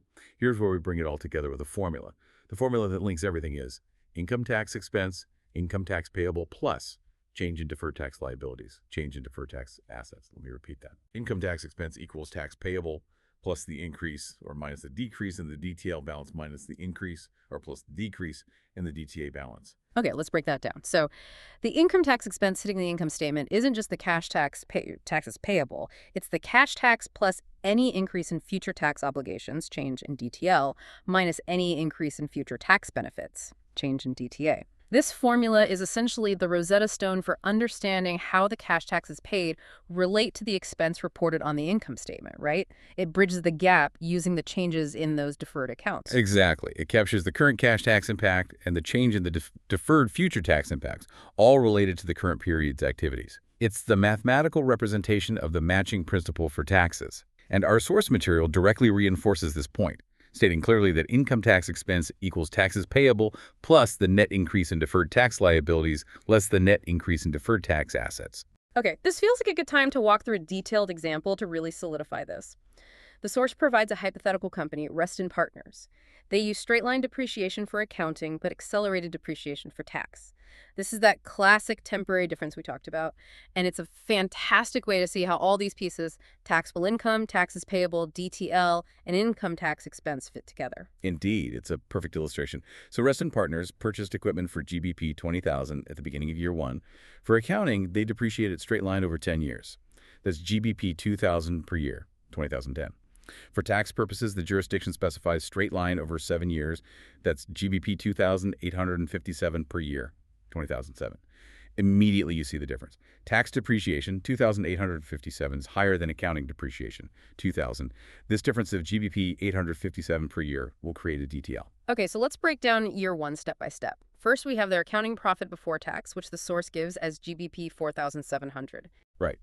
Now, to find taxable income, we need to adjust that accounting profit for the depreciation difference. Accounting depreciation was GBP 2,000, but tax depreciation was GBP 2,857. Since tax depreciation is higher, we subtract the difference from accounting profit to get taxable income. So taxable income for year one is GBP 4,700, accounting profit, GBP 857 depreciation difference, GBP 3,843. Okay, so the company's taxable income is lower than its accounting profit, meaning less tax is due now. This confirms a deferred tax liability is forming. What's the specific DTL amount on the balance sheet at the end of year one? Good question. Let's look at the equipment's values. At the end of year one, the carrying amount, accounting basis, is GBP 20,000, GBP 2,000, GBP 2,000 equals GBP 18,000. The tax basis is GBP 20,000, GBP 2,857. The difference is GBP 857. The carrying amount, 18,000, is greater than the tax base, 17,143. The difference is GBP 877. This is a taxable temporary difference. Assuming a 30% tax rate, as given in the example, the deferred tax liability on the balance sheet at the end of year one is GBP 857, 30%. This is the cumulative DTL at that point. Got it. So DTL at end of year one is 257. Now, what about the taxes payable and the income tax expense for year one? Taxes payable is based on taxable income. So GBP 3,843, 30% equals GBP 1,053. That's the cash tax due for year one. Now, income tax expense using our formula. Income tax expense is payable plus change in DTA, change in DTL at end of year one to DTL at start of year one, which was 0, GBP 257. Assume change in DTA is a 0 for simplicity here. So income tax expense, GBP 1,153 plus GBP 257, 0, GBP 1,410. Okay, GBP 1,410 income tax expense. Now, for year 2 and 3, the mechanics are the same, right? That GBP 857 difference in depreciation continues each year for the first 7 years. That's right. For year 2, the pattern of higher tax depreciation continues. Taxable income will again be GBP 857, lower than accounting profit, assuming the same accounting profit for simplicity, though the example gives GBP 5,100. Let's recalculate the DTL at the end of year 2, carrying about 20,000, 2,000, 16,000, tax bases at 20,000, 2,857, difference at 16,286, difference is 16,000, 14,286, DPP 1,714. The change in DTL during year 2 is GBP 514 and DTL. GBP 257, start DTL, gives a GBP 2557. So the change in DTL is consistently GBP 2,500 each year for those first 7 years. Exactly. As long as that depreciation difference of GBP 857 persists each year, the DTL balance will grow by GBP 2,557 each year, 857, 30%. And if we calculate the inter-tax expense for year 2, let's use the GBP 5,100 accounting profit given. Taxable income 857 is 4,243. Taxes payable 4,243, 30%, net earns 100 and 273. Income tax expense, taxes payable plus change in DTL plus 257 on 2 and 510. Perfect. And what's really interesting, notice this. In year 1, accounting profit was GBP 4,700. Income tax expense was GBP 1,410. What's 1,410, 4,700? Let's see. 1410 divided by 4,700, it's 0.3, 0.30%. And in year 2, accounting profit was GBP 5,100. Income tax expense was GBP 1,000, 5,030. What's 1,530, 5,100? 1530 divided by 5,100, also 0.3, 30%. Exactly. The income tax expense calculated using our formula consistently equals the accounting profit multiplied by the statutory tax rate, 30%. This perfectly illustrates the matching principle in action. Even though only a part of it is taxes payable, the cash outflow, the income statement expense fully reflects the total tax burden generated by the accounting profit for that period. The deferred portion is captured as that growing DTL on the balance sheet. Wow, that step-by-step breakdown really clarifies how everything interconnects. Taxes payable links to taxable income, DTL links to the difference between carrying amount and tax base, and income tax expense links taxes payable and the change in the DTL. What Rest and Partners really shows us is that despite the different timing of cash taxes, the income statement is diligently trying to tell us the full economic story of tax impacts for that period. It's like accrual accounting forces taxes to align with accounting profit, even if the government's cash collection rules are different. That's a powerful illustration. Okay, we've definitely covered the core concepts now. Accounting profit, taxable income, permanent versus temporary differences, and how those temporary ones create DTAs and DTLs linking back to income tax expense. Now let's turn our attention to what many analysts really focus on: the different tax rates. A company might disclose several, or we might need to calculate them. Our source outlines 3 crucial ones. Yes, these 3 rates provide distinctly different insights into a company's tax position and performance. They're all useful, but for different purposes. Understanding their interplay is key to accurately assessing a company's financial health and forecasting its future. First, we have the statutory tax rate. This one's the simplest, conceptually at least. It's the official corporate income tax rate legislated in the country where the company is domiciled, or perhaps the main federal rate if there are state taxes too. It's the headline rate, the one often quoted by politicians or in news reports. If a company is based solely in the U.S., for instance, its primary statutory rate would be the U.S. federal corporate income tax rate, currently 21%. So that's just the basic official percentage. It's the starting point for calculations maybe, but I imagine it's rarely the actual rate a company ends up paying overall, given all the complexities we've just discussed, right? Like permanent differences, credits, international operations. You're absolutely right. It's the theoretical baseline before any adjustments, credits, specific tax rules, or international operations are factored in. It rarely reflects the company's actual overall tax burden relative to its accounting profit. Our source confirms this as simply the main corporate income tax rate in the country of domicile. Okay, next up is the effective tax rate. This rate tells us what a company actually reported as its total tax burden relative to its pre-tax income on the income statement. It's calculated simply as income tax expense from the income statement divided by pre-tax income or profit before tax, also from the income statement. Ah, okay. So this is the rate that incorporates all the accounting adjustments we've been talking about, including those deferred tax provisions, the change in DTLs and DTAs, the impact of permanent differences, tax credits, everything that contributes to that final income tax expense number. Exactly. It reflects the overall tax provision as reported under accrual accounting. It represents the total accrual-based tax effect of a company's activities for the period, regardless of when the cash is actually paid. It's a rate that links reported tax expense to reported pre-tax profit. What are some common reasons why this effective tax rate might significantly differ from that simply statutory rate? Oh, there are many potential reasons, as we've touched on. Tax credits that directly reduce tax liability but don't lower pre-tax profit. Withholding taxes paid on dividends received from international subsidiaries. Permanent differences, like those non-deductible expenses or tax-exempt income. Adjustments related to prior year's taxes.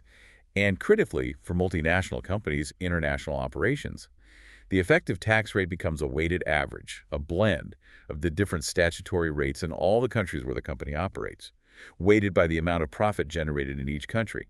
A company earning significant profits in lower tax jurisdictions will naturally see its overall effective rate pulled down below its home country's statutory rate. Right, that makes sense. And what's the primary analytical use for this effective tax rate when we're looking at a company? What do analysts use it for?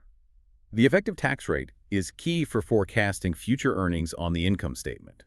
Because it captures the full accrual-based tax impact on reported profits, analysts use it, often after adjusting for any one-off items, to project future net income based on forecasts of pre-tax income. Okay, and the third rate. The third key rate is the cash tax rate. This one measures the actual cash outflow for taxes relative to pre-tax income. It's calculated as cash taxes paid, which might come from the cash flow statement or be derived from tax payable changes and tax expense, divided by pre-tax income from the income statement. So this is where those temporary differences we talked about really show their immediate impact on the company's wallet, right? Yeah. If there's accelerated depreciation creating a DTL, the company might actually pay less cash in taxes now, making this cash tax rate lower than the effective tax rate in the short term. Yes, that's precisely where you'll see the direct cash effect of temporary differences. Differences between cash taxes paid and the reported income tax expense typically result directly from those changes in deferred tax assets or deferred tax liabilities. The cash tax rate focuses purely on the actual cash movement, what the company literally sends to the government during the period. And what's this rate primarily used for by analysts? If the effective rate is for forecasting earnings. The cash tax rate is crucial for forecasting cash flows. When building financial models, especially discounted cash flow (DCF) models for valuation, analysts need to project future free cash flows. The cash tax rate provides the most accurate reflection of the actual tax dollars expected to leave the company, which directly impacts free cash flow calculations. Our source confirms this distinction. Cash tax rate is used for forecasting cash flows, and effective tax rate for projecting earnings. Two different rates for two different but related forecasting tasks. Now, when analyzing these tax rates, especially the effective tax rate, analysts should always look for the notes in the financial statements. Specifically, look for the disclosure that provides a reconciliation of the statutory tax rate to the effective rate. This reconciliation is invaluable. It breaks down the difference, helping you identify the specific, significant items contributing to why the effective rate is higher or lower than the statutory rate. It gives you insight into the underlying drivers as foreign operations, tax credits, permanent differences, valuation allowance changes. So, if you see a company with a consistently lower effective tax rate than its competitors, or way below the statutory rate, it isn't necessarily a bad sign, but it definitely warrants a deeper look. It could indicate really efficient tax planning, maybe a favorable geographic mix, but it could also potentially signal aggressive accounting or reliance on temporary benefits, which analysts would want to scrutinize carefully. Exactly. It's a signal to investigate further, not necessarily a judgment in itself. It could indicate sustainable advantages like efficient tax planning and a favorable geographic mix of operations. Think of companies benefiting from lower tax rates in places like Ireland or Singapore. Or it could signal reliance on tax credits that might expire, aggressive interpretations of tax law, or maybe significant deferred tax assets whose realizability is questionable. For example, a company continuously growing its profits in low-tax jurisdictions will organically lower its effective tax rate over time. That might be sustainable. But when forecasting, it's also absolutely crucial to adjust for any significant one-time events that might have distorted the historical effective or cash tax rates. Things like a major tax law change, like the U.S. Tax Cuts and Jobs Act in 2017, a large non-recurring tax benefit from releasing a valuation allowance, or the resolution of a tax audit. These can skew the historical average and lead to inaccurate future projections if not properly understood and adjusted for. Right, filtering out the noise. Let's try to bring this to life with that ABC company example from our source material. It looks at tax rate estimates under different scenarios. Scenario 1. Geographic mix changes. Imagine ABC operates in just two countries. Country A has a high tax rate, say 40%, and country B has a low tax rate, 10%. In year 0, they generate equal profit before tax in each country, maybe 100 units each. So total profit is 200. Total tax would be 140% plus 110%, and 40 plus 10 equals 50. This gives a combined effective tax rate of 50. 200 equals 25%, right? A simple weighted average. Correct. 25% effective tax rate in year 0. Now here's a scenario twist. What happens if the profit before tax in high-tax country A stays stable at 100, but the profit before tax in low-tax country B grows by, say, 15% annually over the next 3 years? Okay, so country B's profit is growing faster. That means a larger proportion of ABC company's total profit will be coming from the jurisdiction with the much lower 10% tax rate.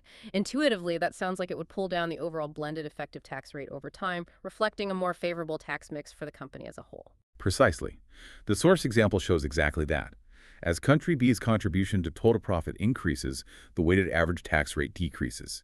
The example illustrates it declining from 25% in year 0 down to maybe 23.5% in year 1, 22.8% in year 2, and 22% in year 3, using their numbers.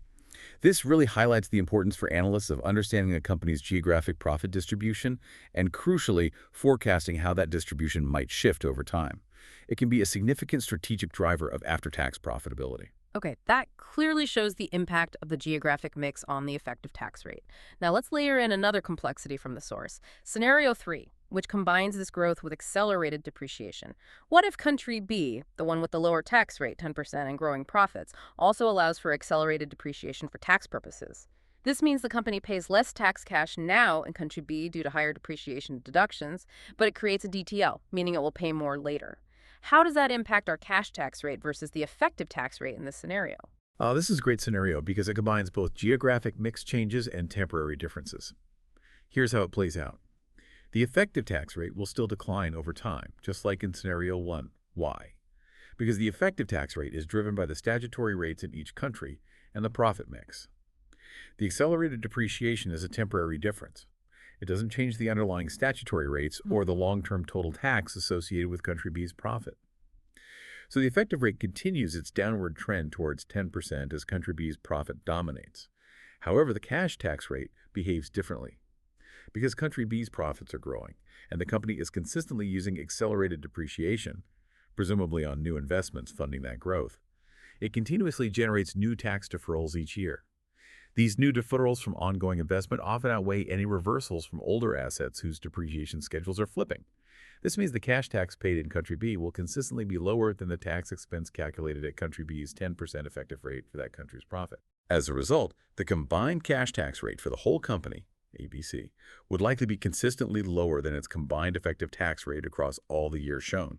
The ongoing growth and associated tax deferrals create a sustained cash flow advantage relative to the reported tax expense. That's a subtle but really important distinction.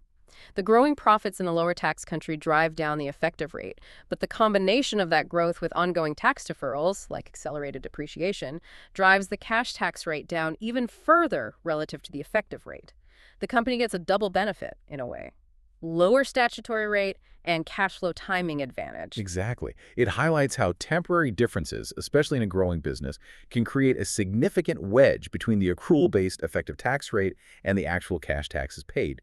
Analysts need to understand both. Okay, let's try to anchor this in the real world now with a company many of us know, Johnson & Johnson, or J&J.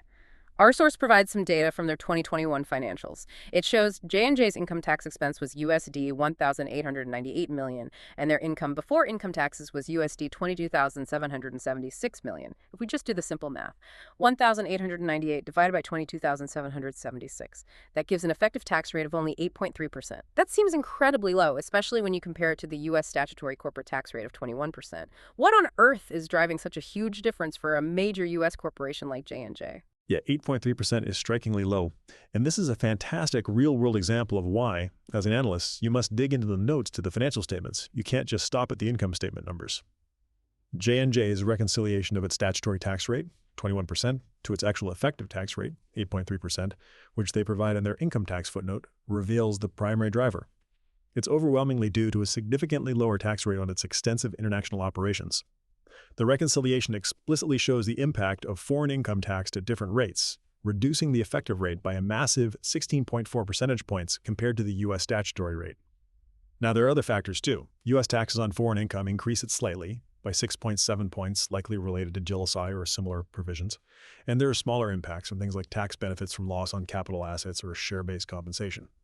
But the dominant factor by far is the benefit derived from earning profits in lower tax jurisdictions outside the U.S.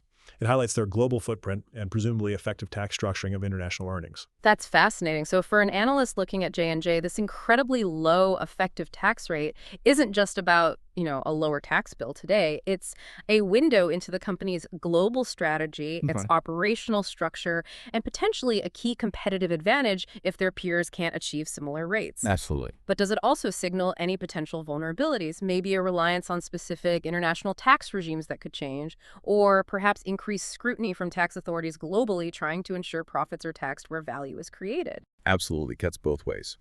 While it demonstrates effective tax planning and a potentially advantageous global structure, it also highlights a reliance on the stability and favorability of those international tax regimes.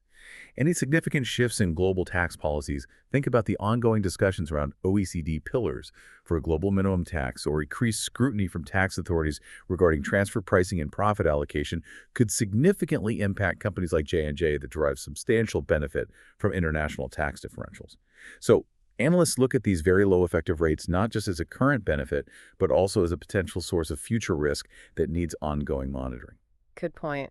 Okay, let's try another real-world application, this time with Walmart, using their 2021 10K data provided in the source. Their total income before income taxes was USD $18,696 million. They reported a total provision for income taxes, which is the income tax expense, of USD $4,756 million. And they also showed a total current tax provision, representing current taxes payable, of USD $5,515 million. How would we calculate their effective and cash tax rates for 2021 based on this? Okay, let's calculate them. For the effective tax rate, we take the total provision for income taxes, income tax expense, and divide it by total income before income taxes. So it's USD 4,756 million, USD 18,696 million, which gives us an effective tax rate of 25.4%. Now, for the cash tax rate, we use the total current tax provision, which represents the cash taxes paid or currently payable for the year, and divide that by the same total income before income taxes. So that's USD 5,515 million, USD 18,696 million, which gives us 29.5%. What's interesting there is that Walmart's cash tax rate, 29.5%, was actually higher than its effective tax rate, 25.4% in that year. That's the opposite of what we saw conceptually with the accelerated depreciation scenario where the cash tax rate was lower. What could explain that? It is the opposite, and that illustrates a really key point. Cash taxes paid can be higher than the reported income tax expense. This typically happens due to the reversal of prior period deferrals. For example, if Walmart had significant DTLs built up in previous years, maybe from accelerated depreciation then, and those temporary differences started reversing in 2021, radical, tax depreciation became lower than book depreciation, that would lead to higher cash taxes payable now relative to the current year's expense. It could also relate to changes in other tax liabilities or perhaps making catch-up payments. But fundamentally, it shows that temporary differences created in the past are now unwinding and working against the company in terms of current cash outflow compared to the reported expense. Got it. So the relationship between cash and effective rates can swing both ways depending on whether new temporary differences are being created or old ones are reversing. Let's try one more hypothetical from the source. Neutrino, a company domiciled in the U.S., 21% statutory rate, with significant operations in Ireland, 12% statutory rate. If Neutrino earns, say, USD 1,000 in profit before taxes in each country, so USD 2,000 total, what's its combined effective tax rate, assuming no other funny business? Okay, simple weighted average calculation again. Tax in USD 1,000, 21% equals USD 210. Tax in Ireland, USD 1,000, 12% USD 120. Total taxes equals USD 120, USD 330. Total profit before taxes equals USD 1,000 plus USD 1,000 equals 16.5%. Makes sense, right? It's exactly halfway between 21% and 12% because the profits were split 50-50. Yep, 16.5%. Now, what if things get more complex? Say they acquire a company in South Korea, which has a 25% statutory rate, and maybe profits grow unevenly. Let's say U.S. and Ireland profits each grow by 25% to USD 1,250, and the new South Korean subsidiary earns USD 500. What happens to the effective rate now? Okay, the same logic applies, just with free components now. We calculate the tax for each jurisdiction based on the respective profits and rates, sum them up for total tax, and divide by the new total consolidated pre-tax profit. U.S. tax. USD 1,250, 21% equals USD 262.50. Ireland tax. USD 150.00, Ireland tax, USD 125.40, total taxes equals USD 125.00, total taxes equals 262.50 plus 150.00 plus 125.00, USD 537.50. So the new combined effective tax rate equals USD 537.50, USD 3,000 equals 17.9%. So the effective rate drifted up from 16.5% to 17.9%. That makes sense because we added profits from a higher tax jurisdiction, South Korea at 25% into the mix. Exactly. It shows how changes in a company's global footprint through acquisitions or organic growth in different regions directly impact its blended and effective tax rate. It often creates complex scenarios for analysts to unravel, understand, and then forecast going forward. You really need to understand the geographic mix. Okay, so the financial statements themselves give us the headline numbers, income tax expense, taxes payable, maybe the DTA and DTL balances. But where do we find the story behind those figures? Where are the deep, rich details that truly help us understand the nuances we've been discussing? The why behind the effective tax rate, the components of the deferred balances, the risks around DTAs. Where's that hidden? This is where the income tax note disclosures come in. And honestly, they are absolutely invaluable. You cannot do a proper analysis of a company's tax position without reading them carefully. These notes are often among the most extensive and, frankly, sometimes complex parts of the entire set of financial statements. But they provide the necessary granularity, the detail, to understand what's really driving the company's tax numbers. They allow analysts to move beyond the surface-level figures on the income statement and balance sheet and understand the underlying drivers, the assumptions, the risks, and the strategic decisions being made regarding taxes. Okay, so assuming we bravely venture into these notes, what kind of key information should analysts be specifically looking for to truly get the full picture? What are the must-find items? There are several critical pieces of information you should always hunt for in the tax footnote. First, companies usually disclose how their income tax provision, the income tax expense on the P&L, was derived. This often breaks it down into the current portion, related to taxes payable, and the deferred portion, related to the change in DTAs and DTLs. It might also break it down by jurisdiction, domestic versus foreign. Second, and this is absolutely essential as we discussed, is the statutory to effective rate reconciliation. This reconciles the company's home country statutory rate, for example, 21% in the U.S., to the company's actual reported effective tax rate. It identifies and quantifies the specific items that cause the difference, things like the foreign tax rate differential, state taxes, changes in valuation allowances, tax credits, permanent differences like non-deductible expenses, effects of tax law changes, etc. This is where you see the why behind the effective rate. Right. So it's like a bridge connecting the theoretical starting point statutory rate to the actual reported outcome effective rate, laying out exactly which factors and how much each contributed to the divergence. Exactly. It's the explanation. You'll also find, usually, a detailed breakdown of the components of the deferred tax assets and deferred tax liabilities balances on the balance sheet. This provides insight into the specific temporary differences driving these balances. Is it depreciation, warranty provisions, NOL carryforwards, unremitted foreign earnings, stock compensation? Knowing the components helps assess their likely duration and reversal patterns. Then, crucially, any valuation allowance against DTAs will be disclosed and explained. You'll see the total allowance, the change during the year, and usually the reasons for establishing or changing it, e.g. uncertainty about utilizing NOLs in specific jurisdictions. And finally, companies disclose important information on their net operating loss, NOL, and tax credit carryforwards. This typically includes the gross amounts, the amount offset by any valuation allowance, the jurisdictions they relate to, and very importantly, their expiry dates. These represent potentially valuable future tax benefits. Wow. Okay. That's a lot of critical detail packed in there. Let's try to make it concrete by examining Micron Technology, Inc., MU, the semiconductor company. Our source provides excerpts from their income tax notes for fiscal year 2017. For that year, MU's income tax provision expense on the income statement was USD $114 million. How do the notes break this down further? Right. So the headline expense was $114 million. The income tax note disclosure, as shown in Exhibit 18 of the source, breaks this down further. It shows that this USD $114 million net provision actually consisted of a current tax provision of USD $153 million, representing taxes payable or paid for the year, offset by a deferred tax benefit of USD $39 million, meaning the net change in DTS/DTLs actually reduced the tax expense. So $153 million current minus $39 million deferred equals the net $114 million expense. This immediately tells you that their cash taxes were higher than their reported expense, and that changes in deferred items provided a benefit to the income statement that year. Interesting. Now, for that statutory rate reconciliation, which you called essential, MU's income before taxes for 2017 was quite high, USD $5,196 million. At the U.S. federal statutory rate at the time, which was 35%, their expected tax would have been roughly USD $1,819 million, $5,196, 35%. Yet their actual income tax provision was only that USD $114 million we just mentioned. That's a massive difference. How do the notes explain this? What were the huge reconciling items? Yes, the difference is enormous, highlighting why the reconciliation is so critical. Exhibit 19 in the source shows the key items bridging that gap from the expected $1.8 billion tax down to the actual $114 million. The largest item by far is a foreign tax rate differential, listed as a benefit of USD $1,571 million. This means their extensive foreign operations, tax at rates much lower than the U.S. 35%, massively reduce their overall tax burden compared to the U.S. statutory calculation. Then there were benefits from changes in the valuation allowance, USD $64 million, and tax credits, USD $66 million. There were also some smaller items, including state taxes, which increased the rate, and other bits, but clearly the overwhelming driver was the benefit from foreign income being taxed at lower rates.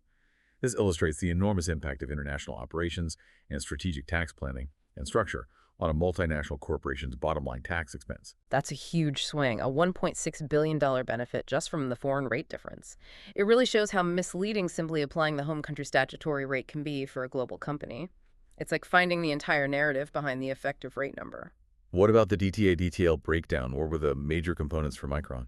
Exhibit 20 provides that detail. For deferred tax assets at the end of 2017, the largest component by far was USD $3,426 million related to net operating loss, NOL, and tax credit carryforwards. They also had DTAs related to accrued salaries, wages, benefits, USD 211 million, and other accrued liabilities.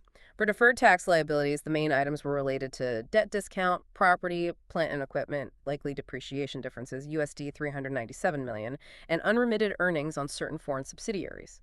Seeing these specific components gives analysts a much clearer picture of what's driving the deferred tax balances on the balance sheet and where future tax benefits from DTAs or obligations from DTLs might arise and over what kind of time frame. And what about that valuation allowance you mentioned for DTAs? Micron's notes, Exhibit 21, mention a substantial one against those DTAs. What does that signal to an analyst? Yes, this is crucial. Micron reported gross deferred tax assets of USD 3,782 million at the end of 2017. However, they had a substantial valuation allowance of USD 2,321 million recorded against these assets. This means that management and their auditors believed it was more likely than not that they would not be able to realize $2.3 billion of those potential future tax benefits. The notes explain this allowance is primarily due to uncertainties in realizing certain U.S. and foreign NOLs and tax credits before they expire. They also explicitly disclose having USD 3.88 billion in U.S. federal NOL carryforwards at that time, Exhibit 22, most expiring between 2022 and 2037. So this large valuation allowance is a direct signal about management's assessment of their future profitability, specifically their ability or lack thereof to generate enough taxable income in the right jurisdictions within the carryforward periods to actually use those NOLs and credits. The changes in this allowance year to year are also key indicators. This level of detail in the notes really does paint a comprehensive picture, doesn't it? Far beyond what the income statement or even the balance sheet summary reveals. It underscores why simply looking at the statutory rate or even just the effective rate without the reconciliation can be so misleading. Absolutely. That's why these disclosures are invaluable despite their complexity. They empower analysts to understand the why behind the numbers, the strategy, the risks, the assumptions. This is absolutely essential for accurate forecasting, valuation, and understanding the quality of earnings. It allows you to peek behind the curtain of management's expectations for the future, mediated by accounting and tax rules. Okay, this is where analysts really need to synthesize all this information and apply it. Let's talk about the implications. How should we, as analysts, actually treat deferred tax liabilities when assessing a company's financial health, particularly its leverage? Are they always liabilities, just like traditional debt, or can they sometimes be viewed differently? This feels like a critical judgment call because classifying a large DTL as debt versus equity could significantly impact financial ratios like debt to equity, right? This is indeed a critical question, and there's definitely debate among analysts. There's no single correct answer that applies universally. The treatment really depends on your assessment and expectations about their future reversal and eventual cash payment. You generally have three main options for treating DTLs in your analysis. First, treat them as liabilities, similar to regular debt. This is the most conservative approach and is generally appropriate if you expect the DTL to reverse in the foreseeable future and results in actual cash tax payments. If the temporary differences are related to specific assets with finite lives, like depreciation on machinery, reversal is often expected, so including DTLs in debt calculations makes sense in many cases. Second, treat them as equity. This is appropriate if you believe the DTL is not expected to reverse and result in cash outflows. When might this happen? Perhaps for a company with continuous growth and capital expenditure where new temporary differences, creating more DTLs, consistently offset or exceed the reversal of old ones. Think of indefinite reinvestment scenarios. Or maybe future losses are expected, precluding the payment of any income taxes anyway. Or maybe changes in tax laws could eliminate the future obligation. If there's a strong case that no cash outflow will ever realistically occur due to this DTL, then it functions more like a permanent source of financing, effectively equity. Third, exclude the DTL from both debt and equity calculations. This approach might be chosen if both the timing and the amount of future tax payments arising from the DTL reversals are highly uncertain. If you really can't reliably estimate if or when these taxes will be paid, adding them to either debt or equity could distort your ratios. So some analysts prefer to simply remove them from the equation altogether when calculating leverage. Our source material directly addresses these classifications, basically saying, if the liability will probably reverse and require cash, treat as liability. If it likely won't reverse, treat as equity. And if both timing and amount are highly uncertain, perhaps exclude it from both. The key is justification based on your analysis of the company and the nature of the DTLs. That makes sense. It requires real analytical judgment based on the specifics. Now, thinking about the other side, what about that valuation allowance against deferred tax assets? We saw Micron had a large one. You mentioned it signals doubts about future profitability. Can you elaborate on what a large valuation allowance or changes in it specifically tells us about future earnings prospects from an analyst's point of view? Yes, the valuation allowance is a very powerful signal about management's expectations and the auditor's concurrence. A large, persistent valuation allowance suggests that management has significant doubts about the company's ability to generate sufficient taxable income in the relevant jurisdictions and time frame to actually utilize those DTAs, like NOLs or tax credits, before they expire. In Micron's case, with that huge USD 2.3 billion allowance against USD 3.8 billion gross DTAs, mainly NOLs expiring by 2037, it strongly implied that, as of 2017, they didn't reasonably expect to earn enough cumulative U.S. taxable income over the next 20 years to fully use those massive NOLs. This acts as a clear dampener on perceived future profitability prospects at that time. Okay, so a big allowance suggests pessimism about future profits needed to utilize the DTA. What about changes? What if the allowance goes down? A reduction in the valuation allowance is often a positive signal. It typically indicates increased prospects for future profitability. Management is essentially saying, we are now more confident that we will generate enough taxable income to utilize these DTAs. Importantly, reducing the valuation allowance also directly boosts reported net income in the period the reduction occurs. Why? Because lowering the allowance reduces the overall income tax expense for that period. It can sometimes lead to a significant, though potentially non-recurring, jump in reported earnings. So analysts watch changes in the VA very closely as both a signal of future expectations and a driver of current reported earnings. Question 8 in the source specifically highlights that reductions in the VA indicate increased prospects for future profitability. That's a crucial insight for interpreting earnings quality. Okay, sticking with Micron's example, they had those huge NOL carryforwards, USD 3.88 billion in the U.S. alone. How might those significant NOLs affect Micron's potential value to an acquiring company? Does having a big NOL balance make a target company more attractive? It certainly can, especially for a specific type of acquirer. For an acquirer that is consistently profitable and paying significant cash taxes in the same jurisdiction, here, the U.S., those NOLs held by the target company, Micron, are potentially extremely valuable. Why? Because, subject to certain limitations and rules, which can be complex regarding ownership changes, the profitable acquirer can often use the target's NOLs to offset its own future taxable income after the acquisition. This directly reduces the acquirer's future cash tax payments. This creates a tangible economic benefit, a tax shield for the acquirer. The value of these NOLs to an acquirer would essentially be the present value of the expected future tax savings.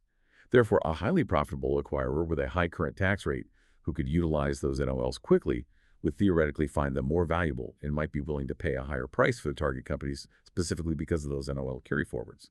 They represent real future cash savings for the combined entity. The source material, MU Example 6, Solution 4, makes this exact point. Right, so the NOLs themselves become an asset that a profitable acquirer can potentially utilize better than the original company could, especially if the original company had that big valuation allowance. Precisely. Okay, one last key implication. We touched on this briefly when discussing DTA-DTL calculations, but let's revisit it from an analyst perspective. How does a change in the statutory tax rate, like the major U.S. reduction from 35% to 21% in 2017, impact a company's existing deferred tax assets and liabilities on the balance sheet, and consequently its reported earnings in the year of the change? Yeah, a change in the statutory tax rate has an immediate and often significant impact on both the balance sheet and the income statement in the period the law is enacted. Remember, DTAs and DTLs are measured at the tax rate expected to apply when the underlying temporary difference reverses. When the statutory rate changes, you have to remeasure your existing DTA and DTL balances using the new rate. So if the statutory tax rate is lowered, like the U.S. changed from 35% to 21%, the value of existing deferred tax assets decreases. Why? Because the future tax savings they represent are now worth less at the lower rate. This remeasurement typically results in an increase in income tax expense in the period of change. Conversely, the value of existing deferred tax liabilities also decreases. Why? Because the future tax obligation they represent is less burdensome at the lower rate. This remeasurement typically results in a decrease in income tax expense, a benefit, in the period of change. Okay, so the impact depends on whether the company has a net DTA or a net DTL position overall. It's exactly. If a company has a net deferred tax asset position on its balance sheet, DTAs, DTLs. A tax rate reduction is generally bad news for reported earnings in the year of change because the remeasurement leads to higher tax expense. If a company has a net deferred tax liability position, DTLs, DTAs, a tax rate reduction is generally good news for reported earnings as the remeasurement leads to lower tax expense, a tax benefit. The source material, MU Example 6, Solutions 2 and 3 in Question 7 illustrates this. A drop from 35% to 21% would make Micron's net deferred assets less valuable, potentially hurting earnings, though their VA complicates this. But for a company with a net DTL, a rate reduction benefits both the income statement, lower expense, and the balance sheet, lower liability. Analysts need to understand this impact, especially when comparing results across periods where tax laws have changed. Wow, okay. We have really covered a lot of ground today. It feels like we've journeyed deep into the tax labyrinth. From understanding those fundamental, often confusing differences between accounting profit and taxable income, to dissecting temporary and permanent differences, seeing how DTAs and DTLs are created, why realizability matters so much, especially with valuation allowances, and then contrasting the statutory, effective, and cash tax rates, seeing how they're used and why they differ using real companies like J&J and Walmart. It's been a truly comprehensive journey. It really has. And I think the key takeaway, hopefully, is that while it's complex, it's not impenetrable. There's a logic to it, driven by accounting principles like matching and by the different goals of financial reporting and tax authorities. And remember, the real depth of understanding, the story behind the numbers, often lies buried in those comprehensive income tax note disclosures. They are absolutely invaluable for anyone doing serious financial analysis. They offer the critical details that move you beyond the headline numbers on the statements to reveal the company's true tax strategy, its assumptions about the future, and its potential future obligations or benefits. They're where the story of a company's tax journey truly unfolds. Absolutely. So the next time you, as an analyst or student, look at a company's financial statements, hopefully you'll have a much clearer lens. You'll be better equipped to view their income tax provision, their effective tax rate, their deferred balances, and understand what it all truly means for their financial health, its cash flow, and its future earnings potential. You'll hopefully be asking deeper questions, making more informed judgments, and feeling much more confident in your analysis of this tricky area. Definitely. So maybe a final provocative thought to leave you with. Given all we've discussed today, the interplay of accounting standards and tax laws, the temporary and permanent differences, the judgments around valuation allowances and DTL treatment, how do these complex layers of income tax accounting ultimately shape of investors, or even a potential acquirers, perception of a company's true profitability and its real future obligations? Think about how a company's tax strategy, reflected in these numbers and notes, and the resulting deferred tax positions, can either subtly obscure or clearly highlight its long-term financial stability and earnings quality. Keep digging, keep questioning those tax disclosures. Welcome to the Deep Dive, where we transform complex financial information into clear, actionable insights for you. Have you ever looked at a company's financial statements and just felt, a nagging sense that there's a deeper story hidden beneath the numbers? Perhaps you've wondered how, even with all the regulations in place, some companies still manage to present a picture that isn't quite the full truth. Today, we're going to sharpen your analytical lens as we embark on a crucial journey into the world of financial reporting quality. Our mission is to equip you with the essential skills to assess just how reliable and transparent a company's financial reporting really is. We'll be drawing heavily from a foundational text by Jack T. Siegelski, Elaine Henry, and Thomas Verselling, who are true pioneers in understanding these financial nuances. This isn't just about playing detective to spot outright fraud, though we'll certainly touch on those extreme cases.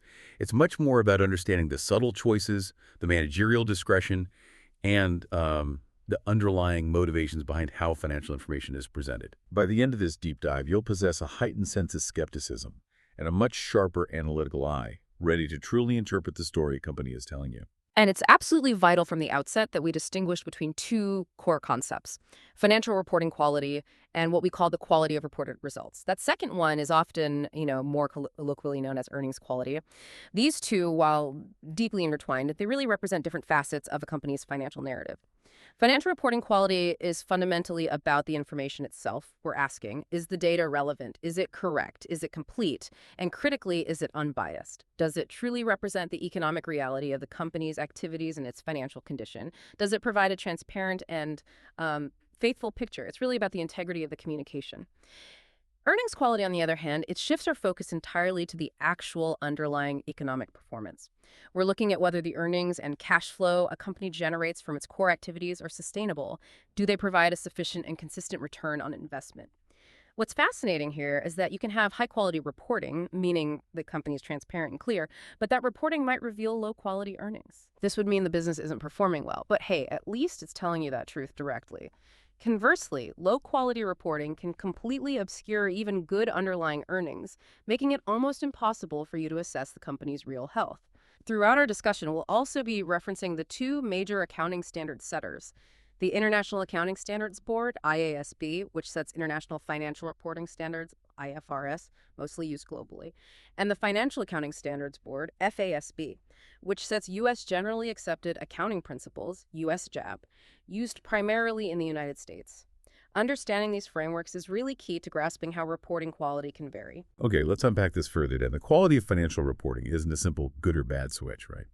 Our sources illustrate that it exists on a really interesting continuum, a spectrum, if you will, rather than just a binary choice. Imagine like a gradient stretching from, well, ideal transparency all the way down to outright deception. That's a critical point. And the interrelationship between reporting quality and earnings quality is absolutely foundational. Think about it. If you're trying to assess whether a company is truly making money and whether that profitability is sustainable, which is really the essence of earnings quality, you absolutely rely on the information being presented to you. If your financial reporting quality is low, if the underlying data is unclear, inaccurate, or maybe biased, then your ability to assess true earnings quality becomes incredibly difficult. Almost impossible, really. You just don't have reliable data to work with. High-quality reporting, even if it delivers the bad news of poor actual performance or low-quality earnings, still gives you reliable information. You can make an informed decision. The better the reporting, the better your ability to gauge the true underlying performance and future prospects, and ultimately make a sound investment or lending decision. So let's explore this quality spectrum, moving from the best possible scenario down to the absolute worst, using the clear framework our sources provide. At the very top, the gold standard, we have financial reports that are GAAP compliant, decision useful, sustainable, and generate adequate returns. Yes, this is indeed the ideal scenario. When we say GAAP, we're using it as a sort of generic term for the accepted accounting principles in a company's jurisdiction. Could be IFRS, could be US GAAP. But just following the rules isn't enough to reach this top tier. The crucial component here is decision useful. This means the information possesses fundamental characteristics. It must be relevant, meaning it can actually influence a decision and is material enough to matter. And it must be a faithful representation. Faithful representation demands that the information is complete, neutral meaning it's not biased up or down, and free from material error. Beyond these fundamentals, there are also enhancing characteristics like comparability across companies and over time, verifiability, timeliness, and understandability. Clear and concise. So reports at this level are not only compliant, but also genuinely help you understand the company's economic reality and make informed choices. And importantly, the underlying earnings themselves are robust, sustainable, and provide a good return on investment. Okay, moving down from that gold standard, we often find companies operating in what we might call the second tier. GAAP compliant, decision useful, but is it sustainable? Here, the sources describe situations where you can have excellent reporting quality, the information is clear, well presented, but the underlying business results might not be so great. The story it tells isn't one of long-term sustainable success. This is where that distinction between reporting quality and earnings quality becomes profoundly important. It really comes into focus here. Our sources highlight Toyota Motor Corporation back in fiscal year 2014 as a perfect illustration. Toyota's reporting was impeccable, clearly detailing their results. What did those reports show? Well, they revealed that Toyota sold fewer cars that year, yet reported an 88% increase in operating profits. Fewer cars, but higher profit. How does that work? Exactly. The massive jump wasn't from selling more vehicles or, achieving new efficiencies in their factories. It was primarily due to a weaker Japanese yen. Toyota, manufacturing much of its product in Japan and selling globally, significantly benefited when its revenues from abroad were translated back into a weaker yen. Toyota's financial reports were high quality because they transparently explained this currency effect. That's good reporting. However, profits driven predominantly by currency fluctuations, while real, are generally considered a less sustainable source of earnings than, say, increasing vehicle sales or operational cost efficiencies. That's a powerful distinction then, isn't it? An investor could have all the right information but still make a poor decision if they don't grasp that core insight. Good reporting doesn't automatically mean a good, sustainable business. It really pushes you to look beyond just the headline numbers. Absolutely. That nuance is critical for any astute analyst. You have to separate the two. Okay, moving further down the spectrum now, we enter the third tier. Within GAAP, but biased choices, this is where things start to get tricky, I think, because management is still technically operating within the accounting rules. Right. But they're making choices that lean a certain way. They can be aggressive or conservative in their accounting, right? You've hit on a key area of managerial discretion. This tier speaks directly to management's intent and the choices they make within the flexibility that accounting standards often provide. Aggressive choices are those designed to inflate performance in the current period. For instance, recognizing revenues prematurely, perhaps before a product is fully delivered, or deferring expenses to future periods, or making balance sheet items look healthier by inflating asset values or deflating liabilities. The significant problem with aggressive choices is that they often borrow from future periods. They're essentially pulling tomorrow's performance into today, and that creates serious sustainability issues down the line. It can't last. Conversely, conservative choices do the opposite. They decrease current reported performance. This might involve lowering current revenues or accelerating expenses or debt recognition into the current period. But why would a manager do that? Understate performance. Well, sometimes it's to create hidden reserves or to achieve what's called earnings smoothing. They understate earnings in good periods to build up a cushion they can release during bad periods, making performance appear more stable and predictable to the market. An illuminating case from our sources is PACCAR Inc. and their 2009 segment reporting. The notes to their financial statements showed the truck segment as profitable. Okay. Yet the management discussion and analysis, MD&A, that's management's narrative explanation, right, actually indicated a negative gross margin for trucks. How could such a significant discrepancy exist within the same company's disclosures? That seems quite odd. It's a prime example of how presentation choices, even within GAAP, can profoundly influence an analyst's opinion and ultimately obscure the economic reality. The U.S. Securities and Exchange Commission, the SEC, actually charged PACCAR. Why? Because they failed to report their aftermarket parts business separately from their truck sales, as segment reporting rules required. By combining them in the financial statement notes, the profitability of the aftermarket parts essentially masked the losses from the truck segment. While the MD&A provided more detail in its narrative, the initial consolidated picture presented in the formal financial statements was, well, misleading.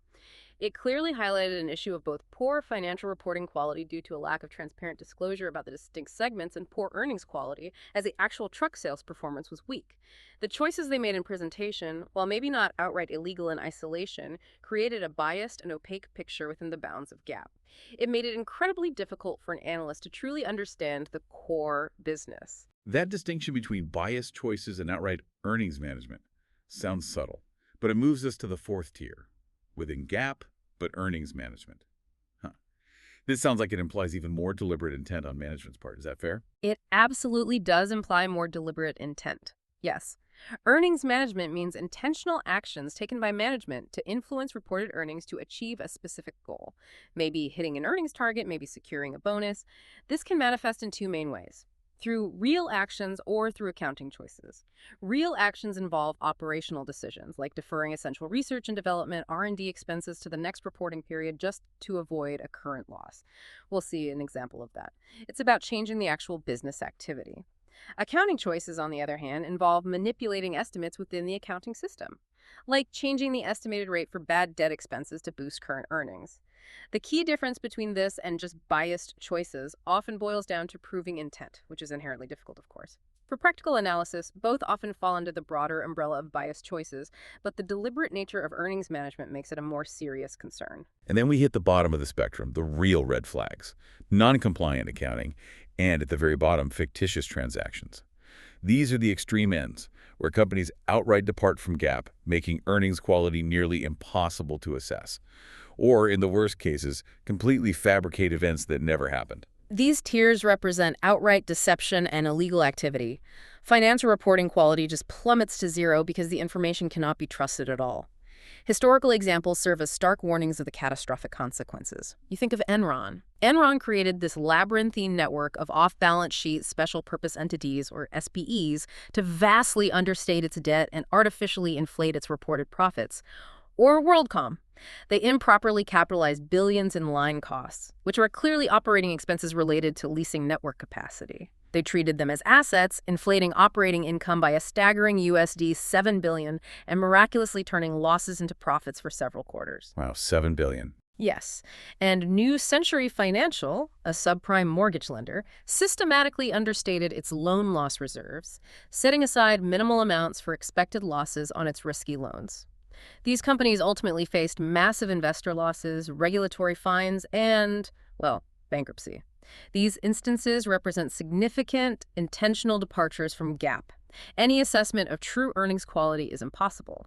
And then, at the very lowest level, we have pure fabrication. These are not merely biased choices. These are instances where companies simply make things up, manufacturing events or transactions that never occurred. A classic example is equity funding Corp back in the 1970s. They not only created fictitious revenues, but even invested thousands of fictitious life insurance policyholders to appear profitable. Invented policyholders. Yes. Or the infamous Crazy Eddie's electronics chain in the 1980s. They reported fake inventory and revenues, supported by a whole network of fake invoices. These are outright lies designed to defraud investors. They represent the absolute nadir of financial reporting quality. Those are truly chilling examples. So, to bring this home and make it really tangible, let's consider a few scenarios from Jake Lake's examples in our sources. First, ABC Co. reported USD $233 million in earnings, but USD $100 million of that was a one-time gain from selling a division.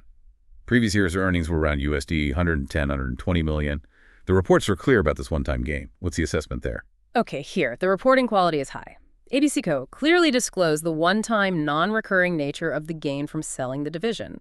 That's excellent transparency, giving you all the necessary information. Good reporting. However, the earnings quality is undeniably low because nearly half of 2018's reported earnings came from a non-sustainable activity, that one-time asset sale, not core operations. If an analyst only looked at the bottom line of USD $233 million, they might mistakenly conclude that the company's core business performance drastically improved, which it clearly did not. An astute analyst would immediately strip out that one-time gain to understand the true recurring profitability of the business and compare it to prior years. Okay, what about DCO? They changed the depreciable life of its equipment from 3 years to 15 years, a big jump. This change significantly increased earnings, but was accompanied by only limited explanation in the financial statements. This is a classic example of a biased choice within GAAP. While changing an estimate like useful life can be permissible, especially if economic conditions or asset usage truly change, the lack of a detailed explanation immediately suggests low reporting quality. Such a dramatic change in estimate from 3 to 15 years would significantly reduce depreciation expense, thereby boosting reported earnings without any change in actual operational performance. The earnings increase isn't sustainable if it's solely due to an accounting change rather than real business improvements. As an analyst, you'd have to ask, why now? What changed economically to justify such a monumental shift in an estimate? And why is the explanation so sparse? It's a major red flag demanding deeper scrutiny. And finally, GHI Co. They significantly reduced its R&D expenditures in 2018 to avoid reporting a loss. This was unusual because R&D had consistently been around 3% of sales for the past 5 years. And crucially, there was no disclosure or explanation for this sudden cut. This clearly looks like real earnings management. Cutting R&D is an operational choice, a real action, designed specifically to impact reported earnings and avoid reporting a loss for the period. The fact that there's no disclosure or explanation for such a significant, uncharacteristic cut further points to low reporting quality. The concern here is profound. Sacrificing R&D often means sacrificing future growth, innovation, and competitive advantage, all for short-term earnings goals. It makes current performance look better at the expense of long-term sustainability and value creation. For an analyst, this signals that management might be willing to compromise the company's future for present reporting targets, a significant red flag. It warrants a reevaluation of the company's strategy and management's priorities. That gives us a really solid grasp of the spectrum, from pristine down to fabricated. Now let's zoom in on that idea of biased choices, specifically the art of aggressive versus conservative accounting.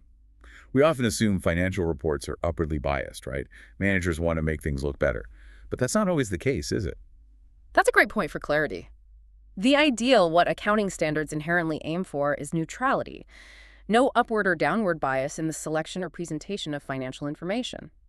However, this is often, let's say, a theoretical ideal. In practice, some accounting standards inherently require conservative treatment. They lean towards recognizing losses sooner and gains later. And managers, too, can choose a conservative approach when applying standards. At its most extreme, conservatism follows the principle of anticipate no profit, but anticipate all losses. Okay, This means requiring a higher degree of verification for recognizing gains than for recognizing losses. This approach directly conflicts with the pure ideal of neutrality, but as we'll see, it can serve other practical purposes. So the standards themselves can build in this conservatism.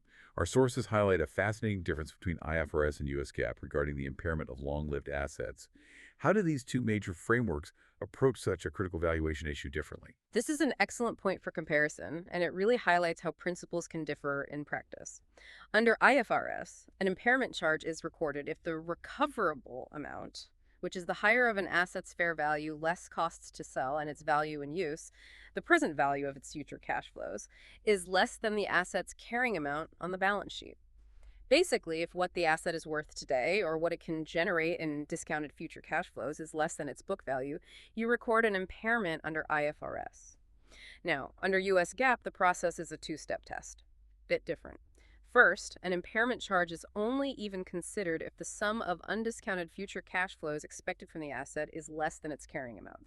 If that condition is met, meaning the asset isn't expected to generate enough undiscounted cash to cover its book value, then the asset is written down to its fair value. Let's use an example to clarify. Imagine a factory with a carrying amount of USD 10 million. Its fair value and recoverable amount are USD 6 million. However, the undiscounted future cash flows expected from this factory total USD 10 million. Under IFRS, an impairment charge of USD 4 million would be recorded immediately because the recoverable amount, USD 6 million, is less than the carrying amount, USD 10 million. But under US GAAP, no impairment charge would be recognized in the first step because the undiscounted future cash flows, USD 10 million, are not less than the carrying amount, USD 10 million. So initially, IFRS can appear more conservative, recognizing losses earlier. Okay, that distinction between IFRS and US GAAP on impairment is already quite nuanced. Then you mentioned that IFRS actually allows for reversals of impairment if the recoverable amount increases in subsequent periods, which US GAAP generally prohibits.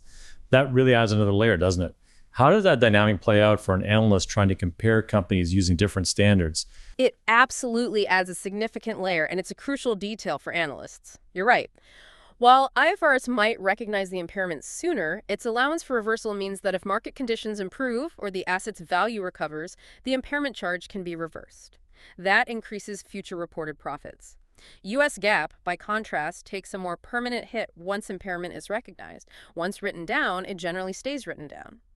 So while IFRS can be initially more conservative by recognizing losses earlier, its reversal option means that over the long term, the net effect isn't necessarily more conservative than US GAAP, which treats impairments as largely permanent. For an analyst, this means you need to track not just impairment charges, but also any impairment reversals, particularly under IFRS, to understand the true, consistent underlying profitability of an asset. Beyond these broad standard differences, common examples of conservatism in action under both sets of standards include immediately expensing research costs. Future benefit is highly uncertain, so expense it now rather than capitalizing as an asset. Another example is recognizing litigation losses as probable even before they are legally incurred, setting aside a reserve for potential legal payouts. And finally, delaying the recognition of insurance recoverables until the insurer formally acknowledges the claim rather than counting on it prematurely. These are all about anticipating potential losses and delaying the recognition of gains when uncertainty exists. So why would anyone, especially management, prefer conservatism if it means potentially understating current performance? It seems counterintuitive when the pressure is often to make numbers look good. Well, Ross Watt's 2003 review identifies several compelling benefits that explain this apparent contradiction. Firstly, conservatism protects contracting parties with less information, like lenders. Since corporations have limited liability, lenders have limited recourse if things go wrong. So conservative reporting gives them a cushion by ensuring assets aren't overstated and liabilities aren't understated. Secondly, it reduces litigation costs. Companies are rarely, if ever, sued for understating good news or overstating bad news. It minimizes the risk of legal challenges from shareholders, for instance. Thirdly, it protects regulators and politicians by reducing the likelihood of being blamed for corporate overstatements or crises down the road. Finally, in jurisdictions where financial and tax reporting are linked, think Germany or Japan conservative accounting can lead to real tax benefits by reducing current taxable income. So there are very real, tangible, strategic reasons for this bias, even if it means initially lower reported performance. That makes perfect sense. But beyond the inherent conservatism baked into the standards, managers can also apply standards with a specific bias. This sounds even more direct and strategic. This is indeed more about intentional manipulation within the flexible boundaries of GAAP. A common example is the big bath restructuring charge. Companies might take unusually large one-time losses in one period, often when a new CEO comes in or when the company is already performing poorly. Why? To clear the deck of bad news. It's a way for new management to essentially take out all the trash at once. This makes future performance look artificially better because those losses are out of the way and the comparisons look favorable. The SEC has actually had to issue rules to narrow the circumstances for these non-recurring charges because of past manipulative practices. So a bit of a strategic spring cleaning, but maybe with a hidden agenda. Precisely. Another notorious instance is cookie jar reserve accounting. This is where companies intentionally overstate loss allowances, like loan loss reserves or warranty reserves, during good economic times. They build up these reserves. Then they draw from these inflated reserves during bad times, effectively smoothing reported income and making performance appear more stable than it actually is. To counter this, the SEC now requires separate disclosures on critical accounting estimates, forcing companies to explain their assumptions for these subjective estimates. This increases transparency and makes such maneuvers harder to hide from a vigilant analyst. So given all these motivations and techniques, what truly drives managers to issue less than high-quality financial reports? The incentives must be powerful to risk the significant consequences. There are indeed very powerful incentives at play, often described within the context for assessing financial reporting quality. Firstly, managers might aim to mask poor performance. This could involve hiding declining market share, lower profitability than competitors, or other underlying business weaknesses they believe are transient or just want to conceal, trying to avoid a negative perception. Secondly, and perhaps most prevalent for public companies, is the intense pressure to meet or beat market expectations. This includes beating analysts' consensus forecasts or exceeding their own previously issued guidance. Meeting or exceeding these benchmarks can temporarily boost the stock price and, crucially, significantly increase performance-linked compensation for executives. CFOs, according to one survey, view earnings as the single most important metric for financial markets. That says a lot. Thirdly, career concerns play a significant role. Managers don't want to be associated with poorly performing companies. It can limit future career opportunities, even lead to job loss. And finally, a very strong motivator, particularly for highly leveraged companies, is to avoid debt covenant violations. These are conditions in loan agreements that, if breached, can trigger severe penalties, like accelerated debt repayment or increased interest rates. These can be devastating for a company's liquidity and solvency. These interwoven incentives often create a fertile ground for compromising reporting quality. It's not just motivation, though, is it? There also have to be conditions that allow for this to happen. This combination of factors is often framed by the chilling concept of the fraud triangle. That's right. The fraud triangle posits that three conditions typically exist when low-quality or fraudulent financial reports are issued: opportunity, pressure motivation, and rationalization. Opportunity can stem from internal weaknesses. Things like poor internal controls that fail to detect errors or override management decisions, or a weak or ineffective board of directors that doesn't provide adequate oversight, or maybe just lacks accounting standards that provide too much flexibility without sufficient guidance. External conditions, like limited regulation, can also create opportunity. Pressure motivation aligns perfectly with what we just discussed: the personal desire for bonuses, the company's urgent need for financing, career advancement, or avoiding those debt covenant breaches. These are the drivers pushing management towards manipulation. And rationalization is perhaps the most psychological and crucial element. The individual making the decision needs to justify their actions to themselves. They need to believe that what they're doing isn't really wrong, or maybe that it's for the greater good of the company, or just a temporary measure until things improve. Former Enron CFO Andrew Fastow, despite knowing he was pushing ethical boundaries, went through the motions of seeking management, board, legal, and accounting approvals. Why? To rationalize his decisions. The corporate culture at Enron, which aggressively encouraged creating earnings over long-term value, played a significant role in enabling this rationalization process, ultimately leading to illegal actions. Let's connect this to another one of Jake Lake's examples, example 4 from our sources, where we see these motivations and mechanisms play out. Consider ABC Co., a private company with a loan from Bank NT Big. They were required to maintain a 2.0 interest coverage ratio. Strict requirement. They reported EBIT of USD 1,200 and interest expense of USD 600, making their ratio exactly 2.0, right on the line. But the notes disclosed a perfectly timed change in depreciation estimate that lowered depreciation by USD 150. The motivation here is crystal clear: avoid the debt covenant violation. That ratio of 2.0 was a hard line they couldn't cross. Without that depreciation change, their earnings before interest and taxes, or EBIT, would have been USD 1,050, that's USD 1,200 minus the 150, and their coverage ratio would have dropped to 1.75, that's 1,050 divided by 600. They would have been in breach. So the pressure was intense to maintain that specific ratio. The opportunity lies in the flexibility of accounting estimates for depreciation. It's subjective. In this scenario, the auditors would scrutinize that depreciation estimate very carefully, and the lenders, keenly aware of the company's proximity to the threshold, would definitely be skeptical of that perfectly timed accounting change. It's a classic example of using accounting flexibility driven by pressure, which management then rationalizes as a valid estimate change, even if the timing is highly suspicious. And what about DFCO, a publicly traded company? They reported earnings per share, or EPS, of USD 2.51, just barely beating the analyst forecast of USD 2.50. Just squeaked by. A change in revenue allocation to hardware had an after-tax impact of USD 27,000 on net income. The motivation for DFECO is equally clear: beat analyst forecasts. That seemingly small USD 27,000 impact on net income made all the difference. It nudged their EPS from USD 2.49 to the reported USD 2.51, just over the analyst consensus. The pressure to hit that number is immense in public companies. It often impacts stock price and executive compensation directly. The opportunity came from the flexibility in allocating revenue between different segments or product lines. Again, accounting choices. In this public company context, the disciplining mechanisms are broader and more vigilant. External auditors, market regulators like the SEC, financial analysts who are constantly comparing results, and even financial journalists. Everyone is watching that EPS number, and any subtle change that perfectly hits a target will invite immediate scrutiny. This demonstrates the constant pressure to meet market expectations, even if it requires making biased accounting choices that nudge the numbers just over the line. So who keeps companies honest? It seems like there are multiple layers of defense. Beyond a company's own internal controls, there are several external mechanisms that discipline financial reporting quality. That's right. Firstly, open capital markets themselves provide a powerful, inherent form of discipline. Companies compete for capital from investors, right? And those with higher quality financial reports are generally perceived as less risky.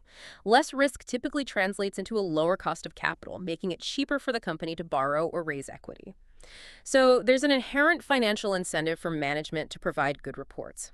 But beyond this market-driven discipline, we have more formal external forces.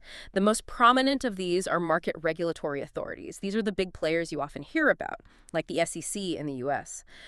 Globally, bodies like the IOSCO, that's the International Organization of Securities Commissions, set overarching guiding principles for securities regulation, even if they don't directly set accounting standards. Then, national regulators enforce these principles and their own specific rules. Examples include the ESMA, European Securities and Markets Authority in Europe, the FCA, Financial Conduct Authority in the UK, the CSRC, China Securities Regulatory Commission in China, and SEBI, Securities and Exchange Board of India, in India. Their features are extensive and designed to ensure transparency and accountability. They establish registration requirements for public offerings, mandating current financials and risk info before a company goes public. They impose strict disclosure requirements for periodic reports, financials, detailed management commentaries, the works. There are also rigorous auditing requirements by independent auditors, often including opinions on internal controls over financial reporting. Importantly, they require management commentaries like the MD&A we discussed earlier, and responsibility statements from executives, often with legal penalties for false certifications. CEOs and CFOs signing off. Regulators also conduct proactive reviews of filings. For example, the SEC reviews filings at least every 3 years, and possess robust enforcement mechanisms. These range from substantial fines and suspensions to even criminal prosecutions for severe violations. That's a lot of oversight. Yeah. The SEC, for instance, reviews filings at least every 3 years and brings hundreds of enforcement actions annually. And our sources point out that ESMA reported 328 enforcement actions against European issuers in 2017 alone. That clearly shows these regulators are not just setting rules, but actively policing them, reminding companies that transparency is not optional. Absolutely. They play a central and indispensable role in encouraging high-quality financial reporting globally. However, even these powerful mechanisms are not foolproof. That brings us to auditors, often seen as the stamp of approval for financial statements. Right, the independent auditors. Their role is to provide that crucial, unbiased assurance to investors. Precisely. Their primary role is to provide an independent opinion on whether the financial statements comply with relevant accounting standards like IFRS or US GAAP and are presented fairly in all material respects. An unqualified opinion, or a clean opinion, is the most common and desirable outcome. It means the auditors found no significant issues that prevent the financial statements from being considered a fair representation. Our sources provide examples from GlaxoSmithKline, Alibaba, and Ample. All received unqualified opinions on both their financial statements and, for the U.S.-listed companies, on their internal controls over financial reporting. This is what investors want to see confidence in both the numbers and the processes behind them. But not all opinions are clean, and sometimes it's more nuanced. What about Tata Motors Limited? Our sources show they received an unqualified opinion on their financial statements, which sounds good, but then an adverse opinion on their internal controls. That sounds contradictory. How can financial statements be fair if the controls are broken? This is a critical distinction that highlights the nuances of an audit and something analysts must pay close attention to. Tata Motors' financial statements at that moment were deemed to be presented fairly under IFRS, so they earned an unqualified opinion on the financial statements. Okay. However, the adverse opinion on internal controls means that a material weakness was identified in their system of internal checks and balances. In Tata's specific case, it was related to inappropriate system access at a third-party logistics provider. This raises an important question. While the financial statements were deemed fair for the period audited, a material weakness in controls significantly increases the risk that future misstatements could occur and go undetected. It's a warning sign about the robustness of their underlying financial processes, even if the current numbers are accurate. It suggests potential for future issues. So auditors are essential, but they have inherent limitations, right? They can't catch everything, especially if there's deliberate deception involved. Absolutely. There are inherent limitations that analysts must be aware of. First, an audit is based on information prepared by the company. If management deliberately intends to deceive, actively hiding information or fabricating transactions, it can be incredibly difficult for auditors to uncover these hidden misstatements. Second, audits rely on sampling. Auditors don't check every single transaction, so misstatements might simply not be in the sample reviewed. Third, there's an expectations gap. The public often expects auditors to detect all fraud. But the primary intent of an audit is to assure fair presentation in accordance with GAAP, not to explicitly find every instance of fraud. While auditors might uncover fraud, it's not their explicit mandate to find it. And finally, the fact that the audited company pays the auditor can create a perceived incentive for leniency, or at least a potential conflict of interest, especially if the audit firm provides additional, more lucrative consulting services to that client. These are all factors an analyst must consider when evaluating the weight of an audit opinion. Finally, even private agreements can enforce quality. What role does private contracting play in disciplining financial reporting quality? Private contracts can be a powerful, direct disciplining mechanism, especially for private companies or those seeking specific financing. Loan agreements, for example, frequently contain loan covenants. These are legally binding financial reporting requirements, maybe a minimum interest coverage ratio, a maximum debt-to-equity ratio, or limits on capital expenditures. If a company inflates earnings or manipulates its balance sheet to avoid breaching a covenant, the lenders have a very strong motivation to scrutinize those reports carefully. They have money on the line. Breaching a covenant can trigger severe penalties like immediate loan repayment or higher interest rates. Similarly, investment contracts might include triggers that allow investors to recover funds or take control if certain financial metrics are not met. These provisions motivate the investee company to report accurately to avoid such triggers, or conversely, maybe to manipulate results to avoid triggering them. Meaning, investors need to be extra vigilant and understand these specific contractual details. So after understanding the motivations and the guardrails, how do managers actually pull off these manipulations? What tools do they have at their disposal to influence our opinion and paint a rosier picture, or even just smooth out the bumps in their financial performance? They have considerable flexibility both in how information is presented and how financial results are calculated. As we've discussed, aggressive choices aim to boost current performance, accelerate revenue, defer expenses, inflate assets, deflate liabilities. Conservative choices do the opposite, defer income or accelerate expenses to future periods. Understanding this toolkit of presentation and accounting choices is absolutely crucial for detection. Let's start with presentation choices, especially the rise of non-GAAP measures. We've seen a huge increase in these, particularly since the tech boom of the late 90s and major corporate restructuring events. Yes, I remember hearing a lot about pro forma earnings during those times. What specifically spurred their popularity back then? Initially, companies, especially tech firms with high R&D and acquisition activity, use them to exclude large, often non-cash items. Things like Goodwill amortization before 2001, when acquisition accounting rules changed, or massive restructuring charges like IBM's billions in the early 90s. The stated idea was to present a cleaner picture of ongoing operating performance, ostensibly to help investors understand the core business without the noise of these one-off or non-cash items. This led to the widespread adoption of measures like EBITDA, earnings before interest, taxes, depreciation, and amortization, or adjusted EBITDA. That's where companies add back various expenses like equity-based compensation, acquisition-related charges, impairments, or litigation costs that they label as non-operating or non-cash. But there are strict rules around how these non-GAAP measures are presented now, aren't there? Regulators must have stepped in to prevent abuse. Critically important rules, yes, because these measures became quite susceptible to abuse. You're right. The SEC in the U.S. requires non-GAAP measures to be displayed with equal prominence to GAAP measures. They can't hide the GAAP number. And they have to be thoroughly reconciled to them in a clear, easy-to-follow table. Companies must also explain why these non-GAAP measures are useful and provide transparent definitions.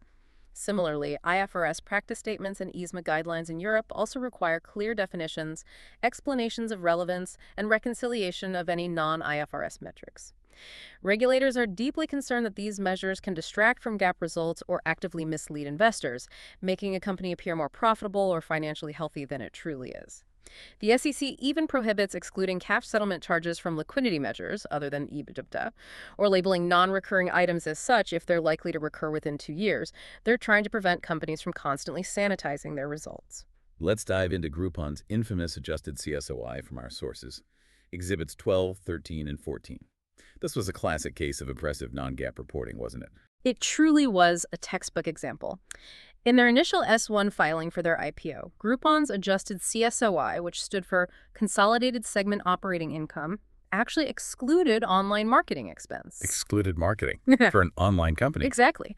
The SEC correctly viewed these as a recurring core cost of doing business for an online company, not a one-time acquisition cost, as Groupon tried to argue. The impact of this exclusion was incredibly significant. In Q1 2011, simply by not including this expense, Groupon swung from a GAAP net loss to an adjusted CSOI profit. It showed a 35% higher performance compared to the prior year just by excluding marketing. After negative publicity from the media and intense SEC review, Groupon was forced to revise its metric.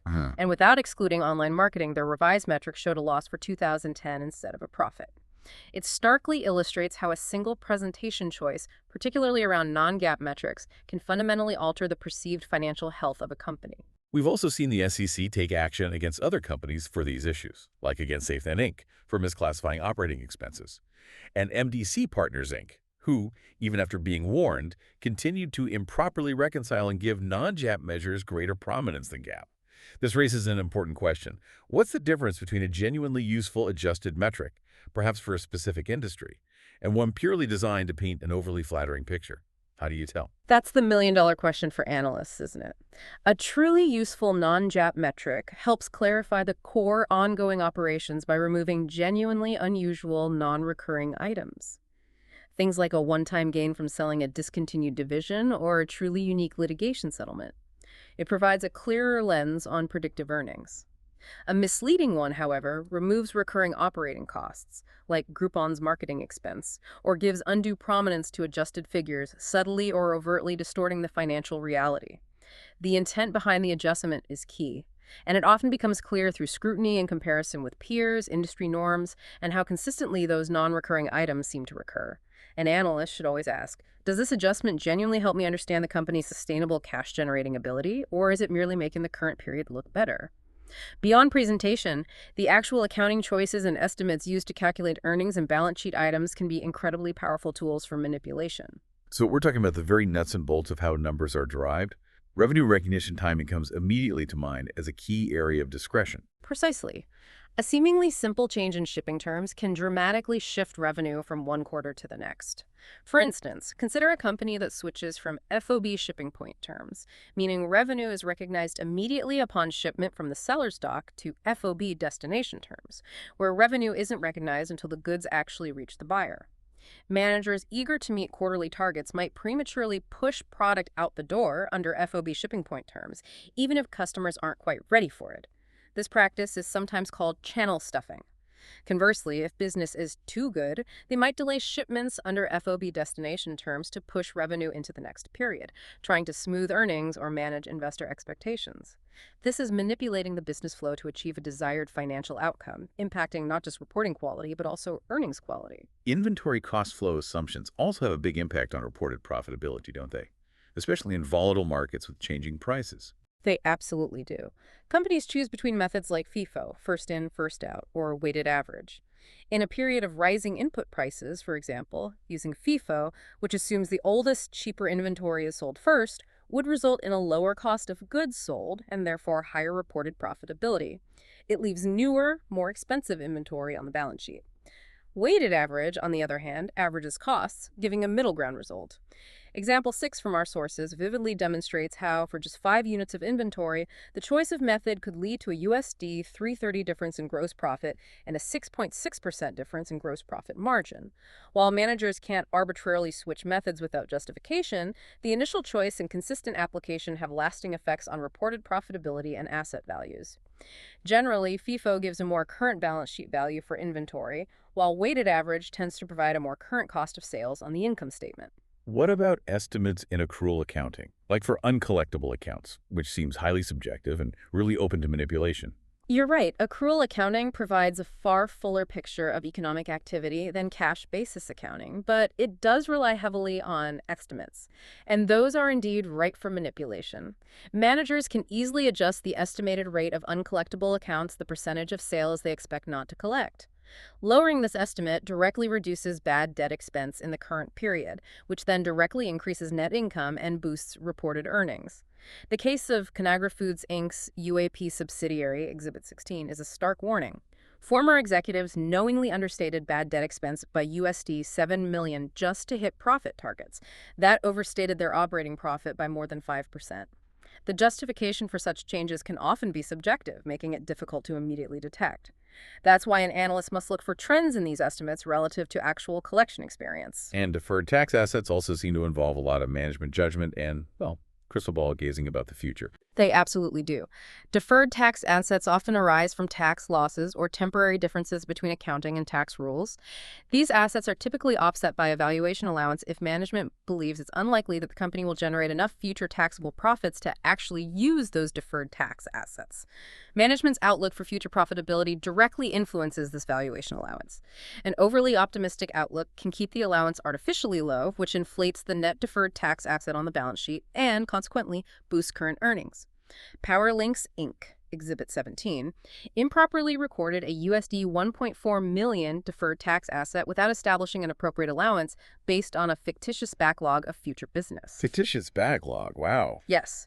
Similarly, Hampton Roads Bankshares Inc., HRBS, Exhibit 18, also failed to establish an adequate allowance and later had to restate its financials, wiping out USD 70 million in deferred tax assets. These demonstrate how optimistic projections, often influenced by financial pressures, can lead to misstated balance sheets and earnings, ultimately misleading investors about future tax benefits. How about depreciation methods? Companies have choices there too, right? And that affects profit immediately. Yes. Companies have choices between various depreciation methods: straight line, accelerated, like double declining balance, or activity-based, like units of production. They also estimate the asset's useful life and its salvage value. More estimates. Exhibits 19, 20, and 21 vividly demonstrate how these choices dramatically affect the timing of expense recognition, and thus reported operating profit and margins. A manager trying to boost early earnings might pick a straight-line method over an accelerated one, pushing more of the depreciation expense into later periods. This raises an important question for an analyst. Why would a company choose one method over another? Is that choice genuinely reflective of how the asset is used and consumed, or is it aimed at painting a specific, more favorable financial picture in the short term? You need to dig into the rationale behind the choice. Finally, capitalization practices and the accounting for goodwill also present significant opportunities for manipulation, especially in companies that are highly acquisitive, doing lots of deals. Indeed. Classifying a payment as an asset, capitalizing, rather than an expense immediately boosts current earnings. Why? Because an expense hits the income statement all at once, while a capitalized asset's cost is spread out over its useful life through depreciation. WorldCom Inc. famously capitalized billions in line costs, which were clearly operating expenses related to leasing network capacity, improperly treating them as assets. This allowed them to increase operating income by a staggering USD 7 billion and miraculously turn losses into profits for several quarters. This was direct, fraudulent manipulation of capitalization rules. In acquisitions, managers must allocate the purchase price to the various assets acquired. Undervaluing depreciable assets and overstating liabilities during this allocation process can depress future depreciation expenses and potentially increase future earnings, making the acquired business look more profitable post-acquisition than it really is. Goodwill, the residual from an acquisition that can't be attributed to specific assets, is not amortized but is annually tested for impairment. Its fair value estimation for this test, based on subjective future projections of the acquired business, can be biased upward to avoid write-downs, which would otherwise hit earnings. If management is overly optimistic about future synergies or market growth, they can avoid recording impairment and keep earnings artificially high. Many investors see cash flow from operations as the ultimate reality check on earnings, often because it's considered harder to manipulate. But can even that be gamed? Is it really foolproof? Yes, to an extent, you're right to be skeptical. While less prone to manipulation than the income statement, mostly because it focuses on actual cash movements, choices still exist. The operating section can be presented under either the direct or indirect method, Exhibit 24 Strauss this, though that's more a presentation difference, not really manipulation itself. More importantly, managers can temporarily boost operating cash flow by simply stretching accounts payable. Stretching payables, meaning just paying bills later. Exactly. Delaying payments to suppliers and other creditors until after the reporting period ends. This makes cash outflow appear lower in the current period, temporarily inflating operating cash flow without any actual improvement in sales or efficiency. This raises an important question. Comparing cash generated by operations to net income is critical. A chronic excess of net income over cash flow from operations is a major red flag. It indicates that reported profits aren't backed by real spendable cash. And what about misclassifications? Can companies move things around on the cash flow statement to make their operating cash flow look better than it is? Absolutely. Companies can reclassify operating uses of cash into investing or financing activities to make operating cash flow appear healthier. Dynegy Inc. is a notorious example. They reclassified USD 300 million from operating activities to financing activities through a special purpose entity. This effectively disguised a loan as an investing activity, making their operating cash flow appear significantly healthier than it actually was. For an analyst, this kind of reclassification is a major red flag, as it distorts the true picture of operational performance. What's fascinating here is that even accounting standards themselves can offer this flexibility, not just outright manipulation. Indeed. IAS 7, Statement of Cash Flows, for instance, provides flexibility in classifying certain items under IFRS. Interest paid and received and dividends paid can be classified between operating, investing, or financing activities. It depends on the company's accounting policy choice. Norse Energy Corp., ASA, Exhibit 25, famously exploited this flexibility. They reclassified interest paid and received from operating activities to financing and investing activities, respectively. This accounting choice had a dramatic effect. It turned what would have been negative operating cash flows into positive ones. It fundamentally changed the perception of its operations from one that was burning cash to one that appeared much more viable and sustainable. This perfectly legal accounting choice drastically altered the picture of their operational sustainability for investors, highlighting the need for a careful reading of a company's chosen cash flow classifications. Okay, to tie this all together, our sources provide a great overview of specific areas where choices and estimates can affect reporting and what analysts should be looking for. Exhibit 26, I think. It's almost like a comprehensive checklist of potential concerns. It truly is an essential framework for any diligent analyst. For each area, you need to ask critical, probing questions. For revenue recognition, are policies unusually aggressive, like FOB shipping point or bill and hold arrangements used prematurely? Is there evidence of channel stuffing, rising accounts receivable relative to revenue, unusual sales returns after a quarter ends? For long-lived assets and depreciation, do estimated useful lives or salvage values make sense compared to industry norms? Or have there been recent changes that conveniently boost current earnings? For intangibles and capitalization, are R&D or internal development costs improperly capitalized instead of expensed? Are amortization policies reasonable, or are they being stretched to minimize expense? For the allowance for doubtful accounts, are additions to the allowance unusually low compared to historical bad debt experience? Is actual collection experience justifying this lower estimate, or is it merely boosting profits? Remember the Conagra Foods Inc. example. For inventory cost methods, is the chosen method producing fair results, especially in volatile price environments? Are obsolescence reserves fluctuating unusually, maybe being reduced to meet targets? Is there evidence of LIFO liquidation, which artificially boosts profits without corresponding cash flow? For tax asset valuation accounts, is the allowance for deferred tax assets reasonable given the company's future profit outlook, or is it overly optimistic, maybe contradicting management commentary elsewhere? The Power Links and Hampton Roads Bankshares examples underscore this risk. For Goodwill, are impairment tests being skewed to avoid write-downs, perhaps by using subjective, overly optimistic projections of fair value? For warranty reserves, are additions to these reserves being reduced to hit earnings targets, implying future costs are being understated? And finally, for related party transactions, are these transactions disproportionately benefiting management? Are they using non-public entities to absorb losses or obscure true financial performance? Each of these represents a potential area of bias or manipulation that warrants deep investigation. So, given all these choices and estimates, what are the definitive red flags that should make an analyst truly suspicious?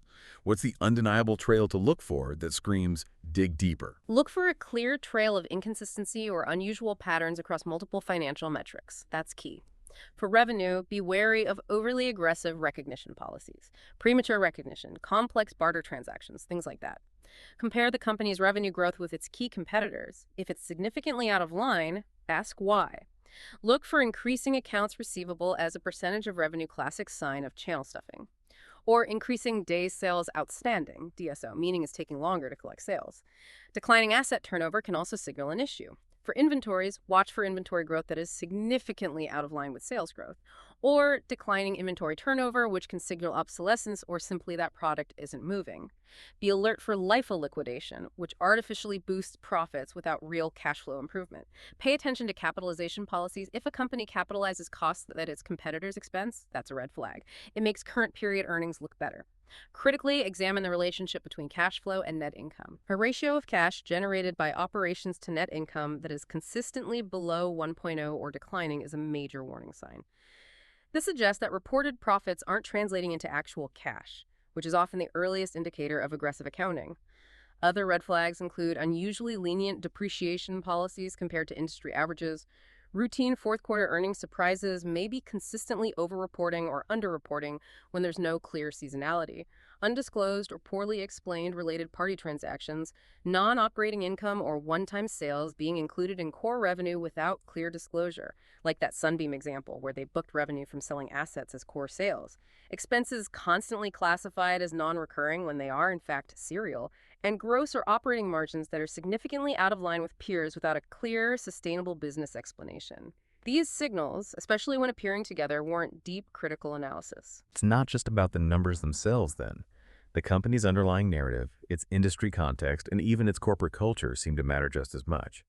What contextual factors should analysts be particularly cautious about? You're absolutely right. Context is everything when truly assessing reporting quality. Be especially cautious with younger companies with an unblemished record of consistently meeting aggressive growth projections. When natural growth inevitably slows, the temptation for earnings games, aggressive estimates, drawing down those cookie jar reserves, selling assets for gains can become incredibly high as management tries to maintain that perfect image. Minimalist disclosure. If management adopts a bare minimum approach to disclosures, perhaps claiming only one segment for a large diversified company, or providing generic management commentary that lacks specific detail, like Sony famously hiding losses in a large entertainment division, they might be obscuring unfavorable information rather than genuinely protecting trade secrets.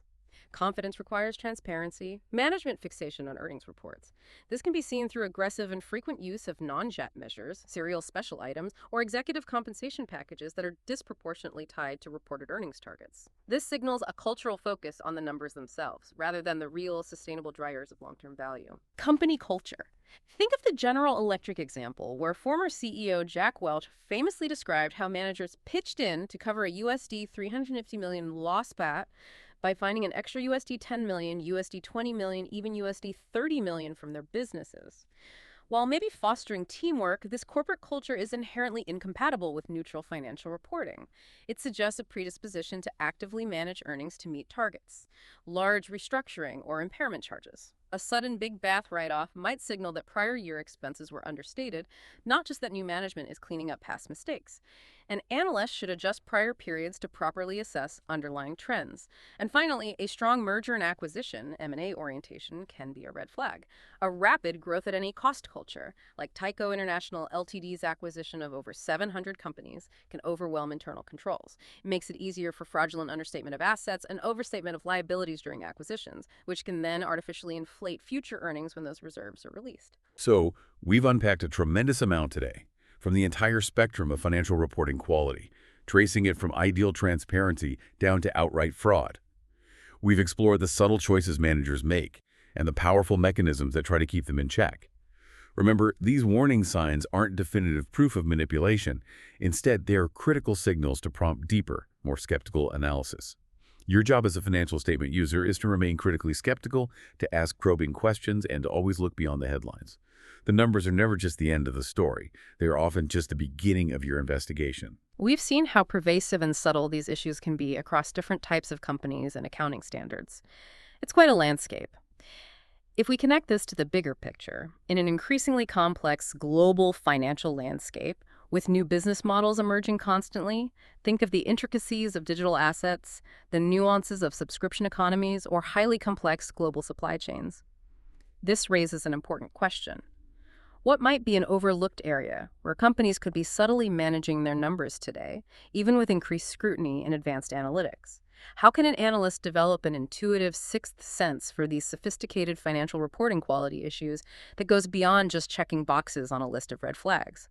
What will you look for next in the intricate dance between reported numbers and economic reality? Keep digging, keep learning, and join us next time on The Deep Dive.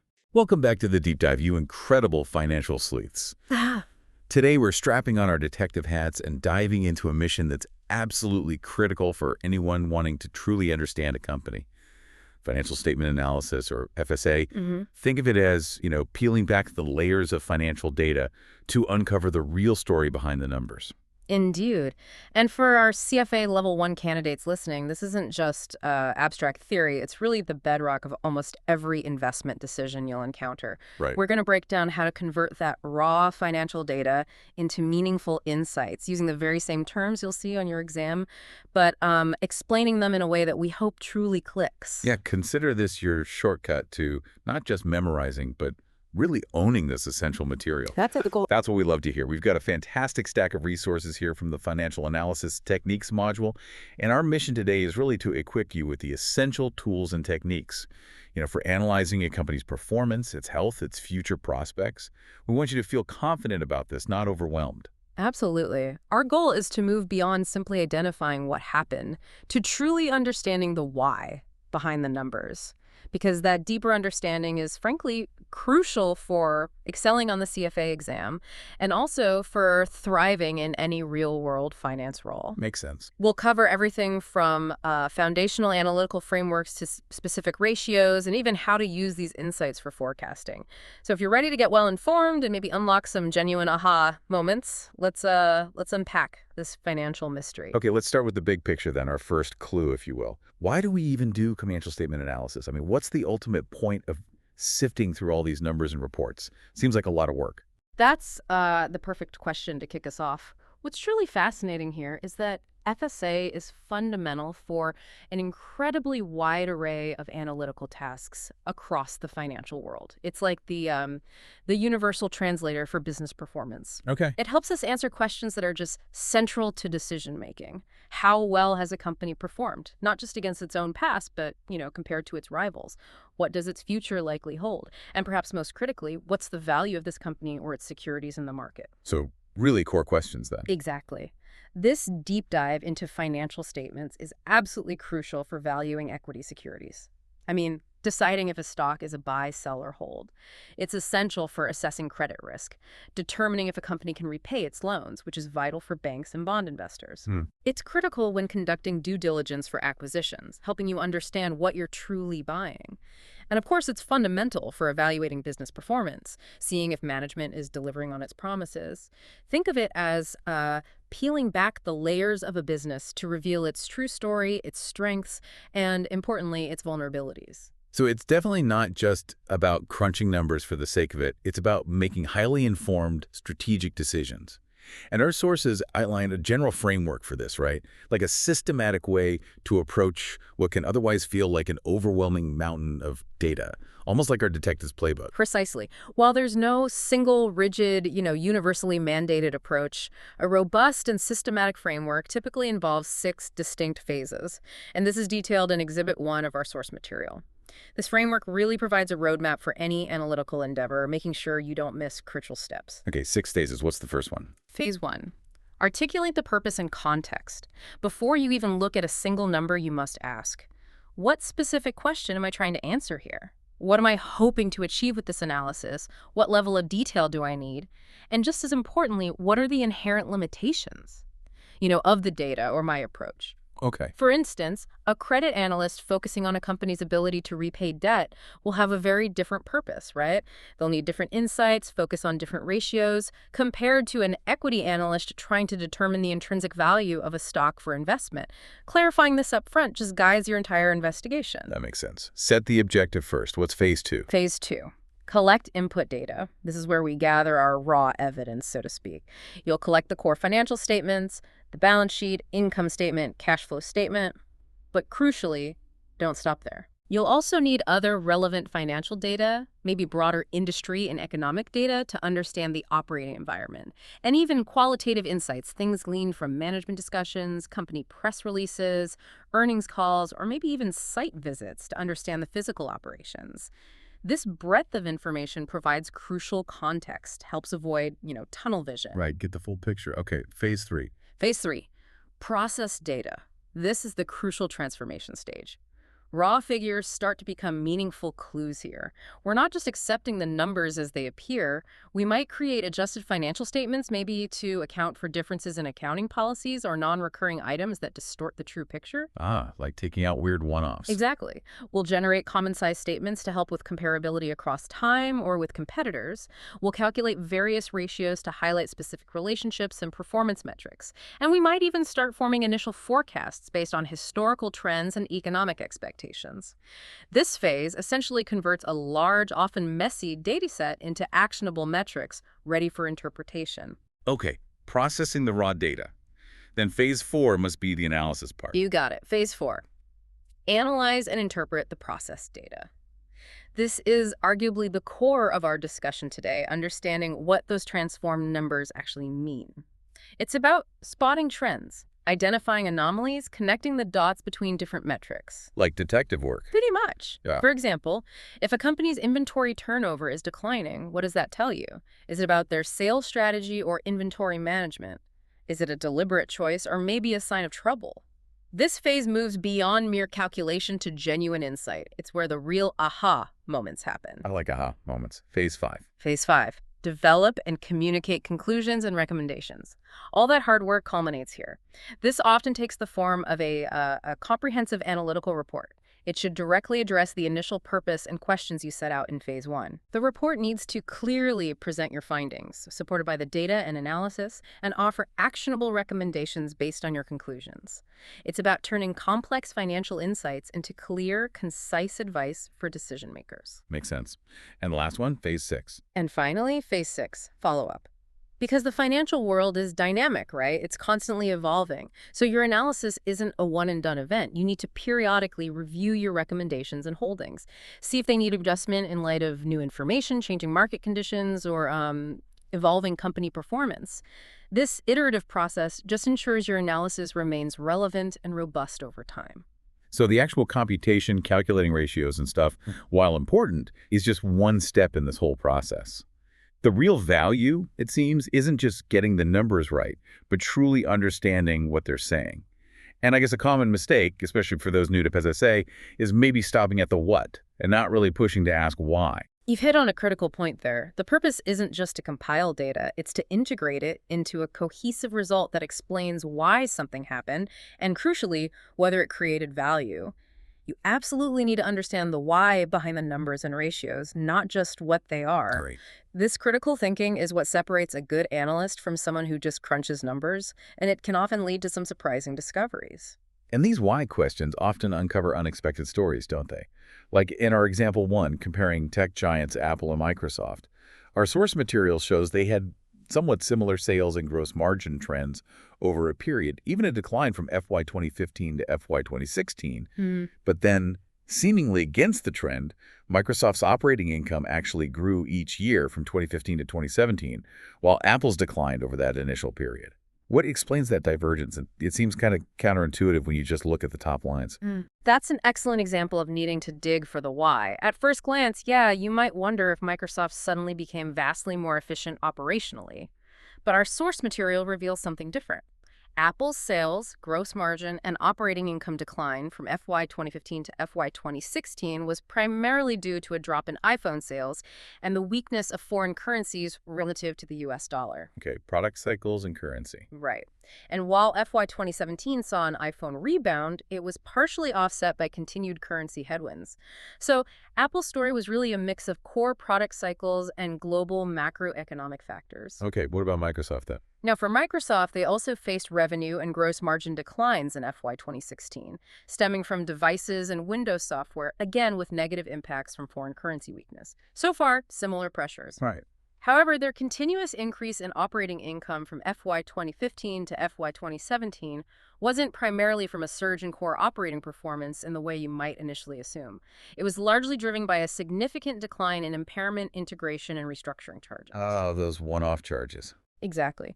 Microsoft had a massive USD 10 billion charge back in FY 2015 related to its phone business. Then there were further charges of USD 1.1 billion in FY 2016 and another USD 306 million in FY 2017. Wow, okay. So this is a crucial takeaway for our CFA candidates. Without these substantial kind of one-time write-offs and charges depressing earnings in the earlier years, Microsoft's operating income trend would likely have been much more similar to Apple's over that 3-year period. Their reported growth in operating income was largely due to the absence of these huge one-off costs rolling off. So the why was hidden in the details in the footnote. Precisely. It shows that the why can often be found buried deep within the footnotes and management discussions and financial reports, far beyond just the bold numbers you see on the face of the statements. Yeah. You absolutely have to read the fine print. That's a classic aha moment right there. A seemingly simple comparison uncovers this huge underlying story of one-off events driving the reported numbers. And for CFA candidates, understanding that context and the need to dig deeper for the true drivers of financial performance is absolutely key for the exam and, frankly, for understanding a company's genuine health in the real world. You're looking for the full story, not just the headline number. Exactly. You need the context. So we've got our framework, that 6-step process, and we understand that looking for the why is crucial, often hidden in those details. Now, what are the primary tools in our FSA toolkit for making those initial comparisons, especially when we're trying to compare different companies or maybe analyze a single company's performance over time? It's like needing a special magnifying glass, right? You're right. Evaluation fundamentally requires comparison. It's incredibly difficult to say a company's performance was good or bad in isolation, without some basis of comparison. Yeah, good compared to what? Exactly. Our sources highlight 2 main types of comparisons that are foundational here. First, cross-sectional analysis. This involves comparing multiple companies at the same point in time, or maybe over the same range of time. Imagine you're comparing Apple's net profit margin to Samsung's for the last fiscal year. You're looking across a section of the industry at that moment. Okay, comparing peers. And second, trend or time series analysis. This compares measures for a single company over a period of time. So you might look at Apple's net profit margin over the last 5 years to see if it's improving, deteriorating, or staying flat. This shows the trend over time for that one company. Got it. And crucially, our sources emphasize that ratios, and especially common-size financial statements, are key tools here because they help remove size as a distorting factor in these comparisons. Otherwise, comparing, a small local bakery to a huge multinational food company would be pretty meaningless, right? Exactly. Size can dramatically obscure genuine performance differences. So let's delve into these tools, starting with common size statements. Common size balance sheets are incredibly useful for understanding the composition of a company's assets and how it finances itself. They normalize everything relative to a common base. How does that work? Well, there are two main types. A vertical common size balance sheet expresses each balance sheet item as a percentage of total assets for the same period. So, cash might be 15% of total assets, receivables 30%, property, plant, and equipment 40%, and so on. On the other side, liabilities might be 50% and equity 50%. So everything adds up to 100% on each side. Precisely. This immediately highlights the relative importance of each asset or liability category, regardless of the company's absolute size in dollars. It's like looking at the internal proportions of a company's financial structure. Makes sense. And it can flag interesting changes. For example, our sources mention in Exhibit 6, if receivables suddenly jump from, say, 35% to 57% of total assets from one period to the next, that's a massive proportional shift. You instantly need to ask, why? Is the company trying to boost sales by being overly lenient with credit sales? Are their collection procedures relaxing? Or maybe is it a strategic move to offer more flexible terms to key customers? It flags a major area for deeper investigation. Right. It draws your attention to big changes in structure. What's the other type? The other is a horizontal common size balance sheet. This is different. It expresses each item as a percentage change from a base year, or perhaps just the prior year. This is really powerful for highlighting changes or growth rates in individual items over time, which can reveal developing trends. Instead of composition, you're tracking momentum or change over time for each line item relative to a starting point. Okay. Vertical for structure, horizontal for trends. What about the income statement? Similar concept applies to the income statement.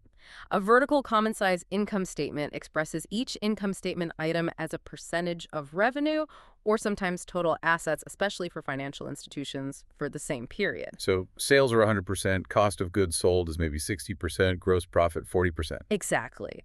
This instantly reveals the profitability structure, showing how much of each revenue dollar is consumed by different cost categories like cost of goods sold, operating expenses, interest, and taxes. It shows you the margin structure. Our sources give an illustrative example, Exhibit 7. Imagine service or revenue grows significantly as a percentage of total revenue. That sounds great for growth, right? But if you also notice that the overall EBITDA margin declines because salaries and employee benefits as a percentage of revenue increased, you need to investigate. Why did costs go up more than revenue? Right. Is service A just more labor-intensive? Does it require more expensive staff or maybe extensive training costs? Or perhaps it's actually a lower-margin product that's growing fastest, driving the overall profitability mix down despite the increased sales volume. It also helps you spot changes in things like effective tax rates that might be impacting the bottom line percentage. These common size statements really do make comparisons much more intuitive. They immediately highlight areas that need further attention. They're like getting a detailed x-ray of the company's financial body, aren't they? That's a good analogy. What about using visuals, like graphs? They seem like they could simplify complex data even further. Oh, graphs are incredibly powerful analytical tools. They are like our visual evidence board in this detective work. They facilitate comparison of performance and financial structure over time, providing a visual overview of changes and trends that can then be used to communicate conclusions very effectively. Yeah, picture's worth 1,000 numbers sometimes. It really is, especially when trying to convey complex data quickly, and we see different types of graphs serving different purposes. Pie graphs are often best for showing composition at a single point in time, like how different revenue sources contribute to the total revenue pie in 1 year. Oh. Line graphs are excellent for illustrating changes in a few key items over a longer period, making trends immediately apparent. Think tracking revenue growth or profit margins year over year. You see the ups and downs very clearly. Right. And stacked column graphs are incredibly versatile when composition, absolute amounts, and changes over time are all important. You can see the total changing and how the pieces within that total are shifting. Can you give examples? Yeah. Our sources mention in Exhibit 14 and 15, a stacked column graph could instantly show a significant decline in cash as a percentage of assets over several periods, while maybe receivables are growing proportionally. This shift might be subtle if you're just looking at tables of numbers, but it jumps out visually on the graph. Similarly, a line graph could clearly illustrate the growth trends of various asset categories, making a steady decline in cash or maybe volatile movements in inventory immediately visible. These visuals help you quickly identify critical shifts in a company's financial profile, prompting those targeted why questions. So the visual itself becomes an analytical tool, speeding up the identification of key patterns, almost like a heat map for financial anomalies or points of interest. Okay, that makes sense. What about something a bit more advanced, like regression analysis? How does that fit into our toolkit for understanding relationships between numbers? Regression analysis is a statistical tool. It helps identify and quantify relationships or correlations between variables. For example, you could relate a company's sales to GDP growth over time. Okay, why would you do that? Well, it can tell you if the company is cyclical, meaning its sales tend to move in tandem with the broader economy. If GDP goes up, their sales go up, and vice versa. This is incredibly useful for forecasting future sales because if you have a forecast for GDP, you can then use that historical quantified relationship to forecast the company's sales. Predictive power. Exactly. It's also vital for identifying when items or ratios are not behaving as expected based on their historical relationships. If sales used to track GDP closely, but suddenly they diverge significantly, that's a potential red flag. It tells you something fundamental might have changed in the business or its market, prompting investigation. It sounds like these tools, common size statements, graphs, regression, really set the stage for our main event, financial ratios. These seem to be the heart of our diagnostic toolkit for FSA. They really are. Let's dive into those. Okay, now for the core of FSA, the real workhorse. Yeah. Financial ratios. These are what most people immediately think of when they hear financial analysis, right? Yeah. And they're absolutely central to the CFA Level I curriculum. They're kind of like the vital signs monitors for a company's health. Yes, precisely. Ratios express one quantity in relation to another, typically as a quotient, a division. They've been extensively studied in academic research for their ability to predict things like stock returns or even credit failure, and practitioners routinely use them to derive and communicate the value of companies and securities. They are fundamental building blocks of financial insight because they put numbers into context relative to other numbers. But, and this seems important, they're not the answer themselves, are they? We can't just look at a single ratio and declare a company instantly good or bad. That would be a huge misstep, I imagine. That's a critical point, especially for our CFA candidates. A computed ratio is an indicator of some aspect of a company's performance. It tells you what happened, but critically, it doesn't tell you why it happened. Okay. You always need to delve deeper to understand the underlying causes and implications. Let me give you an example. Illustrative example, net profit margin. Let's say company A has a net income of EUR 100,000 and revenue of EUR 2 million. That gives it a 5% net profit margin, right? Okay, 5 cents profit per euro of sales. Right. Now, company B has a higher absolute net income of EUR 200,000, but much higher revenue of EUR 6 million. That results in only a 3.33% net profit margin. So B made more money overall, but A was more efficient per sale. Exactly. While company B generated more absolute income, company A is clearly more profitable in percentage terms. But the ratio alone doesn't tell us why company A has a higher margin. Is it better pricing power, superior cost control, or perhaps lower tax rates? Further analysis is always required to understand the full picture behind the number. Okay, so ratios help control for size, making comparisons easier, and they highlight areas for further investigation, but they don't give the final answer. Yeah. What are the key limitations we should always be aware of? Because they seem powerful, but definitely not infallible. That's right. They definitely have their blind spots. Several critical limitations exist that every analyst must consider. Like what? First, accounting policy differences. This is a big one. Companies can use different accounting methods even when they're following the same overall standards like IFRS or US GAAP.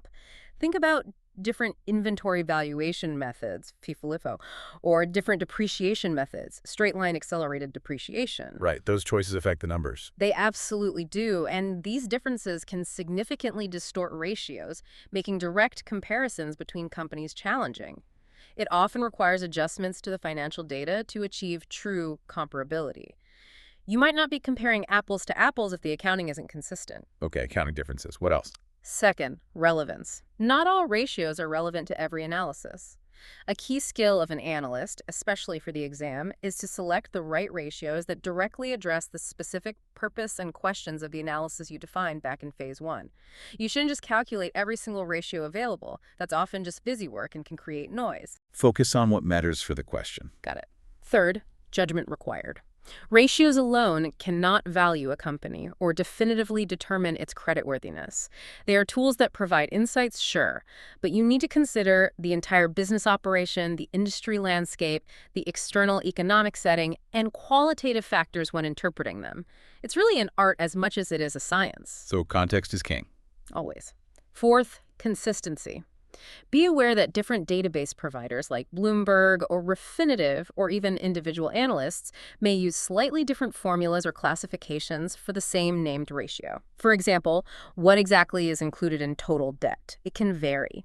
So it's crucial to always verify the underlying formula and definitions being used, especially when comparing data from different sources. Otherwise, you might be comparing your calculation of apples to someone else's calculation of slightly different apples. Good point. Check the definitions. Anything else? And finally, heterogeneity of operations. This affects comparability, too. Companies with divisions operating in many different industries think conglomerates can make industry comparisons difficult, as their aggregate ratios might not accurately reflect any single industry norm. If a company owns a tech firm, a retail chain, and a manufacturing plant, which industry standard do you compare its overall ratios to? That's tricky. Yeah, that makes sense. This raises an important practical question, especially for someone studying or maybe facing the exam. How do we interpret an unfamiliar ratio if we come across one? It can be daunting to see a new formula and not immediately know its story or significance. That's a great question. The key is always look at the numerator and the denominator. Break it down to its core components and think about what relationship it's trying to capture. Help with that work. For instance, if you encounter a ratio defined as operating income average total assets. Okay, operating income is in the numerator, average total assets in the denominator. You can infer it measures the operating income generated per unit of assets. So it's indicating both operating profitability and how efficiently assets are being used to generate those operating profits. Intuitively, a higher value here is generally better, right? Because you're generating more operating income for each dollar of assets employed. Okay, break it down, think about the relationship. Exactly. Consider another illustrative example, Exhibit 5 from our sources, an insurance company's combined ratio. The formula is given as losses and expenses incurred net premiums earned. Okay, costs over revenue, essentially. Right. Net premiums earned is their core revenue. Losses and expenses are their costs.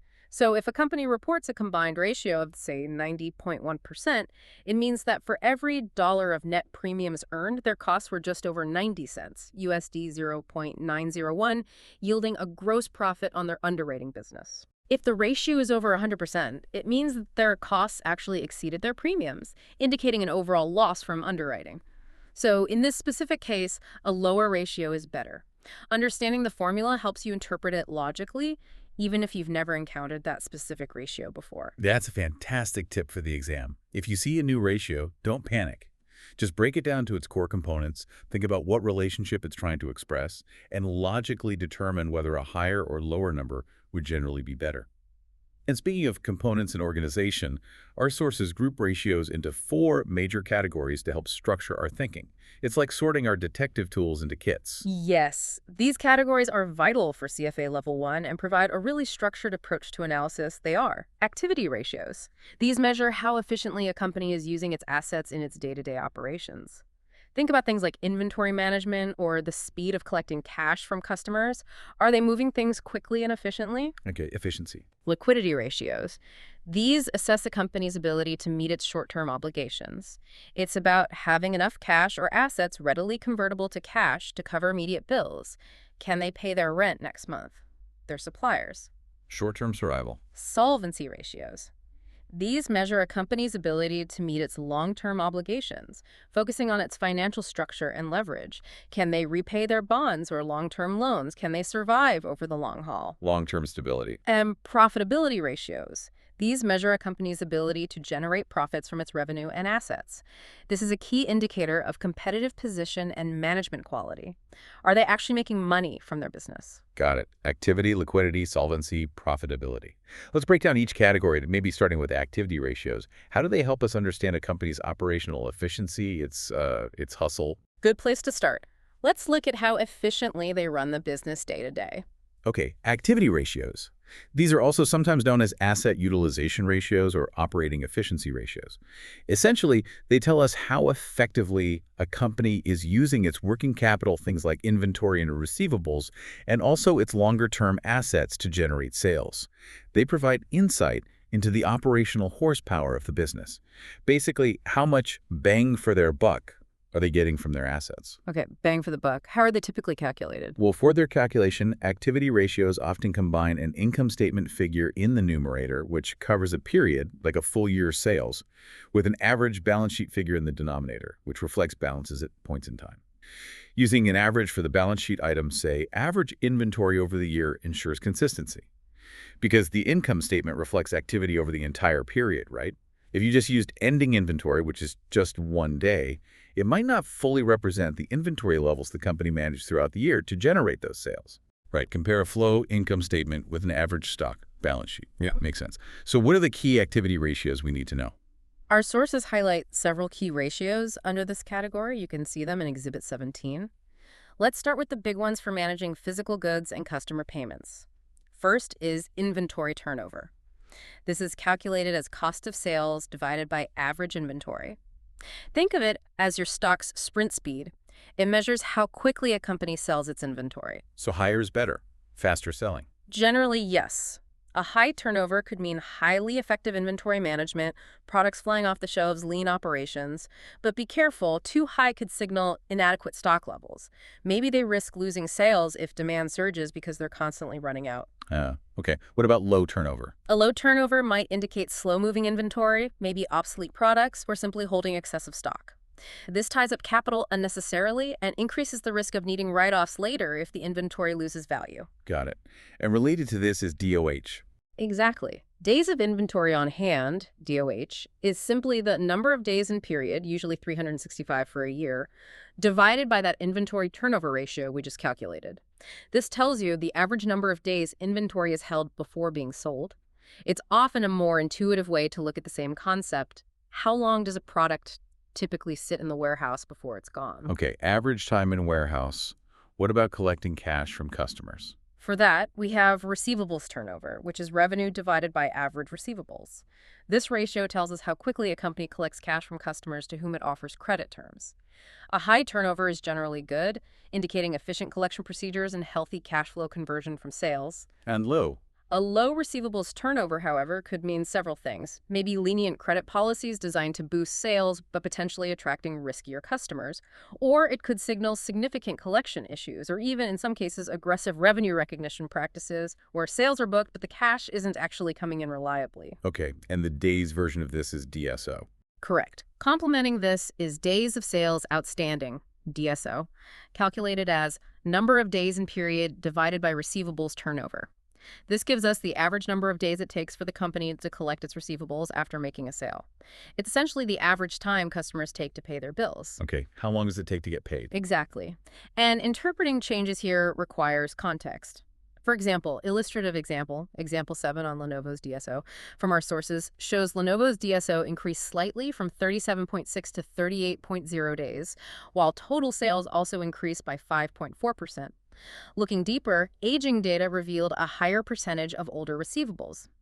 Now, this isn't necessarily bad in isolation. It could indicate purposeful customer financing to drive that sales growth, offering customers slightly more time to pay to secure a big sale, perhaps. Or it could be a problem. Or it could also suggest a deterioration in credit quality of their customer base, or maybe even an underestimation of bad debt expense impairment. The key, again, is to ask the why.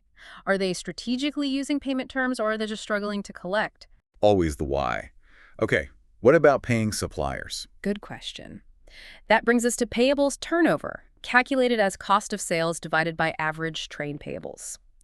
This measures how quickly the company pays its own suppliers. Is high or low better here? It seems different. It is different.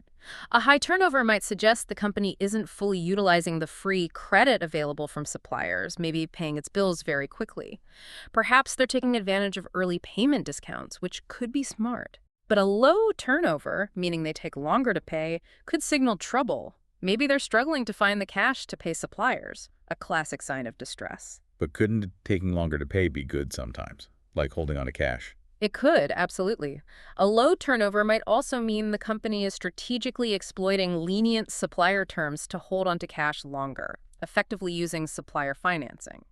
This can be a smart working capital management move if they're earning a good return on that cash elsewhere, or just managing cash flow tightly. It depends on the context. Okay, and the days version? The related number of days of payables is Number of days in period divided by payables turnover, giving the average number of days it takes the company to pay its suppliers. Got it. Are there broader activity ratios too? Yes, there are ratios that look at asset usage more generally. Working capital turnover is revenue divided by average working capital. Now remember, working capital itself is current assets minus current liabilities. Think of it as the company's short-term operating liquidity or buffer. This ratio indicates how efficiently a company generates revenue using that working capital buffer. A higher ratio generally means greater efficiency. Any caveats? Yes, this one can be unreliable or difficult to interpret if working capital is near zero or negative because a very small or negative denominator can make the ratio explode or behave erratically. Okay, be careful with that one. Then there's fixed asset turnover, which is revenue divided by average net fixed assets. This measures the efficiency with which a company generates revenue from its investments in long-term fixed assets like property, plant, and equipment, PP&E. A high ratio is usually better, suggesting good use of those big investments. Why? But it can be affected by factors like the age of assets. Older, more depreciated assets have lower book values in the denominator, which can make the ratio appear artificially higher even if productivity hasn't actually changed. Also, the capital intensity of the business matters hugely. A manufacturing company will naturally have a much lower fixed asset turnover than, say, a software company that doesn't need much PP&E. Right, compare within the industry. And the last one. Finally, total asset turnover is revenue divided by average total assets. This provides an overall bird's-eye measure of how efficiently a company uses all its assets, current and fixed, combined to generate revenue. Higher is generally better, indicating strong overall asset utilization. That's a really comprehensive set of efficiency measures. And example 8 on ZZZ company you mentioned really drives home the point of looking beyond just the what a ratio tells you. Their DOH, DSO, and total asset turnover all seem to improve over a 4-year period. On the surface, that looks great, right? Like stellar performance. But what did the deeper analysis reveal about the why? Was it all genuine improvement? That's a fantastic example of where a surface reading can be misleading, a potential false positive from the numbers. The analyst for ZZZ company initially saw what looked like very positive trends, yeah. Better DOH, better DSO, better total asset turnover. Looks great. So what was really going on? Well, when digging into the why, the analyst discovered a critical piece of information buried in the company's annual report narrative, the Management Discussion and Analysis section. In the fourth quarter of 2018, the company experienced what they called an inventory correction. They recorded a substantial allowance for the decline in market value and obsolescence of inventory. It was about 15% of the year-end inventory value, significantly higher than the prior year's allowance of only 6%. So they wrote down a lot of inventory. Exactly. And this accounting adjustment, this reduction in the value of inventory, artificially lowered the denominator in the DOH calculation. It turns out this write-down accounted for a large portion of the apparent improvement in DOH, which fell from 40.7 days in 2017 to 35.7 days in 2018. Management claimed this obsolescence was a short-term issue, but the analysts rightly noted this would require future monitoring. So the improvement might just vanish next year if they don't write down inventory again. Precisely. If it were truly short-term, DOH might rebound closer to 40 days, indicating that the apparent efficiency gain was largely due to an accounting write-down rather than genuinely faster sales or better management. Okay, so the DOH improvement was maybe suspect. What about the total asset turnover? Now the improvement in total asset turnover was seen as more legitimate. The analyst found that the company's revenues had increased by more than 35% over the period, while total assets only increased by about 6%. Digging into external industry and economic information, this strong revenue growth was attributed to overall industry growth combined with ZZZ companies successfully increasing its market share. So they grew sales much faster than assets. Right. Management was able to achieve this impressive revenue growth with only a modest increase in the asset base, leading to a real, sustainable improvement in efficiency as measured by total asset turnover. So this example perfectly illustrates the importance of digging into the details in the financial reports, especially the narrative sections, and considering external information to understand the true drivers behind ratio changes, rather than just taking the headline numbers at face value. One improvement was real, the other potentially misleading. That's incredibly insightful. It really is like finding a deceptive clue in our detective work. Okay, moving from efficiency to immediate financial health, what are liquidity ratios telling us? This feels like it's about a company's short-term ability to keep the lights on and pay its immediate bills, like checking its short-term pulse. Exactly. Let's check that pulse next. Mm-hmm. Exactly right. Liquidity ratios measure a company's ability to meet its short-term obligations, typically those coming due within the next year or operating cycle. This is all about having enough cash or assets that can be quickly and easily converted to cash to cover those immediate needs. It's their financial breathing room, absolutely crucial for day-to-day survival and operations. And I guess the need for this breathing room varies. Oh, absolutely. The context is crucial here. Liquidity needs vary significantly by industry. A supermarket with very fast inventory turnover and mostly cash sales might operate comfortably with lower liquidity ratios than, say, a heavy manufacturing firm with long production cycles and significant credit sales. Also, larger companies often have more diverse and flexible funding sources, like access to credit lines or capital markets, which can influence how much internal liquidity they need to maintain on their balance sheet. And another thing, don't forget contingent liabilities, things like letters of credit or financial guarantees.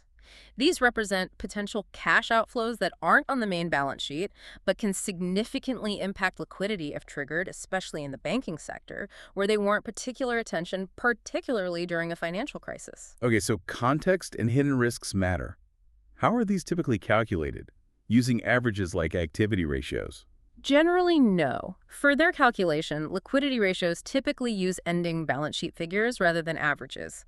The logic is that they reflect a company's financial position at a specific point in time, which is most relevant for assessing its immediate capacity to pay its upcoming short-term debts.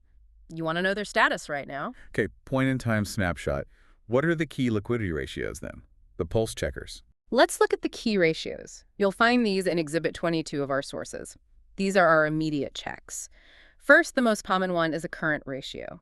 It's calculated simply as current assets divided by current liabilities.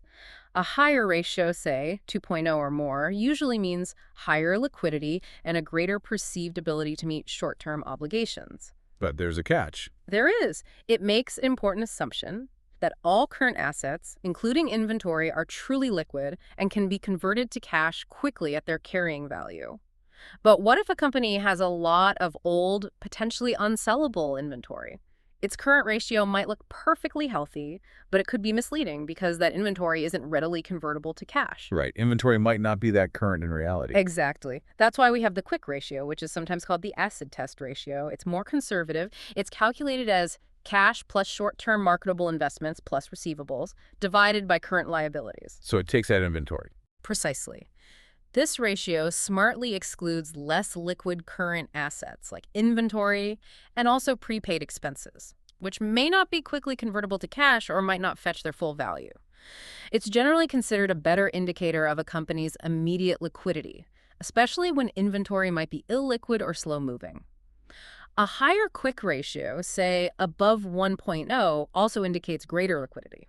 Okay, even more conservative. Yes, the cash ratio is the most conservative of the three. It's just cash plus short-term marketable investments divided by current liabilities. This ratio reflects a company's liquidity in a true crisis situation, focusing only on the most readily available cash and cash equivalents. It's the ultimate how much actual cash do they have on hand right now relative to immediate bills. Measure. Okay, current, quick, cash, increasingly strict tests. What else?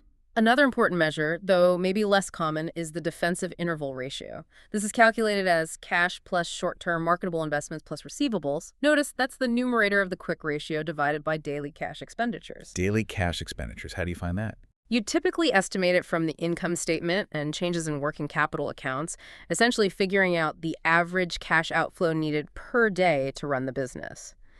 The ratio then measures how many days a company could theoretically pay its daily operating expenses using only its existing liquid assets, without any additional cash inflows from sales or financing. Ah, so how long could they survive if revenue dried up?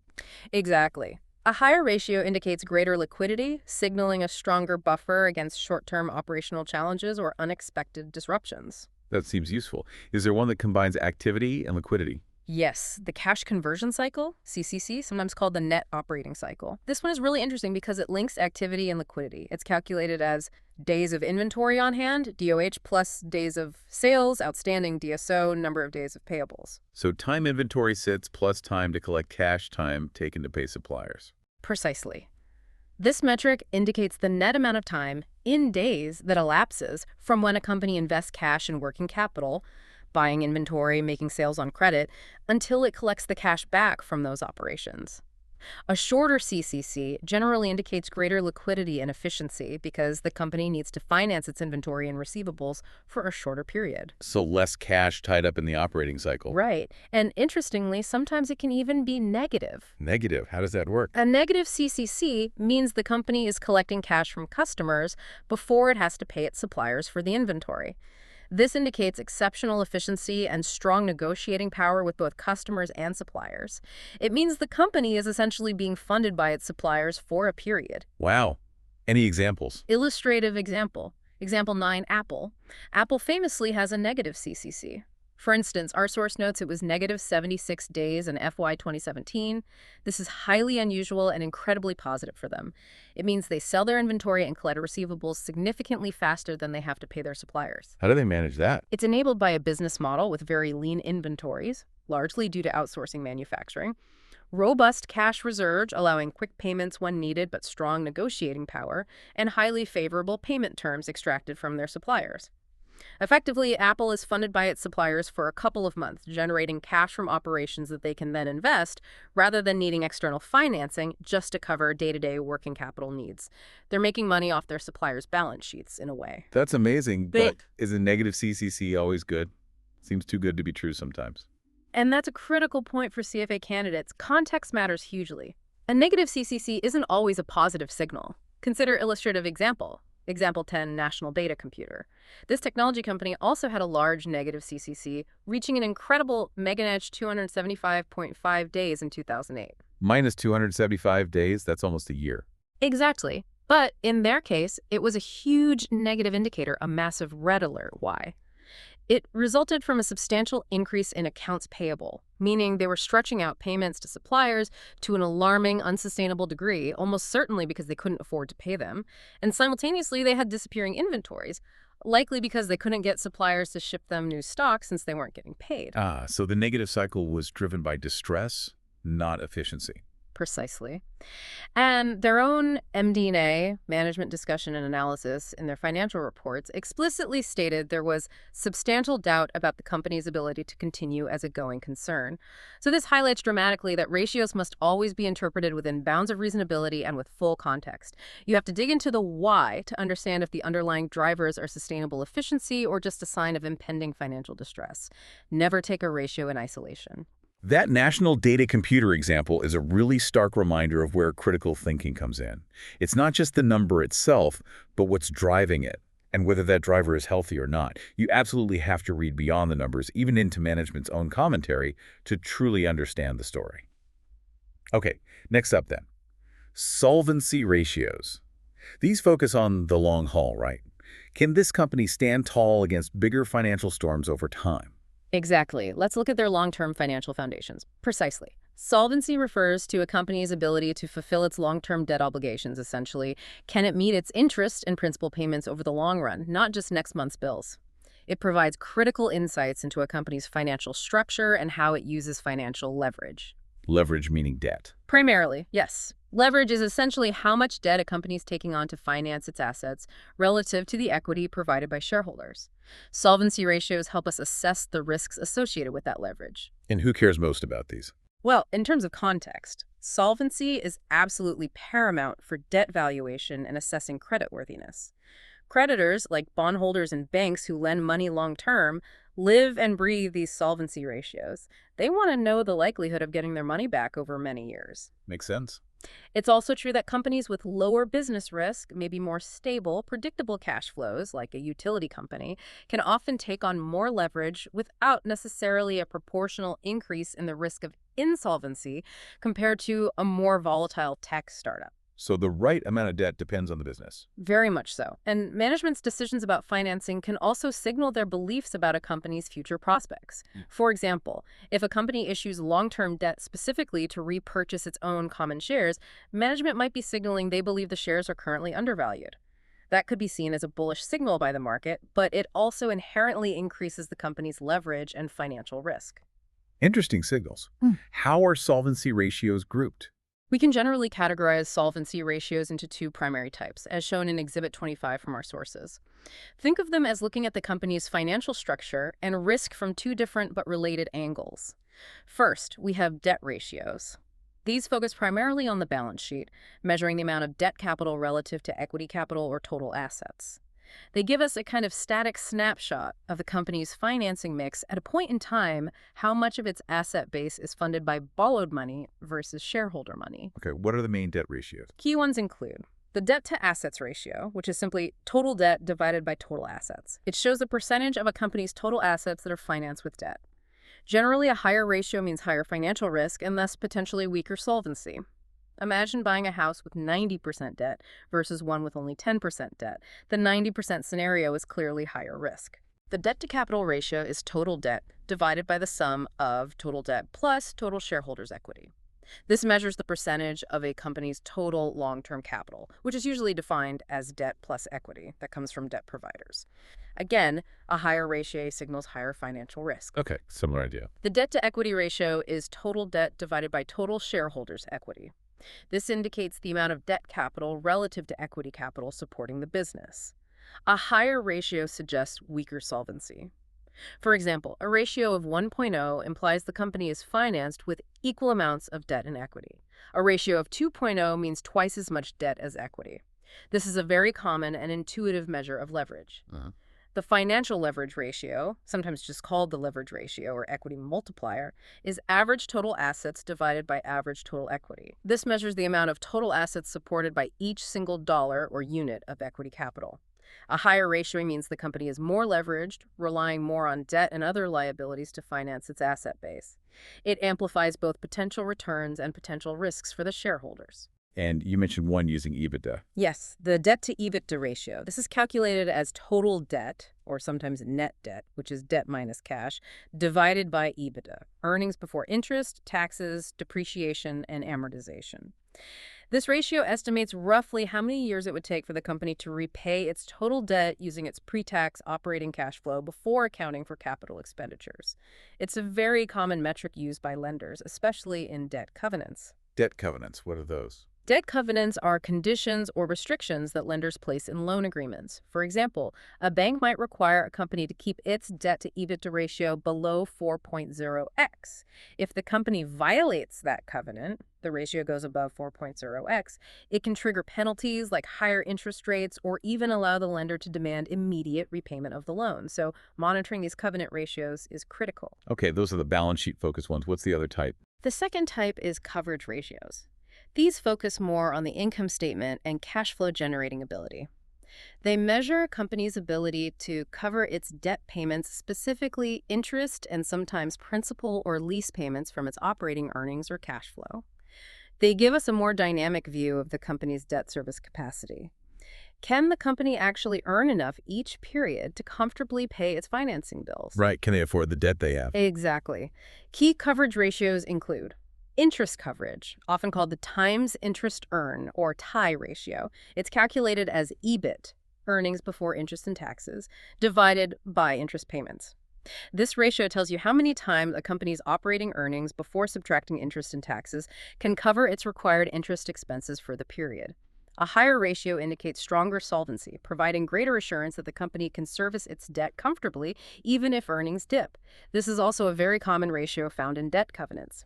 If this ratio falls below 1.0, it means the company isn't even earning enough from operations to cover its interest bill, which is a major red flag for potential default. Yikes. Okay. Higher is definitely better there. Definitely. And a related one is fixed charge coverage. This is EBIT plus lease payments divided by interest payments plus lease payments.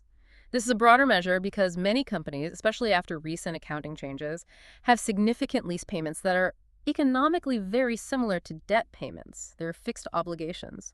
So this ratio shows how many times a company's earnings, before interest, taxes, and leases, can cover all its fixed financing charges, interest and leases. Again, a higher ratio implies stronger solvency, assuring that all these mandatory fixed payments can be met. Got it. Can you illustrate solvency changes? Sure. Illustrative example. Example 11 ESCOM. Our sources look at Eskom, a major South African public utility. Their financial leverage ratio actually decreased initially from 2015 to 2016. This happened because some subordinated debt that ranks below other debt, was converted into equity, and they also issued additional equity. This was a deliberate move to strengthen their capital structure and improve solvency, a positive step. Okay, less leverage. However, in 2017, their reported debt levels rose again relative to their assets, capital, and equity, indicating a subsequent weakening of solvency. Their leverage ratio started creeping back up. For creditors, even for a large public utility, rising debt levels mean a higher perceived risk of default down the road. This just highlights that solvency isn't static. It's a dynamic picture that can change quickly based on management's financing decisions or underlying operational performance and borrowing needs. You need to monitor the trends. It's fascinating how these ratios give us such a deep window into a company's long-term strategy, its risk appetite, and its overall financial stability. Understanding them seems crucial for anyone assessing a company's future prospects. Okay, now let's talk about the ultimate goal for most businesses: generating profits. How do profitability ratios help us gauge that? Is this company actually thriving and making money? Yes, let's look at the bottom line. Right. The ability to generate profit is, for most for-profit businesses, the key determinant of the company's overall value and long-term success. Consequently, many equity analysts consider profitability analysis to be perhaps the central focus of their analytical efforts. Profitability ratios reflect a company's competitive position in its market, how well it stands against its rivals, and by extension, they often reflect the quality of its management team. Essentially, they show how effectively the company turns its revenue and the assets it employs into actual earnings or profits. Okay, are they making money? How are these calculated typically? Well, for their calculation, profitability ratios can generally be expressed in two main ways. Either as a return on sales, which tells you how much profit is generated per dollar of revenue, or as a return on investment, which tells you how much profit is generated per dollar of assets or equity invested in the business. Okay, profit per sale versus profit per investment. Exactly. And similar to activity ratios, when a profitability ratio involves an income statement item, which covers a period, like net income for the year, and a balance sheet item, which is a point in time, like total assets or equity, average balance sheet figures are generally used in the denominator for consistency. This better reflects the capital base that generated the profits over the entire period. Right, that average balance sheet figure again. What are the key profitability ratios we should focus on? Our sources outline several absolutely key ratios in this category. You can find them in Exhibit 27. It's helpful to break them down into those two groups we just mentioned.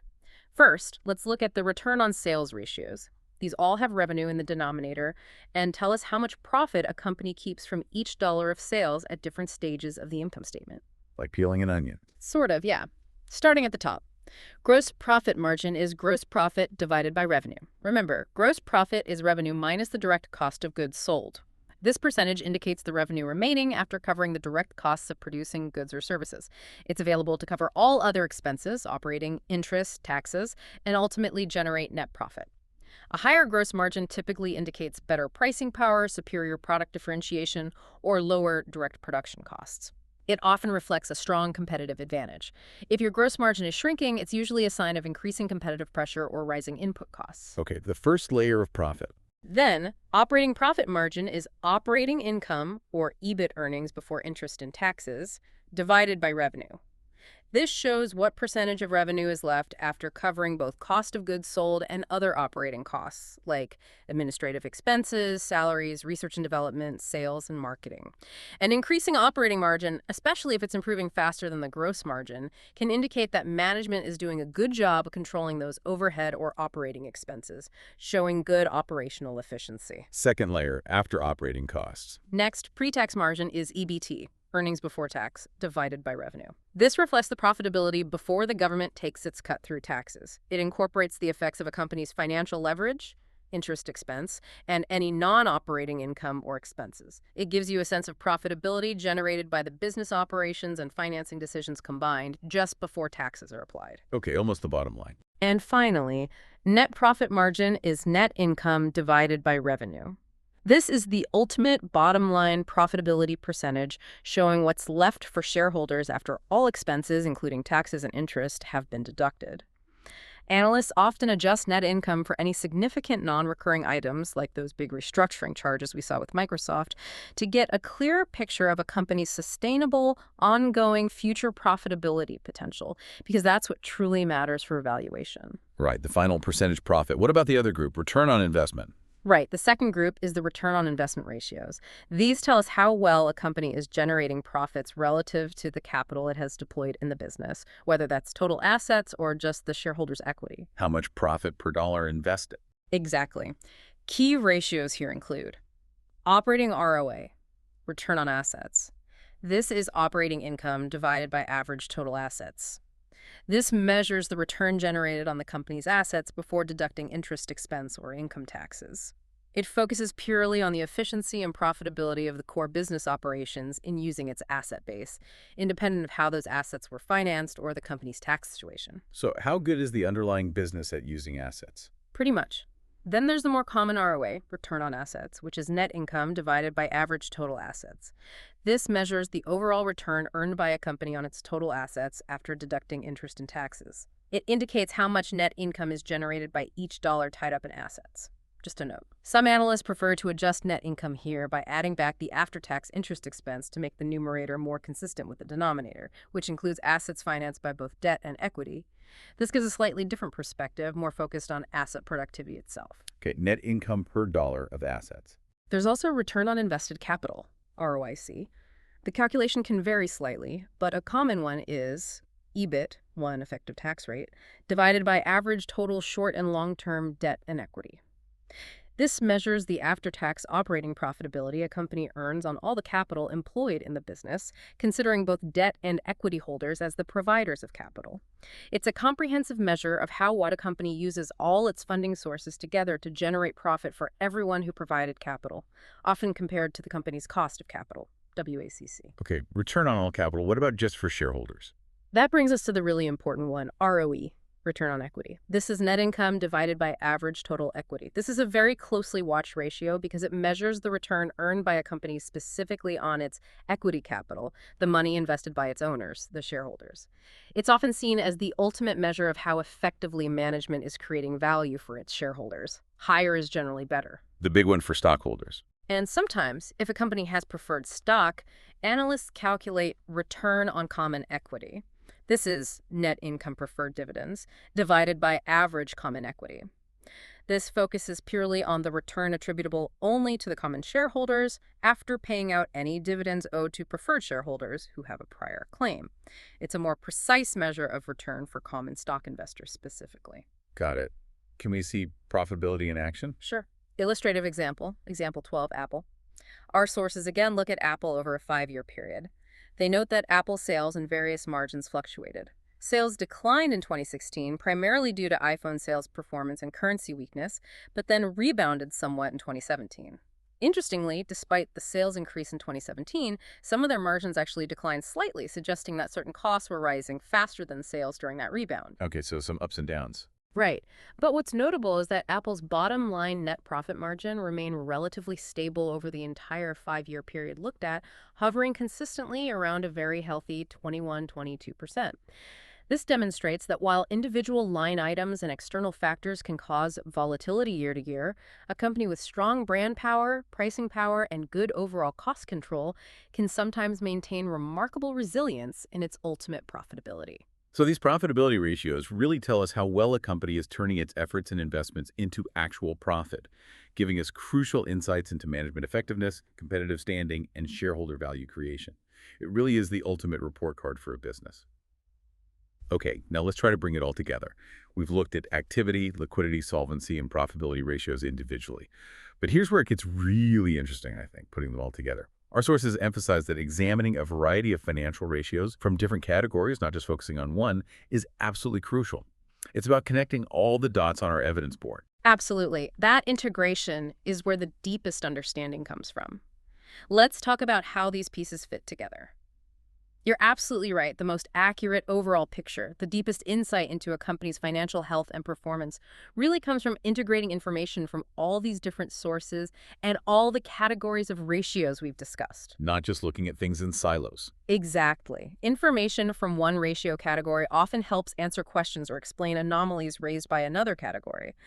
This creates a holistic and much more robust understanding of a company's financial position and the underlying drivers. No single ratio ever tells the whole story. They all contribute a piece to the larger puzzle. You need to see how they interact. Can you give an example of how that works, how looking at different categories together helps? Sure. Our sources provide a great one. Illustrative example. Example 13, Canadian manufacturer. Imagine an analyst is evaluating a Canadian manufacturing company. They observe that the company's current ratio has been rising steadily over several years. Now, typically, a rising current ratio would indicate improving liquidity, seemingly good news, right? More current assets relative to current liabilities. Yeah, sounds good on the surface. However, the analyst also observes that over the same period, the quick ratio for the same company was actually falling. Wait, current ratio up, quick ratio down. That's contradictory, isn't it? How can liquidity be improving and deteriorating at the same time? Exactly. It's a contradictory picture, like getting two conflicting clues in our detective work. But it immediately tells you where to look next. Since both ratios share the same denominator, current liabilities, the divergence must be caused by changes in a current asset that is included in the current ratio but excluded from the more conservative quick ratio. Which asset is that? Inventory. Precisely. Inventory and maybe prepaid expenses, but usually inventory is the big one. So the analyst digs deeper into the activity ratios for this company, and what do they find? They find a deteriorating DOH, days of inventory on hand, meaning the company was holding increasingly larger amounts of inventory relative to its sales inventory, was building up and sitting around longer. So the current assets were increasing, but it was the wrong kind of current asset piling up. Exactly. And interestingly, at the same time, the company's DSO, days of sales outstanding, was improving, indicating faster collections of receivables. So they were getting cash in faster from customers. So where was that cash going? Well, this combination, faster cash collection but rising inventory, strongly suggests that the cash being collected more quickly from customers wasn't actually boosting the company's overall usable liquidity because it was being immediately tied up in financing that increasing inventory level. Therefore, despite the seemingly positive trend in the headline current ratio, the analyst could conclude that the company's overall liquidity was actually declining due to this underlying inventory problem that needed investigation and likely needed to be addressed by management. That's a perfect example of how a single ratio, like the current ratio here, can be totally misleading if not viewed in the context of other ratios, especially from different categories like activity and liquidity.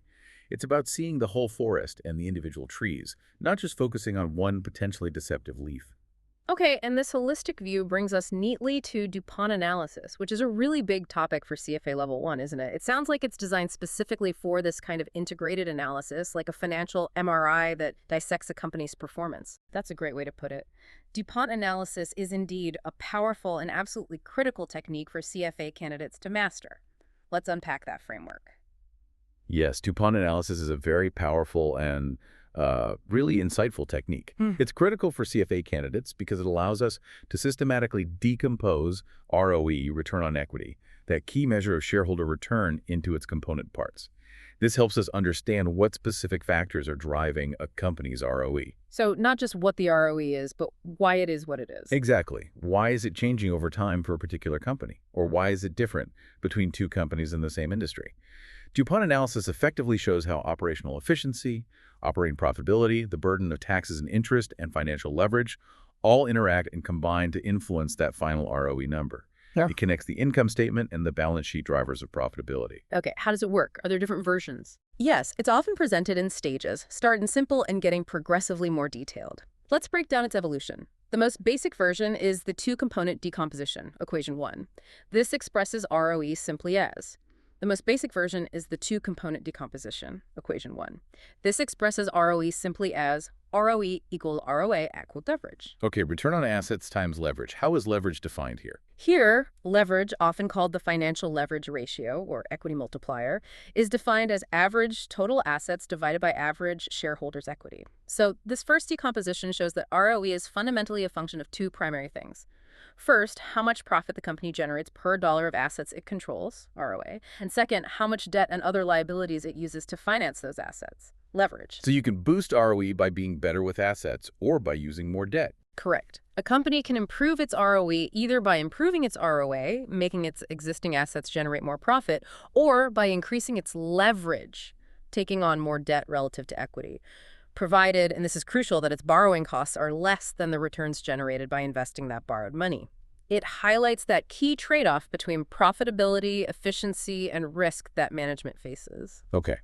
Do you give an example? Sure. Using the illustrative example, Anson Industries, Exhibit 32 from our sources, if you observe a company's ROE increasing over time, but its leverage ratio remains relatively stable, this two-way decomposition immediately tells you that the primary reason for the higher ROE must be an increase in ROA. It means the company is simply getting more profitable or efficient with its existing asset base. Got it. What's the next level of detail? Moving to more detail, we have the three-component decomposition equation 2. This expands on that ROA element. ROE in net profit margin x total asset turnover x leverage. Ah, okay. So ROA itself is broken down here. Exactly. This formula breaks down ROA into its two key constituent parts. Net profit margin, which measures profitability specifically, how much net income is generated per dollar of revenue, and total asset turnover, which measures efficiency specifically, how much revenue is generated per dollar of assets. So this widely used three-way version shows that ROE is a function of these three pillars. It's net profit margin, profitability, it's total asset turnover, efficiency, and its leverage, financing structure. Profitability times efficiency times leverage equals ROE. You got it. And this is very insightful. Using the same illustrative example, Anson Industries, Exhibit 33. If you see ROE increasing, and this three-way decomposition shows improvements happening in both net profit margin and total asset turnover, it clearly indicates that both better profitability, making more profit per sale, and improved efficiency, making more sales per dollar of assets, are contributing positively to the enhanced shareholder returns, assuming leverage is constant. So you can see if it's margin expansion or asset efficiency or both driving ROE. Yeah. That's useful. Is there an even more detailed version? Yes, there is. Finally, we have the most detailed version, the five-component decomposition, equation 3. This is often the version found in financial databases and provides the most granular diagnostic view. ROE, tax burden, x interest burden, x EBIT margin, x total asset turnover, x leverage. Whoa. Okay, 5 pieces now. Let's unpack those. Let's do it. Each component tells a specific part of the story. Tax burden is calculated as net income divided by EBT, earnings before tax. It essentially reflects, 1, the company's effective average tax rate. A higher value for this ratio means the company gets to keep a higher percentage of its pre-tax profits, indicating a lower effective tax rate.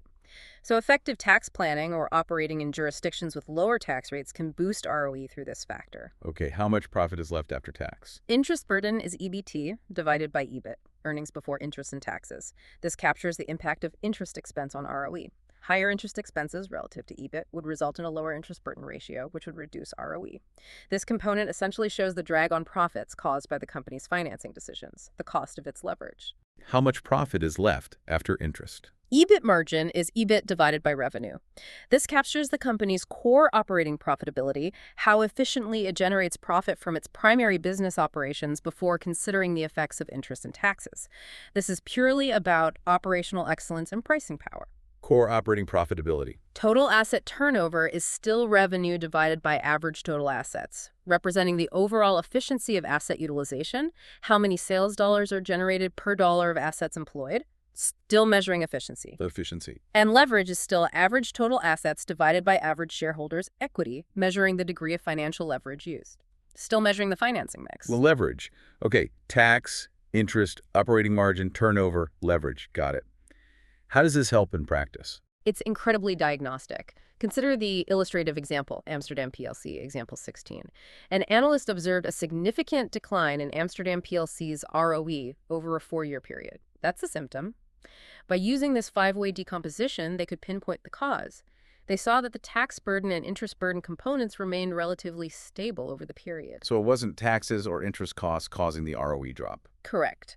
The analysis showed that the decline in ROE was primarily driven by significant decreases in the operating profit, EBIT margin component, and also lower asset turnover. This critical insight points directly to problems in the company's core operations, falling profitability, and declining efficiency in using its assets, rather than issues with its tax rates or financing structure. This level of precision is why DuPont analysis is so valuable. It tells you exactly where management needs to focus its attention or where analysts should dig deeper. Wow, here's where it gets really interesting then. This framework truly acts like that sophisticated diagnostic tool we talked about, allowing us to pinpoint exactly which areas are strengthening or weakening a company's ROE. It's not just a single number anymore. It's a story of how core operations, efficiency, financing structure, interest costs, and taxes all combine dynamically to create or destroy shareholder value. If you see ROE falling, you can use this to narrow down the likely culprit or culprits. Exactly. And because it breaks ROE down into these fundamental drivers, it's also an excellent framework for forecasting ROE based on your expectations for changes in these individual components. If you anticipate a company will improve its margins or become more efficient or perhaps take on more leverage, you can model the impact on its future ROE quite accurately using this structure. That forecasting application is vital for CFA Level I valuation exercises. Fantastic tool. Okay, so we have these universal ratios and the DuPont framework that apply broadly across companies. But what about industries that have their own unique quirks and performance drivers? Are there specialized tools, like maybe a specific lens for a certain type of detective work when looking at, say, a bank versus a retailer? That's a great question, and yes, absolutely. General ratios don't always capture the full picture in specialized industries. Let's talk about those next. That's exactly where industry-specific ratios come into play, and they're often essential for conducting truly granular and meaningful analysis within certain sectors. You're right, aspects of performance or risk that are absolutely critical in one industry might be largely irrelevant or much less important in another.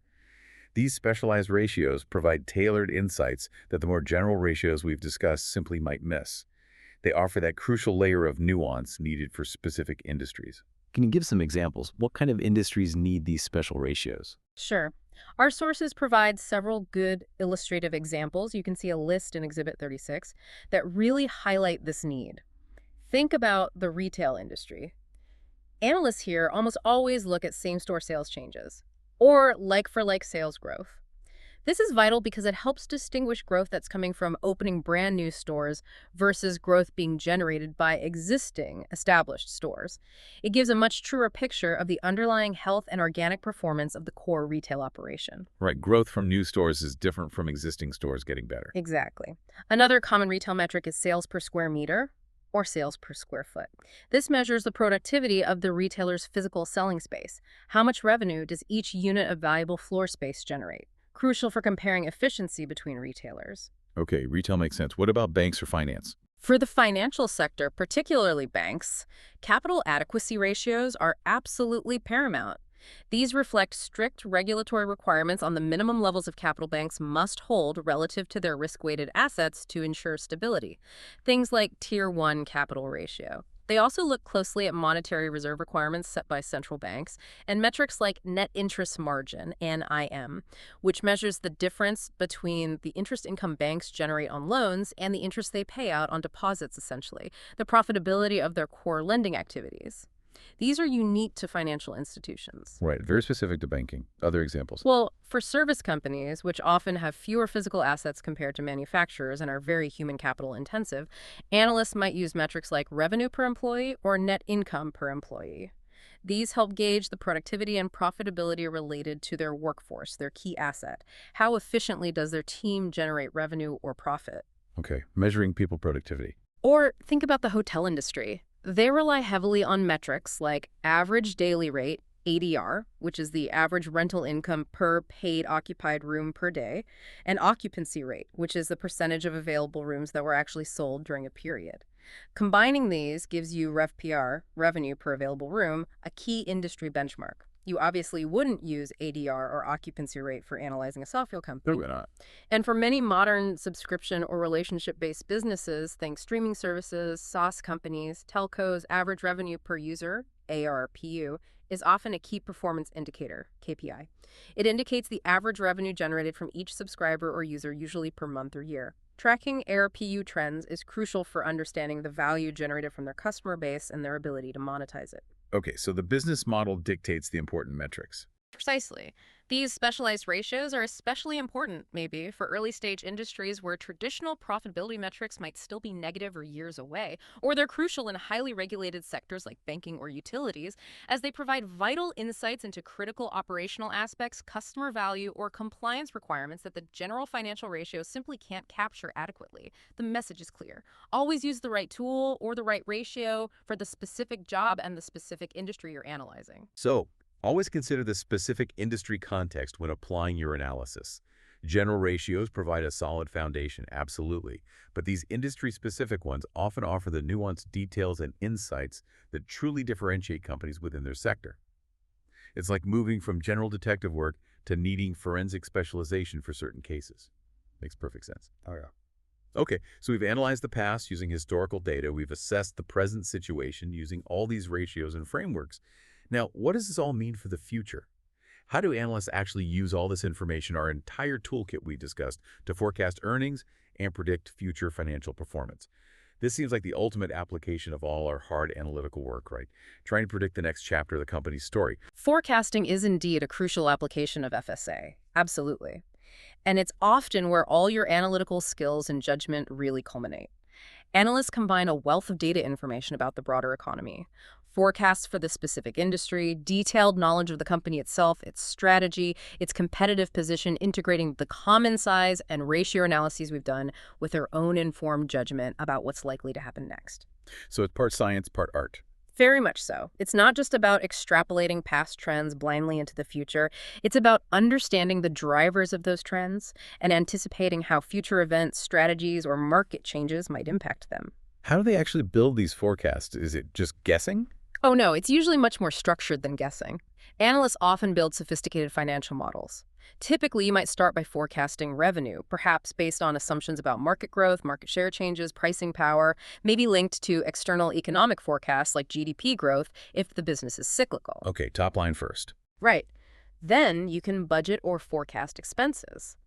You might do this based on expected common size relationships, for example, assuming cost of goods sold will remain a consistent percentage of revenue, or maybe forecasting that R&D or marketing expenses will increase as a percentage of sales to support a new product launch or growth initiative. Using those common size insights. Exactly. And crucially, you can then derive forecasts for the balance sheet and cash flow statement based on expected ratio outcomes. For example, by forecasting a target days of sales outstanding, DSO, you can project the required future accounts receivable balance consistent with your revenue forecast. Similarly, forecasting inventory turnover, or DOH, helps you forecast the necessary inventory levels. It all needs to connect logically. The income statement, balance sheet, and cash flow statement forecasts have to be internally consistent. Like building a coherent future story based on the ratios. Precisely. But, and this is really important, it's crucial to remember that forecasts are not, or at least shouldn't be, presented as single-point estimates carved in stone. The future is inherently uncertain, right? So a good forecast always acknowledges this uncertainty and should ideally involve exploring a range of possibilities. How do you incorporate that uncertainty? Well, this is where several common analytical techniques come into play to explore the what-ifs. One is sensitivity analysis. This is classic what-if analysis. It shows how sensitive your forecast outcomes, like net income or free cash flow, are to changes in specific key assumptions. For example, what happens to forecasted profit if sales growth is only 5% instead of our base case of 10%? Or what if our key raw material costs increase by 15% unexpectedly? This helps you understand the potential range of outcomes and identify which assumptions are the most critical drivers of your forecast, the ones you need to be most confident about. Okay, testing individual assumptions. Then there's scenario analysis. This goes a step further. It involves modeling the impact on key financial quantities resulting from specific, predefined, often more complex economic or business events or scenarios. This could be something like modeling the impact of losing a major customer or a significant supply chain disruption, or maybe even a low probability but high impact catastrophic event like a natural disaster affecting key facilities. More like modeling whole alternative futures. Exactly. And if you can reasonably assign probabilities to these different scenarios occurring, e.g. a 60% chance of a base case scenario, 25% chance of an upside scenario, 15% chance of a downside recession scenario, you can then evaluate not just the range of outcomes, but also calculate statistical measures like the expected value, mean or median for various quantities of interest, like EPS or stock value. This gives you a much more complete picture of the potential future performance landscape, including the likelihood of different outcomes. That sounds powerful. Is there anything even more sophisticated? Yes, for complex situations, analysts might use simulation, often involving Monte Carlo methods. This is essentially a computer-generated form of sensitivity or scenario analysis, but it can handle many variables changing at once based on specified probability distributions. By assigning probability distributions, not just single values, to different values for various key input factors like sales growth, gross margins, interest rates, maybe currency movements, the computer can run thousands or even millions of randomized scenarios. The output isn't just a few points, but a full probability distribution of potential outcomes, like future net income or cash flow. This provides a much more robust understanding of the expected outcomes and the range of possibilities, including tail risks, worst case and best case scenarios. Wow, okay. That makes so much sense. It's really about being prepared for different potential futures and understanding the potential impact of various factors and risks, not just trying to predict one single precise path forward. It elevates the analysis from merely describing the past to trying to probabilistically understand the future, which is incredibly powerful for making sound investment decisions or strategic business choices. Exactly. That's the ultimate goal of applying all these FSA tools, informed decision-making under uncertainty. Hashtag Detaga outro. Wow, what a deep dive that was. We've really covered a huge amount of ground today. Everything from the fundamental framework of financial analysis, our 6-step detectives playbook, all the way through to the nuanced interpretations of common-size statements and that whole universe of financial ratios. We look closely at activity, liquidity, solvency, and profitability ratios, understanding what each tells us. And then we pulled it all together with that powerful DuPont analysis, our financial MRI machine, showing how those different dimensions interact to drive shareholder returns. And I think the key theme, hopefully, that came through is that the real skill here isn't just the calculation, though you need to get that right. It's the interpretation. Understanding why ratios are changing, always considering the broader context of the industry, the economy, the company's strategy, and recognizing the inherent limitations of the data and the ratios themselves. Right. That critical thinking is absolutely essential for CFA Level I success and, frankly, for making truly informed, intelligent decisions in the real financial world. It's about moving beyond just the what the number is to really grasping the why behind it. That's what separates a good analyst from a great one, and that's really what the CFA program and the exam is designed to test. Couldn't agree more. So what does all this mean for you, our dedicated learner listening in? Well, you now have a robust framework and a pretty comprehensive toolkit of techniques to dissect a company's financial health and performance. Hopefully, you're starting to feel equipped not just to see numbers on a page, but to really understand the intricate story they tell about a company's past, its present condition, and its potential future trajectory. You're well on your way to becoming a true financial detective. And perhaps this raises an important question for you to consider as you continue your studies or look at real companies. How will you apply these tools the next time you encounter a set of financial statements? Will you be able to spot that hidden inventory problem, like in our ZZZ company example? Will you uncover the true drivers of ROE using DuPont? Will you be able to differentiate between genuine sustainable growth and potentially misleading accounting adjustments? That's the challenge. It is. Keep practicing these calculations, absolutely. But maybe more importantly, keep asking why. Keep questioning the numbers, digging into the context, challenging assumptions. That's where the real insights lie, and that's how you truly master financial statement analysis. That's a fantastic thought to leave everyone with. Keep diving deep, keep asking those critical questions, and you'll absolutely be well on your way to mastering financial analysis. Thank you so much for joining us today on The Deep Dive. It's always a pleasure to explore these crucial topics. Until next time, keep analyzing. Welcome to The Deep Dive. Today, we're really getting into something crucial, I think, financial statement analysis, or FSA, and specifically the art of financial statement modeling. Right. It's more than just numbers. Exactly. Think of it like your shortcut to really grasping these complex financial ideas, understanding a company's, financial pulse. Absolutely. And this deep dive, it's all about building that foundation for you. We're focusing on practical, exam-relevant stuff. But still beginner-friendly. Definitely beginner-friendly. Stuff that's essential if you want to truly get a handle on a company's financial health, its future, which is, let's face it, vital for making smart investment choices. Okay, good. And we know you listening in, you're likely a dedicated CFA Level I candidate. Maybe you don't have a ton of accounting background yet, Right. but you're eager to learn this and learn it well. So this deep dive, it's really tailored for you. We want to make these concepts click, you know? Yeah, precisely. Our goal is to make sure you don't just memorize this stuff. We want you to internalize it. So you can use it confidently. Exactly. In the exam, sure. Yeah. But also in the real world. It's about turning that knowledge into actual skill. So our mission today, equip you with the essentials. Building and interpreting financial models. Understanding those human quirks, the behavioral biases in forecasting. Which are huge. Yeah. Analyzing competitive forces and dealing with big economic factors like inflation. And what we're doing here, it really pulls together ideas from, earlier modules in FSA and corporate issuer. So it connects the dots. Exactly. It gives you that complete integrated picture, shows you how all these pieces fit together. It's not just about the exam, it's setting you up for a career in finance, really. All right, let's unlock this financial modeling thing. Forget just, plugging numbers into spreadsheets. Right. Think of it more like writing a company's future story, where the past data meets the educated guesses about what's next. A data-driven story, yeah. But why is this so critical? I mean, what exactly is financial statement modeling, and why is it step one for valuing a company? Okay, good question. Financial statement modeling is basically the starting block for pretty much any valuation model you'll use. Like DCF or multiples. Yeah, exactly. Discounted cash flow, EPS multiples, EBITDA, EBIT, they all need inputs. And those inputs, they come from the financial model. Oh, okay. The output, what you actually build, is what we call a pro forma company model. Pro forma meaning projected. Right. Predicted financial statements, income statement, balance sheet, cash flow statement for future years. It's like building a detailed simulation of the company's future performance. So investors can make better calls. Precisely. Based on projected health, cash generation. Yeah.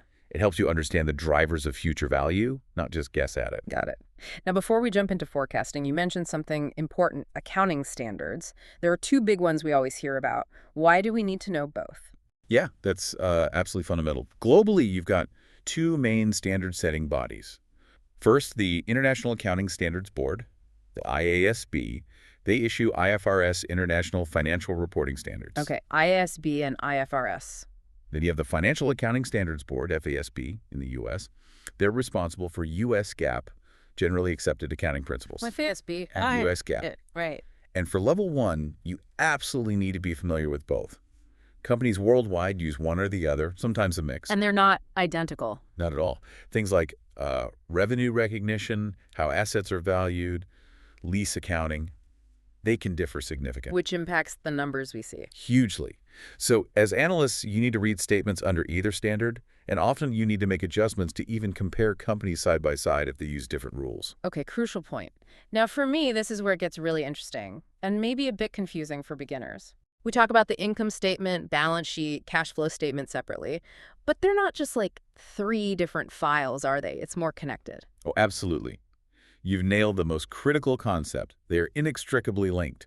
Think of it like three windows looking at the same financial reality. They have to tie together. Okay, so show me the links. Right. Let's trace a few key ones.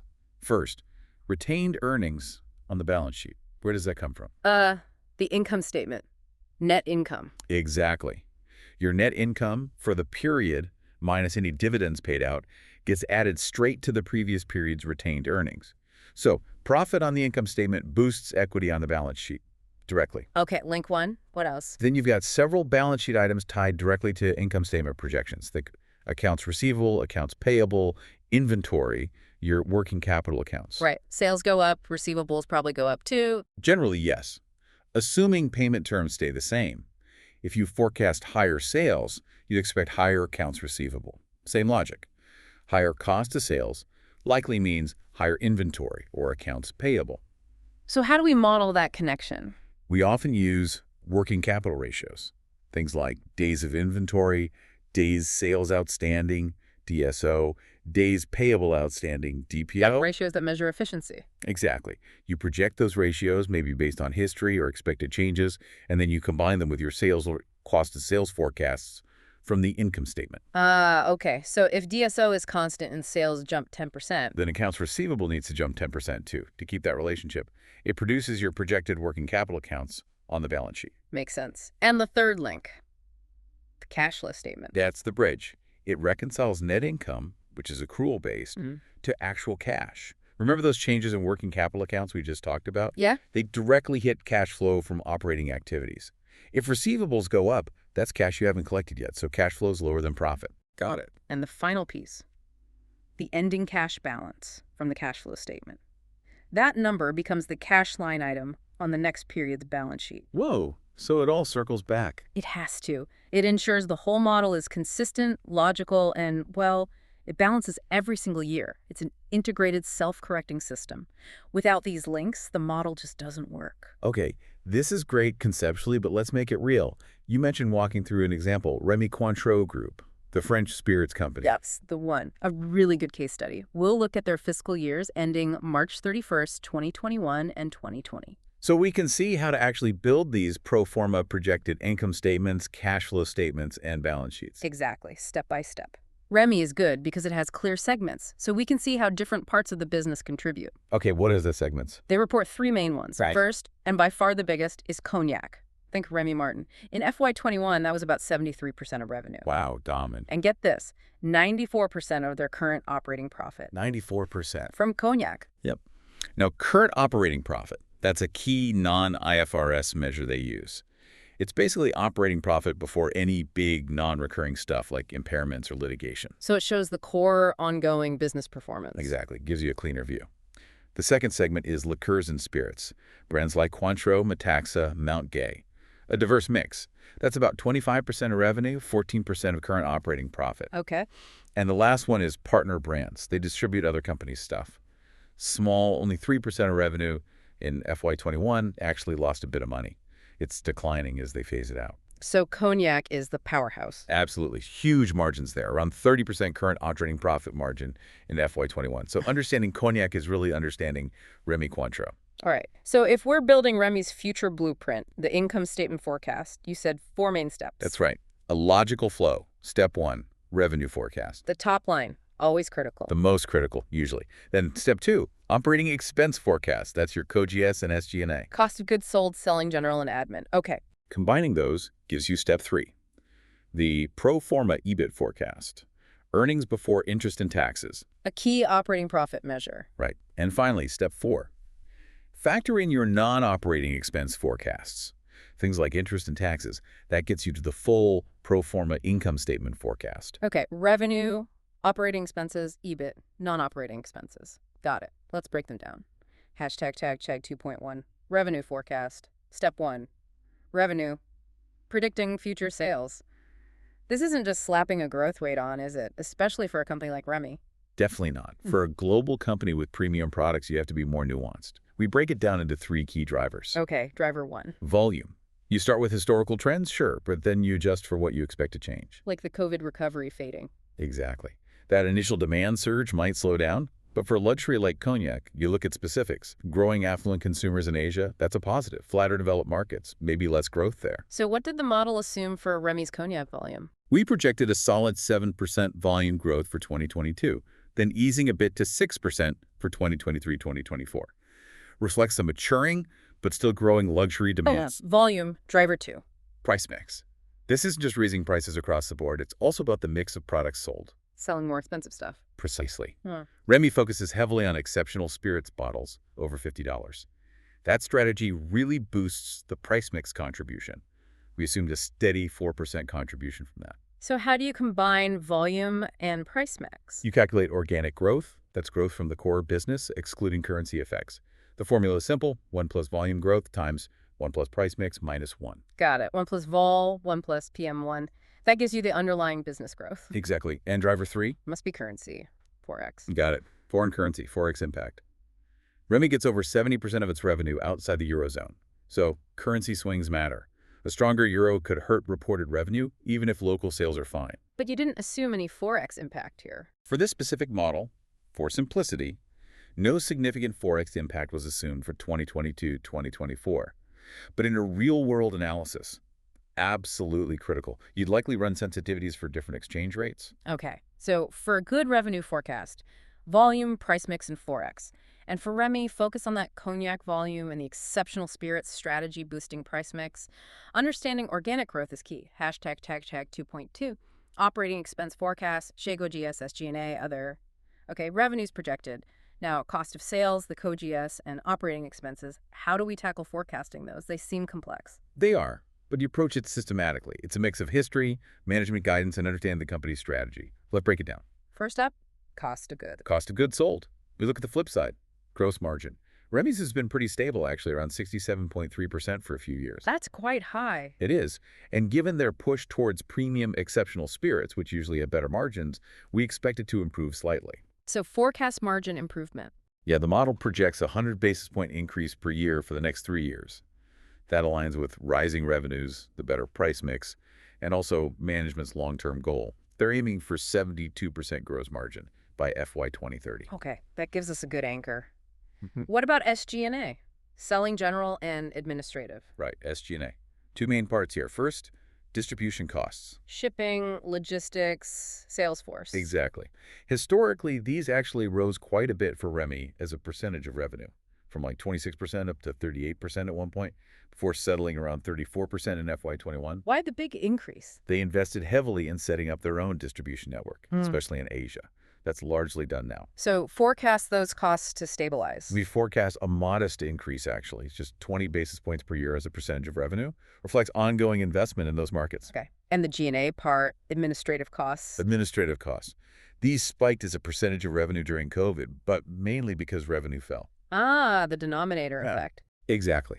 In absolute terms, they've been pretty flat, around EUR 100 million. So the model projects just a conservative 1% annual growth in the absolute euro amount. Assumes they keep costs under control. Makes sense. What about other operating expenses? That sounds like a catch-all. It often is. Usually non-recurring stuff. Yeah. Impairments, restructuring, maybe selling off a small unit. It bounces around historically. So hard to predict. Very. So for a forward-looking model, unless you know something specific is coming, you typically forecast that as zero. Keeps the focus on ongoing operations. Right. So recap, COGS linked to gross margin trends and price mix. SG&A breaks into distribution, maybe percent of revenue, and admin, maybe absolute growth. And other operating often zeroed out. Hashtag 2.3. Operating profit by segment A, check on consolidated forecasts. That's a good breakdown for the consolidated company. But you mentioned before that looking at it segment by segment can be a useful check. How does that work for Remy? It's incredibly valuable, yeah. It's like a bottom-up validation for your top-down consolidated forecast. How so? You forecast operating profit for each segment separately, cognac, liqueurs and spirits, partner brands, and then you factor in the corporate overhead costs. The holding corporate costs. Right. Add those segment profits up, or subtract the corporate loss, and that total should basically match your consolidated EBIT before any of those other operating expenses we just talked about. Ah, it's cross-check. So what did the segment analysis show for Remy? Well, for cognac, the analysis pointed to strong revenue growth and that favorable price mix. This should improve the product mix and lift the gross margin. But offset by higher distribution costs. Partially, yes. They need to invest to support the growth. But overall, the projection was for the cognac segment's operating margin to rise significantly, hitting about 33.4% by FY 2024. How does that compare to rivals, like Hennessy? Good question.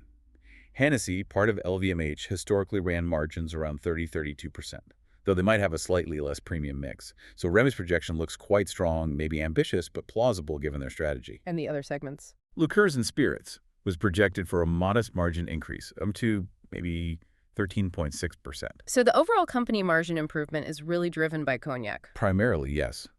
The model showed the consolidated operating margin for Remy improving from 23.4% to 27.6% by FY 2024. Big jump. Driven by cognac's margins. And also getting leverage on corporate costs. As sales grow, those fixed central costs become a smaller percentage of revenue. Boosts the overall margin. Got it. So forecasting by segment isn't just extra work. It confirms the big picture and shows you where the profit growth is coming from. Really useful. Hashtag 2.4. Non-operating items. Okay, we've covered operations down to EBIT, but then there are those non-operating items below EBIT. Interest, taxes, shares. They seem like accounting details, but they hit the bottom line hard, right? They absolutely do. They might not be core business, but they're crucial for getting to net income and ultimately EPS. Let's break them down. First, net finance cost. Right. On Remy's income statement, that's basically interest expense on their debt minus any interest income they earn on cash. So you need to forecast debt and cash levels first. Exactly. And the interest rates. For Remy, their interest expense was pretty stable, calculated at a fixed 1.7% on their gross debt. Other finance costs were assumed 0. And interest income. Given low rates and the fact they hold cash mostly for operations, not investment, the model assumed interest income would be 0. Okay, makes sense. Next, taxes. Corporate income tax. You forecast this using the effective tax rate, the actual rate the company pays. Which is usually close to the main country's rate. Often, yes. For Remy, France's statutory rate was 32% at the time. Their historical effective rate was close to that. So just use 32% going forward. That's what the model did. Applied 32% to the profit before tax number for the forecast period. Simple enough. Finally, shares outstanding. Why is this important? Crucial for calculating earnings per share, EPS. You need the number of shares to divide the profit by. And there are two types, basic and diluted. Right. Both are weighted averages over the year. Basic is the actual number of shares out there. Diluted is a what if. What if? What if things like stock options or convertible bonds that are in the money get converted into shares? It increases the potential share count. Okay. And for Remy? Their share count had been really stable for years. So the model just assumed both basic and diluted shares outstanding would stay flat at the FY 2021 level. But in other companies, they might change. Oh, yeah. Due to share issuance for compensation or share repurchases, you have to watch for those. Got it. So non-operating, net finance cost, interest expense minus income, income taxes using effective rate, and shares outstanding, basic and diluted for EPS. Revenue, COGS, SG&A, other OPEX, EBIT, interest, taxes, shares. We've got all the pieces, so now we can finally assemble the full pro forma income statement. Exactly. This is where it all comes together. Yeah. Once you have those components forecasted, building the consolidated statement is mostly about linking them up correctly in your spreadsheet. So walk us through the structure again, top to bottom. Sure. You start at the top with sales, our revenue forecast, subtract cost of sales to get gross profit. Profitability of the core product. Right. Then subtract your operating expenses, distribution costs, administrative expenses, other operating expenses. That gets you down to EBIT, earnings before interest and taxes. Key measure of operating performance. Definitely. And from EBIT, we can also quickly calculate EBITDA earnings before interest, taxes, depreciation, and amortization. How? Just add back D&A? Yep. You add back the depreciation and amortization amount, which you typically forecast as part of your cash flow statement work. Why is EBITDA so popular? It's seen as a proxy for cash operating performance because it strips out non-cash charges like D&A. Okay. So after EBITDA, You subtract the net finance costs and any other financial items. That gives you profit before tax. apply the tax rate. Apply your forecasted income tax based on the effective rate, and that leaves you at the bottom line, net profit for the year. And from net profit. You calculate your EPS earnings per share, both basic and diluted. That's the profit allocated to each share, a critical metric for equity investors. Perfect. So all those forecast bits combine to build the full picture, from sales down to EPS, including that important EBITDA calculation. Right, so the income statement shows profit, but like we said, profit isn't always cash. Accrual accounting clouds that picture. How do we forecast the statement of cash flows to see where the actual cash is going? Forecasting the cash flow statement is absolutely vital. It tells you about liquidity, ability to fund growth, financial flexibility. It bridges that gap between accounting profit and cold hard cash. Where do you start? You start with net income right off your projected income statement. That's the top line for cash flows from operating activities. But net income isn't cash, so adjustments needed. Exactly. Key adjustments. First, you add back non-cash charges that reduce net income. The big ones are depreciation and amortization, D&A, and maybe share-based compensation. No actual cash went out the door for those. Add back D&A and share comp. Got it. What else? The big one, changes in working capital. This is where that interconnectedness is crucial. Increases in assets like receivables or inventory use cash. Right, so you subtract those increases. Conversely, increases in liabilities, like accounts payable generate cash. You're delaying payment, so you add those back. Okay. And for Remy, there was something interesting about inventory. Yeah, fascinating detail, because cognac needs years of aging. Remy historically had high inventory days, especially during the pandemic slowdown. Lots of capital tied up. But you expect that to change. The forecast anticipates inventory days decreasing as sales normalize, and they manage inventory better. That's key. A decrease in inventory releases cash. Ah, so instead of consuming cash, working capital becomes a source of cash. Exactly. A net positive contribution from working capital to cash flows from operations in the forecast period. Big swing from prior years. Wow. Okay, that's operating activities. What about investing? Cash flows from investing activities is mainly capital expenditures, or CapEx. Money spent on property, plant, equipment, intangible assets. Investing in the future. How do you forecast CapEx? Often as a percentage of sales, or based on company plans. For REMI, the model used 5.0% of sales, a bit higher than history, reflecting expected growth. And D&A, which we added back to operating, where does that forecast come from? Usually forecasted as a percentage of the prior year fixed assets balance, or sometimes linked to CapEx.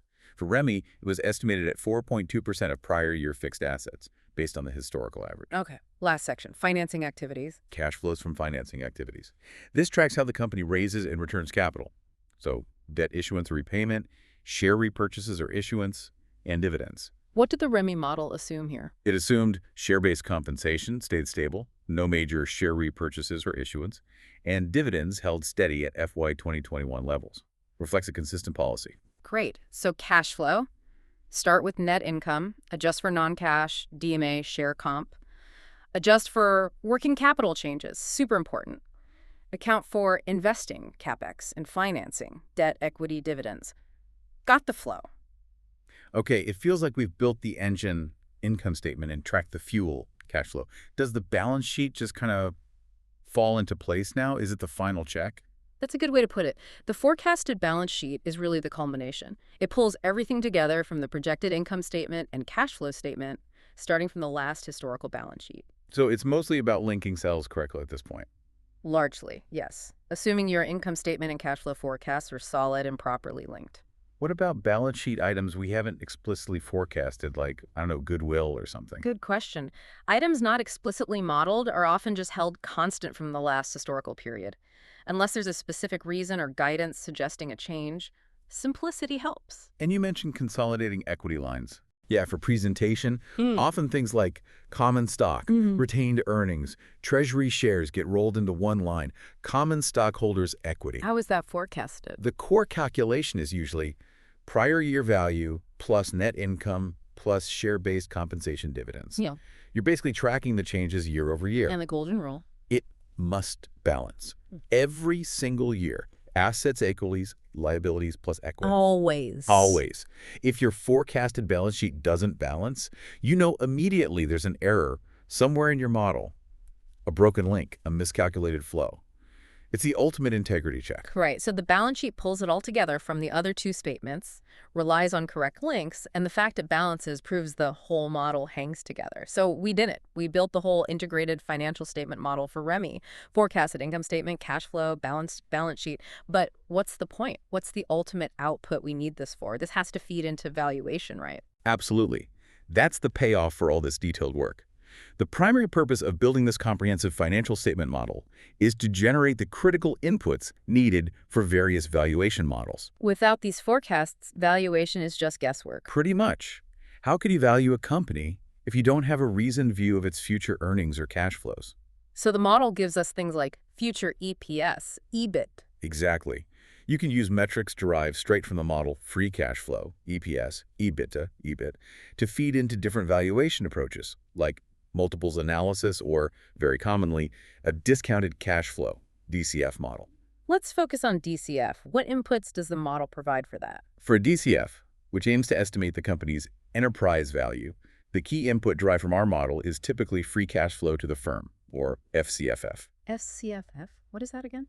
It represents the cash flow generated by the company that's available to all its capital providers, both debt holders and equity holders, after accounting for all operating expenses and necessary investments in working capital and fixed assets, CapEx. The cash left over for investors. Essentially, yes. And we can calculate it directly from our model's outputs.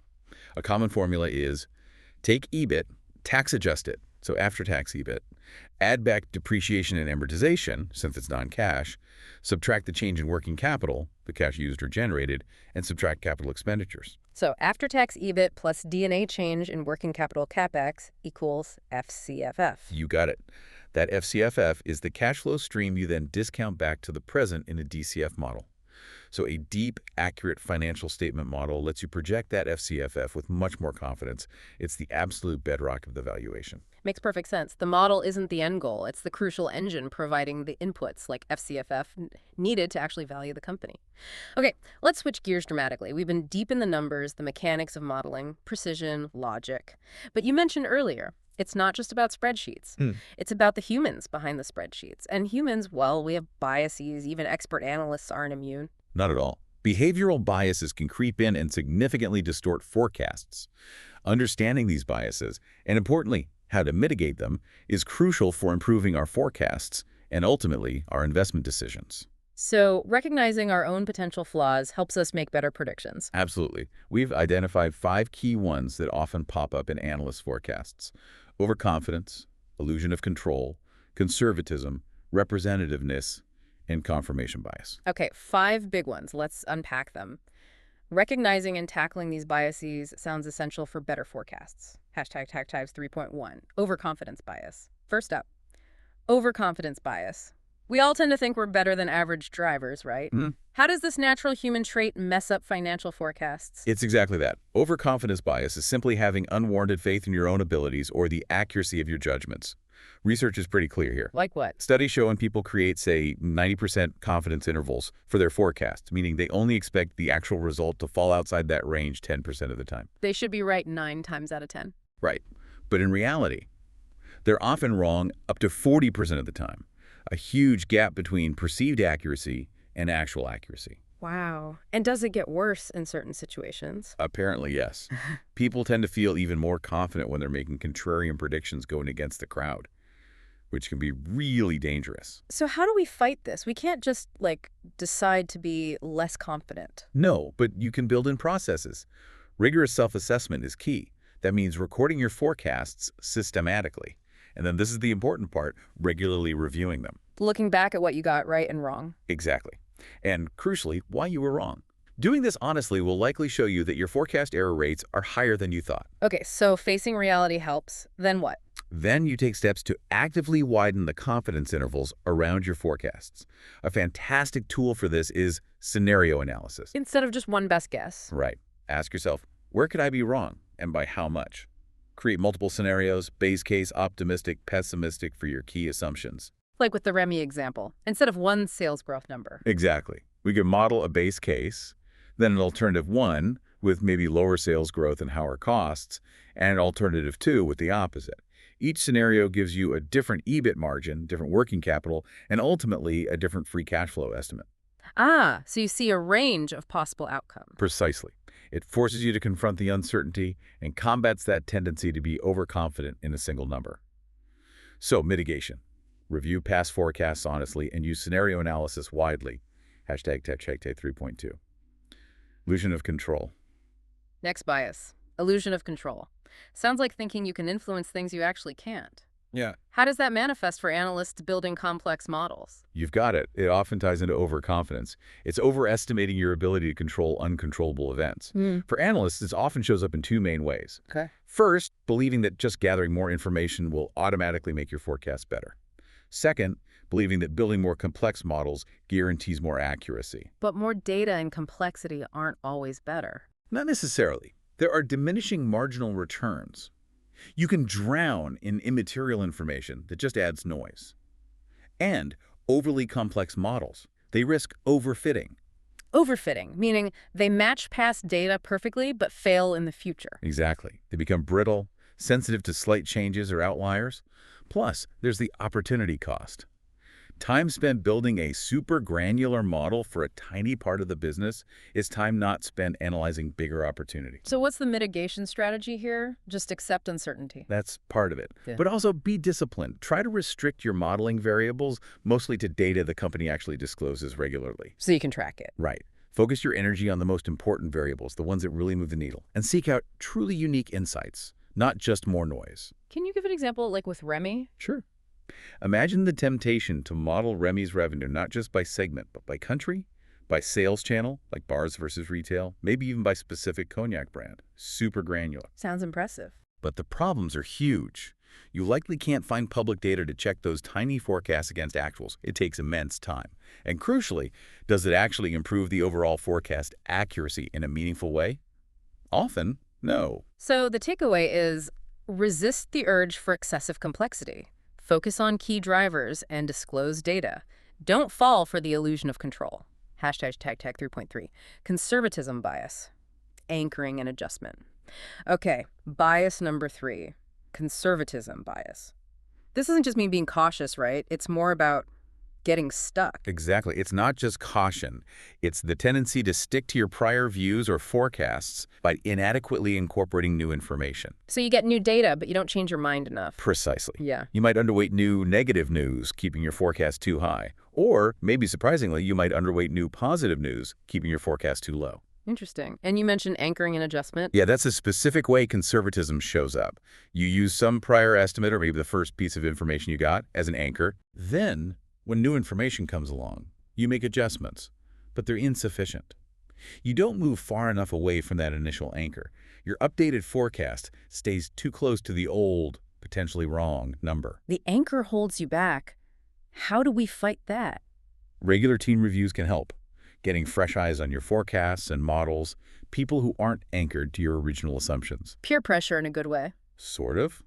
Also, building flexible models. If your model has fewer key variables and it's easy to change assumptions, you're less likely to feel stuck. It reduces that inertia.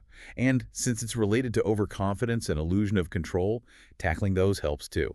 Can we use the Remy example again? Sure. Imagine Remy's management guides for, say, mid-teens revenue growth next year. Yeah. But your own model initially predicted 24% net income growth, very optimistic. Okay. A colleague points out the gap. If you then say, okay, I'll trim my forecast to 20%, that's likely conservatism bias. You anchored on 24% and didn't adjust enough. Exactly. The fix. You need to step back. Assess management's credibility. Treat their guidance as a serious scenario, not just noise. Compare Remy's outlook to peers. Is your 24% or even 20% realistic or just anchored optimism? Got it. So beware of anchoring. Review forecasts regularly, keep models flexible, and challenge your initial assumptions when new info arrives. Hashtag tag 3.4, representativeness bias, base rate neglect. All right, bias 4, representativeness bias. This sounds like stereotyping almost.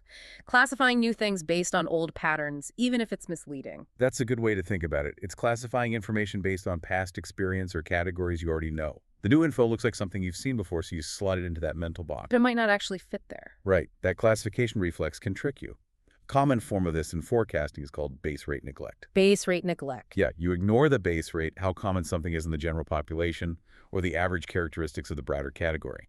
You focus too much on the specifics of the one case in front of you. Can you give an example? Sure. Imagine you're modeling a specific biotech company. The inside view would be digging into its specific drugs, its sales force structure, its R&D pipeline details. That'd be specific deep dive. Right. The outside view, which considers base rate, would first look at the company simply as a member of the broader biopharmaceuticals industry. It might start by using industry average margins, average R&D spend as a percentage of sales, etc. So inside view versus outside view, which is better? Neither is inherently better. The superior forecast comes from integrating both. How? A good approach is to start with the base rate, the industry average, the historical trend, then ask, what makes this specific company different? And quantify the impact of those differences. It stops you getting carried away by a company-specific story that might ignore broader realities. Let's apply that to Remy's margins. Our forecast was, what, 25-28% EBIT margin? Right? Forecasted from 24.8% to 27.6% for FY 22-24. To fight representativeness, you take the outside view. What's the average EBIT margin for pure luxury spirits companies over the last, say, 5 years? Maybe it's 26%. So Remy's forecast looks plausible compared to the base rate. In this case, yes. But it also helps you challenge, say, management's super ambitious long-term target of 33%. The outside view asks, how many peers actually achieve that? What unique advantage allows Remy to sustainably beat the base rate by that much? Got it. So don't ignore the average. Use the outside view, base rate, as a starting point or reality check for your inside view, company specifics. Combine them for a better forecast. Hashtag check 3.5. Confirmation bias. Last one, Confirmation bias. This feels like the most common one, and we just naturally look for stuff that proves us right, don't we? How does that bite analysts? It's incredibly pervasive. Confirmation bias is the tendency to seek out, interpret, and remember information that confirms what you already believe while downplaying or ignoring evidence that contradicts it, How does it show up in analyst behavior? often in how research is structured. Maybe an analyst only looks for positive news about a company they like. Or they do deep research on the target company, but only superficial research on its competitors or potential threats. Limiting the info flow. Exactly. Or they might only talk to other analysts who share their positive view, or rely too heavily on conversations with company management. Who are usually optimistic. Naturally, management tends to paint a positive picture. This creates an echo chamber, reinforcing the analyst's initial belief. It's closely linked to overconfidence and representativeness, too. Is there evidence of this management optimism affecting reporting? Yes, there was a fascinating study using text analysis. It looked at a big European bank's 2007 annual report, published just months before it had to be nationalized. Oh, wow. What did it find? An overwhelming number of positive words compared to negative words. It showed management's own confirmation bias or optimism, filtering out the bad news. And analysts relying solely on that report could easily get sucked into the same bias. So talking to management is okay, but be skeptical. Be aware of the inherent optimism, definitely. Especially if a company is facing challenges, you need diverse perspectives. How do you get those? How do you mitigate confirmation bias? Two key things. First, actively seek out dissenting opinions. Read research from analysts who are negative on the stock. Talk to them, understand their arguments. Force yourself to confront the counter-thesis. Okay, seek out the bears. What else? Second, get perspectives from colleagues who aren't directly involved or invested in that specific security. They don't have the same emotional or psychological baggage. Their detached view can be an invaluable reality check. Makes sense. So, fight confirmation bias by actively looking for opposing views and getting input from neutral colleagues. Don't live in an echo chamber. Okay, we've wrestled with our own internal biases. Now let's look outward at the market forces themselves. Porter's 5 forces, that's a classic framework, right? Feels like required reading in business school. It absolutely is. Michael Porter's framework is foundational. How does it help us connect those broad competitive dynamics to the actual numbers, the financial results? It's a structured way to think about competition beyond just your direct rivals. It helps you assess how the industry structure impacts key financial levers, especially the prices you can charge and the costs you incur. And ultimately, profitability. Exactly. It helps you gauge the industry's long-run profit potential. Are the forces intense, squeezing margins, or are they relatively weak, allowing companies to earn good returns? The framework gives you a map to understand those pressures. So, Porter's 5 forces links industry structure to financial results, a crucial tool. Hashtag tag 4.1. Application to the cognac industry. Remy, let's make it concrete again. Apply this framework to Remy's key segment, cognac. You said it was highly profitable. How do Porter's forces explain that? What's unique about that industry? The cognac market has some really distinct features that Porter's framework highlights beautifully. First, supply is tight. It's geographically limited by French law. Production is capped. Can't just make more anywhere. Nope. Second, demand is growing, especially from Asia. Third, it's super concentrated. The top 4 players control nearly 80% of the volume. Wow. Okay, so let's walk through the 5 forces for cognac. Right. Force 1, threat of substitutes. Can people just drink whiskey instead? The threat is considered low. Premium cognac drinkers tend to have strong brand loyalty. It's a distinct taste, heritage, luxury status. Not easily swapped out. Okay. Force 2, rivalry among existing competitors. Those top 4 must fight hard. Actually, rivalry is also rated low. Because it's so concentrated, they tend to compete more on brand and quality, not typically engaging in destructive price wars. Allows for stable, healthy margins. Interesting. Force 3, bargaining power of suppliers. The grape growers. Rated low-medium. There are lots of small independent vineyards and distillers. That gives the big houses some leverage. But securing long-term supply of high-quality spirit is crucial so suppliers aren't powerless. Makes sense. Force 4, bargaining power of buyers. The bars, retailers. Also low. The buyers are fragmented. Lots of individual bars, restaurants, stores. They don't have much collective power to dictate prices to the big cognac producers. And finally, Force 5, threat of new entrants. Can someone new jump in? Extremely low. The barriers are sky high. You need those long-term supplier contracts in a regulated zone. You need decades to build brand heritage. You need massive capital for aging inventory. Cognac sits for years. plus a global distribution network. It's incredibly difficult to enter. So putting it all together. The Porter's Five Forces analysis clearly shows the cognac market has a very favorable profitability profile. Weak competitive pressures across the board. That structure directly supports the high margins we see from companies like Remy. Great illustration. Limited supply, growing demand, high concentration, low threats from substitutes, rival suppliers, buyers, and new entrants. That equals good profitability. That's fascinating for cognac. But what's maybe even more telling is how the same company, like the giant brewer Anheuser-Busch InBev, can face totally different competitive worlds in different countries. Let's compare Brazil and the UK for them. Yeah, this is a fantastic comparison. Shows how localized competition is and how much it drives financials, even for a global giant like AB InBev. So Brazil first. What's the beer market like there for AB InBev? Brazil is highly consolidated, very favorable for the big player. AB InBev subsidiary, Ambev, has something like a 65% market share. Dominant. 65%? Yeah. Plus, they have a super strong distribution network. This gives them huge pricing power and cost advantages. Result: Ambev's EBITDA margin was close to 50% back in 2018. Insanely high for beer. So not much price competition. Less focus on that, more on distribution and premiumization, getting people to buy more expensive beers. Most of Porter's forces are low threats there. Analysts would forecast solid growth and great profits for Ambev. Okay, Brazil, favorable, consolidated. Now contrast that with the UK beer market for AB InBev. Total opposite. The UK market is fragmented. No single dominant brewer. Lots of players fighting over smaller share. More intense competition. Much more. Plus, overall beer volume is declining there. That leads to fierce price competition, made worse by the high fixed costs of breweries. And what about the buyers? Huge power. High bargaining power of buyers. You've got massive supermarket chains and big pub chains dominating retail. They squeeze the brewers hard on price and terms. Resulting in lower profits. Much lower. Yeah. Operating margins often under 10%. So for the UK, analysts would be very cautious, forecasting maybe flat growth, constant margin pressure. Wow. Same company, wildly different competitive realities and financial outcomes. One quick clarification: where does government fit in? Taxes, regulations, is that a sixth force? Good question. No, government isn't a separate force in Porter's model. Government actions like taxes or regulations influence the existing five forces. Ah, okay. So a high beer tax might intensify rivalry or increase the threat of substitutes. Exactly. It changes the dynamics within the five forces structure. Yeah. The AB InBev example perfectly shows Brazil, consolidated, favorable, high margins, good growth. UK, fragmented, challenging, low margins, tough growth. Competition dictates the financials. Hashtag TagTag 4.3.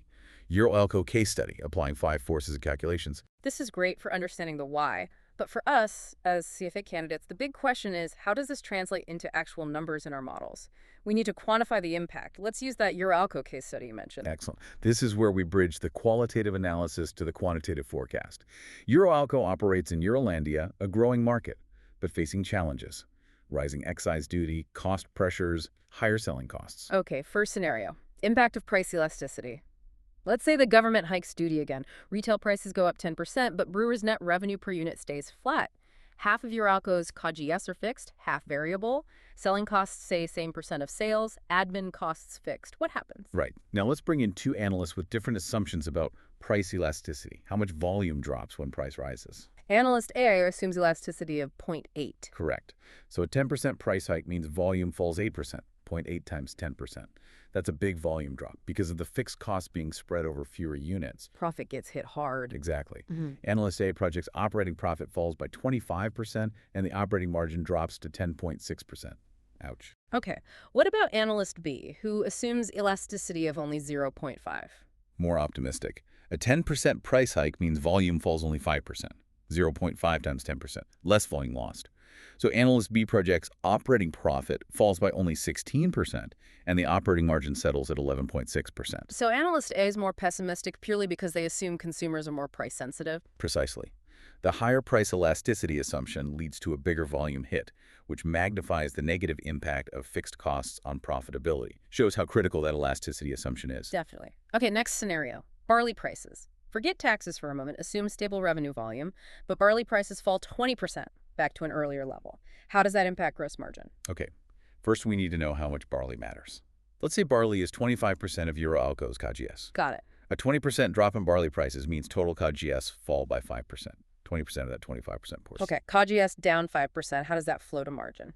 If the original gross margin was, say, 48.8%, meaning COGS was 51.2% of sales, a 5% reduction in COGS relative to its original value will directly boost the gross margin.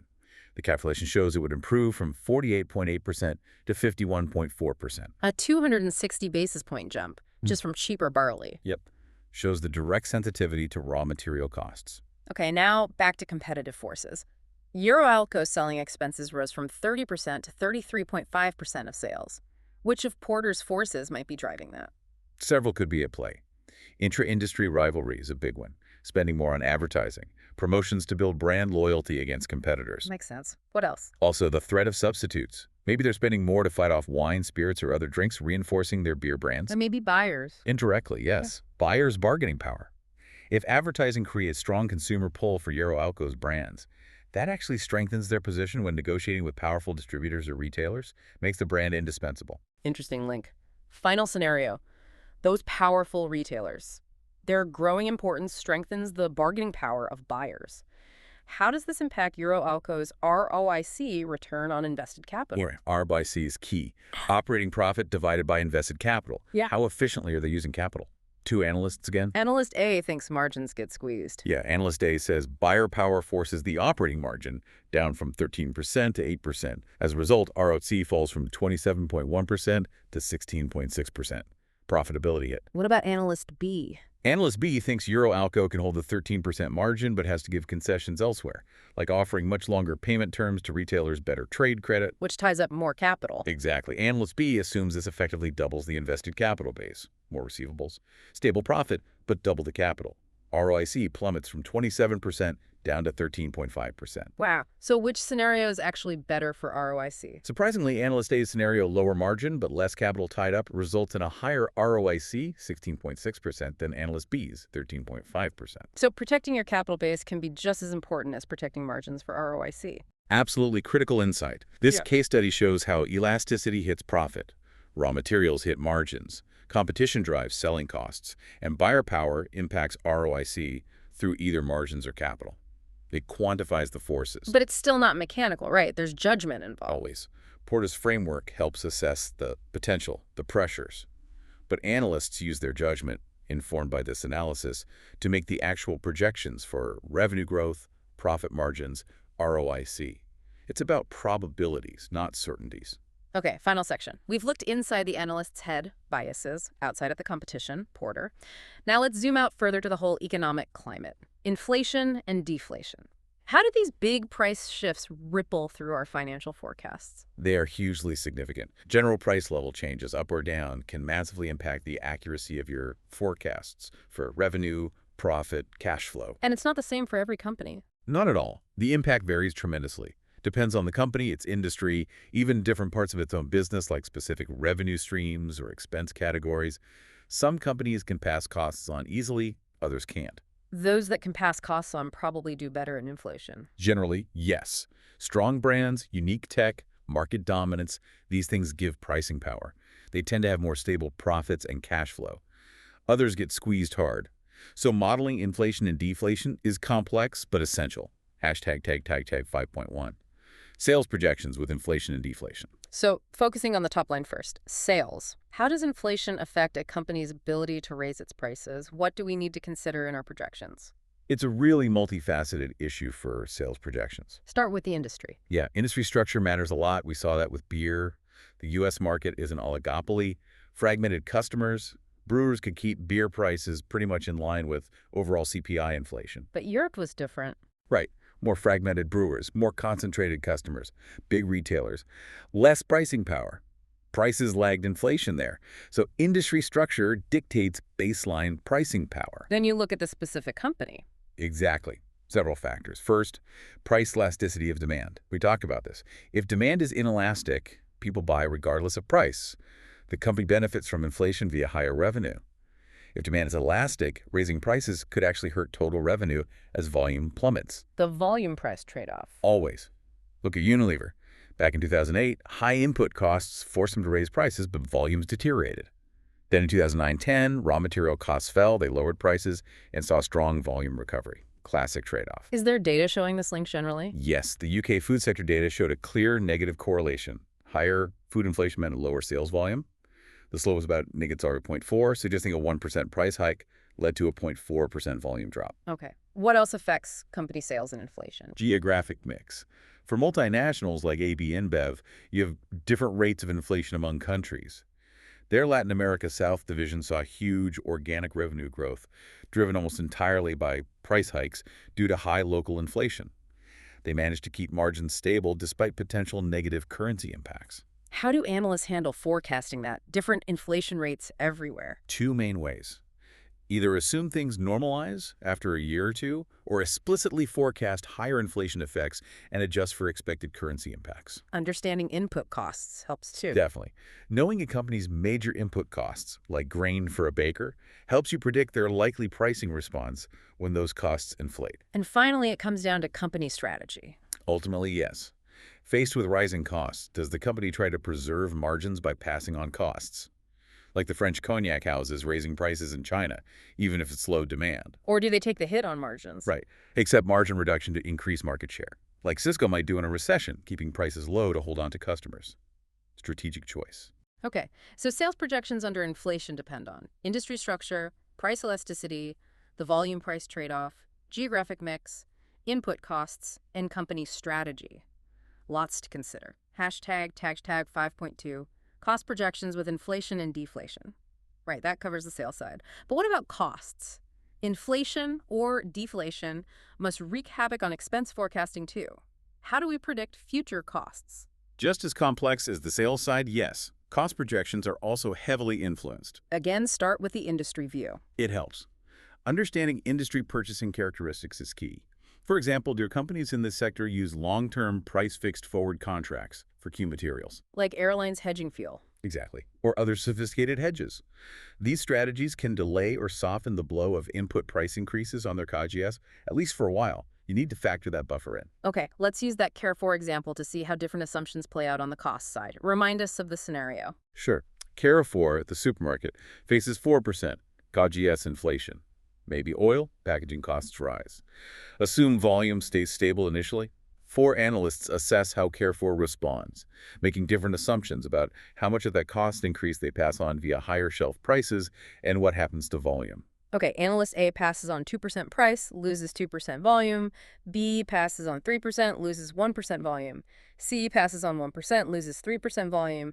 D passes on the full 4%, loses no volume. Right, now we look at the impact on gross profit and gross margin. Who comes out best? Well, analyst D's scenario, passing on the entire 4% cost increase as a price hike, with zero volume loss naturally results in the highest gross margin. Why? Because revenue rises exactly in line with costs, preserving the margin percentage. And because volume is stable, they also get the highest gross profit in absolute terms. That assumes very strong pricing power and inelastic demand. Absolutely. It's an optimistic scenario. At the other end, the analyst assuming the lowest price pass-through and the biggest volume hit would project the worst outcome for profit and margin. So this really highlights that strategic choice again. Exactly. Pass on costs to preserve margins, like analyst D, possibly risking volume. Or accept margin reduction, like analyst C might implicitly do, to protect market share or volume. The assumptions analysts make about this strategic choice lead to vastly different financial outcomes in the model. Got it. So cost projections need to consider industry purchasing, hedging, contracts, and crucially, the company's strategic response to cost inflation, which dictates how margins and profits will ultimately shake out. Well, wow, okay, we have really covered a lot of ground here. Seriously, deep dive. From building that REMI financial model step by step, the nuts and bolts, to then dissecting those, well, frankly, slightly scary behavioral biases that can trip up even expert analysts. the human element. Can't ignore it. Then navigating the competitive landscape using Porter's 5 forces to understand industry profitability. Linking structure to outcomes. And finally, grappling with the big economic waves of inflation and deflation and how they impact our predictions. It feels like we've touched on everything. We have covered a lot. And the key thing, I think, the really crucial takeaway, is how interconnected all this is. Right, it's not just separate topics. Not at all. A truly robust financial model isn't just numbers. It has to account for the psychology behind the forecasts, the competitive realities, the macro environment. That integrated understanding. That's what makes the difference. It's what separates, good analysts from really great ones. And it's absolutely essential knowledge for you on your CFA journey. So after digesting all of that, here's a final thought for you, our listener, to chew on. Think about a company you follow closely.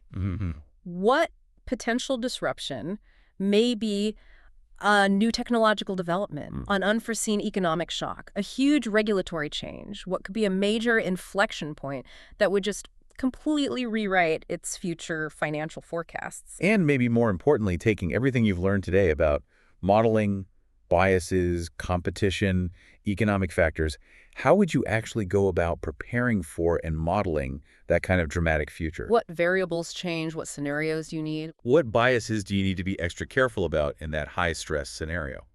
How would you build robustness into your forecast?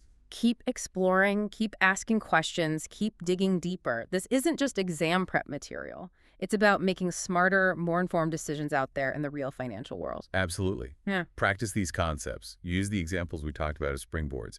Your own curiosity, combined with this structured approach we've discussed, really is your most powerful asset. Keep at it.